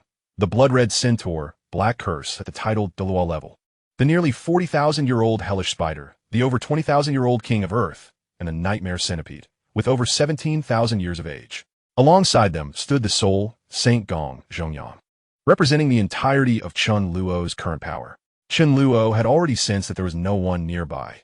He suspected that this forest might be devoid of life, as he had not encountered a single soul on the way.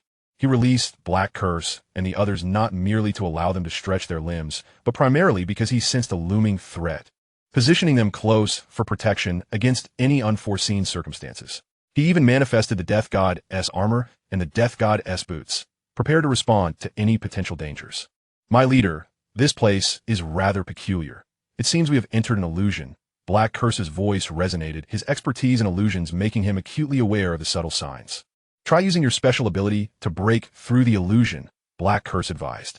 Chen Luo nodded slightly, intending to actively trigger the effects of the Death God's armor. Yet it yielded no response.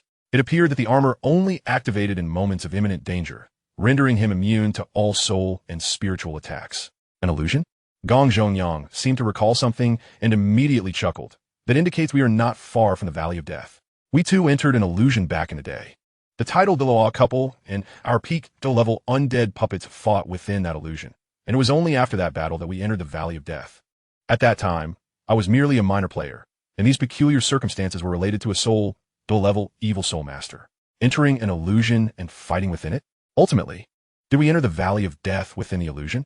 Chen Luo's mind was awash with questions. He felt he grasped some understanding yet remained perplexed. Black Curse remarked, "This is indeed a possibility. The most potent illusions are grounded in reality. We are currently situated in the Forest of Death," Gong Zhongyang reminded. Black Curse continued, "We are indeed within the Forest of Death, yet it is conceivable that we have entered another version of it. You may refer to it as an illusion, but perhaps this is the truest incarnation of the Forest of Death. My leader, you are rather unique. Likely upon entering a certain range, you instinctively plunged into the illusion." Chapter 0140. The fog sets in Black Curse was correct. It was undoubtedly due to my leader's uniqueness that we triggered the illusion, propelling us directly into it. Gong Zhongyang stated, "In the past, evil soul masters expended considerable time and effort to enter illusions, often at great cost. At least 20 soul, king-level evil soul masters were required to set up the formations, most of whom suffered backlash from the formations, leaving barely 5 survivors who managed to enter the illusion. Gaining entry into this illusion is not particularly challenging," Black Curse said calmly. Gong Zhongyang interjected. Listening to Black Curse and Gong Zhongyang, Chen Luo's gaze scanned the surrounding environment. They found themselves in a forest that appeared quite ordinary, akin to any typical spirit beast forest, albeit with fewer trees and denser thickets. The foliage, whether trees or underbrush, exuded a rather somber hue. If one did not scrutinize closely, they might not notice. Yet now that it had been observed, the area seemed as if shrouded in a layer of gray, darkening everything significantly. I said it. Even after so many years, it's no surprise that no one is seen in the forest of death. But how could there be not a single spirit beast? It turns out we have entered an illusion. This is even better. We need not devise any methods to gain entry. Gong Zhongyang chuckled. Chen Luo furrowed his brow. Why was this not mentioned earlier? Gong Zhongyang chuckled awkwardly. I was just about to say so when Black Curse spoke first. Chen Luo sighed inwardly. While Gong Zhongyang could be quite reliable at times, he could also be rather frustrating. He always seemed to know everything, yet would not divulge it all at once, only speaking up once they arrived at a predetermined location. Of course, it is also possible that this fellow genuinely just remembered. It is commendable that he can recall everything at all. Next, we shall simply seek out the Valley of Death, Gong Zhongyang declared. It should be easy to locate within this illusion. Oh, by the way, some unusual circumstances may arise shortly. Be vigilant, Gong Zhongyang recalled, pausing before continuing. If I am not mistaken, fog will set in shortly after we enter the illusion. Fog? Indeed, fog will begin to rise. Gong Zhongyang was earnestly trying to remember. After a moment, he added, it will resemble ordinary fog, yet once we enter it, strange occurrences may unfold, potentially encountering the dead that exist within the illusion. With a smile, Gong Zhongyang reassured, however, there is no need for concern.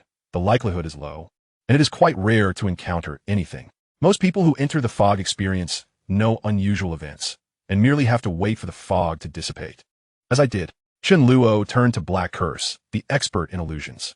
Black Curse stated, I have encountered similar situations before.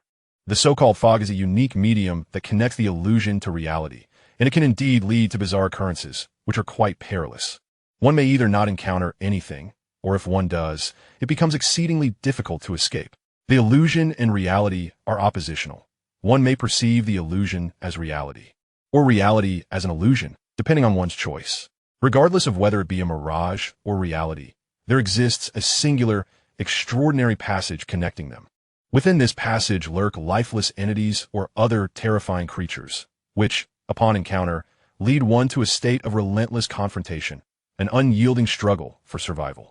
Their insatiable hunger drives them to consume everything, or to transform you into one of their own. These entities are referred to as weapons. Each weapon within the passage is distinct, owing to the varying creators of the mirage. The creators of these illusions wield control over the passage, utilizing it to harbor their own weapons. I have previously attempted to manipulate such passages, but to little effect. Ultimately, I found myself becoming a weapon myself, storing objects within a passage. It sounds deceptively simple, yet it is fraught with challenges. First, one must have something stored, and second, one must be able to successfully deposit it. There are myriad secrets involved, which I have yet to fully comprehend. Upon hearing Gong Zhongyang's remarks, it became evident that the passage here is indeed perilous. The mirage may be naturally occurring or artificially crafted. Should it be the latter, its creator could hardly be deemed human, but rather divine. This transcends mere illusion. It has been repurposed as a passage, within which passages have been constructed, tasks beyond the capabilities of mere mortals, at least beyond my abilities. Even given more time, I would find it insurmountable. Gong Zhongyang swallowed hard, murmuring, Senior Heizhou, must you speak in such ominous and fearsome terms? Heizhou replied with an air of indifference. I am merely articulating my perspective. Indeed, Senior Heizhou is correct. Gong Zhongyang readily concurred. Chen Luo remained in a state of vigilance, and upon absorbing Heizhou's words, he instantly entered a heightened state of alertness. Heizhou's lengthy exposition left Chen Luo with a general understanding, which he distilled into two key insights. This mirage is extraordinarily formidable, so much so that even the renowned title of Douluo, who specializes in illusions, finds it awe-inspiring. He even refers to it as a miracle. The peculiar entities existing within the mirage are exceedingly dangerous. It is best to avoid them altogether, for encountering them would likely spell doom. In light of this summary, it is clear that care is paramount. However, upon reflection, it seems that caution may prove futile, as one cannot simply evade that which is destined to occur. Gong Zhongyang had previously asserted that the mist is an unavoidable phenomenon. What one encounters within it is purely a matter of fortune. Under normal circumstances, one may not encounter danger, but in atypical scenarios, the outcomes remain uncertain. Chen Luo harbored an ominous premonition.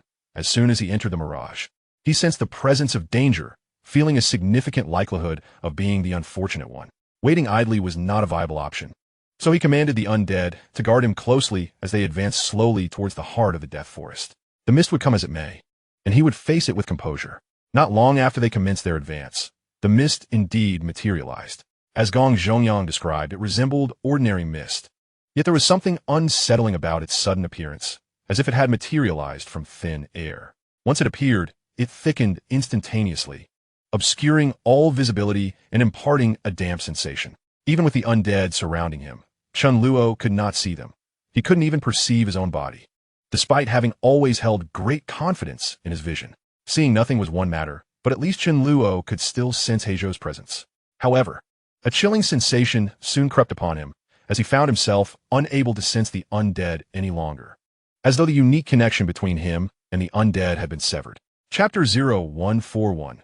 Chen Luo without the undead. This was a situation Chen Luo had never encountered before. Since acquiring the undead space and his first undead companion, he had never lost contact with them, regardless of the distance or the peculiar circumstances. The abrupt inability to sense the undead was an unprecedented experience, sending a shiver down his spine. Chen Luo possessed confidence in his own strength. Yet he understood that his true power resided with the undead. Much of his security stemmed from their presence. To speak frankly, he might struggle even against Gong Zhongyang. No, this talented sword master with his sinister soul skills certainly possessed capabilities. He might even falter against Hualiang Hao, despite the latter's cumbersome demeanor and defensive style. In a direct confrontation, the outcome would likely not be favorable for him. After all, the disparity in soul power levels constituted an insurmountable chasm. Chen Luo's previous combat training with Zhao Wuji and Lu Erlong yielded some success, but it was largely due to their restraint. Otherwise, as a mere soul master, he would hardly stand a chance against a soul sage or soul Douluo. Even with his immortal activation, he would only rank between a soul king and a soul emperor, unable to cause significant upheaval. Though undeniably formidable, with such accomplishments at a young age, nearing soul king level before the age of 15, and with combat prowess exceeding that of a typical soul king, he likely could contend with most soul emperors. However, it still felt insufficient. Surrounded by his undead companions, Chen Luo had nearly acclimated to this absolute sense of security. The current situation swiftly yanked him back into the realm of stark reality. True strength lies in one's own power. The severance of his connection with the undead instilled a profound sense of insecurity, yet Chen Luo did not succumb to panic. He swiftly regained his composure. He activated his martial soul, enveloping himself in the shadowy silhouette of the Grim Reaper, which bestowed upon him an even greater power. With 2 purple and 2 black soul rings levitating around him and wielding the scythe of death, he reclaimed his confidence. He attempted to connect with the Grim Reaper's ring, but to his dismay, it offered no response. Clearly, even if he were to summon Heizhou and the others into the undead space, he could not call upon them at this moment, an experience not dissimilar to being utterly isolated. The death armor and death boots remained donned, and their effects continued to persist, augmenting his strength and speed. Chen Luo could distinctly feel the formidable boost provided by these 2 artifacts. However, it seemed that the special effect of the death armor had likely malfunctioned. The ability to immunize against soul and mental attacks would have prevented the current predicament had it been operational. Chen Luo did not dwell too much on this. If even the connection between the undead could be severed, it was hardly surprising that the death armor's effects were similarly nullified. This place is indeed peculiar, he mused inwardly. Maintaining a heightened state of concentration, he endeavored to sense his surroundings, yet yielded no results. The unknowns of rashly advancing were too great, thus he opted to wait. Gong Zhongyang had mentioned that the fog was a normal occurrence. One merely needed to wait for it to dissipate. Unless misfortune struck, leading to an encounter with something bizarre. A feeling of unease lingered within Chen Luo. He sensed danger steadily encroaching upon him. After activating his immortal state, his body was enveloped in black flames. Following his absorption of the Earth King's soul ring, the black flames had ascended to a new level, enhancing all aspects significantly, most notably the terrifying heat they produced. As the master of these black flames, Chen Luo remained unaffected by any adverse consequences. However, the high temperature persisted. The moment the black flames surged forth, the surrounding mist began to evaporate. Soon, a small circle devoid of mist formed around him. Yet this revelation did not instill a sense of relief. Rather, it left him feeling confined within the fog, restricted to this minuscule area. With the mist receding, Chen Luo could finally perceive portions of his environment. Although the visible range was limited, he was still able to discern that he remained within the illusory confines of the Death Forest, rather than his original location. However, the absence of Heizhou and the others did not surprise Chen Luo. he had lost all sense of their presence as the fog rolled in.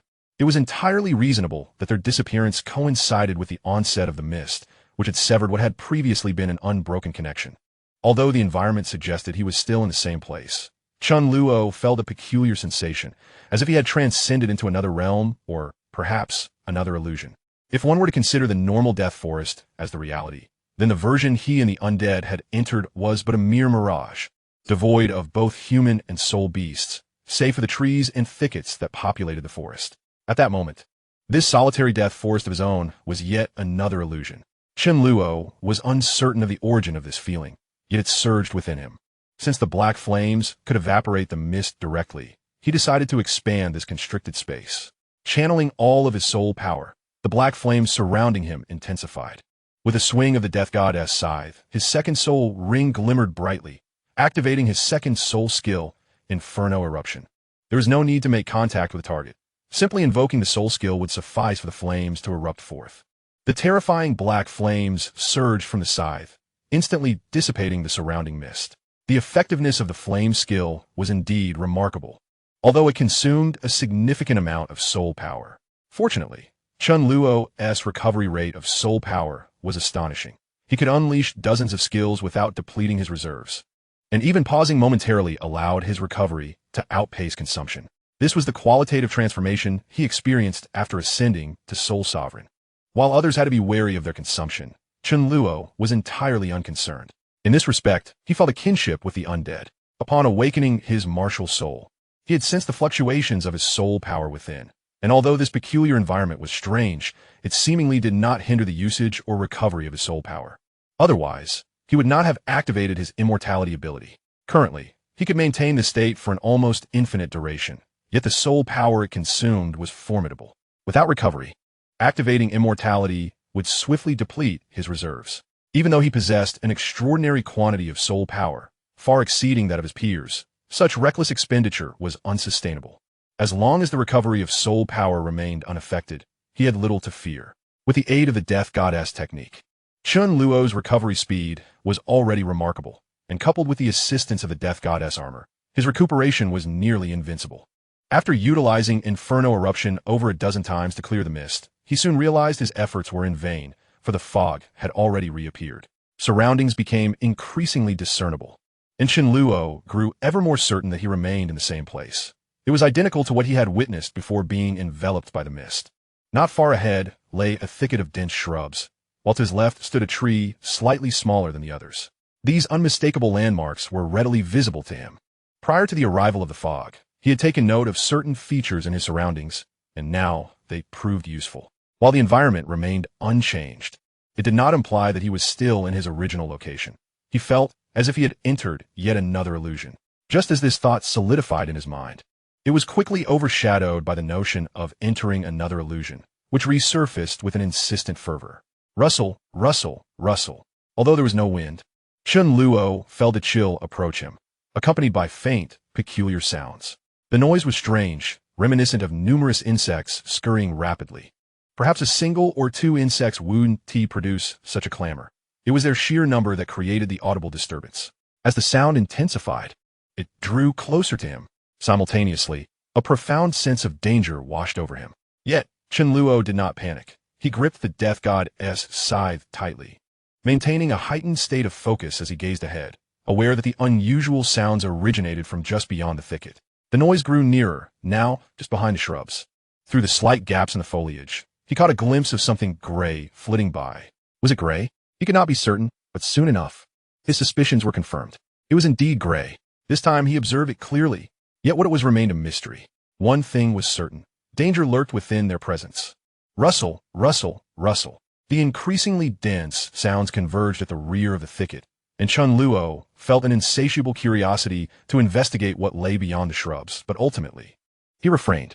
Suddenly, the sound of something igniting pierced the air as a layer of gray flames engulfed the thicket, rapidly consuming it whole, even sparing the nearby tree from devastation. In mere moments, the entire thicket was incinerated, leaving not even ash behind, and the unfortunate tree met a similar fate.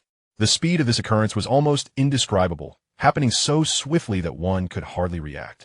With the obstruction removed, Chen Luo finally beheld the gray entities, specifically a swarm of gray spiders, varying in size from thumb size to those as thick as a fist. The larger spiders displayed distinct characteristics: 9 black eyes arranged in 3 rows, stout legs, and their bodies cloaked in gray fur, with glimmering fangs that radiated menace. Upon seeing these gray spiders, Chen Luo instinctively scanned his surroundings, realizing he had been completely encircled by them. They were all lifeless. His expression turned grave. He could sense no trace of life emanating from the gray spiders. Upon their emergence, they did not immediately advance toward him, but instead incinerated everything in their vicinity with their gray flames. In no time, a vast area around Chen Luo had become a vacuum. All trees and underbrush vanished beneath the gray flames, replaced by countless gray spiders.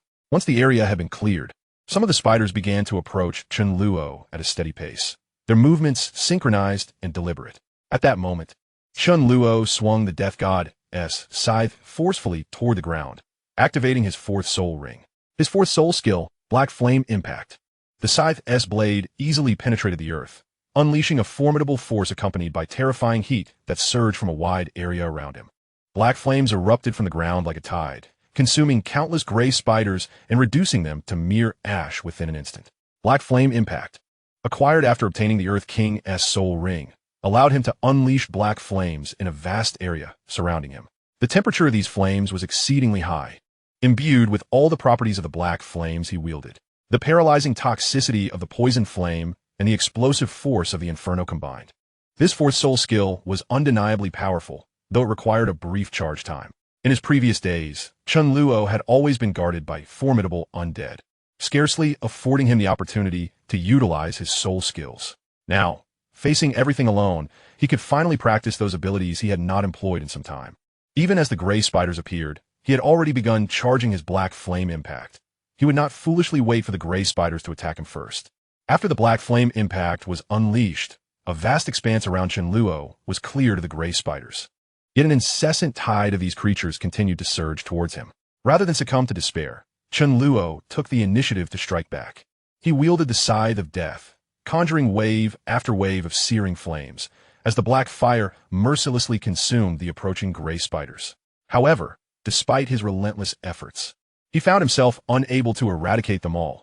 The gray spiders seemed countless, an unending horde. Fortunately, Chen Luo's soul power regeneration was sufficiently robust. Otherwise, he would have long since succumbed to exhaustion. While the Black Flame Impact was formidable, its cooldown period was rather lengthy, and had it been deployable like the searing flames, the clearing effect would have been remarkable. Continuing in this manner was unsustainable, no matter how much soul power he stored or how rapid his recovery rate. There was always a limit. Even if his soul power remained intact, his energy would eventually wane. It was imperative to locate the source of the gray spiders. With a resolute decision, Chen Luo selected a direction and charged forth, using the searing flames to carve a path. The gray spiders in proximity attacked him with their own gray flames, yet these flames could not reach him. His speed was simply too swift. With the augmentation of the Boots of Death, he moved with a velocity akin to flight. Had his speed been insufficient, he would have never dared to plunge into the midst of the gray spiders. That would have been tantamount to courting death. The potency of the gray flames was palpable, far beyond what Chen Luo could withstand, leaving him with no choice but to evade. To his surprise, the escape proved much smoother than anticipated. In a short time, he broke free from the encirclement of the gray spiders and discovered the source of their emergence, a gray stream. Chapter 0143. A solo expedition from this gray stream. An alarming number of gray spiders erupted, creating a scene of utter horror. Should someone with a phobia of clusters set foot here, they would undoubtedly descend into madness. Chen Luo had initially deemed the gray spiders surrounding him to be terrifying, but they paled in comparison to the spectacle before him. The gray spiders were densely packed, and upon closer inspection, the so-called stream was not a stream at all, but rather a confluence of countless insect eggs. The gray spiders emerged from these eggs, growing at a terrifying rate. From emergence to landfall, they could reach the size of a thumb, and soon thereafter, they would engage in cannibalistic behavior, resulting in spiders the size of fists or even larger. They thrived by devouring their kin, yet they did so with a semblance of restraint. Otherwise, they would not have charged towards Chen Luo. Only a select few among them exhibited extraordinary talent, quietly consuming their brethren when unnoticed to enhance their own growth. However, the extent of their growth varied. Some could only reach the size of 2 thumbs, while others could attain the size of a fist. Amidst the throng of gray spiders, Chen Luo also spotted larger entities. Among the dense mass were several gray spiders the size of basins. Strangely, they seemed indifferent to Chen Luo's presence, continuing to consume their kin while their own sizes visibly increased. Chen Luo had not come to witness the peculiar growth of these creatures. He was here to decisively resolve the dilemma. Upon his arrival, he was beset by an onslaught of gray spiders. Yet his speed allowed him to evade prolonged stays in one location, with their gray flames only managing to singe his retreating figure. This was the true advantage of speed. Even in the face of imminent danger, he could deftly evade. While he continuously dodged, Chen Luo was also compelled to retaliate. He needed to clear a sufficiently wide path. Otherwise, he would soon find himself besieged by the gray spiders, at which point even his swift speed would be of no avail. Once again, he unleashed the black flame impact, obliterating the surrounding gray spiders, and finally reached the edge of the gray stream. Without hesitation, he unleashed a series of fiery blasts. The black flames engulfed the gray stream, instantly diminishing its volume by more than half, as countless gray eggs vanished in the inferno. Though Chen Luo wished to reserve the black flame impact for the gray stream, the sheer number of surrounding gray spiders forced him to use it to clear a path. If he employed the searing flames, he risked moving further away from the gray stream. Discovering the source was fortunate, but remaining here to annihilate it would require his own prowess. After using the searing flames several times against the gray stream, he inevitably had to contend with the nearby gray spiders, requiring him to pause his offensive. Otherwise, the gray flames would swiftly catch up to him. In this moment, Chen Luo felt a sense of gratitude for his soul power reserves and remarkable recovery rate. Had it not been for this formidable foundation, he would have surely been engulfed by the gray flames and vanished from existence. He owed his current strength to the relentless efforts he had invested before reaching level 30. Without that period of rigorous compression and consolidation, he would not have soared to his current heights. Sometimes, a slow pace does not imply inability, but rather a desire to journey further. The relentless slaughter of monsters was an arduous and monotonous task, yet Chen Luo persevered. In comparison to his own life, these fleeting negative emotions were trivial. Through his persistent efforts, the capacity of the gray stream diminished, and the emergence rate of the gray spiders significantly decreased. The swarm surrounding Chen Luo remained dense, yet he walked a fine line between life and death. It could be said that the gray spiders could afford countless mistakes. But Chen Luo had but one chance: squander it, and he would be no more. It had been a long time since Chen Luo experienced such a feeling. He was grateful that, under the protection of his skeletal minions, he had never lost sight of his core principles, continuously striving for improvement while engaging in self-reflection to maintain a calm demeanor. Were others to wield such immense power, they would likely have succumbed to arrogance long ago. After a time of enjoyment, when faced with adversity alone, they would likely falter. In confronting the gray spiders, Chen Luo remained taut yet composed, handling every situation with remarkable precision. Of course, had he mishandled things, he would have perished long ago. This was an exceedingly grueling process. With only the slightest chance of survival, one must fight tooth and nail to seize that opportunity. Hope was dim, yet there lingered a glimmer of possibility. Amidst the ceaseless cycle of slaughter and evasion, he calculated every move with utmost precision. Time passed, and the number of gray spiders surrounding him dwindled. Finally, Chen Luo could focus more intently on desiccating the stream. The gray spiders that charged at him posed far less of a threat, allowing him to wait until they clustered together before dispatching them en masse. Gray spiders continued to emerge from the gray stream, but their rate had slowed dramatically. If the previous appearance of gray spiders could be likened to a tidal wave, their current emergence resembled mere droplets. Such was the contrast. For Chen Luo was nearing the severance of the gray spider source. Another volley of flames fell, followed swiftly by a black flame impact. The gray stream finally approached desiccation.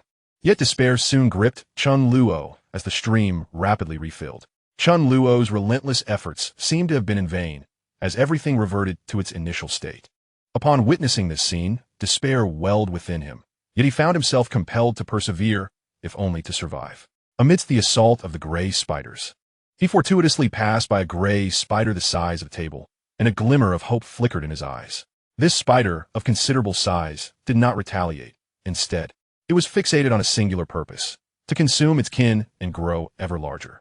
With the recently cooled black flames unleashed, the surrounding gray spiders were vanquished, granting Chen Luo a fleeting respite.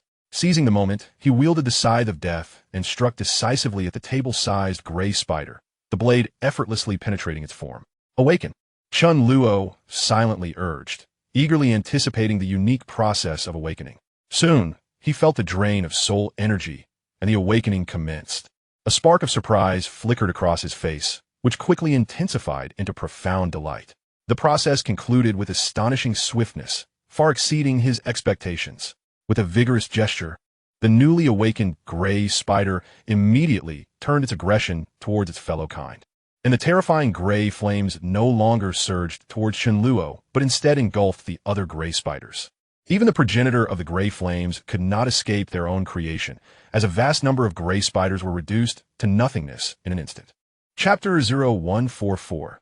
Moving forward from the outset, Chen Luo had intended to awaken the gray spider, regardless of the outcome. It was a venture worth attempting. However, the ferocity of the gray spider's assault made finding an opportunity exceedingly difficult. Most importantly, he was reluctant to squander time on ordinary gray spiders. Even if the thumb-sized ones were successfully awakened, their impact would be negligible. If he were to engage, he preferred to aim for something grander, seeking a larger gray spider for experimentation. After all, if risk was inevitable, he would opt for the highest stakes with the potential for the greatest reward. The table-sized gray spider had been deliberately spared. Otherwise, it would have perished at his hands long ago. Chen Luo had awaited this opportunity, and although the timing was not impeccably precise, he considered it a worthwhile attempt, ultimately yielding results that surpassed his expectations.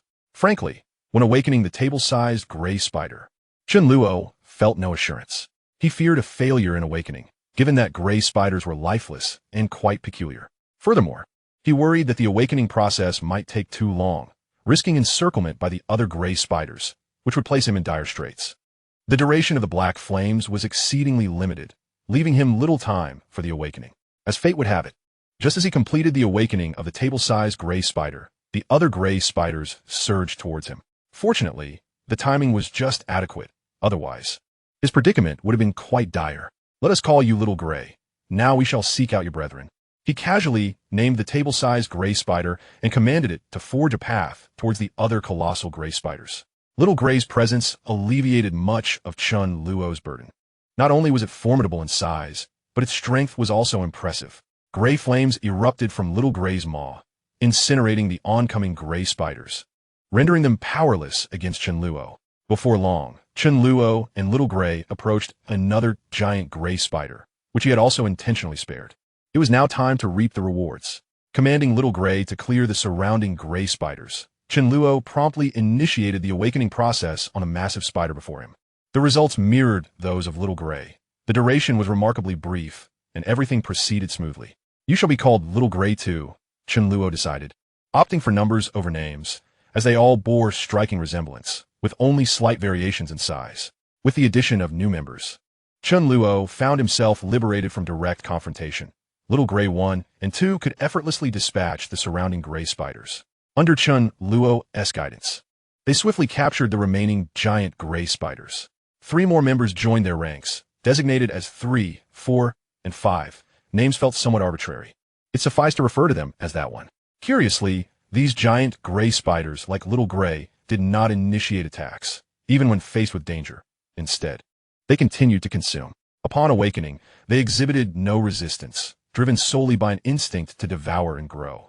It was this phenomenon that emboldened Chen Luo to allow their continued development. Otherwise, they would have been eliminated long ago. Moreover, the giant gray spider's incessant consumption of other gray spiders aided in alleviating some of Chen Luo's pressure, albeit marginally. Near the gray stream, a handful of gray spiders continued their consumption, yet they no longer held significance for Chen Luo. He lacked the patience to await their maturation. Furthermore, not all gray spiders adhered to a perpetual cycle of consumption and growth. The majority exhibited strong aggression. The 5 Little Grays were chosen after a considerable period of observation, making further investment of time and energy in selecting viable targets impractical. 5 Little Grays were more than sufficient. Any additional numbers would not yield significant changes unless reaching a certain scale, which was nearly impossible. Chen Luo commanded Little Grays 1 through 5 to tirelessly cleanse the surrounding gray spiders, soon approaching the gray stream for a second sweep. This return to the gray stream was exponentially easier than the first. Indeed, Chen Luo had not lifted a finger. relying entirely on the 5 little greys to clear the area. He left 3 little greys to protect himself, while the other 2 launched relentless attacks on the stream. This time, the pace of cleansing the gray stream accelerated, as little grey's gray flames were indeed formidable. Observing the progress, Chen Luo noted that the little greys occasionally consumed the gray spiders during the clearing process. Once the gray stream appeared nearly cleared, he commanded the little greys to act freely, devouring the remaining gray spiders. Ultimately, he urged them to dive into the gray stream and feast to their heart's content. In a short span, the gray stream was nearly consumed by the 5 little greys, and it did not regenerate as it had previously. The 5 little greys had grown to an astounding size, originally akin to that of a table, now approaching that of a room. The crisis had finally been averted. Chen Luo exhaled deeply, his taut nerves relaxing at last. He approached one of the little greys, silently observing as they consumed the last remnants of the gray stream. Witnessing their complete eradication of it, Chen Luo could not ascertain whether only the little greys could cleanse the gray stream, or if it had merely 2 chances for rebirth. The possibilities were numerous. Regardless, the outcome was favorable. The source of the gray spiders, the gray stream, had been entirely dealt with, and the endless gray spiders had finally ceased to appear. With the gray stream consumed by the 5 little greys, tranquility returned to the surroundings once more. In a desolate expanse, stretching for several kilometers, nothing could be found. At present, there lay only a parched riverbed. Chen Luo satatop Xiaohui, restoring his condition to its utmost, then directed Xiao Hui towards the heart of the death forest. He harbored an ominous premonition that the gray spiders were not the sole remnants of the dead within this illusory realm. The death forest concealed many other terrifying entities. Remaining stationary would yield no progress. Only through relentless exploration could there be a glimmer of hope. Chapter 0145. The Wood Giant, reflecting on his encounter with the gray spiders. Chen Luo still felt a shiver of trepidation. While a solitary gray spider posed no threat, a multitude could easily extinguish his life.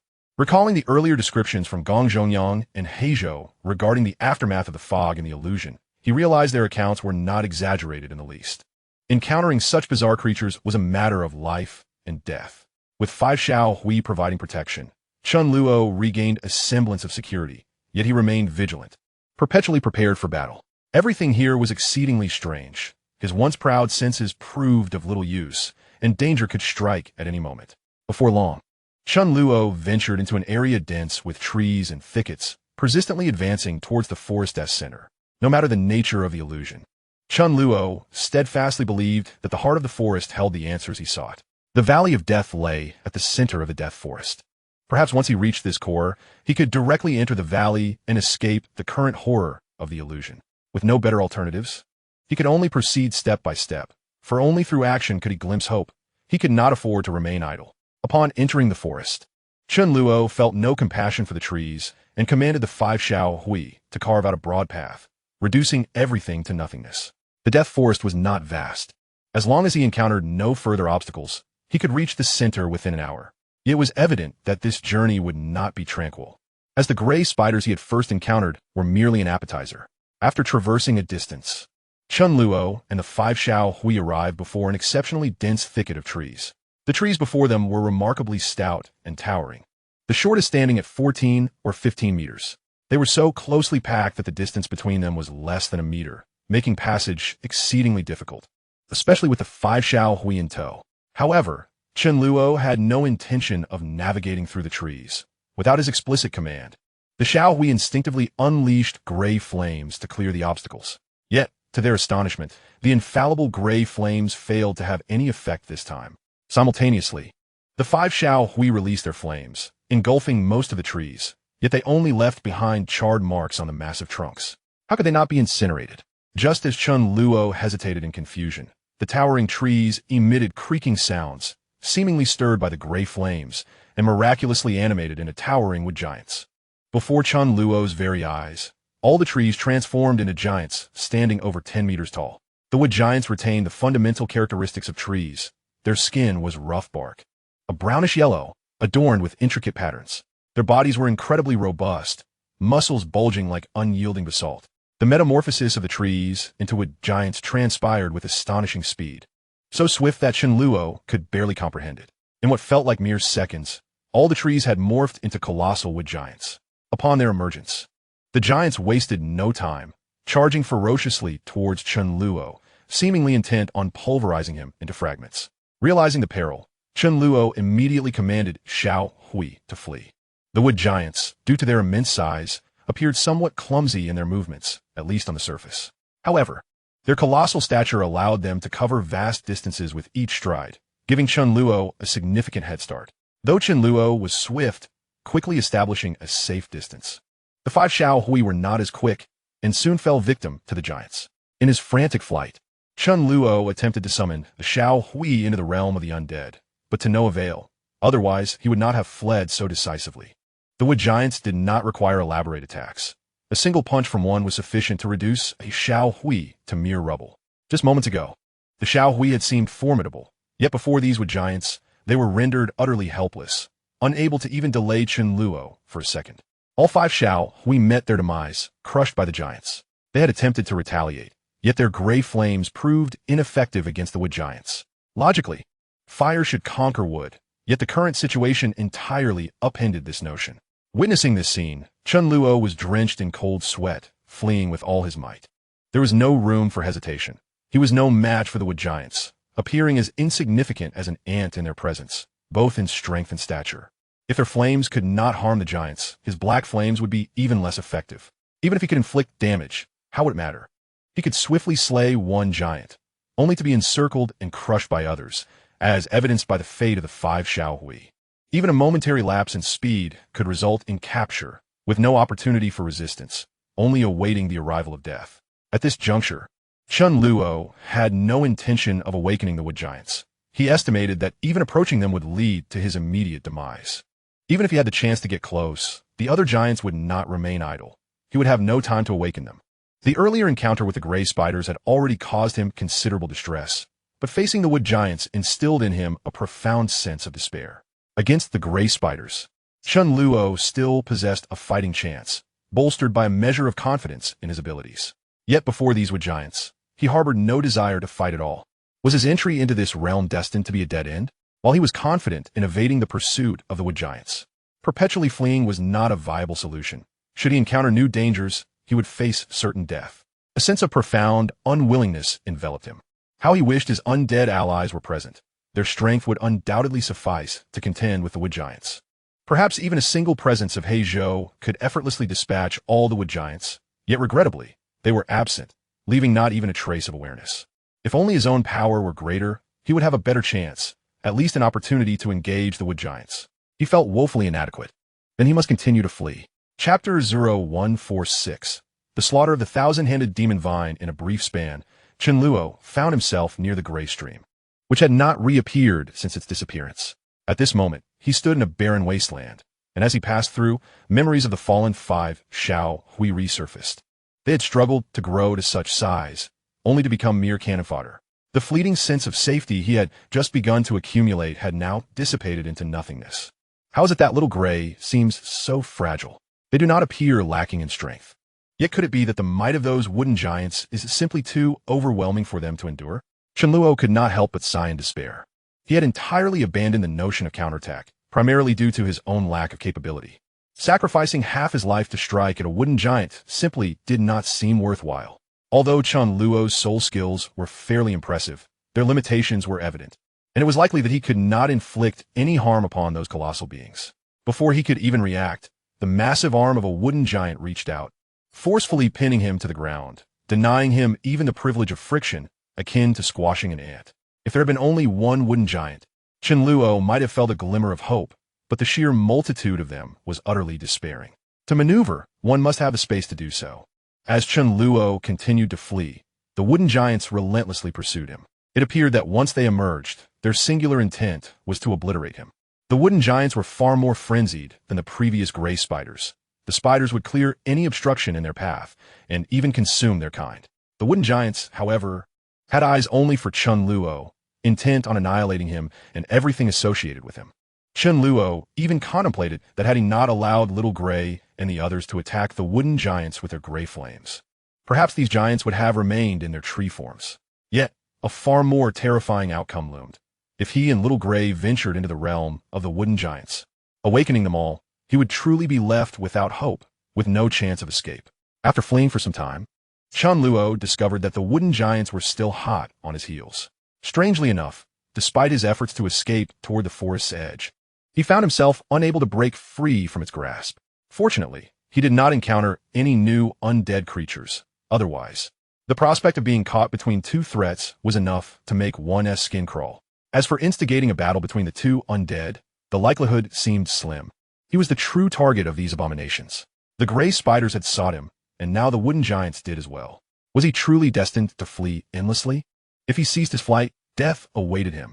Chen Luo's emotions were a tumultuous blend of complexity. He yearned to alter the current predicament. Yet he lacked the absolute strength to effect such change. This wretched sense of powerlessness was the most tormenting of all. Chen Luo was genuinely unwilling to accept such an end, which was why he continued to run. The wooden giants remained in relentless pursuit, leaving him no choice but to keep evading. Though there was a semblance of distance between them that felt relatively safe, the moment he paused, that fragile distance would vanish, plunging him into extreme peril. He was unaware of how long this harrowing situation persisted until he received a peculiar sensation. It was the signal from his own undead. Finally, he felt it. Chen Luo's gaze immediately fell upon the death god's ring. Within its realm, no undead remained. And this special sensation did not emanate from the undead space. Instead, it came from a seldom-used undead, a unique entity, namely the thousand-handed demon vine that clung to the death god's ring. Indeed, it was the response from the thousand-handed demon vine. Chen Luo had never overlooked the presence of the thousand-handed demon vine. Upon entering this peculiar illusion, he had immediately attempted to connect with it, albeit without any response. Now, receiving a reply from the thousand-handed demon vine rekindled the flame of hope. Without hesitation, Chen Luo turned to face the oncoming wooden giants, his expression devoid of panic or fear. With a swift motion, he released the thousand-handed demon vine from the death god's ring, sending it soaring toward the giants. In midair, the vine expanded rapidly, soon revealing its true form. A pitch-black tendril plunged into the earth and began to grow wildly. Moreover, numerous black tendrils cascaded down, their growth rate nothing short of terrifying. The emergence of the thousand-handed demon vine did not deter the wooden giants. They continued their charge toward Chen Luo. Attack!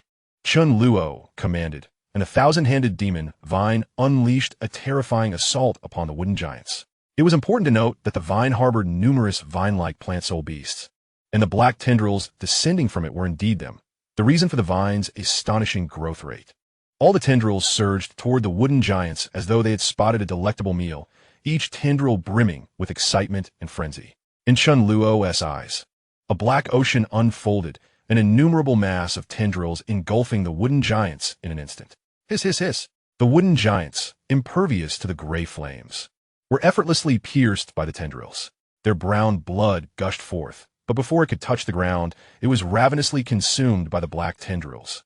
Each tendril that pierced a wooden giant's body voraciously devoured its nutrients and vitality, and within mere moments, the life force of all the giants was extinguished. One by one, the wooden giants shriveled, ultimately drained completely by the black tendrils, leaving even their final remains mercilessly consumed. Was the thousand-handed demon vine truly this formidable? Chen Luo swallowed hard, utterly stunned by the scene before him. It was not fire overcoming wood, but wood overcoming wood. He could distinctly sense that once the thousand-handed demon vine had devoured all the wooden giants, its power surged immensely. The thousand-handed demon vine was at least a 50,000-year-old soul beast. However, it was not a soul beast in the traditional sense, but rather an extraordinarily unique organism, with the 50,000 years referring to its strength. The vine-like plant soul beasts controlled by the thousand-handed demon vine had all been elevated to nearly 30,000 years, leading to a qualitative leap in overall power within moments. After the battle concluded and the battlefield was cleared, the thousand-handed demon vine reverted to its slender tendril form, returning to the death god's ring. Having consumed an excess of energy, the thousand-handed demon vine required time to digest and absorb it. During this period, Chen Luo could still command the vine to fight, for its unique nature allowed it to accommodate an immense amount of energy without any dormant phase. With the thousand-handed demon vine at his disposal, Chen Luo regained his confidence, the sense of security that had vanished returning once more. He no longer yearned for Gong Zhongyang and the others to appear. With the thousand-handed demon vine available, he felt content. After a brief moment of adjustment, Chen Luo set forth once again toward the heart of the Death Forest. With an absolute force at his command, the Valley of Death felt tantalizingly close. Chapter 0147. Breaking through level 50 for a considerable stretch of the journey thereafter, Chen Luo encountered no further undead. However, he did not allow this to lull him into complacency, maintaining a state of heightened vigilance. After the encounters with the gray spiders and wooden giants, Chen Luo had become increasingly cautious. During his advance, whenever he faced uncertain situations, he would send the thousand-handed demon vine ahead to scout, ensuring that the path was entirely safe before proceeding. Had the gray spiders not all perished, he would have undoubtedly commanded them to clear a path with their gray flames. With no obstacles in the way, traversing the forest would certainly be far superior to navigating through the dense underbrush. The wooden giants had left a lasting impression on Chen Luo, instilling a fear of the unknown. Who could say when those trees might transform back into giants once more? Most trees have been pierced by the black tendrils of the thousand-hand demon vine, and even shrubs have not been spared. As if a carpet had been laid for exploration. Chen Luo had not been here long. Yet within this brief period, he had faced countless brushes with death. The sensation of his heart racing with each challenge was far from pleasant, and he wished to avoid further experiences of the sort. If danger loomed, it was better to resolve it preemptively. Even if he could not vanquish it entirely, at least he could be forewarned. Unlike the sudden and passive encounter with the wood giant, navigating the Death Forest was not a daunting task. Chen Luo had already reached the central region of this ominous place. As he ventured deeper, the trees grew denser. This was a fact that Gong Zhongyang had mentioned before Chen Luo entered this illusion, and he had kept it firmly in mind. At this point, progress was becoming increasingly arduous, as the gaps between the trees barely allowed for his passage. The path ahead continued to narrow until it became impassable, with the trees seeming to press together as if forming a formidable wall. It was difficult to fathom how they had all managed to grow to such towering heights. However, the obstruction posed by the trees was of no concern to Chen Luo. Upon realizing that he could advance no further, he dispensed with pleasantries and activated his immortal flame. Directing it forward, the black flames swiftly carved a path for him, easily incinerating any remnants of tree trunks and branches that obstructed his way, reducing them to ash. Chen Luo had long desired to use the flames to forge a path, but the sheer number of trees made such endeavors challenging. He would traverse where he could, resorting to flames only when absolutely necessary. After swiftly passing through the arboreal barrier, Chen Luo found himself before a gorge. From a distance, the scene resembled a vast gash carved into the Death Forest. The gorge below was shrouded in darkness, with its depths completely engulfed in shadow. Surrounding him were walls of trees. Regardless of the approach taken from any direction in the Death Forest, one would inevitably have to break through these tree barriers to reach this location. Before him lay the Valley of Death.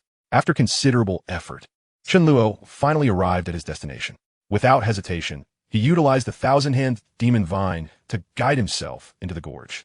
Throughout his journey, he encountered no living beings.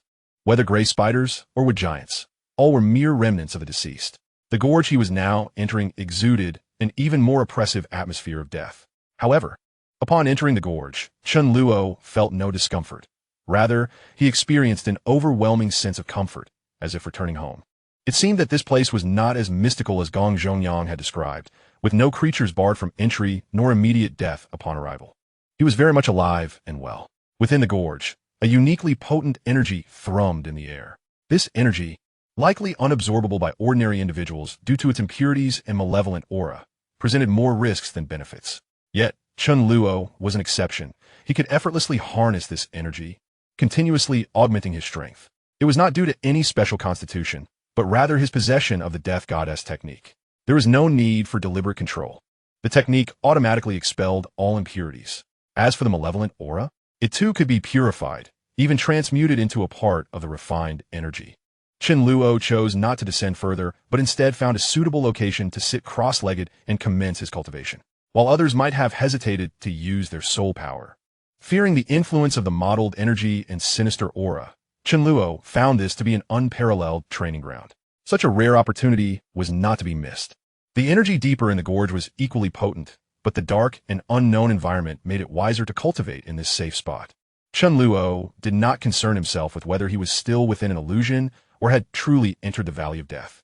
As long as he could clearly feel his strength steadily increasing, everything else faded into insignificance.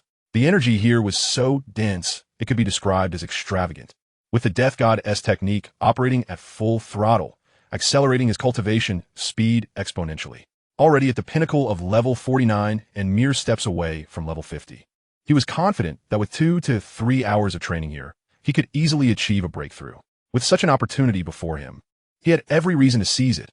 Exploring the depths of the gorge could wait. Shortly after commencing his cultivation, the Death God's technique reached its peak efficiency, with the rich energy pouring into his body and being absorbed. The impurities within the energy were entirely expelled by the Death God's technique, and the inherent sinister aura was transformed into pure energy. The cultivation process exceeded Chen Luo's expectations, with the anticipated 2 to 3 hours for a breakthrough condensed to just 1 hour. Upon beginning his cultivation, the thousand-hand demon vine instinctively took on the role of protector, its black tendrils extending like a spider's web, reaching deeper into the gorge. The safe zone around him expanded continuously, should danger arise. The thousand-hand demon vine would promptly address it, or at the very least, inform Chen Luo immediately. An hour passed swiftly, and Chen Luo successfully broke through to level 50. The distinction between levels 49 and 50 was monumental. Even without acquiring a new soul ring, he could feel a substantial increase in his strength. If he were to obtain a new soul ring, his power would undergo yet another qualitative transformation. He felt that all his previous trials had been worthwhile.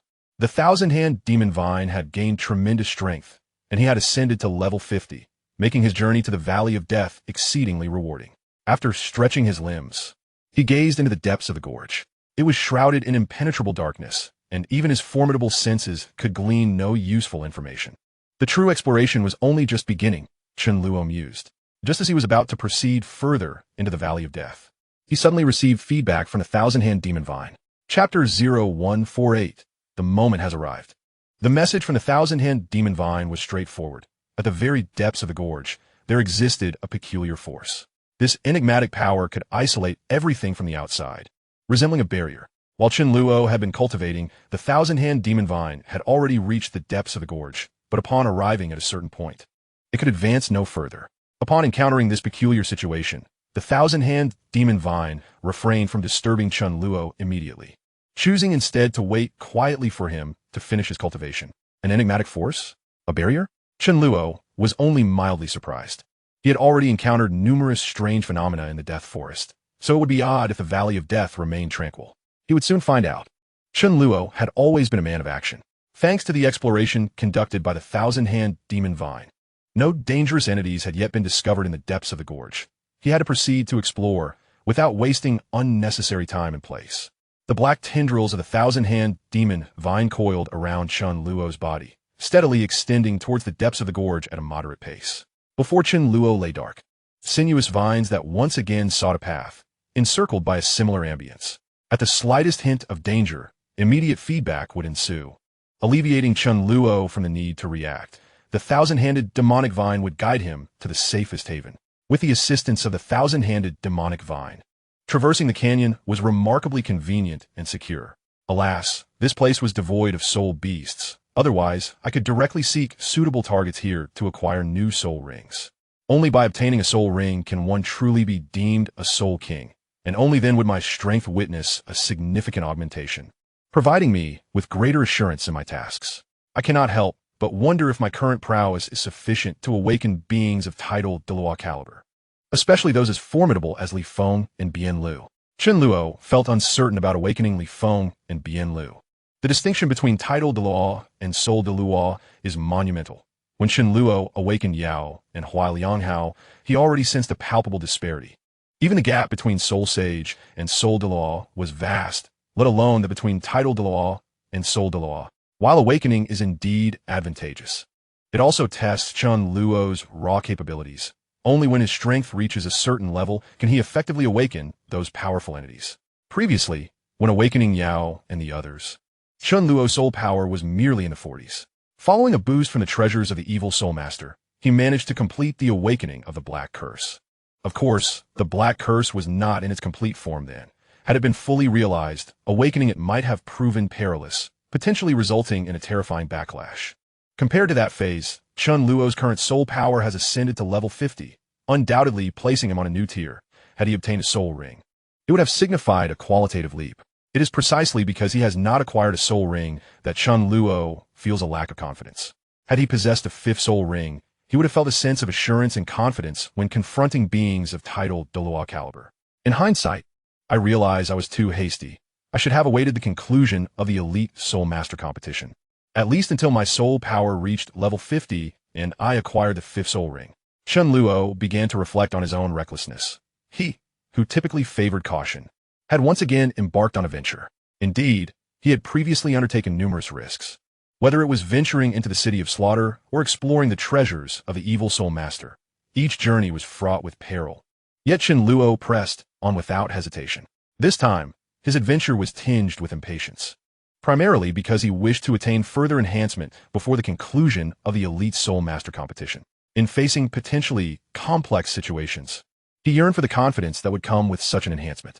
Prior to this journey, Chen Luo had estimated that his level 49 strength should suffice to awaken a tidal Douluo. After all, the sheer magnitude of his soul power storage was remarkable. With each incremental level gained, his soul power capacity would expand. However, upon arrival, his perspective shifted, particularly after encountering bizarre and terrifying occurrences. Chen Luo began to harbor doubts about his own strength. Had it not been for a fortuitous breakthrough to level 50 in the Valley of Death, he would have ventured into its depths with trepidation. The chasm was deeper than he had imagined, taking him half an hour to reach its nadir. Here, enveloped in darkness, visibility was non-existent. However, Chen Luo could conjure a rough image of the environment in his mind through his perceptive abilities. A few moments earlier, he had already descended into a realm of darkness. Above, things were somewhat discernible, but once below, it felt akin to plunging into an abyss of endless darkness. Relying solely on his senses to gauge his surroundings, now firmly grounded, Chen Luo found himself before a smooth, steep rock wall with an expansive area looming ahead. According to the feedback from the thousand-handed demonic vine, a peculiar force indeed existed here, forming a vast barrier that prevented anything from entering, leaving only the periphery accessible. Advancing from his current position, he would encounter an invisible wall after merely 3 meters. Was this truly the limit? Chen Luo felt a pang of frustration. He had yet to fulfill the system's unique task, having endured numerous trials to arrive here, only to be barred entry. The bodies of Li Feng and Bian Lu were likely ensconced within that special barrier, and the surroundings had already been explored by the thousand-handed demonic vine, leaving only the area ahead uncharted and inaccessible. Should he force his way in or attack the barrier? Just as Chen Luo contemplated methods to breach the foreboding region, a voice suddenly resonated behind him. "Boss, you finally made it." It was Gong Zhongyang's voice, followed by the voice of the Black Curse. This barrier has existed for many years. Not only has it withstood the ravages of time, but has also grown sturdier under the special energies of this canyon. Hearing the voices of his undead comrades filled Chen Luo with renewed assurance. "When did you arrive here?" he inquired. Gong Zhongyang replied, "Not long ago. Upon encountering the thousand-handed demonic vine, we came together. Did you encounter any bizarre creatures?" "We did, but they were remarkably weak, posing little threat to us. And we handled them with ease." Gong Zhongyang chuckled. "I encountered some too, and it nearly cost me my life," Chen Luo sighed. Gong Zhongyang's laughter instantly faded, replaced by a serious tone. "It's a pity we weren't by your side, otherwise we could have protected you. But you're not with me now either," Chen Luo responded, a hint of exasperation in his voice. "Huh? What do you mean by that, boss?" Gong Zhongyang seemed perplexed. Chen Luo sighed again. "We are not in the same place." "That can't be." Chapter 0149, Reunion. It seemed impossible that those standing together found themselves in 2 disparate locations. Chen Luo, too, found it implausible. Yet the reality before him compelled acceptance. The best proof of whether Gong Zhongyang and the Black Curse were truly with him lay in the unique connection they shared. Unlike before, when there was no sense of connection at all, Chen Luo now felt a faint resonance with Gong Zhongyang and the Black Curse, albeit weak, as if separated by a vast distance. This strange phenomenon spoke volumes. In this absolute darkness, vision was futile. Everything depended on his senses to paint a picture in his mind. Though Chen Luo could indeed perceive Gong Zhongyang and the Black Curse, the reality was they were not in the same location. To validate this, Chen Luo charged towards Gong Zhongyang and the Black Curse, swiftly arriving at their supposed location, only to pass directly through their forms. This most direct action confirmed the correctness of Chen Luo's judgment. Gong Zhongyang and the Black Curse were undoubtedly aware of this occurrence. Each one stunned. What on earth is happening? Gong Zhongyang exclaimed in astonishment, then mimicked Chen Luo's previous action, rushing towards him. The result was the same. Gong Zhongyang passed through Chen Luo's form, both of them existing in reality, yet unable to collide. The situation of the three of them resembled that of Gong Zhongyang and the Black Curse being in one locale, while Chen Luo occupied another, although they gathered in proximity. It was as if two places overlapped, remaining fundamentally disconnected, yet united in an extraordinarily unique manner. In the presence of Chen Luo, Gong Zhongyang and Heizhou appeared as mere phantoms, and vice versa. Boss, grant me a moment. I shall employ certain methods to see if I can reach your side. Heizhou remained far more composed than Gong Zhongyang. While Gong Zhongyang pondered the current reality, Heizhou began to devise a solution, his voice devoid of any emotional undertones, exuding tranquility. Very well, Chen Luo nodded, awaiting in silence. Undoubtedly, only with Gong Zhongyang and Heizhou by his side could he truly feel secure. Mere thousand-hand demon vines were insufficient. Especially when confronted with that peculiar barrier, the arrival of Gong Zhongyang and Heizhou would undoubtedly be a significant boon. Although the thousand-hand demon vines had undergone a tremendous enhancement upon encountering the wooden giant, they still paled in comparison to Gong Zhongyang and Heizhou, who were in an entirely different league. Relying solely on the thousand-hand demon vines to breach the barrier was unrealistic.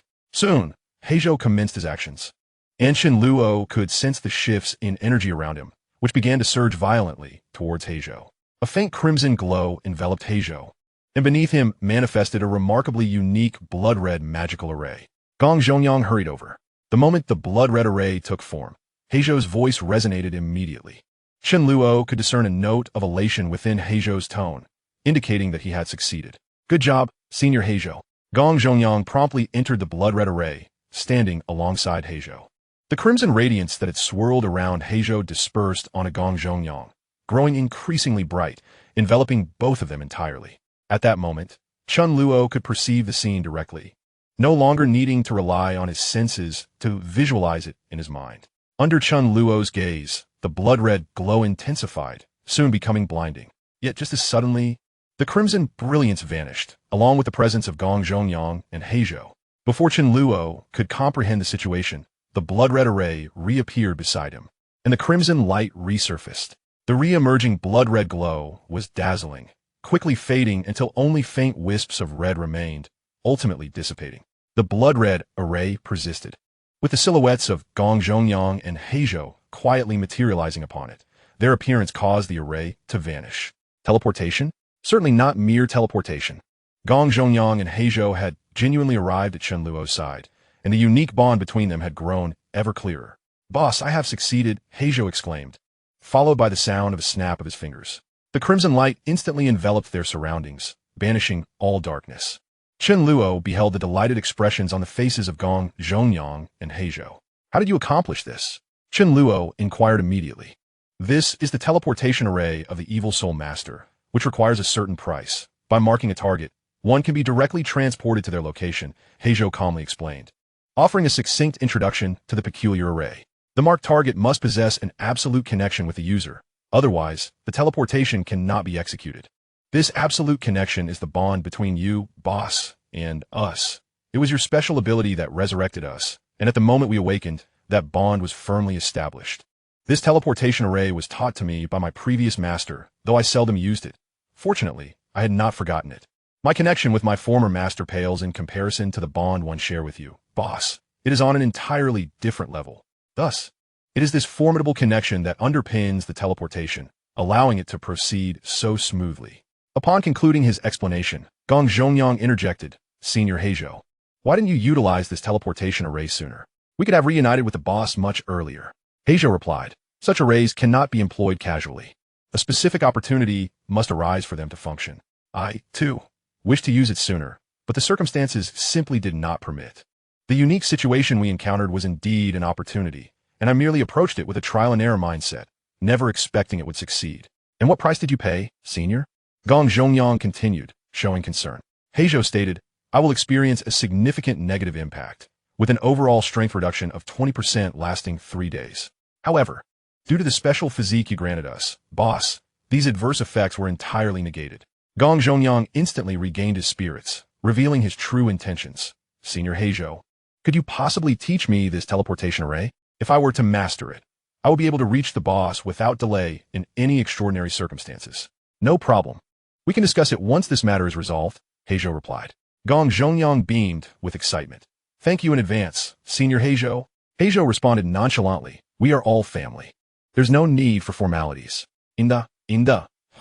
Gong Zhongyang chuckled in agreement. Chen Luo had been listening quietly, and upon hearing terms like Evil Soul Master Array, he immediately recalled the memories of Bai Chun. I must find time to thoroughly examine them. As the founder of the Evil Soul Master, Bai Chun left behind numerous valuable insights. It is fortuitous that we have reunited. Let us together contemplate how to breach the barrier, Chen Luo stated calmly, gazing at the barrier ahead. Chapter 0150. The demise of the nightmarish centipede bathed in the crimson light. Chen Luo, Gong Zhongyang, and Heizhou were all imbued with a blood-red hue. Heizhou, already bearing a sanguine exterior, appeared even more intense, resembling blood that could drip at any moment. Before the trio lay an expanse that seemed extraordinarily vast on the surface. Nothing obstructed their path, yet an invisible wall loomed ahead, isolating all within. Just moments ago, Gong Zhongyang had attempted to force his way through, only to be rebuffed by the wall. No matter the physical assault employed, the outcome remained the same. Energy-based attacks were simply devoured by the wall. Gong Zhongyang even activated his martial soul's true form, wielding a colossal demon-slaying sword as he charged forward. Upon reaching the wall, the sword halted abruptly, as if an unseen hand had grasped it. Gong Zhongyang exerted more force, yet the sword was expelled with even greater vigor, ultimately embedding itself into the steep rock face, creating a massive cavity. He spat blood, having suffered considerable backlash. With a wave of his hand, Heizhou summoned a torrent of blood-red energy that halted the debris and dust from the explosion. Subsequently, a blood-red greatsword manifested in Heizhou's grasp, and his presence surged to its zenith, radiating an aura reminiscent of a nearly peaked Douluo. Gripping the greatsword, Heizhou delivered a powerful slash, sending arcs of crimson light imbued with terrifying force toward the wall. As the blood-red arcs entered a specific area, they vanished without a trace, exhibiting no dramatic reactions, akin to disappearing into a black hole. This place is truly bizarre, Gong Zhongyang remarked after numerous failed attempts. It was already troublesome to arrive here, and now it has become even more vexing. In my recollection, this place was not like this before. What was it like previously?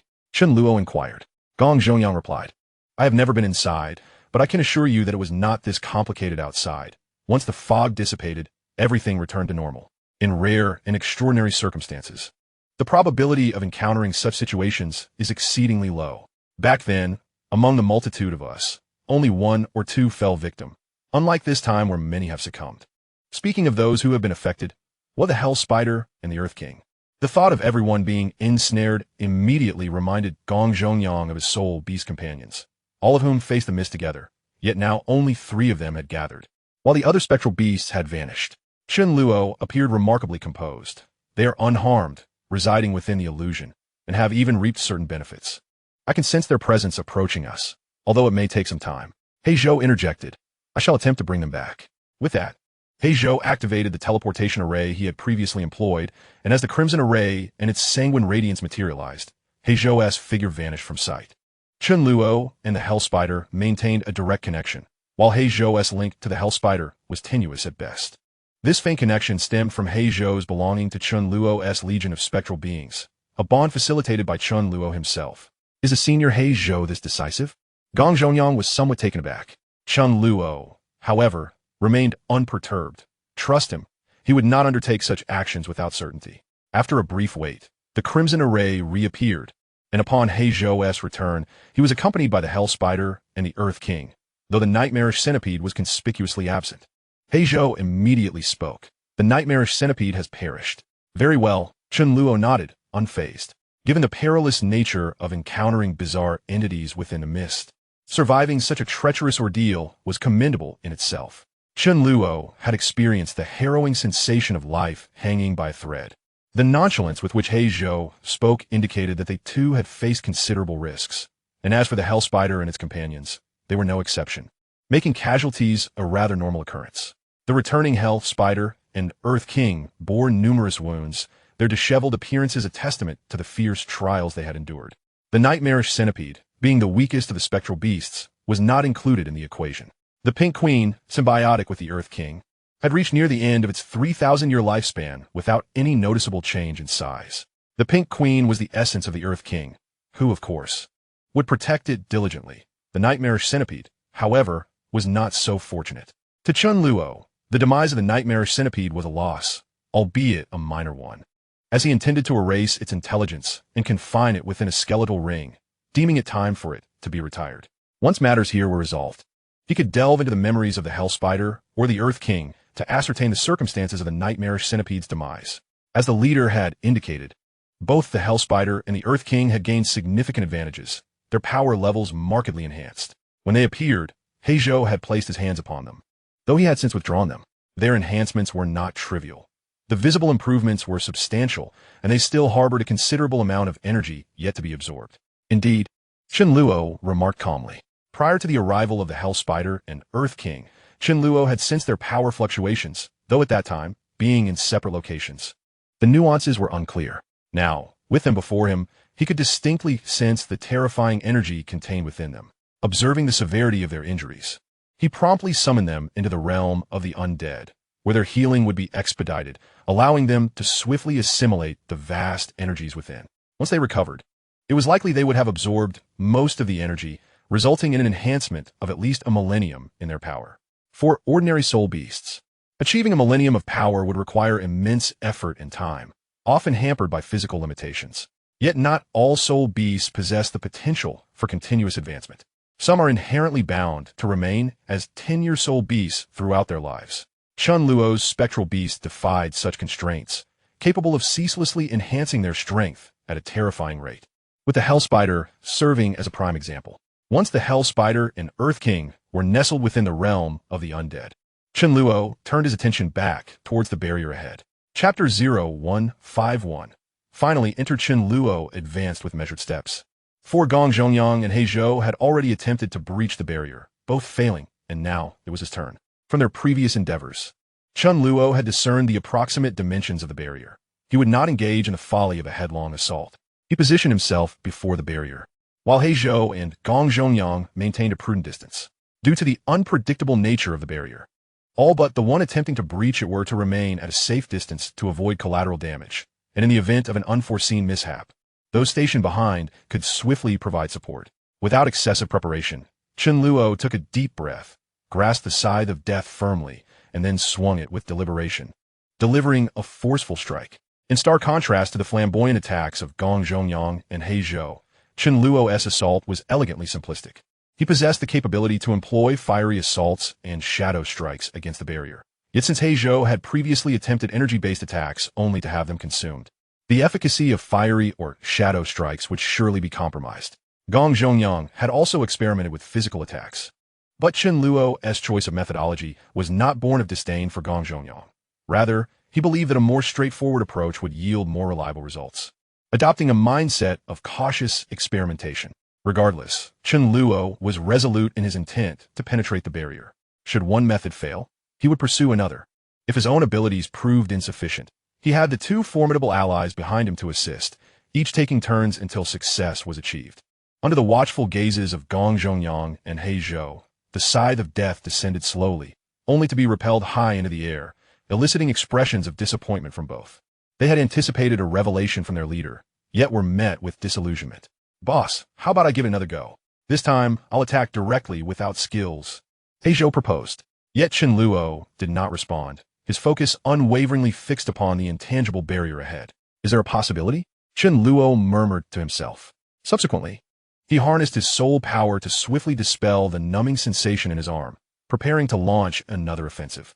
Despite the seemingly gentle nature of his previous swing, it had required every ounce of his strength. When the scythe of death fell, he was braced for its deflection, yet it merely numbed his arm, sending sharp pain through his muscles and bones, the scythe remaining firmly in his grasp instead of being cast aside. Such occurrences alone were insufficient to ignite hope within Chen Luo.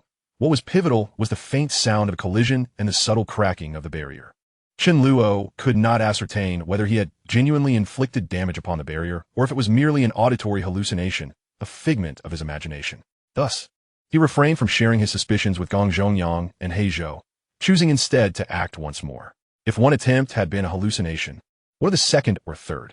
If it were truly a delusion, The next attempt would surely yield no sound.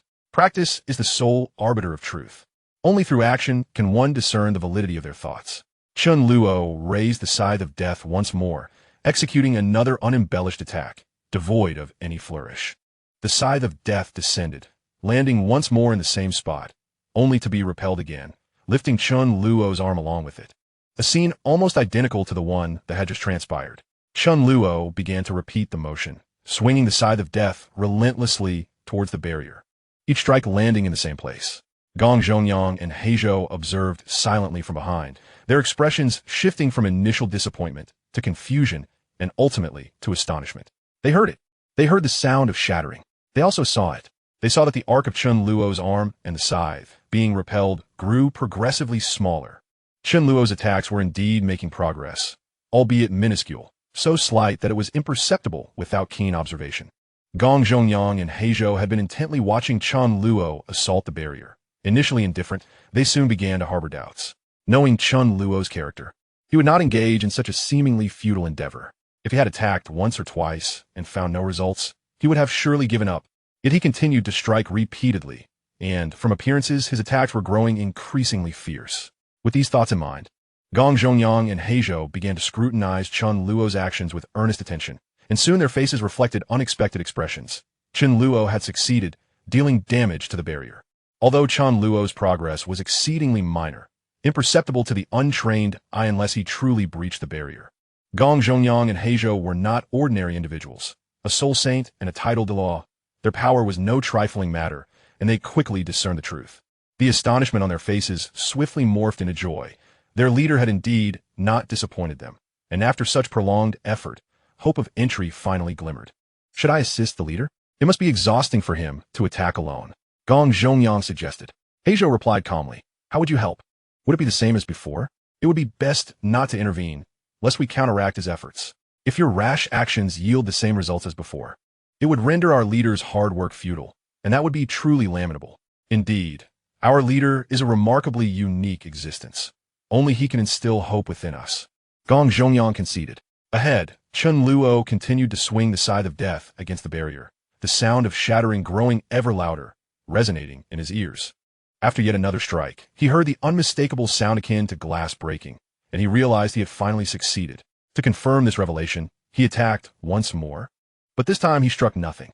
Finally, he had struck nothing. This absence of obstruction indicated that the barrier ahead had dissipated. And Chen Luo's heart surged with excitement as he strode forward.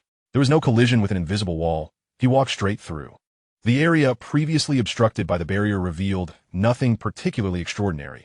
If one were to discern a difference, it was that the energy within was notably thicker, and the malevolent aura more pronounced. Gong Zhongyang and Heizhou too heard the sound of shattering, yet they dared not act hastily until they witnessed their leader, Chen Luo, step through. They immediately rushed to his side. We have finally succeeded, Gong Zhongyang exclaimed with emotion. Indeed, Chen Luo replied, equally exhilarated. Who could fathom how many times he had struck the barrier? This rare victory imbued a profound sense of joy. I can sense the target's presence, leader. Should we proceed now? Heizhou inquired solemnly. Chen Luo glanced at Heizhou in surprise, quickly regaining his composure. Let us set forth immediately. Chapter 0152. The Ultimate Awakening under Heizhou's guidance. Chen Luo and Gong Zhongyang soon arrived at a desolate expanse. They had reached the deepest part of the Valley of Death, where not a blade of grass dared to grow. At first glance, it appeared to be a barren wasteland, sending a chill down their spines. However, upon closer inspection, one could discern the sinister energy permeating the air, and it became evident where the deathly aura originated. Gong Zhongyang made his way to the center of the desolation, wielding the demon-slaying sword to effortlessly carve a gash in the ground. With a powerful push, two black coffins emerged from the earth, rising fully before Chen Luo and the others. A dense miasma of death emanated from the coffins. They were the source of this lifeless terrain. More precisely, it was the occupants of the coffins that had brought about this desolation. As the coffins appeared, a faint blood-colored formation materialized above them, which soon shattered, causing the coffins to crumble under the strain. There was no need for Chen Luo to intervene. Heizhou had orchestrated everything flawlessly. As the coffins emerged, Heizhou's blood energy had already acted to protect the bodies within, ensuring that even as the coffins disintegrated, the corpses would remain unharmed. Arise, Heizhou commanded softly, and the remnants of the coffins turned to ash, exposing the bodies within.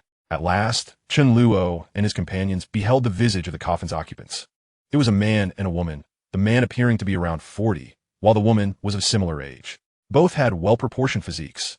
The man stood at least 6 feet tall, while the woman was half a head shorter. Though decomposition had begun to mar their faces, it did not diminish the terrifying allure they exuded, an innate charm surpassing even soul skills. Chen Luo had only encountered such innate allure in Hulina from the golden generation of the Spear Hall. Compared to these two, Hulina's charm seemed trivial and insignificant. There was no need for soul skills. Their very presence bore controlling abilities. No wonder they had been so formidable after employing their martial soul fusion skill. Upon seeing the corpses of the man and woman, Chen Luo immediately recognized their identities. They were the very couple he had long sought, Li Feng and Bian Lu. No one knew what they had endured here all those years ago. Regardless of how thrilling the journey had been, the ultimate outcome was tragically grim. It was one thing to be killed, but to have their bodies repurposed for study and turned into puppets was a fate far worse. Fortunately, the final step had failed. Otherwise, they would have become the killing machines of the evil soul masters for many years. The coffins and the blood-colored formation were undoubtedly the handiwork of the evil soul masters. Without these, it was unlikely that Li Feng and Bian Lu's bodies could have remained preserved for so long. Leader, our time is running short. We must awaken him swiftly.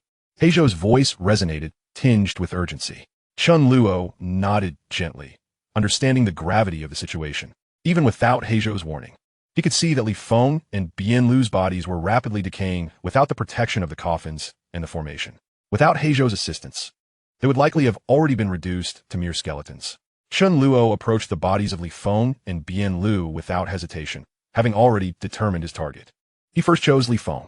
Without any extravagant maneuvers or internal conflict, Chen Luo had known from the outset what he needed to do. He gripped the scythe of death tightly and swung it down with force, the blade easily penetrating Li Feng's body, establishing a unique bridge. Awaken, Chen Luo silently commanded, bracing himself for the potential draining of his energy, and began to fervently channel the death law. At the moment Chen Luo harnessed his extraordinary abilities, a tempest erupted around him, and the energy within his body was siphoned away at an alarming rate.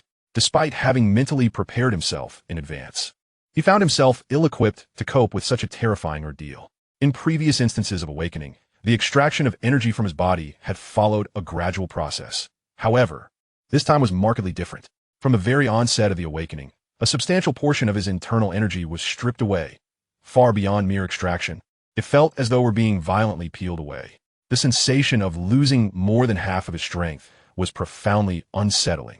Fortunately, the Death God technique was already in a frenzied state of operation, and almost simultaneously with the draining of his energy, it began to relentlessly draw in new energy for Chen Luo. As this energy could not be permanently stored within him, the Death God technique bypassed the steps of purging impurities and malevolent forces, madly channeling all available energy toward Chen Luo, creating swirling vortices of energy around him.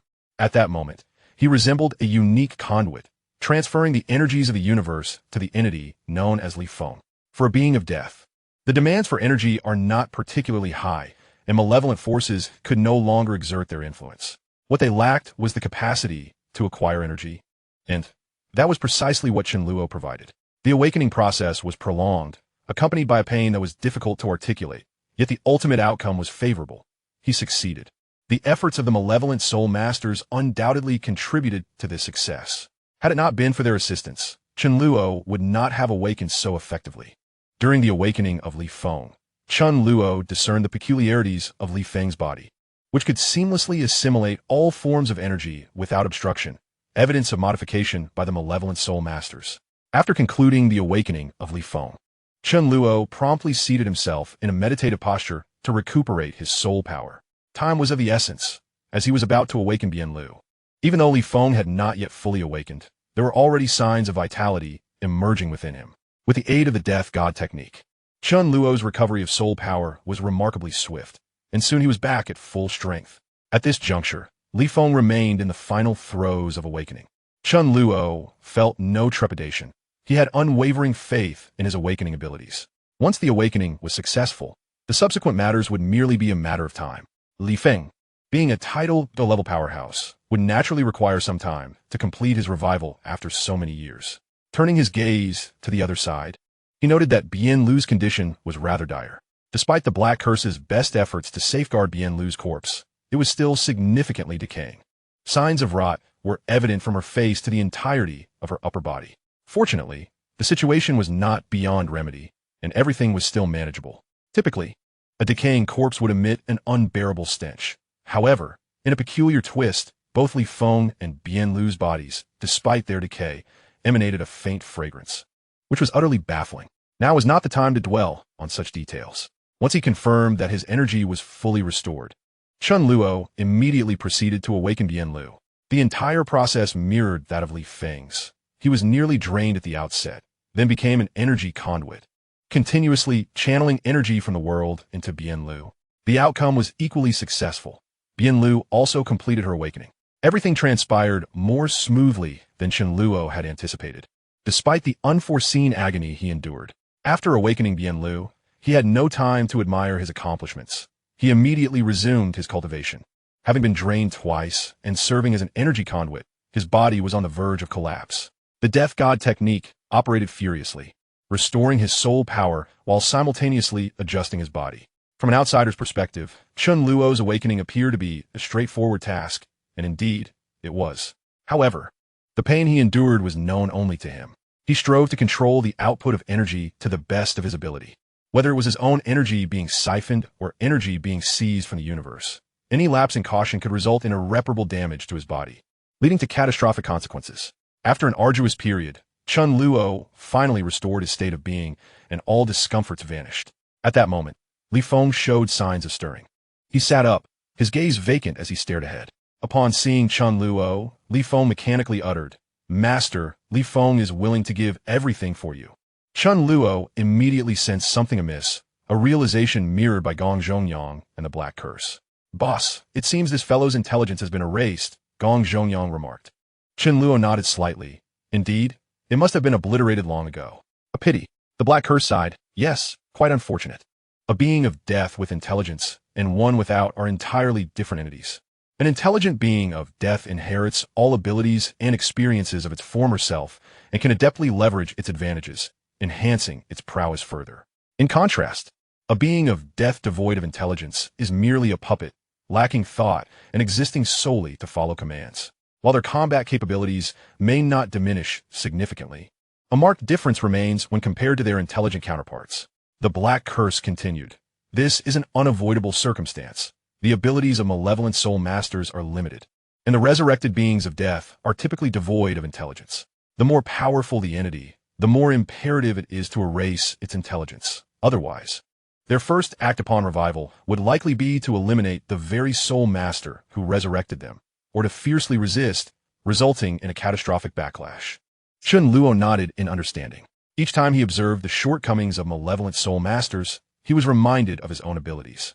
Without comparison, there can be no pain. In contrast to the myriad limitations of malevolent soul masters, his awakening and soul hunting appeared to be near perfect. Once Li Feng was completely revived, it was soon Bien Lu's turn. Like Li Feng, Bien Lu's intelligence had long been erased, rendering her a mere puppet of death. Yet even as a puppet, a title-level puppet is no laughing matter. Even if they can only fight instinctively, they can still unleash the martial soul fusion technique, Demon Abyss, together. Maintaining un overwhelming combat prowess. Relative to possessing intelligence, they no longer appeared as agile, nor could they recount tales of yore or boast like Gong Zhongyang and Heizhou. What had awakened was merely a puppet, leaving one to ponder whether this constituted the completion of a task. Upon witnessing Bien Lu fully awaken, the first thought that flickered in Chen Luo's mind was his extraordinary mission. Death did not signify an end, but rather a descent into slumber. They had been awaiting this moment of resurgence. Chen Luo reflected on the hints regarding the special mission, feeling a tinge of uncertainty. They were waiting to awaken, which, by all literal interpretations, should imply the possession of intelligence. As Chen Luo harbored his doubts, the system promptly interjected. Awakening of Lai Wind and successful revival of Bien Lu. Special mission accomplished. Congratulations, host. You have obtained a standard reward, the Death God emblem. Regardless of whether they possessed intelligence or not, the critical factor was their revival. It seems I have overthought. The task is not as intricate as I presumed. With the notification of task completion, Chen Luo exhaled in relief. Soon, his focus shifted to the reward for the special mission. Another standard reward. It appeared that fortune was not on his side. Special missions had a chance of yielding top-tier rewards. Yet Chen Luo had only acquired a single top-tier reward thus far, the Death God technique. All subsequent rewards have been rather mundane, with the last special mission yielding the standard reward of the Death God emblem. This time, it was yet again the Death God emblem. In truth, the Death God emblem was quite formidable. The Hell Spider had evolved from the Cave Spider through the power of the Death God emblem. Having now thoroughly transcended the limits of bloodline and species, there existed various types of Death God emblems, and the one Chen Luo had previously obtained was the emblem of the Hellhound. He was curious to discover the nature of this new emblem and promptly proceeded to examine it. Death God Badge, Hell Envoy, an evolution badge that can be used on target undead, facilitating their evolution. The direction of evolution correlates with the undead's inherent attributes and will impart certain characteristics of the Hell Envoy, albeit with a possibility of failure.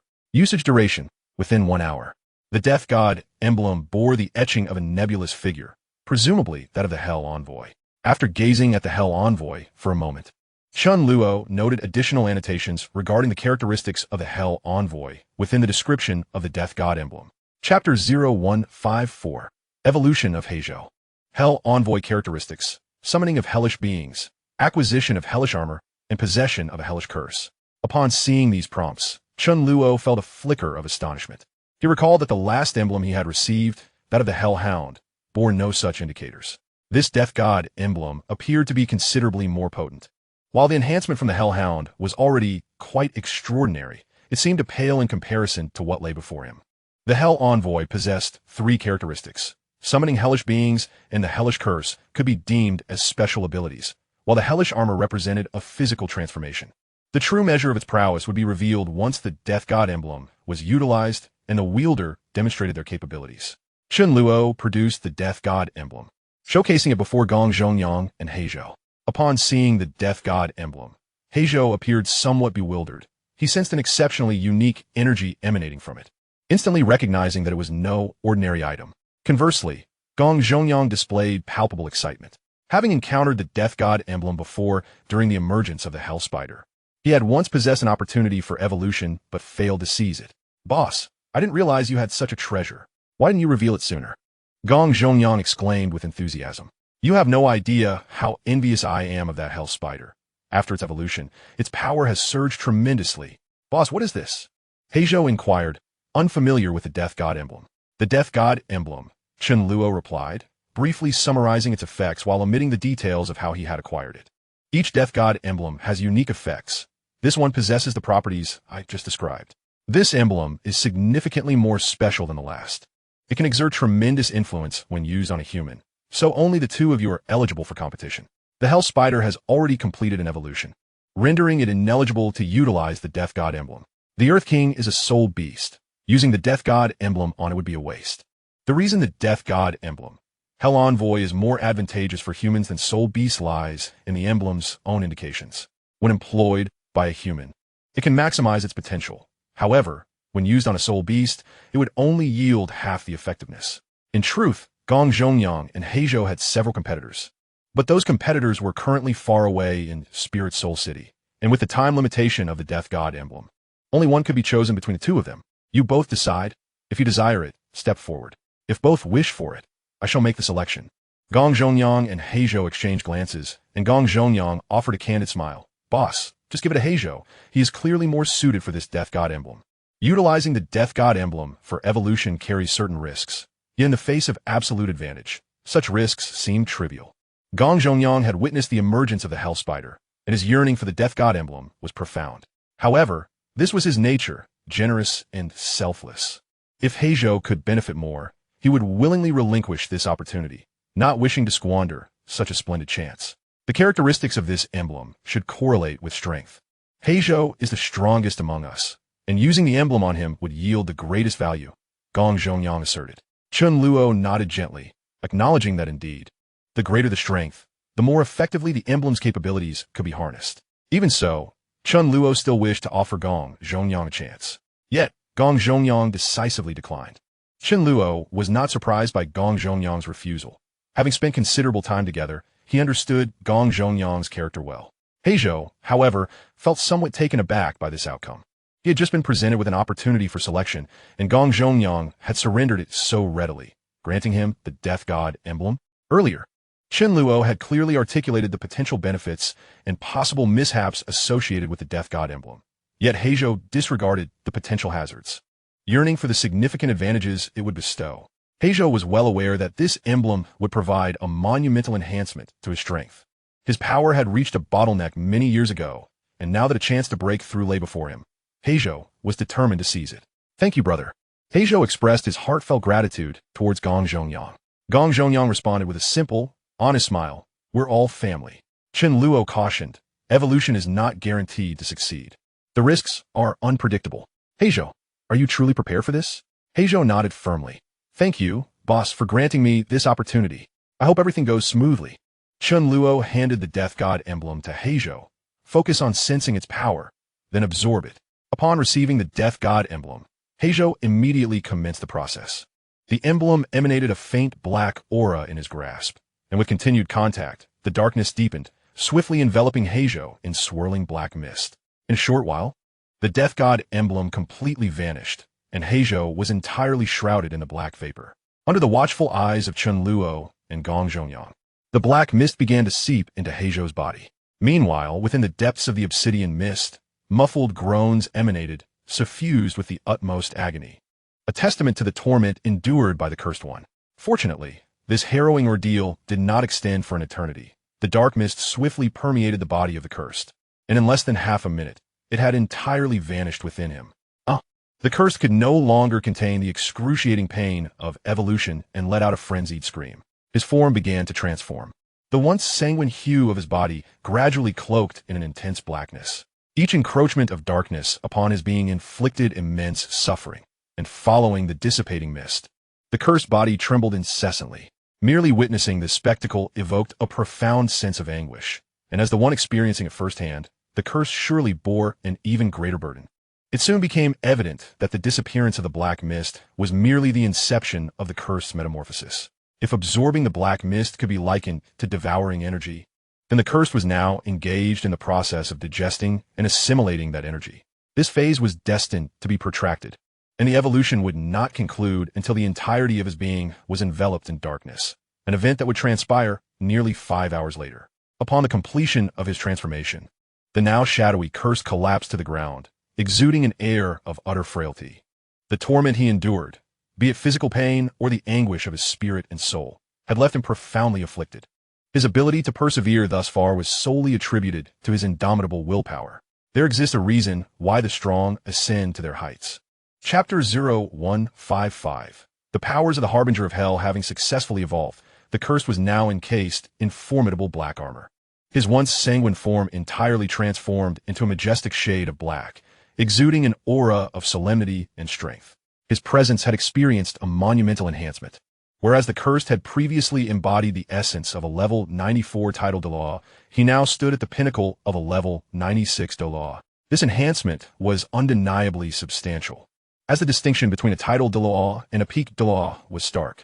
Though the cursed had reached the zenith of power in his former life as a peak Douluo, it did not imply that his strength then equated to that of a peak Douluo. The cursed now possessed the full might of a peak Douluo, and should he unleash his full potential in battle, he would undoubtedly prove even more ferocious.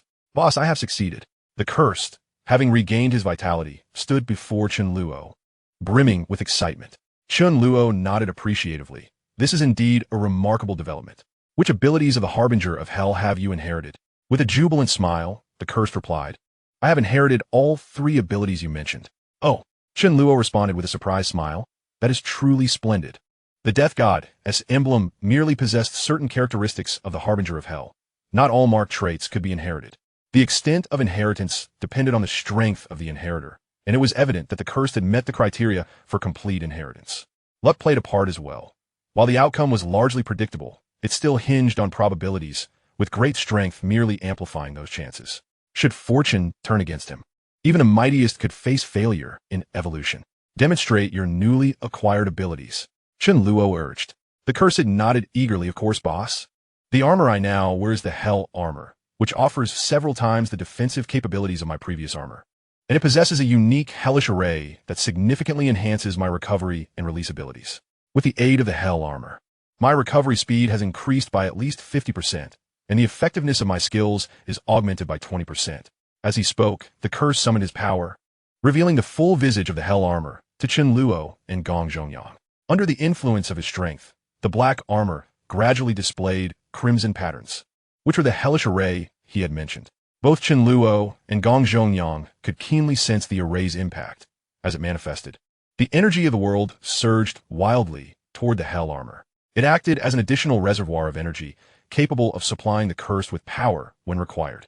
If he unleashed skills tied to energy, this reservoir could bolster the potency of those abilities. To illustrate this, the cursed promptly showcased the differences in his skill execution post-inheritance of the Hell armor. With a sweeping motion, a colossal blade appeared in his grasp. The once sanguine blade had now been shrouded in black, rendering it less conspicuous yet imbued with an overwhelming aura of dread. The cursed, wielding the black blade, emanated an entirely different presence, a peak intensity. In conjunction, the black energy enveloped the blade. With a decisive slash, arcs of black energy surged forward, carrying with them a terrifying force. In the blink of an eye, these energy arcs struck the distant stone wall, erupting in a thunderous explosion. The wall was left marred by a massive cavity, revealing distinct blade marks. Such a seemingly casual strike would likely be beyond the capacity of an ordinary SoulLand to withstand. Throughout the entire sequence from the preparation of a skill to its execution, Chen Luo and Gong Zhongyang observed with utmost diligence, noting every subtle change. Even when the cursed had previously unleashed the crimson energy arc, which had ultimately been consumed by a barrier, the fluctuations in energy were palpably discernible. They refrained from comparing skill effects, as such a comparison was impractical. The changes in energy alone revealed a wealth of information. Previously, the cursed had directly channeled his power into the blade, employing a unique method to release the crimson arc. In contrast, during the release of the black arc, both Chen Luo and Gong Zhongyang distinctly perceived the outpouring of energy from within the Hell armor, amplifying the strength of the black arc. The energy storage capacity of the Hell armor was relatively limited. However, its ability to rapidly draw from the world's energies for short bursts of supply was its most extraordinary attribute. Upon witnessing the Hell armor, Chen Luo immediately recalled his own death god's armor. In comparison, his armor was evidently more potent. After showcasing the Hell armor, the curse proceeded to demonstrate his other skills. Reclaiming the large blade, he positioned his hands in a unique seal, a terrifying energy swirling around him, gradually converging toward his palms. Upon reaching a critical threshold, the curse slightly bowed, pressing both hands upon the ground. In an instant, a colossal black array emerged upon the earth, absorbing the overwhelming energy that enveloped his hands. The gate of hell opened. With a commanding whisper, the cursed invoked the black array, which erupted in a brilliant radiance, forming a swirling vortex at its center that enveloped the entire array. A massive skeletal hand emerged from the black vortex, followed by a giant skeletal soldier over 3 meters tall, clad in rudimentary armor and wielding a pale bone sword, exuding an aura reminiscent of a soul sect. This is a low-tier hellish creature, the skeletal soldier. I can summon a certain scale of them for a limited time. As the skeletal soldier materialized, it stood silently beside the cursed, poised and ready to heed his commands. Soon, more hellish creatures began to emerge from the black vortex. It was a colossal creature resembling a lizard, its body enshrouded in a coat of ebony fur, nearly indistinguishable from a lizard in form. Measuring 8 meters in length, it boasted razor-sharp claws, and atop its massive head were a pair of menacing horns that seemed capable of piercing through anything. Its gaping maw revealed not only a long, dark tongue, but also serrated teeth, interspersed with a viscous brown substance that hinted at its poisonous nature. The air was thick with a ferocious aura, emanating from this denizen of the underworld, which exhibited an unmistakable volatility. This was a hell demon lizard, a being of the higher echelons of hellish creatures, and I could summon but one at a time, as stated by the dark curse. The creature's strength could be classified between the Soul Sage and Soul Douluo ranks, marking it as exceedingly formidable. That is quite impressive, Chen Luo remarked. What is the duration of these hellish beings' existence? The lower-tier hellish creatures have no time constraints, while the higher-tier ones can persist for an hour, the dark curse replied. Both low and high-tier hellish beings can be recalled at any moment. With a sweeping gesture, the dark curse commanded the skeletal soldiers and the hell demon lizard to dissolve into black motes of light. I am currently only capable of summoning high-tier hellish beings of this caliber, such as the Hell Demon Lizard, unless I achieve a breakthrough in strength. I cannot summon more powerful entities, the Dark Curse explained. Chen Luo smiled. One should count themselves fortunate. This is already sufficient. Even if we could mass-produce lower-tier hellish creatures, their potential would still be considerable. The strength of higher-tier hellish beings, nearing that of a Soul Douluo, is already quite extraordinary. Although there are many Soul Masters above the Soul Douluo level, they are not yet as common as one might think. In the grand scheme of the continent, a Soul Douluo can certainly be regarded among the elite. Just one ability allows for the summoning of such formidable beings. Is that not enough to be satisfied? Let us hasten to witness the Hell Curse, Chen Luo urged. The Dark Curse nodded affirmatively. Very well. Chapter 0156. Departing the illusion, the black magic circle reappeared. The gates of hell swung open, and the Dark Curse summoned forth two skeletal soldiers once more.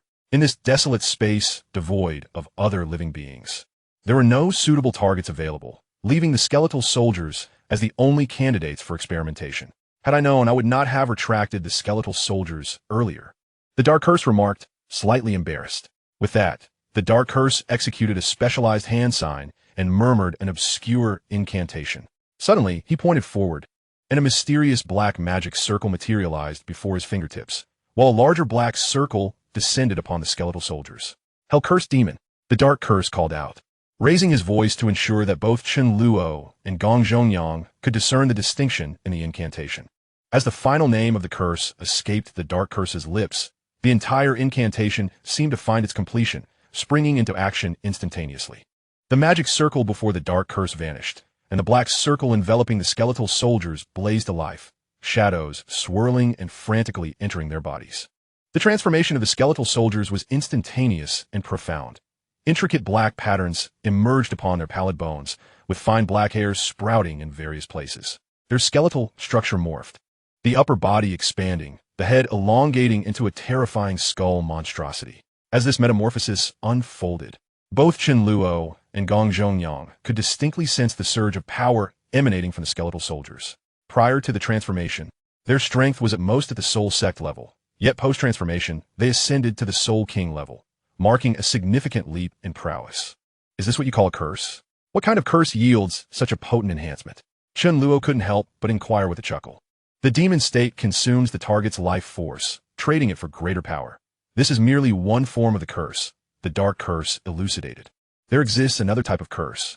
As he spoke, the Dark Curse repeated the previous incantations process, altering the hand signs and murmured words. Although Chen Luo and the Dark Curse could not fully comprehend the nuances, they could perceive the differences in the hand signs and the variations in the incantation. Once more, the Dark Curse pointed forward, and a black magic circle appeared at his fingertips, intricate and enigmatic, yet entirely distinct from the previous one. This time, no additional circle manifested upon the skeletal soldiers.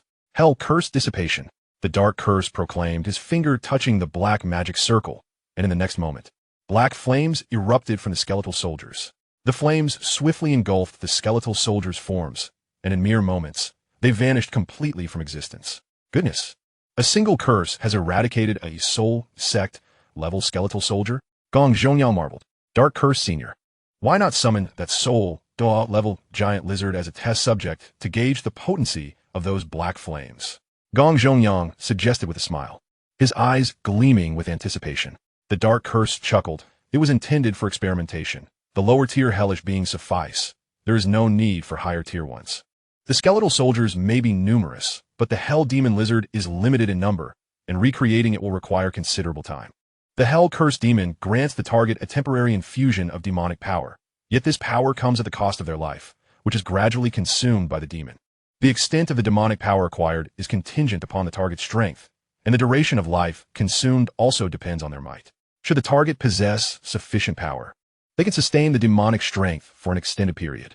As for the skeletal soldiers, these low-tier hellish beings, possessing roughly the strength of a soul sect, can wield demonic power for half an hour before they inevitably dissipate. The Dark Curse continued, gesturing toward the skeletal soldiers. In contrast, a creature of the caliber of the Hell Demon Lizard could harness demonic power for days. The dissipation of the Hell Curse signifies the target's engulfment by hellish flames, which cannot be extinguished unless the strength of the assailant is vastly superior. Otherwise, they will be reduced to nothingness by the hellfire. In truth, there are many varieties of the hell curse, but I have only awakened these two abilities. The hell curse can be synergized with my expertise in illusions, yielding even greater results. Upon hearing the Dark Curse's words, both Chen Luo and Gong Zhongyang nodded in agreement. Dark Curse Senior, congratulations on your newfound strength, Gong Zhongyang exclaimed, offering heartfelt congratulations. The Dark Curse nodded appreciatively, saying, "Thank you very much. It was you who afforded me this opportunity." The Dark Curse did not presume that his strength guaranteed absolute success in acquiring the Death God emblem. Since Chen Luo had presented the Death God emblem for him and Gong Zhongyang to choose, the odds were equal for both. Although Gong Zhongyang's current strength was not particularly formidable, he possessed immense potential for growth. Moreover, as a human companion of Chen Luo from the very beginning, if Gong Zhongyang were resolute in his desire, the Death God emblem would undoubtedly find its way into his hands. Yet, Gong Zhongyang willingly relinquished the chance to grow stronger, for which the Dark Curse felt immense gratitude. Neither Gong Zhongyang nor the Dark Curse indulged in excessive pleasantries, exchanging only a few brief words. Emotions are not solely expressed through words but reside deep within the heart. Excessive dialogue, beyond expressing excitement, may come across as disingenuous. With the acquisition of the title Douluo's Li Feng and Bian Lu, Chen Luo's objectives for this journey were accomplished. They were now aboard Gong Zhongyang's demon-slaying sword. Soaring towards the exit, Li Feng and Bian Lu had been secured within Chen Luo's necromantic space, and they could be stored within the skeletal ring, serving as guardians for Xiao Wu without occupying space in the necromantic realm. On the journey back, Chen Luo took a moment to reflect on the rewards of this expedition. The venture concluded successfully, with all participants reaping benefits, the most significant gain being the two necromantic puppets, Li Feng and Bian Lu. With their addition, my necromantic legion had grown even more formidable. Furthermore, with the acquisition of the Death God badge, the Black Curse has successfully evolved, elevating its strength to new heights, thereby significantly enhancing the prowess of the undead legion. The Thousand-Hand Devil Vine has experienced tremendous growth, while the Hell Demon Spider and the Earth King have also reaped substantial benefits. Regrettably, the sacrifice of the Nightmare Centipede cannot be overlooked. I, too, have gained immensely from this expedition, successfully breaking through to the 50th level of spirit power. Once I depart from this place, I can venture into the Soul Beast Forest in search of a suitable 5th spirit ring. It appears that only Gong Zhongyang emerged from this endeavor without any benefits, serving merely as a tool from the beginning to the end of the mission. The path back is far easier than the one we took to arrive here. Chen Luo and his companions did not encounter any further peculiar fog, nor traverse any more bizarre realms. Should they have faced those strange creatures again upon their return, it would surely have driven them to madness. Some experiences are best endured only once. Should they occur repeatedly, one's heart may not withstand the strain. As Chen Luo and his companions exited the Valley of Death and emerged from the Death Forest, the illusion seemed to dissolve automatically, restoring everything to its original state. Some spirit masters ventured into the Death Forest to hunt soul beasts. Though few in number, it was reassuring to see fellow humans again. After walking a bit further, they could glimpse the unique little towns near the Soul Beast Forest, which thrive on the resources of the forest. At long last, they had returned to the realm of normalcy. Chapter 0157. The final showdown. Chen Luo casually inquired of a local in the town and discovered that the Death Forest had long ceased to exist. They had never even heard of such a name. Both the Death Forest and the Valley of Death seem to exist solely within the realm of illusion. In reality, that area is known as the Night Rainforest, which contains no canyon at all. Upon returning to Wuhuan City, Chen Luo found that the Elite Spirit Master Tournament had not yet concluded, despite having spent what felt like an eternity in the Death Forest and the Valley of Death. Less than a day had passed in reality. There's a saying, a day in the cave is 1,000 years in the world. Chen Luo felt that the reverse was true for them, though the passage of time was not quite so exaggerated. After a brief overview of the situation within Wuhuan City, Chen Luo learned that the final showdown of the Elite Spirit Master Tournament would take place the following day, without any unforeseen events. The climactic battle would be between the Shrek team and the Wuhuan Hall team. If only future missions could be so time-efficient, the journey was merely a bit time-consuming. Chen Luo mused as he arrived at the hotel where the Shrek team was resting, making his way toward his room.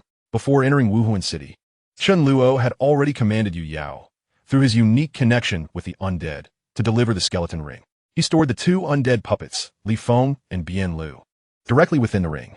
The image of the Black Curse was still not suitable for lingering in the open, so it was stored within the realm of the undead. Both Li Feng and Bian Lu had reached a bottleneck in their strength, with little room for improvement unless they, like the Black Curse, evolved using the Death God badge. While placing them in the realm of the undead could forcefully enhance their abilities, achieving a breakthrough would likely require a considerable span of time. It would be wiser to allow the weaker undead, such as the Hell Demon Spider and the Earth King, to develop within the realm, as they needed the space to recover from their injuries and absorb their immense energy. The limited capacity of the realm posed a dilemma. Careful consideration was necessary when storing the undead. Returning to his room, Chen Luo reclined on the soft, comfortable bed, feeling a wave of relaxation wash over him. This is what life is meant to be. With sufficient power, one can savor the pleasures of existence. Without adequate strength, life merely consumes you. To enjoy a good life, relentless effort is essential. Contentment with the status quo is a slow poison. Only through continuous striving can one attain all that one desires. No one wishes to endure the struggles and pains of life. Should one choose to wallow in decadence, naively labeling it as the pursuit of immediate pleasure, it is ultimately oneself who will be left regretting that choice. As Chen Luo lay on the bed, he unexpectedly drifted into slumber. It had been quite some time since he had enjoyed such restful sleep. The preceding days had been filled with adventures or rigorous training.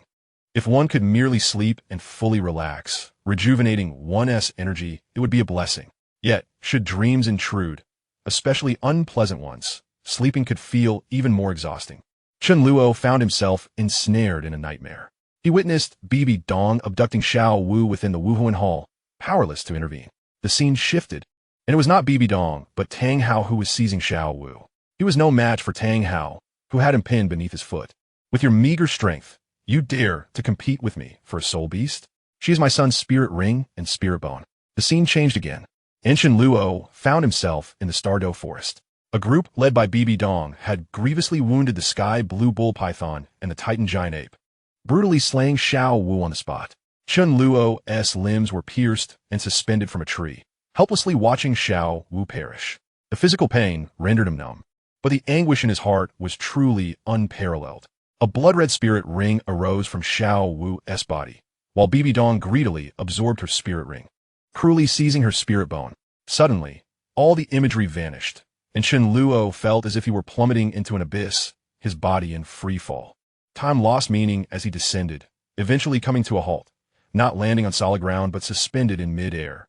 A shadowy figure materialized before him. Though enveloped in darkness, he could still perceive the presence of this apparition. I am you.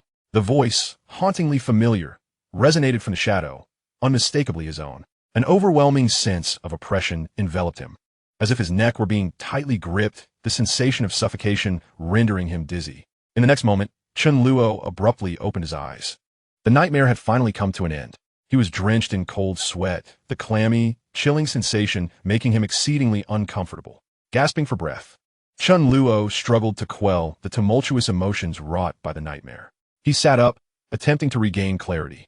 Xiao Wu's voice suddenly emerged from his side. You're finally awake. Did you have a nightmare? Turning his head, he saw Xiao Wu approaching with a basin of water. I was just about to help you wipe away your sweat, she said with a hint of concern. Xiao Wu set the basin down on the bedside table, wrung out a wet towel, and gently wiped Chen Luo's forehead and neck. Chen Luo silently observed her actions, suddenly pulling Xiao Wu into his embrace, holding her tightly.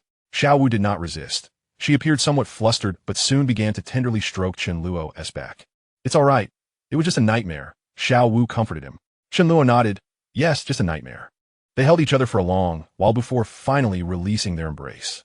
I'm going to take a shower, Chen Luo announced. Xiao Wu nodded. All right. After his shower, Chen Luo felt completely rejuvenated. The finals are tomorrow? Indeed, she replied. The Wuhuan Hall team is incredibly strong. You must give it your all. We will. The Wuhuan Hall team may be formidable, but the championship belongs to us, the Shrek team. Seeing Xiao Wu's confident demeanor, Chen Luo smiled with appreciation, gently caressing her delicate face before leaning down to place a kiss on her forehead. Have you saved any special moves for the match? Chen Luo inquired. Xiao Wu shook her head with a smile. We originally had some, but now we have none left. Did you give them to the Shenhui team? Chen Luo teased. Yes. How did you know? Xiao Wu initially nodded before asking in surprise. Chen Luo maintained a calm demeanor. I simply asked someone. That is true, but wait. We were competing in the Hall of the Pope. There weren't many spectators, and they aren't known for gossiping. Even if it got out, it shouldn't have spread this quickly, Xiao Wu said, looking at Chen Luo with curiosity. What if I possessed the ability to foresee the future? Chen Luo joked. Xiao Wu smiled gently and then inquired. So, who will emerge victorious tomorrow? Without a doubt, it will be the Shrek team, Chen Luo asserted decisively. I feel more confident now.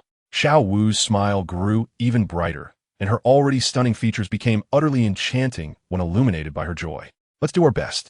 Chen Luo encouraged softly. Xiao Wu nodded vigorously. Yes, let's get our all. You haven't yet told me what you've been up to these past few days. It seemed Xiao Wu had been eager to ask this question from the very beginning, but had not found the right moment until now. Chen Luo appeared rather mysterious. I'll reveal it to you after you secure the championship. It's a promise then. You mustn't be as dismissive as before. Xiao Wu insisted earnestly. Chen Luo chuckled. When have I ever been dismissive? Don't think I couldn't tell before. Well then, after your competition, I shall share those past events with you. Sound good? Chapter 0158. The substitute takes the stage as dawn broke. The first rays of sunlight streamed through the window, infusing the room with a touch of brightness and warmth. Chen Luo slowly opened his eyes, still somewhat dazed. He pressed a gentle kiss on Xiao Wu's cheek, adjusted his sleeping position, and drifted back to slumber. Despite having taken a nap the previous day, he felt increasingly fatigued and had turned in early with Xiao Wu. The match was still some time away, scheduled to commence around noon, allowing both Chen Luo and Xiao Wu ample time to prepare. Xiao Wu's long, fair legs peeked out from beneath the covers, and she casually draped them across Chen Luo's abdomen, prompting him to inadvertently place his hand atop them. Just as he began to savor the delightful sensation, a sudden knock at the door interrupted. Knock, knock. It's me, Ning Rongrong. Chen Luo furrowed his brow slightly in his slumber, and Xiao Wu, still asleep beside him, also frowned. Reluctantly, Chen Luo withdrew his hand, while Xiao Wu discreetly tucked her beautiful legs back under the blanket. I'm coming. Chen Luo called as he rose to open the door, revealing Ning Rongrong standing there in a sky-blue noble dress. As she matured, Ning Rongrong's grace became increasingly remarkable, her delicate features shedding much of their childishness, and her figure growing ever more exquisite. Upon seeing Chen Luo, she appeared unsurprised, for she had come specifically to seek him out. The entire Shrek team was already aware of Chen Luo's return from the previous night. What is the matter? Chen Luo inquired. Ning Rongrong replied, The master is looking for you. Yes, in the hotel lobby. All right, I'll head there immediately. Chen Luo nodded. Ning Rongrong attempted to glimpse into the room, but was obstructed by Chen Luo's tall frame. During your absence, I kept Xiao Wu company. Suddenly not sharing a bed with her feels quite unfamiliar. Ning Rongrong chuckled softly before departing. After closing the door, Chen Luo stretched lazily and then entered the bathroom. Although the death god's armor rendered him unconcerned about personal hygiene, he still preferred to shower daily whenever circumstances allowed. After a quick wash, he donned a fresh outfit and approached Xiao Wu's bedside, gently caressing her delicate face. As Xiao Wu slowly opened her eyes and met Chen Luo's gaze, her large, glistening eyes remained fixated on him, a shy blush creeping onto her cheeks. Is there anything you'd like to eat? I'll bring something back shortly. Chen Luo smiled gently. Xiao Wu replied softly, Anything is fine. Very well, he said, planting a kiss on her forehead before departing. In the hotel lobby, there were designated meeting rooms on either side. The teams that had checked into the hotel to participate in the competition typically used these rooms for tactical discussions and match arrangements. At that moment, Yu Xiaojiang stood in front of one such meeting room and waved Chen Luo over as soon as he spotted him, leading him directly inside. What with the formality? Usually, we just discuss matters straightforwardly. Chen Luo mused to himself, unable to suppress a chuckle as he entered the meeting room. Upon entering, he was greeted by a strong whiff of smoke. Scanning the room, he found Flinder smoking. Noticing Chen Luo's gaze, Flinder grinned and promptly extinguished the cigarette, fanning away the lingering smoke with his hand, employing his robust soul power to clear the air, a rather extravagant use of his ability. Most members of the Shrek team had already gathered in the meeting room, appearing to be in good spirits, though Ma Hongjun seemed somewhat dejected. You'll be competing today, Yu Xiaojiang stated without preamble. Chen Luo raised an eyebrow in confusion. What is going on? Has something happened? He had intentions of participating himself, for he had a side quest to win the Soul Master Elite competition. If he were to compete, victory would be all but assured, making the task nearly a certainty. However, Chen Luo preferred to trust in the strength of the Shrek's 7 monsters, believing they deserved the opportunity to hone their skills. He already knew the ultimate outcome of the competition, so he felt no anxiety. Yu Xiaojiang continued. Ma Hongjun has encountered an issue and cannot compete. What? Chen Luo looked surprised at Ma Hongjun, who indeed appeared to be unwell. The chubby boy seemed somewhat listless, yet a deeper examination of his soul power would reveal that it was nearly depleted, recovering at a painfully slow rate. With a hint of embarrassment, Ma Hongjun spoke, his voice weak. I started dating a girl these past couple of days, and last night, I couldn't help myself. I got caught up. Her martial soul is rather unique and nearly drained my soul power. Before he could finish, Dai Mubai interrupted him, exasperated. You let your guard down during such a crucial competition? I genuinely feel like I could hammer you to bits. Ma Hongjun wore a bitter expression. I've been holding back for so long. Last night, I really couldn't resist. I thought it would help me relax for today as competition, to be in better shape. I didn't anticipate her martial soul being so extraordinary, able to siphon my soul power. Dai Mubai scolded. Not being able to resist is just that. Don't try to dress it up. You were just one day away from the competition. Ma Hongjun. This situation sounded almost theatrical, and had it not been for the very real presence of Ma Hongjun before him, Chen Luo would have found it hard to believe such melodrama. For such a critical match for the Shrek team, one of their key players had managed to create a debacle right before the event, and for such a reason at that. A martial soul capable of draining soul power? It was as if evil soul masters were making a comeback, with a new twist to boot. Chen Luo longed to voice his thoughts, but ultimately held his tongue. Fine. I'll step in. It's not a big deal, Chen Luo said calmly. All right. I'll arrange for the necessary changes to the roster, Yu Xiaojing replied. Before promptly leaving, he maintained a stern demeanor throughout, his gaze particularly frosty when directed at Ma Hongjun, who kept his head bowed in shame. Shortly thereafter, Yu Xiaojing returned, having successfully updated the competitor roster more smoothly than anticipated. Chen Luo had transitioned from a substitute to a starting player. Typically, making last-minute changes to the lineup before a match is a rather foolish endeavor. Those selected as starters usually possess formidable strength and better team synergy. Substitutes are generally less skilled, often lacking in some capacity, whether in team cohesion or performance consistency. If a substitute is exceptionally talented, one must wonder why they are not starting in the first place. Is it merely to complicate matters? In Chen Luo's case, it seemed he truly embodied that very scenario. The participation of Chen Luo has been firmly established, and as a result, the overall mood among the team seems to have significantly improved.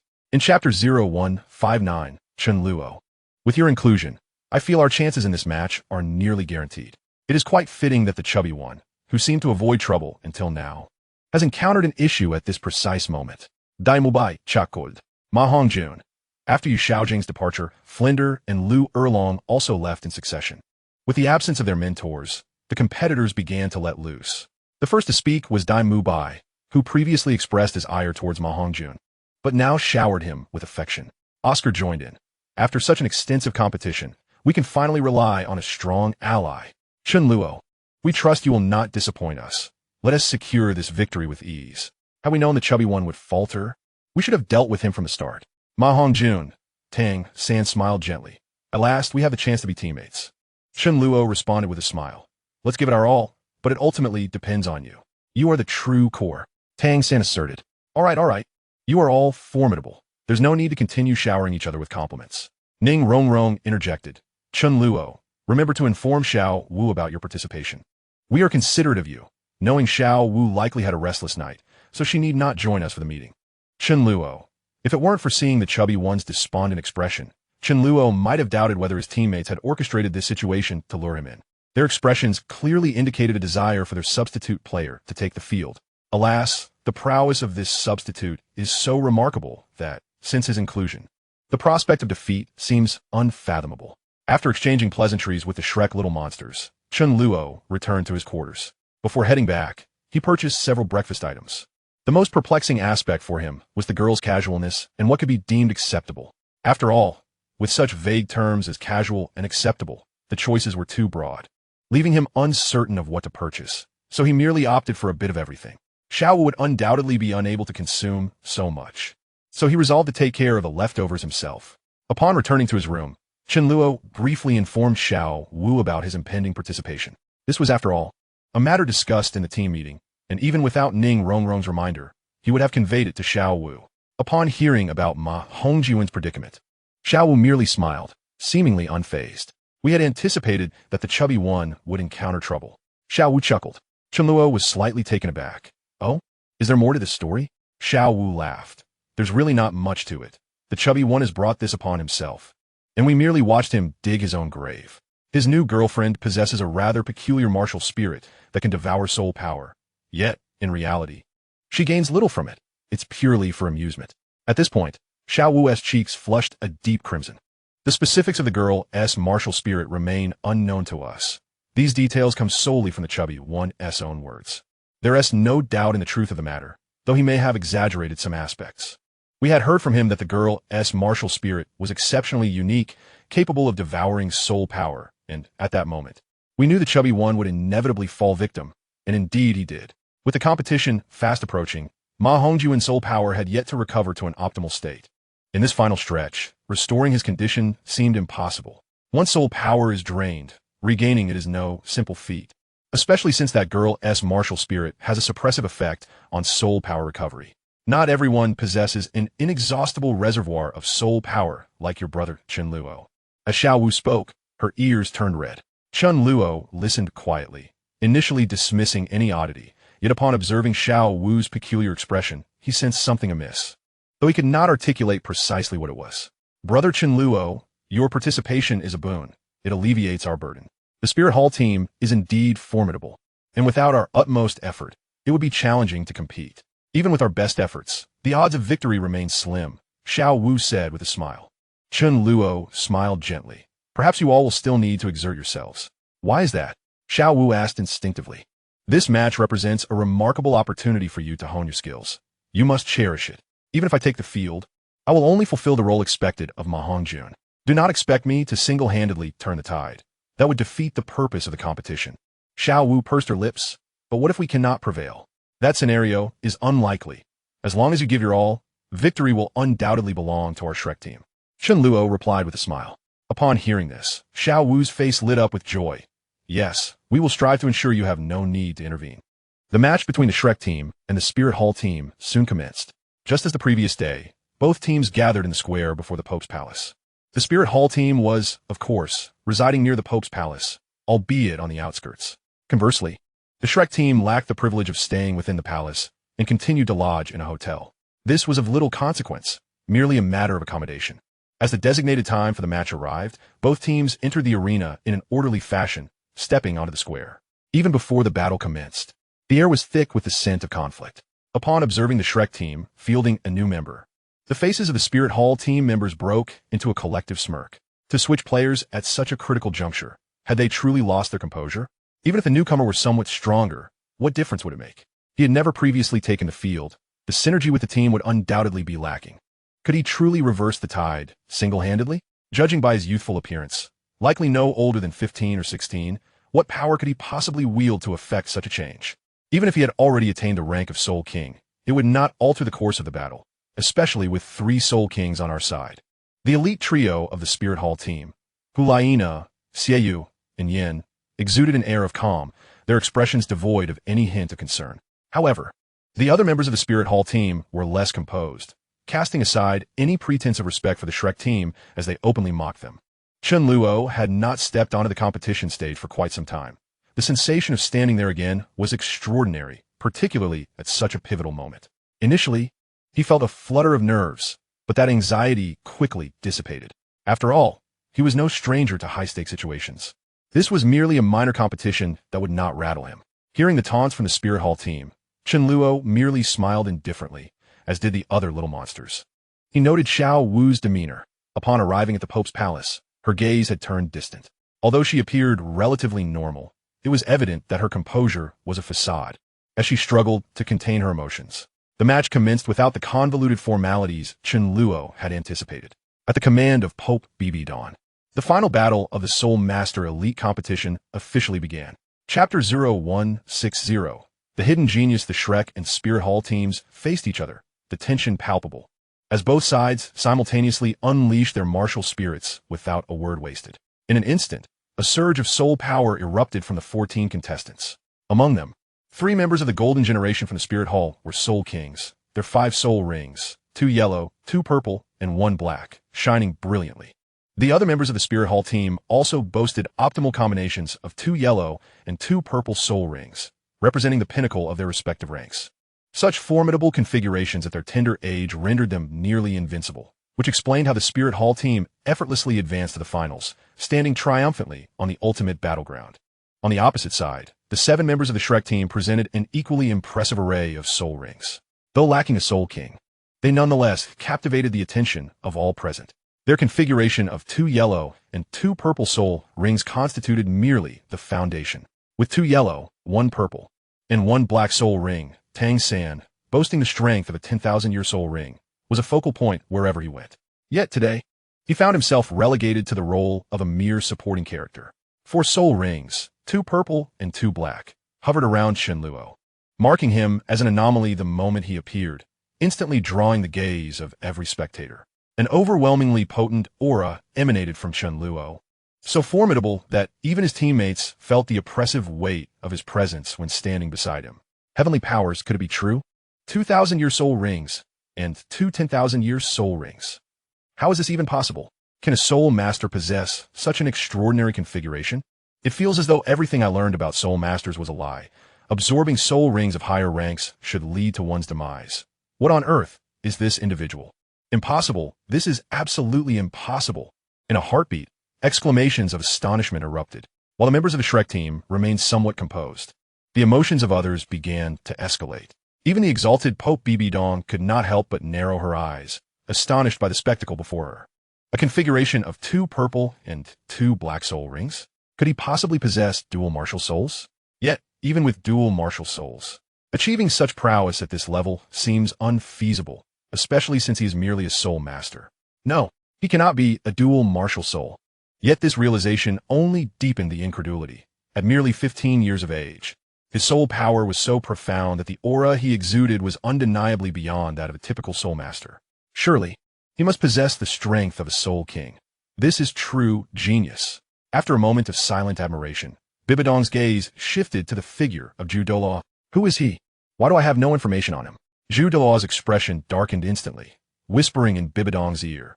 He hails from a remote village near Nodding City in the Tiando Empire, with records of him ceasing at the great soul master level. The documented information states he possesses 200-year soul rings, with no mention of any 1,000-year rings. All details appear rather mundane.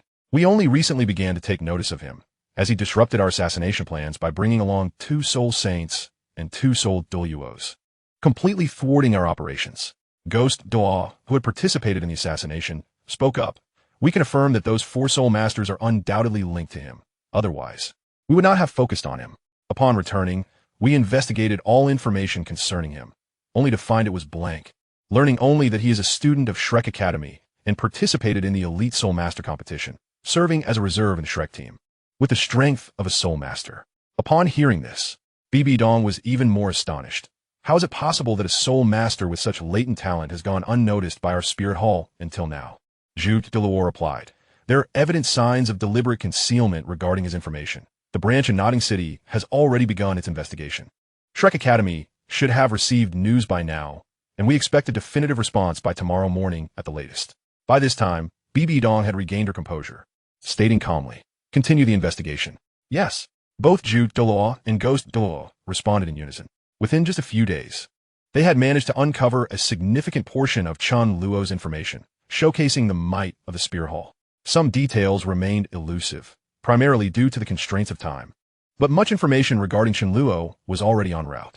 Ning Fengji's gaze also fell upon Chen Luo, turning to glance at Jian Douluo, given his extraordinary prowess. Why have I never heard you mention him, Uncle Jian? I'm not very acquainted with him. Jian Douluo replied with a slight smile. I merely have some connections with one of his companions. In truth, Jian Douluo himself was quite astonished. When he first heard Gong Zhongyang extolling Chen Luo's incredible abilities, he was skeptical until he witnessed Chen Luo demonstrating his strength just moments ago, his own eyes reflecting a moment of surprise that quickly settled back into calm. Is this the same boy from years past? Standing among the faculty of Shrek Academy, Dugu Bo felt a surge of astonishment. I did not anticipate he would grow to such a terrifying extent. I thought that Tang San had already reached the peak of peculiarity, but in comparison to him, it seems insignificant. I must admit my own short-sightedness. In fact, most present had seen Chen Luo before. During the assassination attempt by the Spirit Hall, Chen Luo had returned just in time, leaving an impression on everyone, albeit without taking direct action, as all the attention had been drawn to his undead companions, whom he referred to as friends. Anyone who had experienced that assassination event would remember Gong, Zhongyang, and Yu Yao.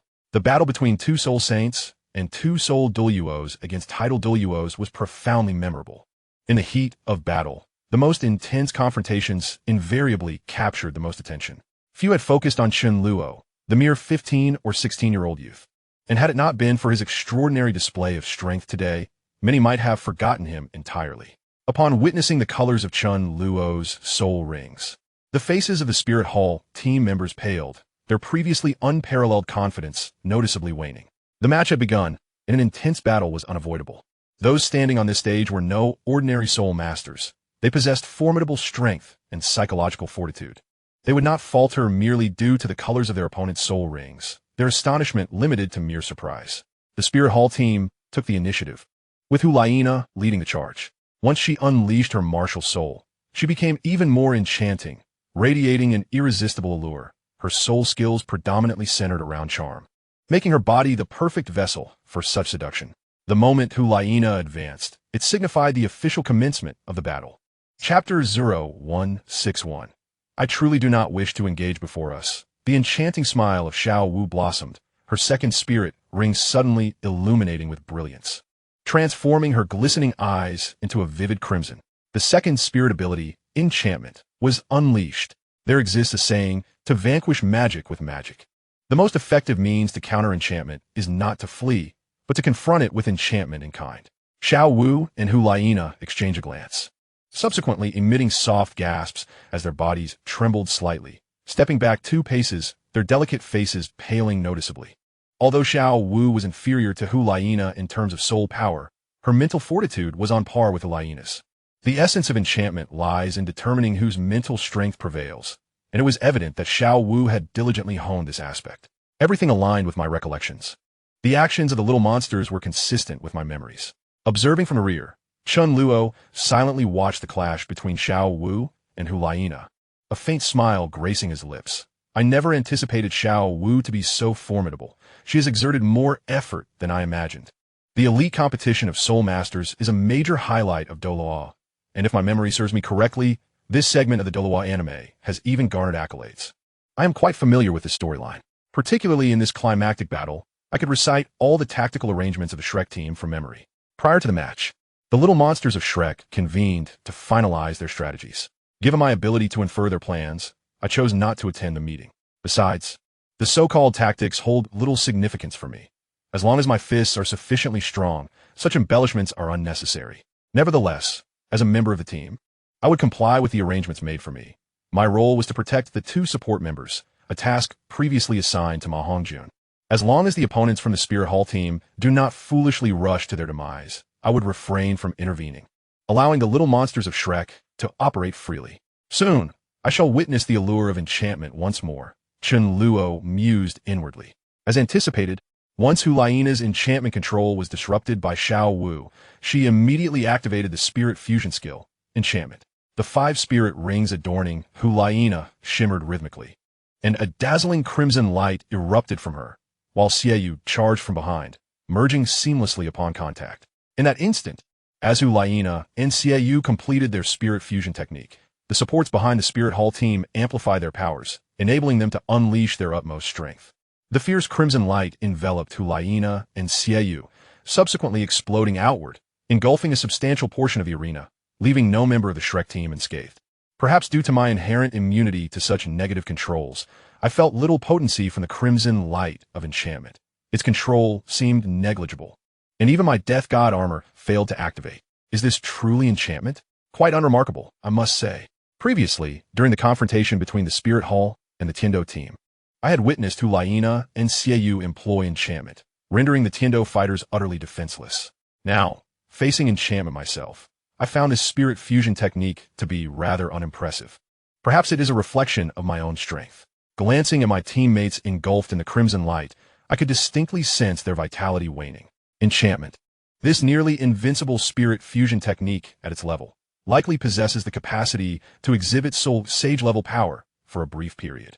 A surge of anticipation welled within me for the moment when Li Feng and Bian Lu would unleash their abyssal void. Chen Luo silently reflected. The members of the Shrek team had long been prepared for the control of enchantment. Oscar had already dispatched a flying mushroom sausage before the technique was even cast, while Tang San's blue silvergrass had coiled around the waist of the team. The ensuing events unfolded exactly as I recalled. Utilizing his purple extreme magic eye and acute perception, Tang San discerned the location of enchantment. After a brief encounter with the technique, he swiftly employed blue silvergrass to extricate the other members of Shrek from the control's radius. However, since enchantment's control radiates from its epicenter, as Ulaina maneuvered, the Shrek team soon found themselves once again enveloped in the crimson light.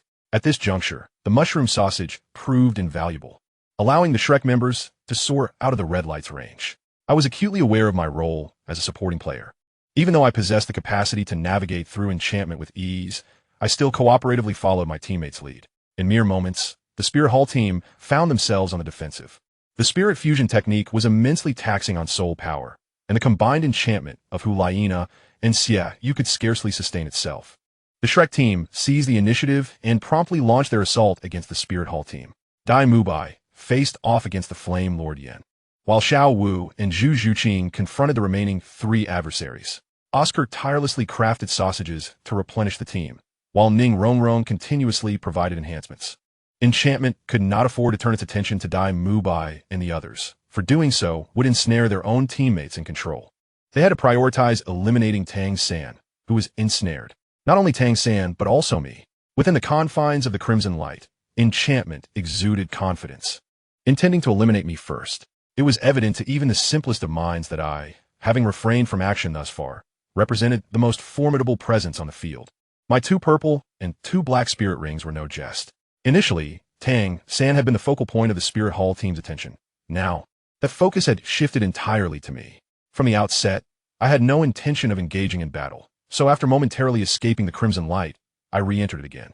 I maintained a safe distance from Ning Rongrong and Oscar, ensuring that I could rush to their aid at a moment's notice should they find themselves in peril, all the while striving to fulfill my role as a supportive player. Yet, it appeared that the course of battle was not solely mine to dictate. Upon sensing the approach of enchantment, I wore a resigned smile. I genuinely did not wish to intervene. Why must you come seeking your own demise? Chapter 0162. Not to be provoked, not to be provoked. The enchantment formed by Ulaina and Xie moved with incredible speed, wielding 2 colossal crimson crescent blades, akin to demons traversing the crimson light. Within its control range, enchantment was undeniably powerful. The weakening of foes equated to a self-enhancement. Ulaina and Xie had a clear target, to dismantle the Shrek team's strongest member while at their peak strength, thereby simplifying the ensuing conflict. Even with my terrifying configuration of 2 purple and 2 black rings, ultimately, I remained a mere soul master. And as long as one is a soul master, victory remains a possibility. Ulaina and Xie had previously triumphed over a soul emperor-level bishop of the Spirit Hall using enchantment, clinching a decisive victory. The golden generation of the Spirit Hall was replete with practical experience and the confidence accrued from countless battles. Thus, despite my bizarrely formidable ring configuration, Ulaina and Xie harbored absolute confidence in overcoming me. As enchantment left behind phantasmal afterimages within the crimson light, it swiftly approached me. I remained motionless, standing foolishly in place, observing my lack of response. Enchantment's lips curled into a sinister smile as it swung the crimson crescent blade directly toward my neck. Though the competition explicitly forbade harm to the contestants' lives, the rules were established by the Spirit Hall. They would merely attribute any tragic outcomes to mere accidents, never intending to take my life. Clang! The colossal crimson crescent blade descended, yet it met only the handle of a scythe, causing the enchanting figures to immediately retract their smiles, unable to discern when Chen Luo had made his move. As the weapons clashed, the first contest was a sheer display of strength from both sides. The enchanting figures were accustomed to exerting their full might, brimming with confidence in their powers, especially considering they were 2 against 1. However, upon their crescent blades striking Chen Luo's scythe, an even more terrifying force surged forth, rendering their strength utterly insignificant, barely offering any resistance. Almost instantly after the blood-red crescent blade made contact, the assailants were violently propelled away, initially brimming with confidence and smiling as they attacked. The enchanting figures' expressions shifted to shock and disbelief as they felt the overwhelming strength of Chen Luo. They were sent reeling, their hands racked with intense pain, their internal energies thrown into disarray from the brief clash. The smile that once adorned their faces vanished, replaced by an expression of utter astonishment. The realization struck them. While their strength was commendable, it paled in comparison to Chen Luo's, akin to striking a stone with an egg, futile and devoid of interest. In that moment of confrontation with the enchanting figures, Chen Luo silently appraised their strength. Meanwhile, the bewildered enchanting figures were also discussing Chen Luo's formidable prowess. Hulaina was the first to voice her thoughts. His strength is utterly terrifying. Surely, even the Haotian hammer cannot wield such might. We have undoubtedly made the most foolish choice, nearly sealing our own fate, Xiaoyu added. Hulaina readily concurred.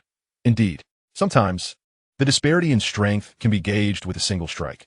Only those of comparable power require a protracted battle to ascertain superiority. That brief exchange had already illuminated much for both Hulaina and Xiaoyu. Chen Luo remained unaffected by their enchanting control, his prowess truly deserving of the term terrifying. With his strength, why does he not strike directly, instead lingering at the rear of the formation? Hulaina pondered aloud. Xiaoyu replied, who knows what he is thinking? His strength is indisputable. Perhaps he merely wishes to afford the other members of the Shrek team an opportunity to shine.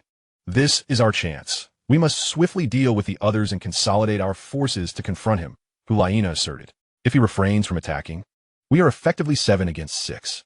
We already hold the advantage in strength, and now we possess the numerical superiority as well. There's no reason we cannot overcome them. However, as she spoke, Hulaina's confidence began to waver. In terms of mental fortitude, the golden generation of the Spirit Hall was undoubtedly formidable. Even if they were startled by Chen Luo's displayed strength, they quickly recalibrated their mindset, making the most rational judgments and decisions. No matter how powerful the enemy, hope still lingered. Hulaina and Xiaoyu acted decisively. Once the enchanting figure regained composure, they turned and charged toward other targets without a backward glance. They intended to temporarily abandon the enchanting figure's control, assist their teammates in resolving their troubles, and then regroup their strength to break through one by one. Yet, a figure moved swifter than they, manifesting in the crimson glow as a terrifying humanoid spider, surpassing them in speed and blocking their path. It was Tang San, wielding the 8 spider lances. With the finals upon them, concealment was the most foolish choice. The 8 spider lances were undoubtedly one of Tang San's trump cards. And as soon as his team stabilized the situation, he activated the lances, seeking the enchanting figure. Tang San remained within the enchanting figure's control range, making a swift escape nearly impossible. He had to locate the enchanting figure amidst the crimson glow. The moment the enchanting figures clashed with Chen Luo, Tang San pinpointed their location and dashed over. Within the Shrek team, aside from the reluctant Chen Luo, only Tang San possessed sufficient strength to contend with the enchanting figures. If he could capture one, it would be ideal. Even if he could not, delaying them would grant his teammates more opportunities. The tactical arrangements made by the Shrek team prior to the match were not in vain. Everything was under the control of the Shrek monsters. Engaged in the enchanting figure's control, Tang San, wielding the 8 spider lances, successfully confronted the enchanting figure, while Dai Mubai and others accurately found their respective opponents. The only deviation was Chen Luo's presence, who had taken Ma Hongjuan's position after an incident with him, causing some alterations to their nearly flawless strategy. Initially, Ma Hongjun would have joined the fray to alleviate pressure on Dai Mubai and the others, but Chen Luo had evidently no intention of engaging, merely guarding Oscar and Ning Rongrong from the rear. From Chen Luo's stance, it was clear that unless an enemy charged into the backline to meet their demise, he would remain uninvolved. Dai Mubai and his comrades felt immense pressure, yet they were resolute. Even without Chen Luo's intervention, they would give their all to secure victory.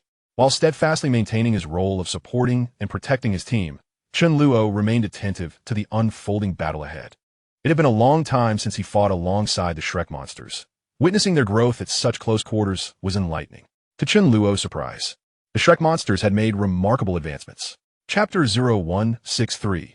The tremendous enhancement of the Shrek's 7 Tang San's 8 spider lances had now reached a truly formidable level, at least in appearance. Each lance extended beyond 4 meters, as thick as an arm, gleaming in a purplish-black hue, adorned with glistening barbs. Anyone could discern that these lances harbored lethal poison. In truth, the 8 spider lances were not merely impressive in appearance. They significantly augmented Tang San's combat capabilities. Strength is not determined by mere claims. The opponent's performance serves as the best evidence. The enchanting figures were evidently aware of the 8 spider lances. Given the Spirit Hall's resources, acquiring information on certain contestants was a trivial matter. with only Chen Luo being an anomaly. Had the 8 spider lances not been present, the enchanting figures would undoubtedly have engaged Tang San in battle until he was subdued. The disparity in soul power levels was evident, compounded by their state of utilizing martial soul fusion skills, which further amplified their strength. Defeating Tang San should have been a straightforward task. However, Tang San possessed an external soul bone, which provided a significant boost to his prowess, especially given the rarity of such external soul bones.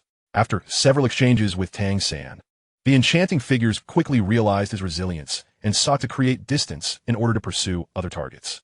Yet, Tang San was not inclined to let the enchanting figure escape easily.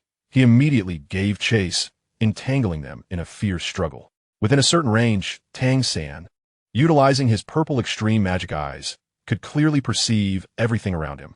With the activation of the 8 spider lances, the enchanting figure's control over him diminished significantly. Crucially, once Hulaina and Xieyu employed their martial soul fusion skills, they could no longer utilize other soul techniques. Without the influence of negative control, the battle devolved into a contest of techniques, where Tang San had no reason to fear the enchanting figures. The 8 spider lances not only enhanced his strength and speed, but also provided him with greater opportunities for maneuvers. As Tang San engaged the enchanting figures, he found himself at an advantageous position. Further ahead, Dai Mubai was astonishingly holding his own against the Flame Lord Yin in a fierce exchange. Dai Mubai was acutely aware that his soul power paled in comparison to Yan's, thus he seldom resorted to direct confrontation with him. Instead, he relied on the support of Oscar's sausages from the rear and Ning Rongrong's amplifications to endure against Yan. At certain moments, Dai Mubai managed to seize the opportunity to attack, occasionally gaining a slight advantage, although he was predominantly suppressed by Yan. Yan's martial soul, the Flame Lord, was formidable, boasting immense strength and defense, as well as the searing heat characteristic of flames.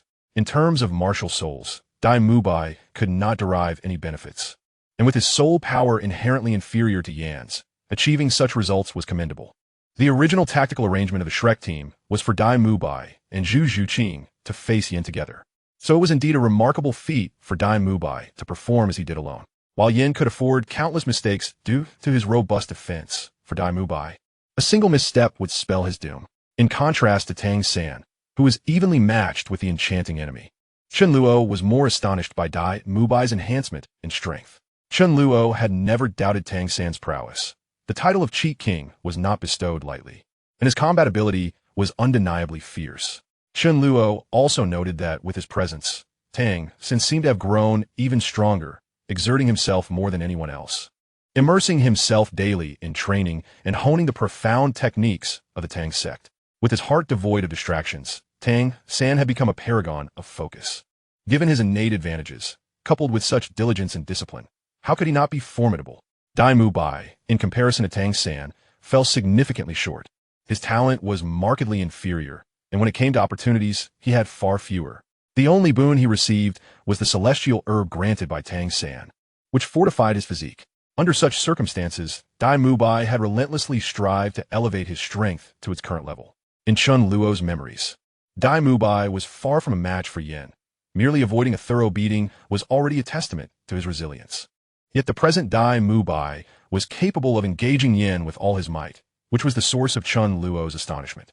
Xiao Wu and Zhu Zhiqing were embroiled in a fierce battle with the other 3 soul masters from the Spirit Hall, and they were managing to gain the upper hand, their performance exceeding Chen Luo's expectations. The efforts were not solely from the frontliners like Dai Mubai. The contributions of the 2 supporting members were equally noteworthy. Oscar had completely embraced the role of a facilitator, continuously crafting sausages to supply his teammates. Meanwhile, Ning Rongrong's 9 treasure glazed tower was constantly radiating light, providing unwavering enhancements to her allies.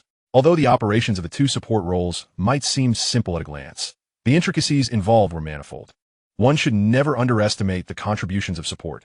The supplies and enhancements received were the results of meticulous calculations, as the demand for support was high, and achieving equitable distribution was no simple task. On the surface, it might appear that support merely stood at the rear casting skills. But a closer observation reveals that Oscar and Ning Rongrong could deliver precisely what their teammates required, often in a timely manner. They were not solely focused on deploying their own soul skills. They also monitored the situation of their allies and sometimes offered appropriate commands. Everyone was exerting themselves, while only Chen Luo seemed to be coasting. However, it would be inaccurate to say he was merely coasting with his presence. No one dared to harbor any thoughts against the rear. Chen Luo could see the diligence of the Shrek little monsters. Their successes were hard-earned, and they were undeniably geniuses among ordinary people, yet they appeared somewhat mediocre in the presence of true talent. To shed the label of mediocrity, they strove relentlessly every day. Being a genius was no easy feat. Most only perceive the gifted side of talent, failing to recognize the sweat and effort that accompanied it. At this moment, Chen Luo witnessed the fruits of the Shrek little monsters' labors, and from these results, he could roughly envision their arduous endeavors. Although Chen Luo had been absent from Shrek Academy for some time, he had spent a considerable duration there, and he was well aware of the little monsters' routines. During his absence, they must have worked even harder, otherwise they would not possess their current strength. Soon, Xiao Wu and Zhu Zhuqing reported their latest progress, having eliminated one opponent in their 2-on-3 engagement. The ensuing 2-on-2 scenario was devoid of suspense, as Xiao Wu and Zhu Zhuqing swiftly dispatched the remaining two foes. Yin attempted to assist his teammates, but Dai Mubai was proving to be exceedingly troublesome, denying him any opportunity. The situation had drastically shifted. After Xiao Wu and Zhu Zhuqing dealt with the three opponents, they immediately rushed to aid Dai Mubai. Together, Dai Mubai and Zhu Zhuqing unleashed their martial soul fusion skill, the spectral white tiger, and after enduring for so long, Dai Mubai finally had the chance to unleash his full potential. Upon the emergence of the spectral white tiger, Dai Mubai and Zhu Zhuqing immediately gained the upper hand, thoroughly suppressing Yan. Yet, Yan's true power was far more formidable than Dai Mubai and the others had anticipated. Even against the spectral white tiger, he possessed the capability to fight back. During his earlier confrontation with Dai Mubai, Yin had not exerted his full strength, primarily because the Shrek team had also refrained from revealing their ultimate moves, and he had to consider the safety of his rear supports. Dai Mubai's strength was commendable. Presenting a challenging adversary, Yin lacked absolute confidence that he could unleash his full power and immediately overpower Dai Mubai, opting instead for restraint for the greater strategy. When Yin unleashed his full might, the crimson flame patterns on his body multiplied, and the temperature soared, augmenting his overall aura significantly. Maintaining this state required substantial soul power, and unless absolutely necessary, Yin was reluctant to resort to it prematurely. Spectral White Tiger, allow me to demonstrate the might of the Flame Lord. Yan's aura surged to unprecedented heights, with significant enhancements across all attributes, defense, power, and temperature. In the ensuing battle against the spectral White Tiger, he quickly found himself in an impasse. The earlier dominance they had enjoyed seemed illusory as both sides plunged into a fiercely contested struggle. Xiao Wu, initially intending to assist the spectral White Tiger, promptly abandoned that notion upon witnessing Yan's escalating ferocity, decisively sprinting toward the rear of the Spear Hall team, where their support awaited. Suyu, a level 46 support soul master wielding the resplendent golden staff, was a young man in his mid-20s, with striking golden hair and a decent appearance, yet exuding an air of fragility. From the outset of the match against the Shrek team, Suyu's expression had been grave, particularly upon witnessing his three teammates being toppled, which rendered his countenance exceedingly bleak. Sun Chuantao and the others are utterly useless. They can't even manage two opponents with three of them, despite their soul power levels being superior. Suyu muttered in frustration as he hastily adjusted his position. He was acutely aware of how perilous his situation was. Without the protection of his three foolish teammates, he was vulnerable to being swiftly taken out by the opposing fighters. While repositioning himself, Suyu also endeavored to heal his teammates, attempting one last desperate struggle. Unfortunately, his martial soul was merely the resplendent golden staff, lacking the terrifying restorative capabilities of the Nine-Heart Sea Peach. The injuries sustained by his three comrades were too severe, rendering his healing efforts little more than a drop in the bucket. Xiao Wu's speed was astonishing, allowing her to swiftly maneuver around the Flame Lord Yin. At that moment, Yin was embroiled in a fierce battle with the Netherworld White Tiger, unable to extricate himself to thwart Xiao Wu. In no time, she arrived before Suyu, executing her alluring waist bow without any hesitation, effortlessly dispatching him. Another member of the Spear Hall team had fallen, this time an auxiliary, and the situation for the Shrek team grew increasingly favorable. It is easy to speak of victory, yet the arduous efforts behind their current achievements were intimately known only to the little monsters from Shrek. When Xiao Wu faced off against the three competitors from Spear Hall, she found herself at a disadvantage in terms of soul power level and numbers. A battle that should have been impossible to win was achieved through sheer determination. Zhu Zhuqing faced Zhang Ping, a level 47 agile attack-type soul master, who also happened to be a girl with the martial spirit of the golden waist flying swallow, resembling a golden bird. Were it not for the inherent countering effect of their martial spirits, it would have been impossible for Zhu Zhuqing to defeat Zhang Ping, even at the cost of half her life. Xiao Wu triumphed through decisiveness, as she engaged in combat with the three soul masters. She promptly directed Zhu Zhuqing to confront the opponent's bird soul master, while she herself took on a level 47 Blackhorn mountain pig, Li Kai. Against a soul master skilled in strength, Xiao Wu generally held the advantage. With her combination of allure, teleportation, and the waist bow, she unleashed a seamless series of attacks that overwhelmed Li Kai, timing her invulnerable body just right to evade another soul master's assault. This led to a one-on-one scenario against the remaining soul master, Sun Chuantao, a level 48 powerhouse wielding a weapon spirit, the ring blade. After executing a set of skills, Xiao Wu found herself at a significant disadvantage. However, this was not a solitary battle. Oscar and Ning Rongrong were providing crucial support from the rear. Oscar's supply sausages arrived just in time, while Ning Rongrong amplified Xiao Wu's speed, allowed her to dance around Sun Chuantao for an extended period, granting her the opportunity to recuperate and regain her strength. The outcome of the battle was evident in the fallen forms of Sun Chuantao, Li Kai, and Zhang Ping. Xiao Wu and Zhu Zhuqing's impeccable timing and understanding of battle were truly remarkable. Their seemingly straightforward assaults were, in reality, masterful orchestration of details and timing. The Spirit Hall team's trio, while not lacking in strength, succumbed due to their unpreparedness. Xiao Wu and Zhu Zhuqing's decisiveness left them no chance to react. Once they became ensnared in the rhythm of Xiao Wu and Zhu Zhuqing's combat, their defeat was all but assured. Of course, there were factors beyond their control at play. Xiao Wu and Zhu Zhuqing's flawless performance led to such a resounding victory. Their prowess was palpable, as their exquisite maneuvers on the competition stage were the culmination of countless hours of dedication. After dispatching the Spirit Hall's auxiliary soul master Su Yu, Xiao Wu was nearly exhausted, and Oscar's supplies were reaching their limit. The preceding battles had continually tested their thresholds. They had truly given their all and achieved results that surpassed expectations. At this juncture, Xiao Wu's capacity to contribute further was limited, leaving her to quietly recover and seek opportunities. Amidst the crimson mist, Tang San's battle with Yao Mei raged on, increasingly intense. In terms of combat skills, Tang San and Yao Mei were evenly matched, but in sheer strength, Yao Mei clearly held the upper hand. On the surface, it appeared that Yao Mei and Tang San were locked in a fierce stalemate, yet Yao Mei operated with ease, simply unable to shake off Tang San. He was acutely aware of the unfolding chaos beyond the red mist, yet remained utterly unflustered.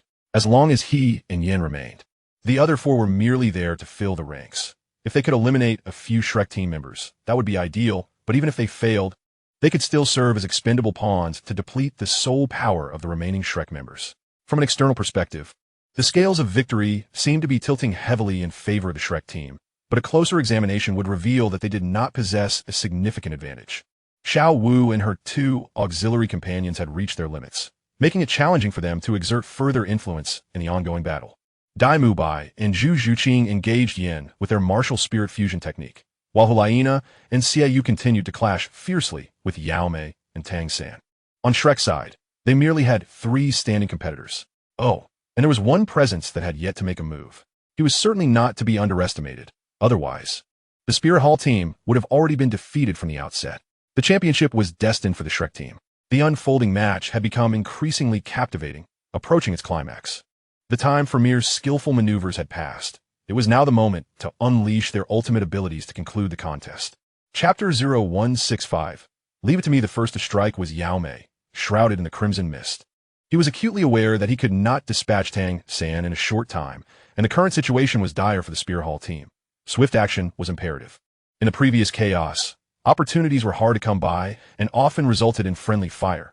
Now, with only Yin remaining outside, he could act without reservation. After a clash with Tang San, Xie Yu seized a brief moment when the two distanced themselves, flinging a blood-colored moonblade that spun rapidly through the air, hurtling towards the netherworld white tiger. Simultaneously, the Flame Lord Yin erupted into action, striking the ground with great force, causing his 4th soul ring to flare to life. In an instant, the air thickened, warping with oppressive heat that made everyone feel as if they were wading through a quagmire. Bubbles of molten magma surged from the ground, threatening to engulf the Shrek little monsters. The netherworld white tiger was the first to be ensnared. It was too late for it to act. Feeling a chill run down its spine, the netherworld white tiger spun around to see the blood-colored moon blade hurtling towards it with terrifying force, too late to evade. Observing this, Tang San acted decisively, activating the blue-silver prison, enveloping the netherworld white tiger in multiple strands of blue-silver, entwined with numerous blue-silver grasses, providing crucial protection at this critical juncture. But that was not enough. A sigh echoed from within the crimson mist. Yet most were focused on the netherworld white tiger entangled in the blue-silver prison. Only Tang San noticed, but it was too late to react. The blood-colored moon blade had already reached its target. Boom! The scene was not one of the blood-colored moon blade slicing through the blue-silver grasses, but rather an explosive detonation. The blood-colored moon blade, imbued with terrifying power, effortlessly obliterated all the blue-silver, and its razor-sharp edge approached the netherworld white tiger, poised to cleave it in two. Just as the blood-colored moon blade was about to make contact with the netherworld white tiger's body, a massive scythe emerged silently. Clash! The blood-colored moon blade struck the enormous scythe, unleashing a surge of formidable energy, yet the gigantic scythe remained immovable. Even though the blood-colored moon blade did not reach the netherworld white tiger, the cataclysmic energy released upon their collision caused the netherworld white tiger to emit a muffled groan, retreating 2 steps despite Yan's molten control, illustrating the sheer terror of the blood-colored moon blade's force. Fortunately, it was timely. A sigh resounded once more, drawing everyone's attention. Chen Luo had somehow arrived at the side of the netherworld white tiger, brandishing the enormous scythe that had intercepted the blood-colored moon blade. You have all worked hard. The rest is up to me, Chen Luo spoke calmly. The netherworld white tiger was momentarily taken aback, as if just coming to its senses. Dai Mubai and Zhu Zhuqing exhibited remarkable decisiveness, promptly terminating their martial soul fusion technique, the spectral white tiger, and swiftly made their way towards Xiao Wu and the others. Amidst the crimson mist, Tang San had just wiped the blood from the corner of his mouth.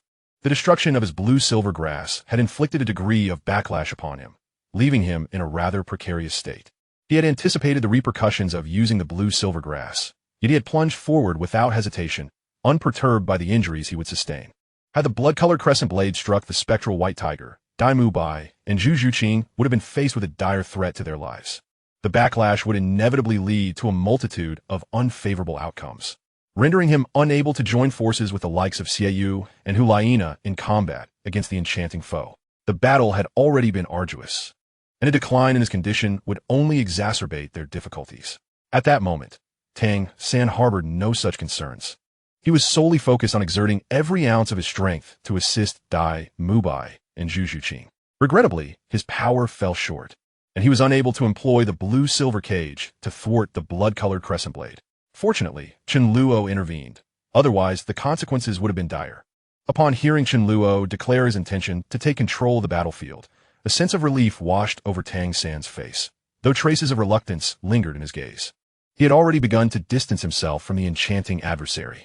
During the skirmish, he had even contemplated shattering his 8 spider lances to utilize his hidden weapon techniques for a surprising victory, but it now seemed unnecessary.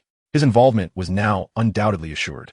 As Tang San withdrew, a subtle smirk curled at the corner of his mouth, and a flicker of anticipation sparkled in his eyes as he glanced at Chen Luo. What an audacious young man. Before Chen Luo's words had fully left his lips, Yan's colossal fist hurtled towards him. Chen Luo gripped the scythe of death in one hand while casually raising the other. Yan's massive fist collided with Chen Luo's palm, unleashing a wave of scorching heat that surged towards him.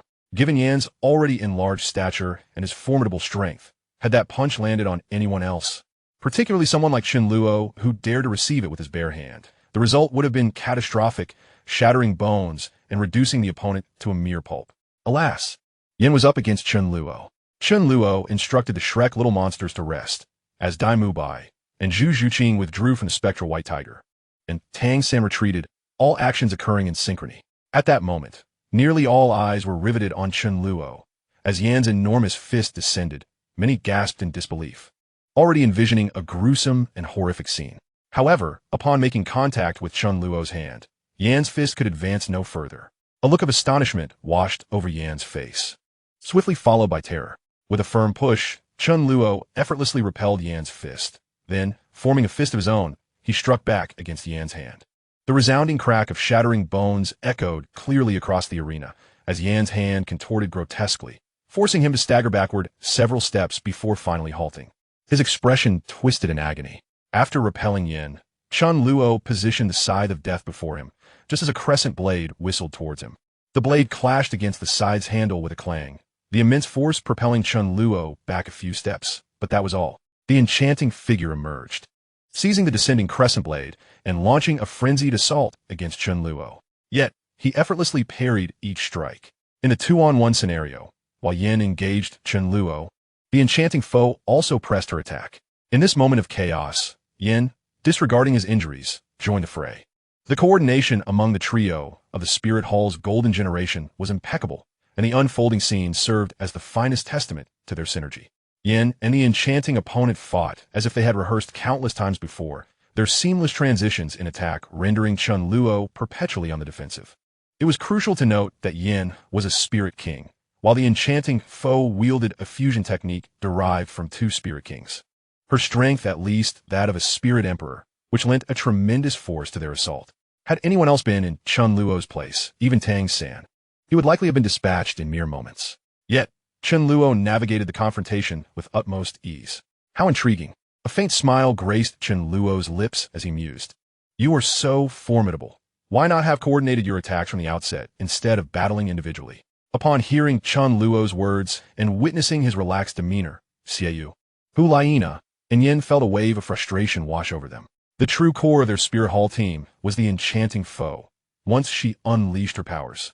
It was imperative that she fulfill her role to the fullest, aiming to eliminate the Shrek team members, or at least wear them down significantly. Following that, it would be Yan's task to finish the job, with the other members of the Spirit Hall team free to act as they saw fit. The enchanting foe's control abilities were exceptionally potent, rendering even allies vulnerable, forcing them to rely solely on her initial engagement.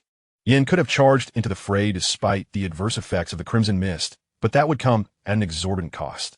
Under the influence of the enchanting foe's debilitating effects, his combat abilities would be severely hampered, and his soul power consumption would escalate, necessitating that he maintain his strength for the concluding tasks. This multitude of factors culminated in the earlier scenes of battle between the Spirit Hall team and the Shrek team. The seemingly irrational tactical arrangement was, in fact, the result of countless rehearsals designed to optimize their team's potential. The Spirit Hall team had consistently employed this strategy in previous battles with great success, having yet to encounter any issues until they faced the unconventional Shrek team, which rendered the full potential of the enchanting foe less effective. After all, the enchanting foe was the core of the Spirit Hall team. It was inconceivable to forego her in battle. Before confronting the Shrek team, the Spirit Hall members had not anticipated that their advantage would become a limitation on their performance. Furthermore, once the enchanting foe was activated, they could only fight until the end. Any premature cessation would result in a significant waste of soul power. Had the Shrek team failed to escape the enchanting foe's control within the Crimson Mist, the match would have likely concluded by now. Alternatively, had the Spirit Hall team altered their tactics earlier, the situation would assuredly be different. Regrettably, there are no what-ifs in reality. Save for Chen Luo, no one could foresee the future. After exchanging blows with the enchanting foe and Yin for dozens of rounds, Chen Luo began to feel a sense of tedium. Very well, let us bring this to a close. Chen Luo spoke calmly, his voice resonating with a magnetic allure that echoed in the ears of the enchanting foe and Yin like a devil's whisper. Clang! Chen Luo deflected the enchanting foe's attack and delivered a swift kick that sent Yin reeling backward for over 10 meters. Unyielding, even in the act of overwhelming his opponents, there must be a semblance of formality. Black flames suddenly enveloped Chen Luo's entire being, also engulfing the scythe of death, as his aura surged dramatically. If, prior to unleashing his indomitable state, there had been a glimmer of hope for the enchanting foe and Yin to prevail, now, with his indomitable powers activated, he descended upon them like a nightmare made manifest. The primary objective behind activating his indomitable state was to refrain from utilizing any other soul techniques.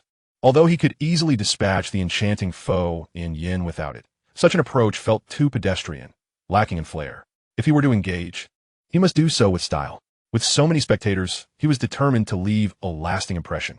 Upon the activation of the immortal state, Chen Luo was instantly enveloped by an exhilarating surge of power coursing through his entire being. He hoisted the death god's scythe upon his shoulder and embarked upon his mission. His primary target was the alluring demon. This adversary had previously attacked with fervor, perhaps relishing the thrill of combat. But now it was time for retribution. Encased in black flames, Chen Luo not only enhanced his imposing presence, but also elevated his speed to a remarkable degree, moving so swiftly that he left behind mere phantoms, arriving at the demon's forefront in the blink of an eye. With the colossal scythe wielded with casual ferocity, the demon's face contorted in fear. It promptly grasped the moon blade to defend itself. Clang, clang, clang. Chen Luo unleashed 3 successive strikes, each more ferocious than the last, relentlessly pushing the limits of the demon's reflexes. After merely 3 exchanges, the demon felt a jarring pain reverberate through its arm, nearly numbing it. As Chen Luo's attack tempo escalated, so did the pressure on the demon. Uncertainty crept into its mind, fearing that it might not withstand the next onslaught from Chen Luo. This power, this speed, could this truly be human? The demon was profoundly shaken, abandoning thoughts of victory and merely wishing for the battle to conclude swiftly. Being toppled would at least offer some form of release.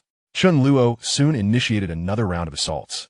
While this new wave of attacks lacked the rapidity of the previous one, the sheer force was nearly doubled. Clang, clang, clang. 3 more strikes followed, each more devastating than the last. This time, Chen Luo no longer sought to test the demon's reflexes, but rather its endurance. With the first strike, the demon barely managed to withstand it, causing the ground beneath them to crack. With the second strike, the demon fell to its knees, blood seeping from the corner of its mouth, and the fissures in the ground deepened. By the third strike, no further effort was required. The demon spat blood and collapsed onto the ground, its form fracturing into 2, Evil Moon and Hulaina, both succumbing to unconsciousness, as the cracks in the earth expanded to a radius of 15 meters. Despite Chen Luo executing 6 attacks in total, the entire sequence transpired in under 3 seconds. To the untrained eye, the exhilarating exchanges were nearly imperceptible, too swift to be captured in detail. In the span of merely 2 or 3 blinks, the demon transitioned from standing to lying prone, ultimately disintegrating. Phew, the control over my power was impeccable. Had I exerted a tad more force, it would have been fatal. Chen Luo mused internally, while others on the competition stage were preoccupied with unleashing their full strength. Chen Luo was focused on managing his power to avoid causing fatal harm to his opponents. Then, Chen Luo pivoted and charged towards Yen, who was nearly upon him as well, and thus their battle commenced. The razor-sharp death god's scythe descended upon Yen's body with terrifying force, instantly inflicting numerous ghastly wounds. Yen's formidable defenses, previously impervious before Dai Mubai and the others, proved futile against Chen Luo. The scythe was laced with a modicum of paralyzing venom. Though its effects were not overwhelmingly potent, they nonetheless impacted Yen, particularly as his mental state began to unravel. Previously, after enduring Chen Luo's onslaught, Yen had remained composed. But upon witnessing the demon's collapse and subsequent disintegration, his composure shattered. Swoosh! Chen Luo swung the scythe once more, and Yen, finally unable to bear the mounting pressure, tumbled to the ground. He exhibited considerable grit, persisting until the final moment despite being grievously wounded. Thus, all members of the Spirit Hall team succumbed to incapacitation. There was no need for a referee to declare the outcome. The title of champion seemed already inscribed for the Shrek team. Chen Luo cast a calm glance at Yen, who lay unconscious from his injuries, before withdrawing from the immortal state and sheathing his martial spirit, leisurely striding towards his fellow Shrek teammates. We are the champions. Chen Luo smiled gently. The Shrek squad beamed in response. We are the champions. Chapter 0167. BB Dong's invitation to match between the Spirit Hall team and the Shrek team concluded with a resounding victory for Shrek. Despite her reluctance, BB Dong was obliged to announce the final results. The Spirit Hall team had fought valiantly until the last moment. They had truly given their all. Yet Chen Luo's overwhelming strength rendered any possibility of altering the outcome moot, even with all 7 members of the Spirit Hall team present. After BB Dong proclaimed the results, Ning Fengji promptly activated his martial spirit, summoning a towering 10-meter-tall pagoda that floated in the air, radiating dazzling light. The 7 treasure glazed tile. A faint halo emanated from Ning Fengji's brow, infusing the pagoda with power, and he too glimmered with a brilliance akin to that of the 7 treasure glazed tile.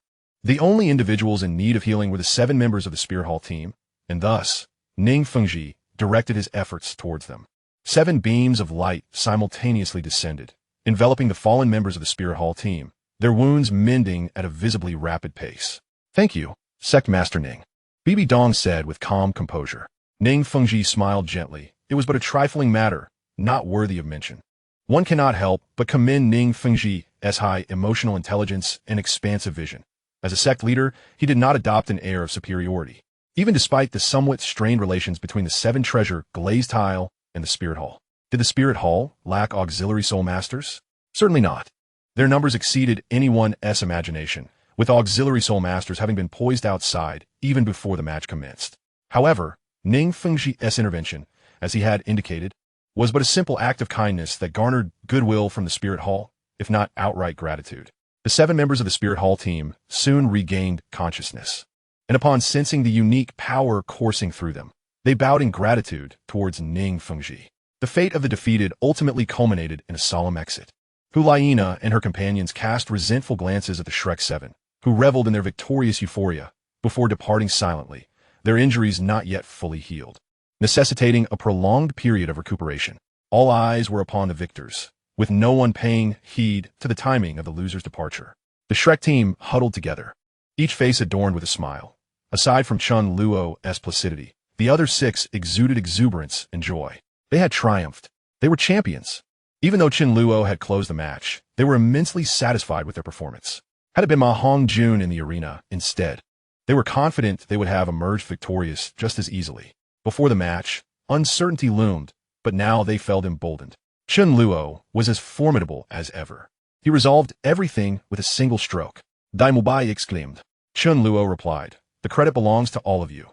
I merely tied up the loose ends." Oscar chuckled. "Spare us the modesty. Without you, this match would have been precarious." Chen Luo smiled subtly. "Whether I was present or not, the outcome would likely remain unchanged. Had Ma Hongjun taken my place, you might have won even more effortlessly. My presence merely meant you battled against 7. After sharing a few light-hearted exchanges, Chen Luo's gaze turned to Xiao Wu. "You've made significant progress. Your performance was commendable," he remarked. Xiao Wu beamed back. "I still fall short in comparison to you." Subsequently, Chen Luo's attention shifted to Tang San, who, before Chen Luo could speak, initiated the conversation. "Let us have a match when the opportunity arises." Agreed, they exchanged smiles, while engaging with his teammates. Chen Luo's attention occasionally flickered towards Bibi Dong and her high-ranking colleagues. The gathering was graced by several title Douluo, including Bibi Dong, Zhu Douluo, Gui Douluo, as well as Jian Douluo and Du Douluo. According to the original narrative, the battle between the Shrek team and the Spirit Hall team concluded with Tang San employing shards of the 8 spider lances, utilizing the hidden weapon technique of bat wing reincarnation to secure victory. Following the match, Ning Fengji promptly attended to Tang San's injuries, just as Xiao Wu rushed over, only to be thwarted by a beam of light, causing the heartbroken Red to drop and revealing her identity. To be frank, the plot was rather melodramatic. How could such a significant item like the heartbroken Red simply fall away? The present circumstances diverged completely from the storyline. No one from the Shrek team had sustained injuries, aside from Tang San suffering a minor backlash, which was inconsequential, thus preventing subsequent events from unfolding. The heartbroken Red remained firmly in Xiao Wu's possession. Despite the ferocity of the battle, it had not fallen. Even if it had indeed dropped, it would not have posed a significant issue, as the Ring of Death was still adorning Xiao Wu's finger. Chen Luo's attention remained fixed on the expressions of the title Douluo, merely seeking to reaffirm his observations, particularly after the unsettling nightmare he had experienced the previous night. Though he recognized his actions may seem superfluous, he was in search of a measure of psychological comfort. Hope Bibi Dong rose, prompting everyone else to follow suit, and she officially announced the final results of the Elite Soul Master Competition.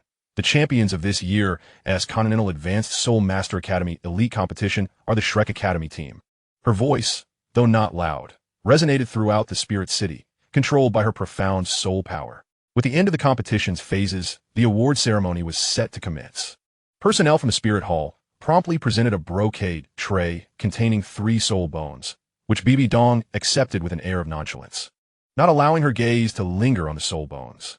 As soon as they appeared, they captivated the attention of all present. Only a figure of Bibi Dong's stature could maintain such composure. Tang San, representing the Shrek team, stepped forward to receive the rewards. Bibi Dong did not address him, her demeanor remaining indifferent. After Tang San received the honors, her gaze shifted to Chen Luo. "Chen Luo, would you be willing to join the Spirit Hall?" Bibi Dong inquired. This was an invitation from the Pope of the Spirit Hall, a privilege unattainable even for ordinary title Daw, a dream cherished by countless individuals.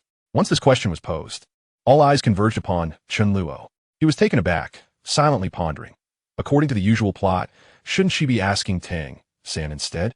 However, upon reflection, he couldn't help but mock himself internally. It seems I have underestimated my own worth. I am the true prodigy. Xiao Wu's gaze fell upon Chen Luo, a flicker of anxiety crossing her delicate features, her hands unconsciously clenching into fists. Chen Luo soon provided his response. Thank you for your gracious offer, Your Holiness. But I cherish my freedom and wish not to be bound by any constraints. The Spirit Hall can grant you absolute freedom, Bibi Dong replied solemnly. Everyone was somewhat taken aback. Could the Pope truly make such concessions? Yet, considering Chen Luo's strength and talent, their understanding quickly returned. Chen Luo shook his head once more. That will not be necessary. Bibi Dong's expression shifted slightly, and she refrained from further commentary. Omitting even the customary pleasantries like wishing him a better future, even the Pope had her limits. Tang San successfully received the soul bones, and the Shrek group swiftly divided them. None of the 3 soul bones suited Chen Luo, who regarded them with disdain, for he sought only the finest. If it was not available, he would strive to obtain it himself. With the soul bone distribution concluded, the Elite Soul Master competition came to a successful close. The defeat of the Spirit Hall team did not hinder the Hall's arrangements. As the host, the Spirit Hall was quite generous towards the distant participants, and a celebratory banquet was already in the works for that evening. As everyone prepared to depart, intending to rest well for the evening's grand feast, a tall figure appeared silently on the competition square. Chapter 0168. The request upon his arrival, he surged towards Chen Luo. In an instant, several terrifying auras erupted from all directions, converging to intercept him. Bibi Dong, as Pope, disregarded her esteemed status and was the first to act. 2 yellow, 2 purple, 4 black, and 1 red appeared around her. Her speed was remarkable, and in a blink, she reached Chen Luo's side. Following her were Jian Douluo, Gate Douluo, and Zhu Douluo, the last to react with a golden iron triangle, Yu Xiaojiang, Flinder, and Lu Erlong. The spectacle was indeed astonishing. Multiple powerful figures simultaneously acted to protect a youth of merely 15 or 16 years. This would be hard to believe if recounted, yet the reality was manifest before them. The imposing figure soon stood before Chen Luo, revealing no intent to harm him, yet Bibi Dong and the others still planned to force him back. At this moment, Chen Luo spoke. Thank you, esteemed seniors, for your concern. This is an elder of mine, a kindred spirit. Upon hearing his words, the tension in the air dissipated, and all gazes turned to the towering figure. He was a man in his 50s, clad in gray cloth, slender of build, and of similar height to Chen Luo.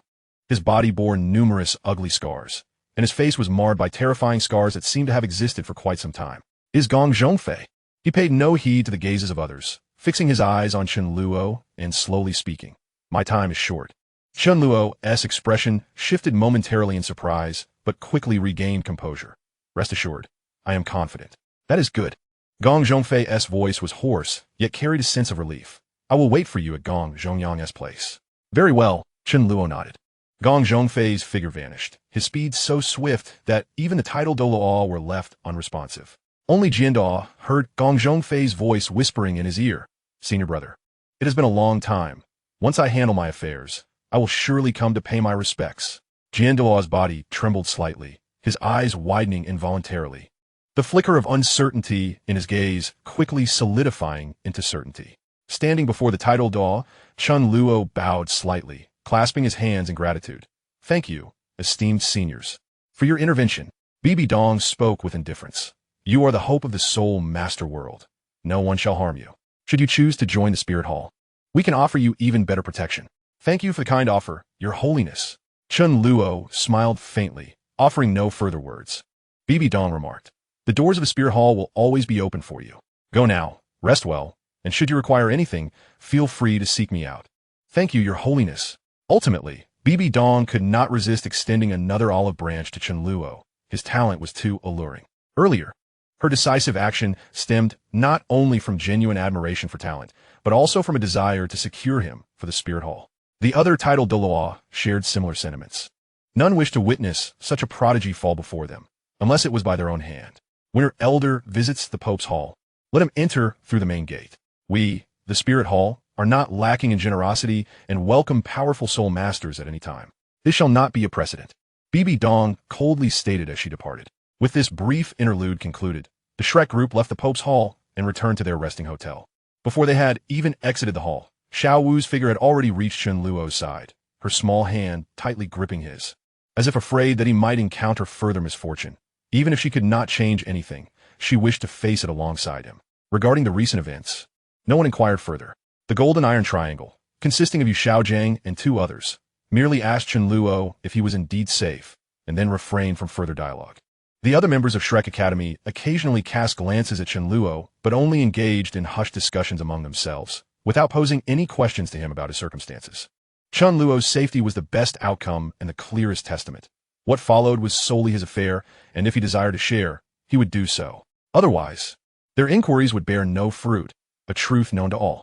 In the hotel restaurant, Dai Mubai Oscar and Ma Hongjun gathered around a table adorned with exquisite pastries and snacks. Yet they had no inclination to indulge.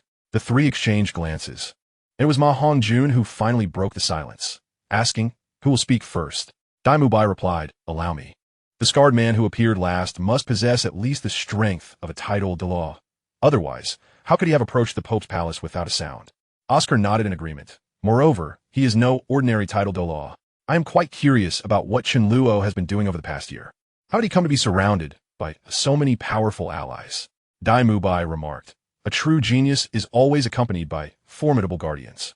Ma Hongjun, perplexed, looked at his 2 brothers. "What are you 2 talking about? I'm having some difficulty understanding. Weren't we discussing the competition?" Outside the martial Soul City, in an uninhabited forest, Chen Luo, along with Gong Zhongfei and Gong Zhongyang, arrived at a relatively open area. Just as they halted, the figure of Heizhou emerged. "Boss, the barrier has been set up," Heizhou announced. Chen Luo nodded gently and turned his gaze to Gong Zhongfei, his eyes lingering on the grotesque wounds that marred Gong Zhongfei's body. He faintly recalled the first time he encountered Gong Zhongfei in the City of Slaughter. A scene not unlike this one, with Gong Zhongfei covered in injuries.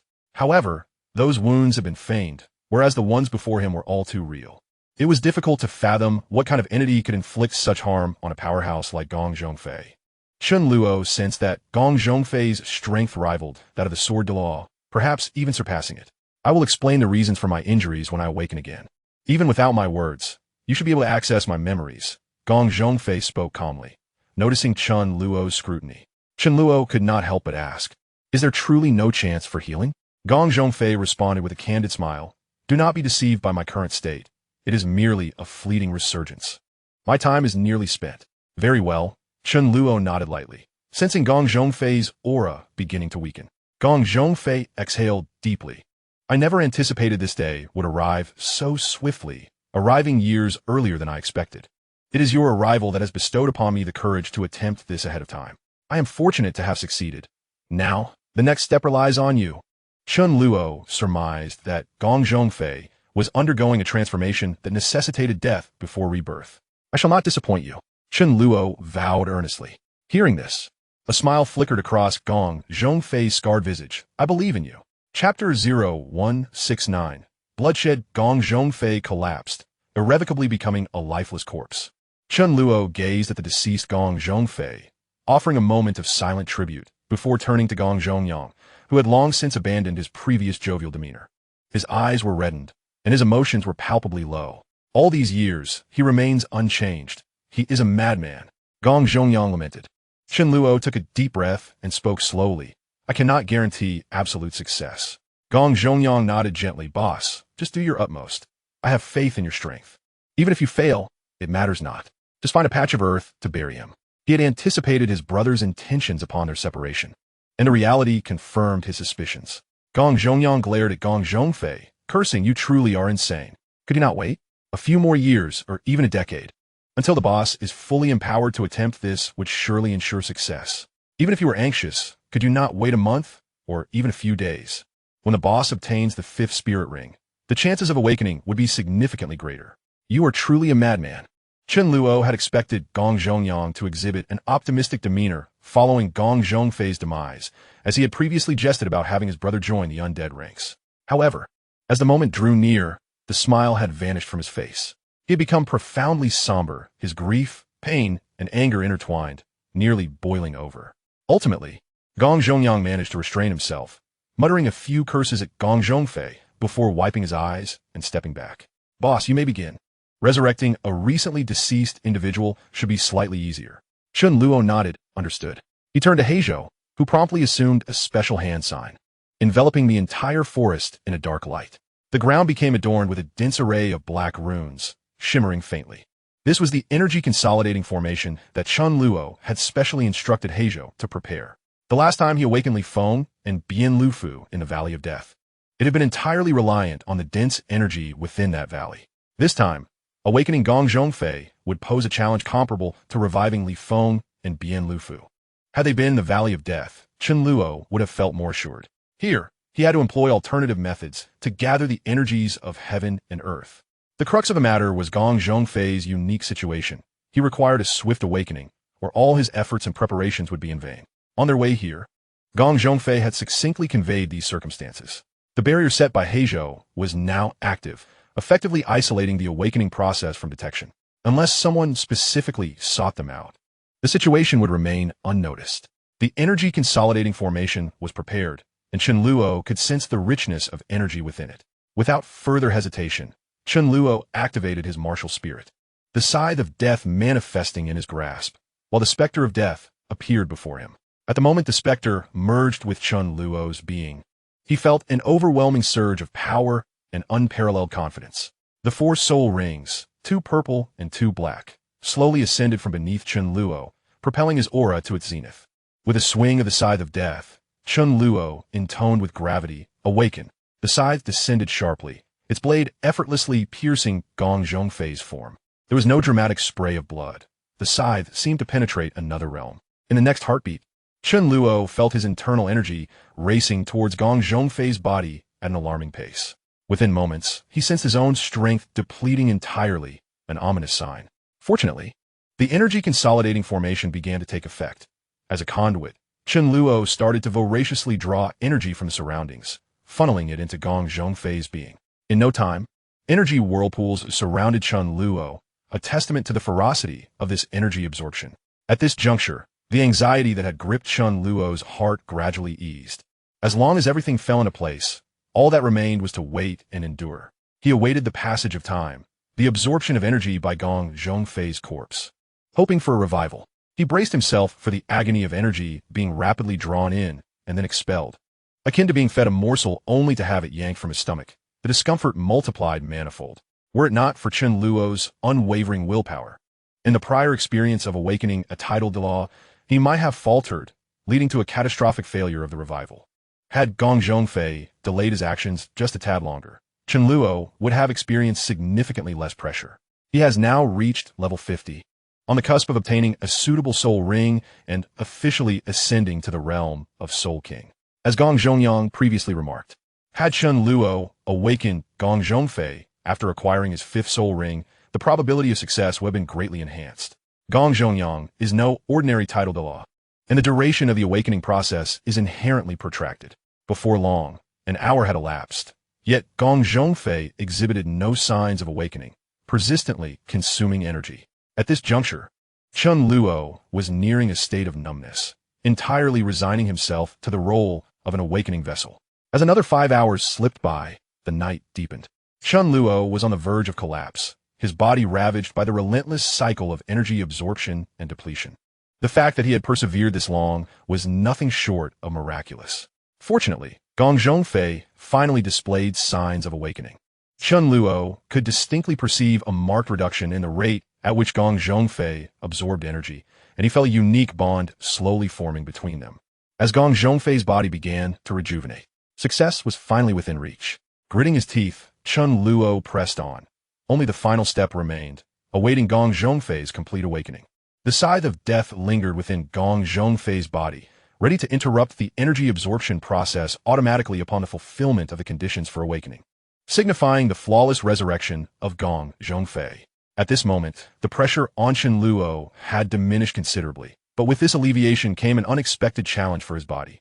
Akin to a weary individual suddenly granted a lavish bed after standing for an extended period, Chen Luo nearly lost his balance, but his indomitable willpower once again pulled him back from the brink of failure.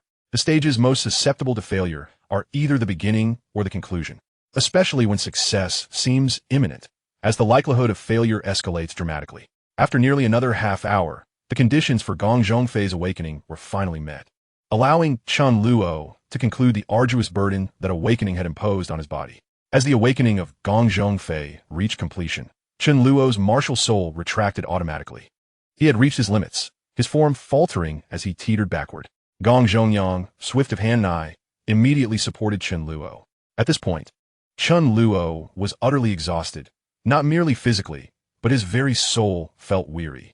His eyelids grew heavy, perpetually drooping. Just before he closed his eyes, a hazy image before him was suddenly overwhelmed by a splash of crimson. Yet, he was far too fatigued to pry his eyes open and discern the nature of the situation.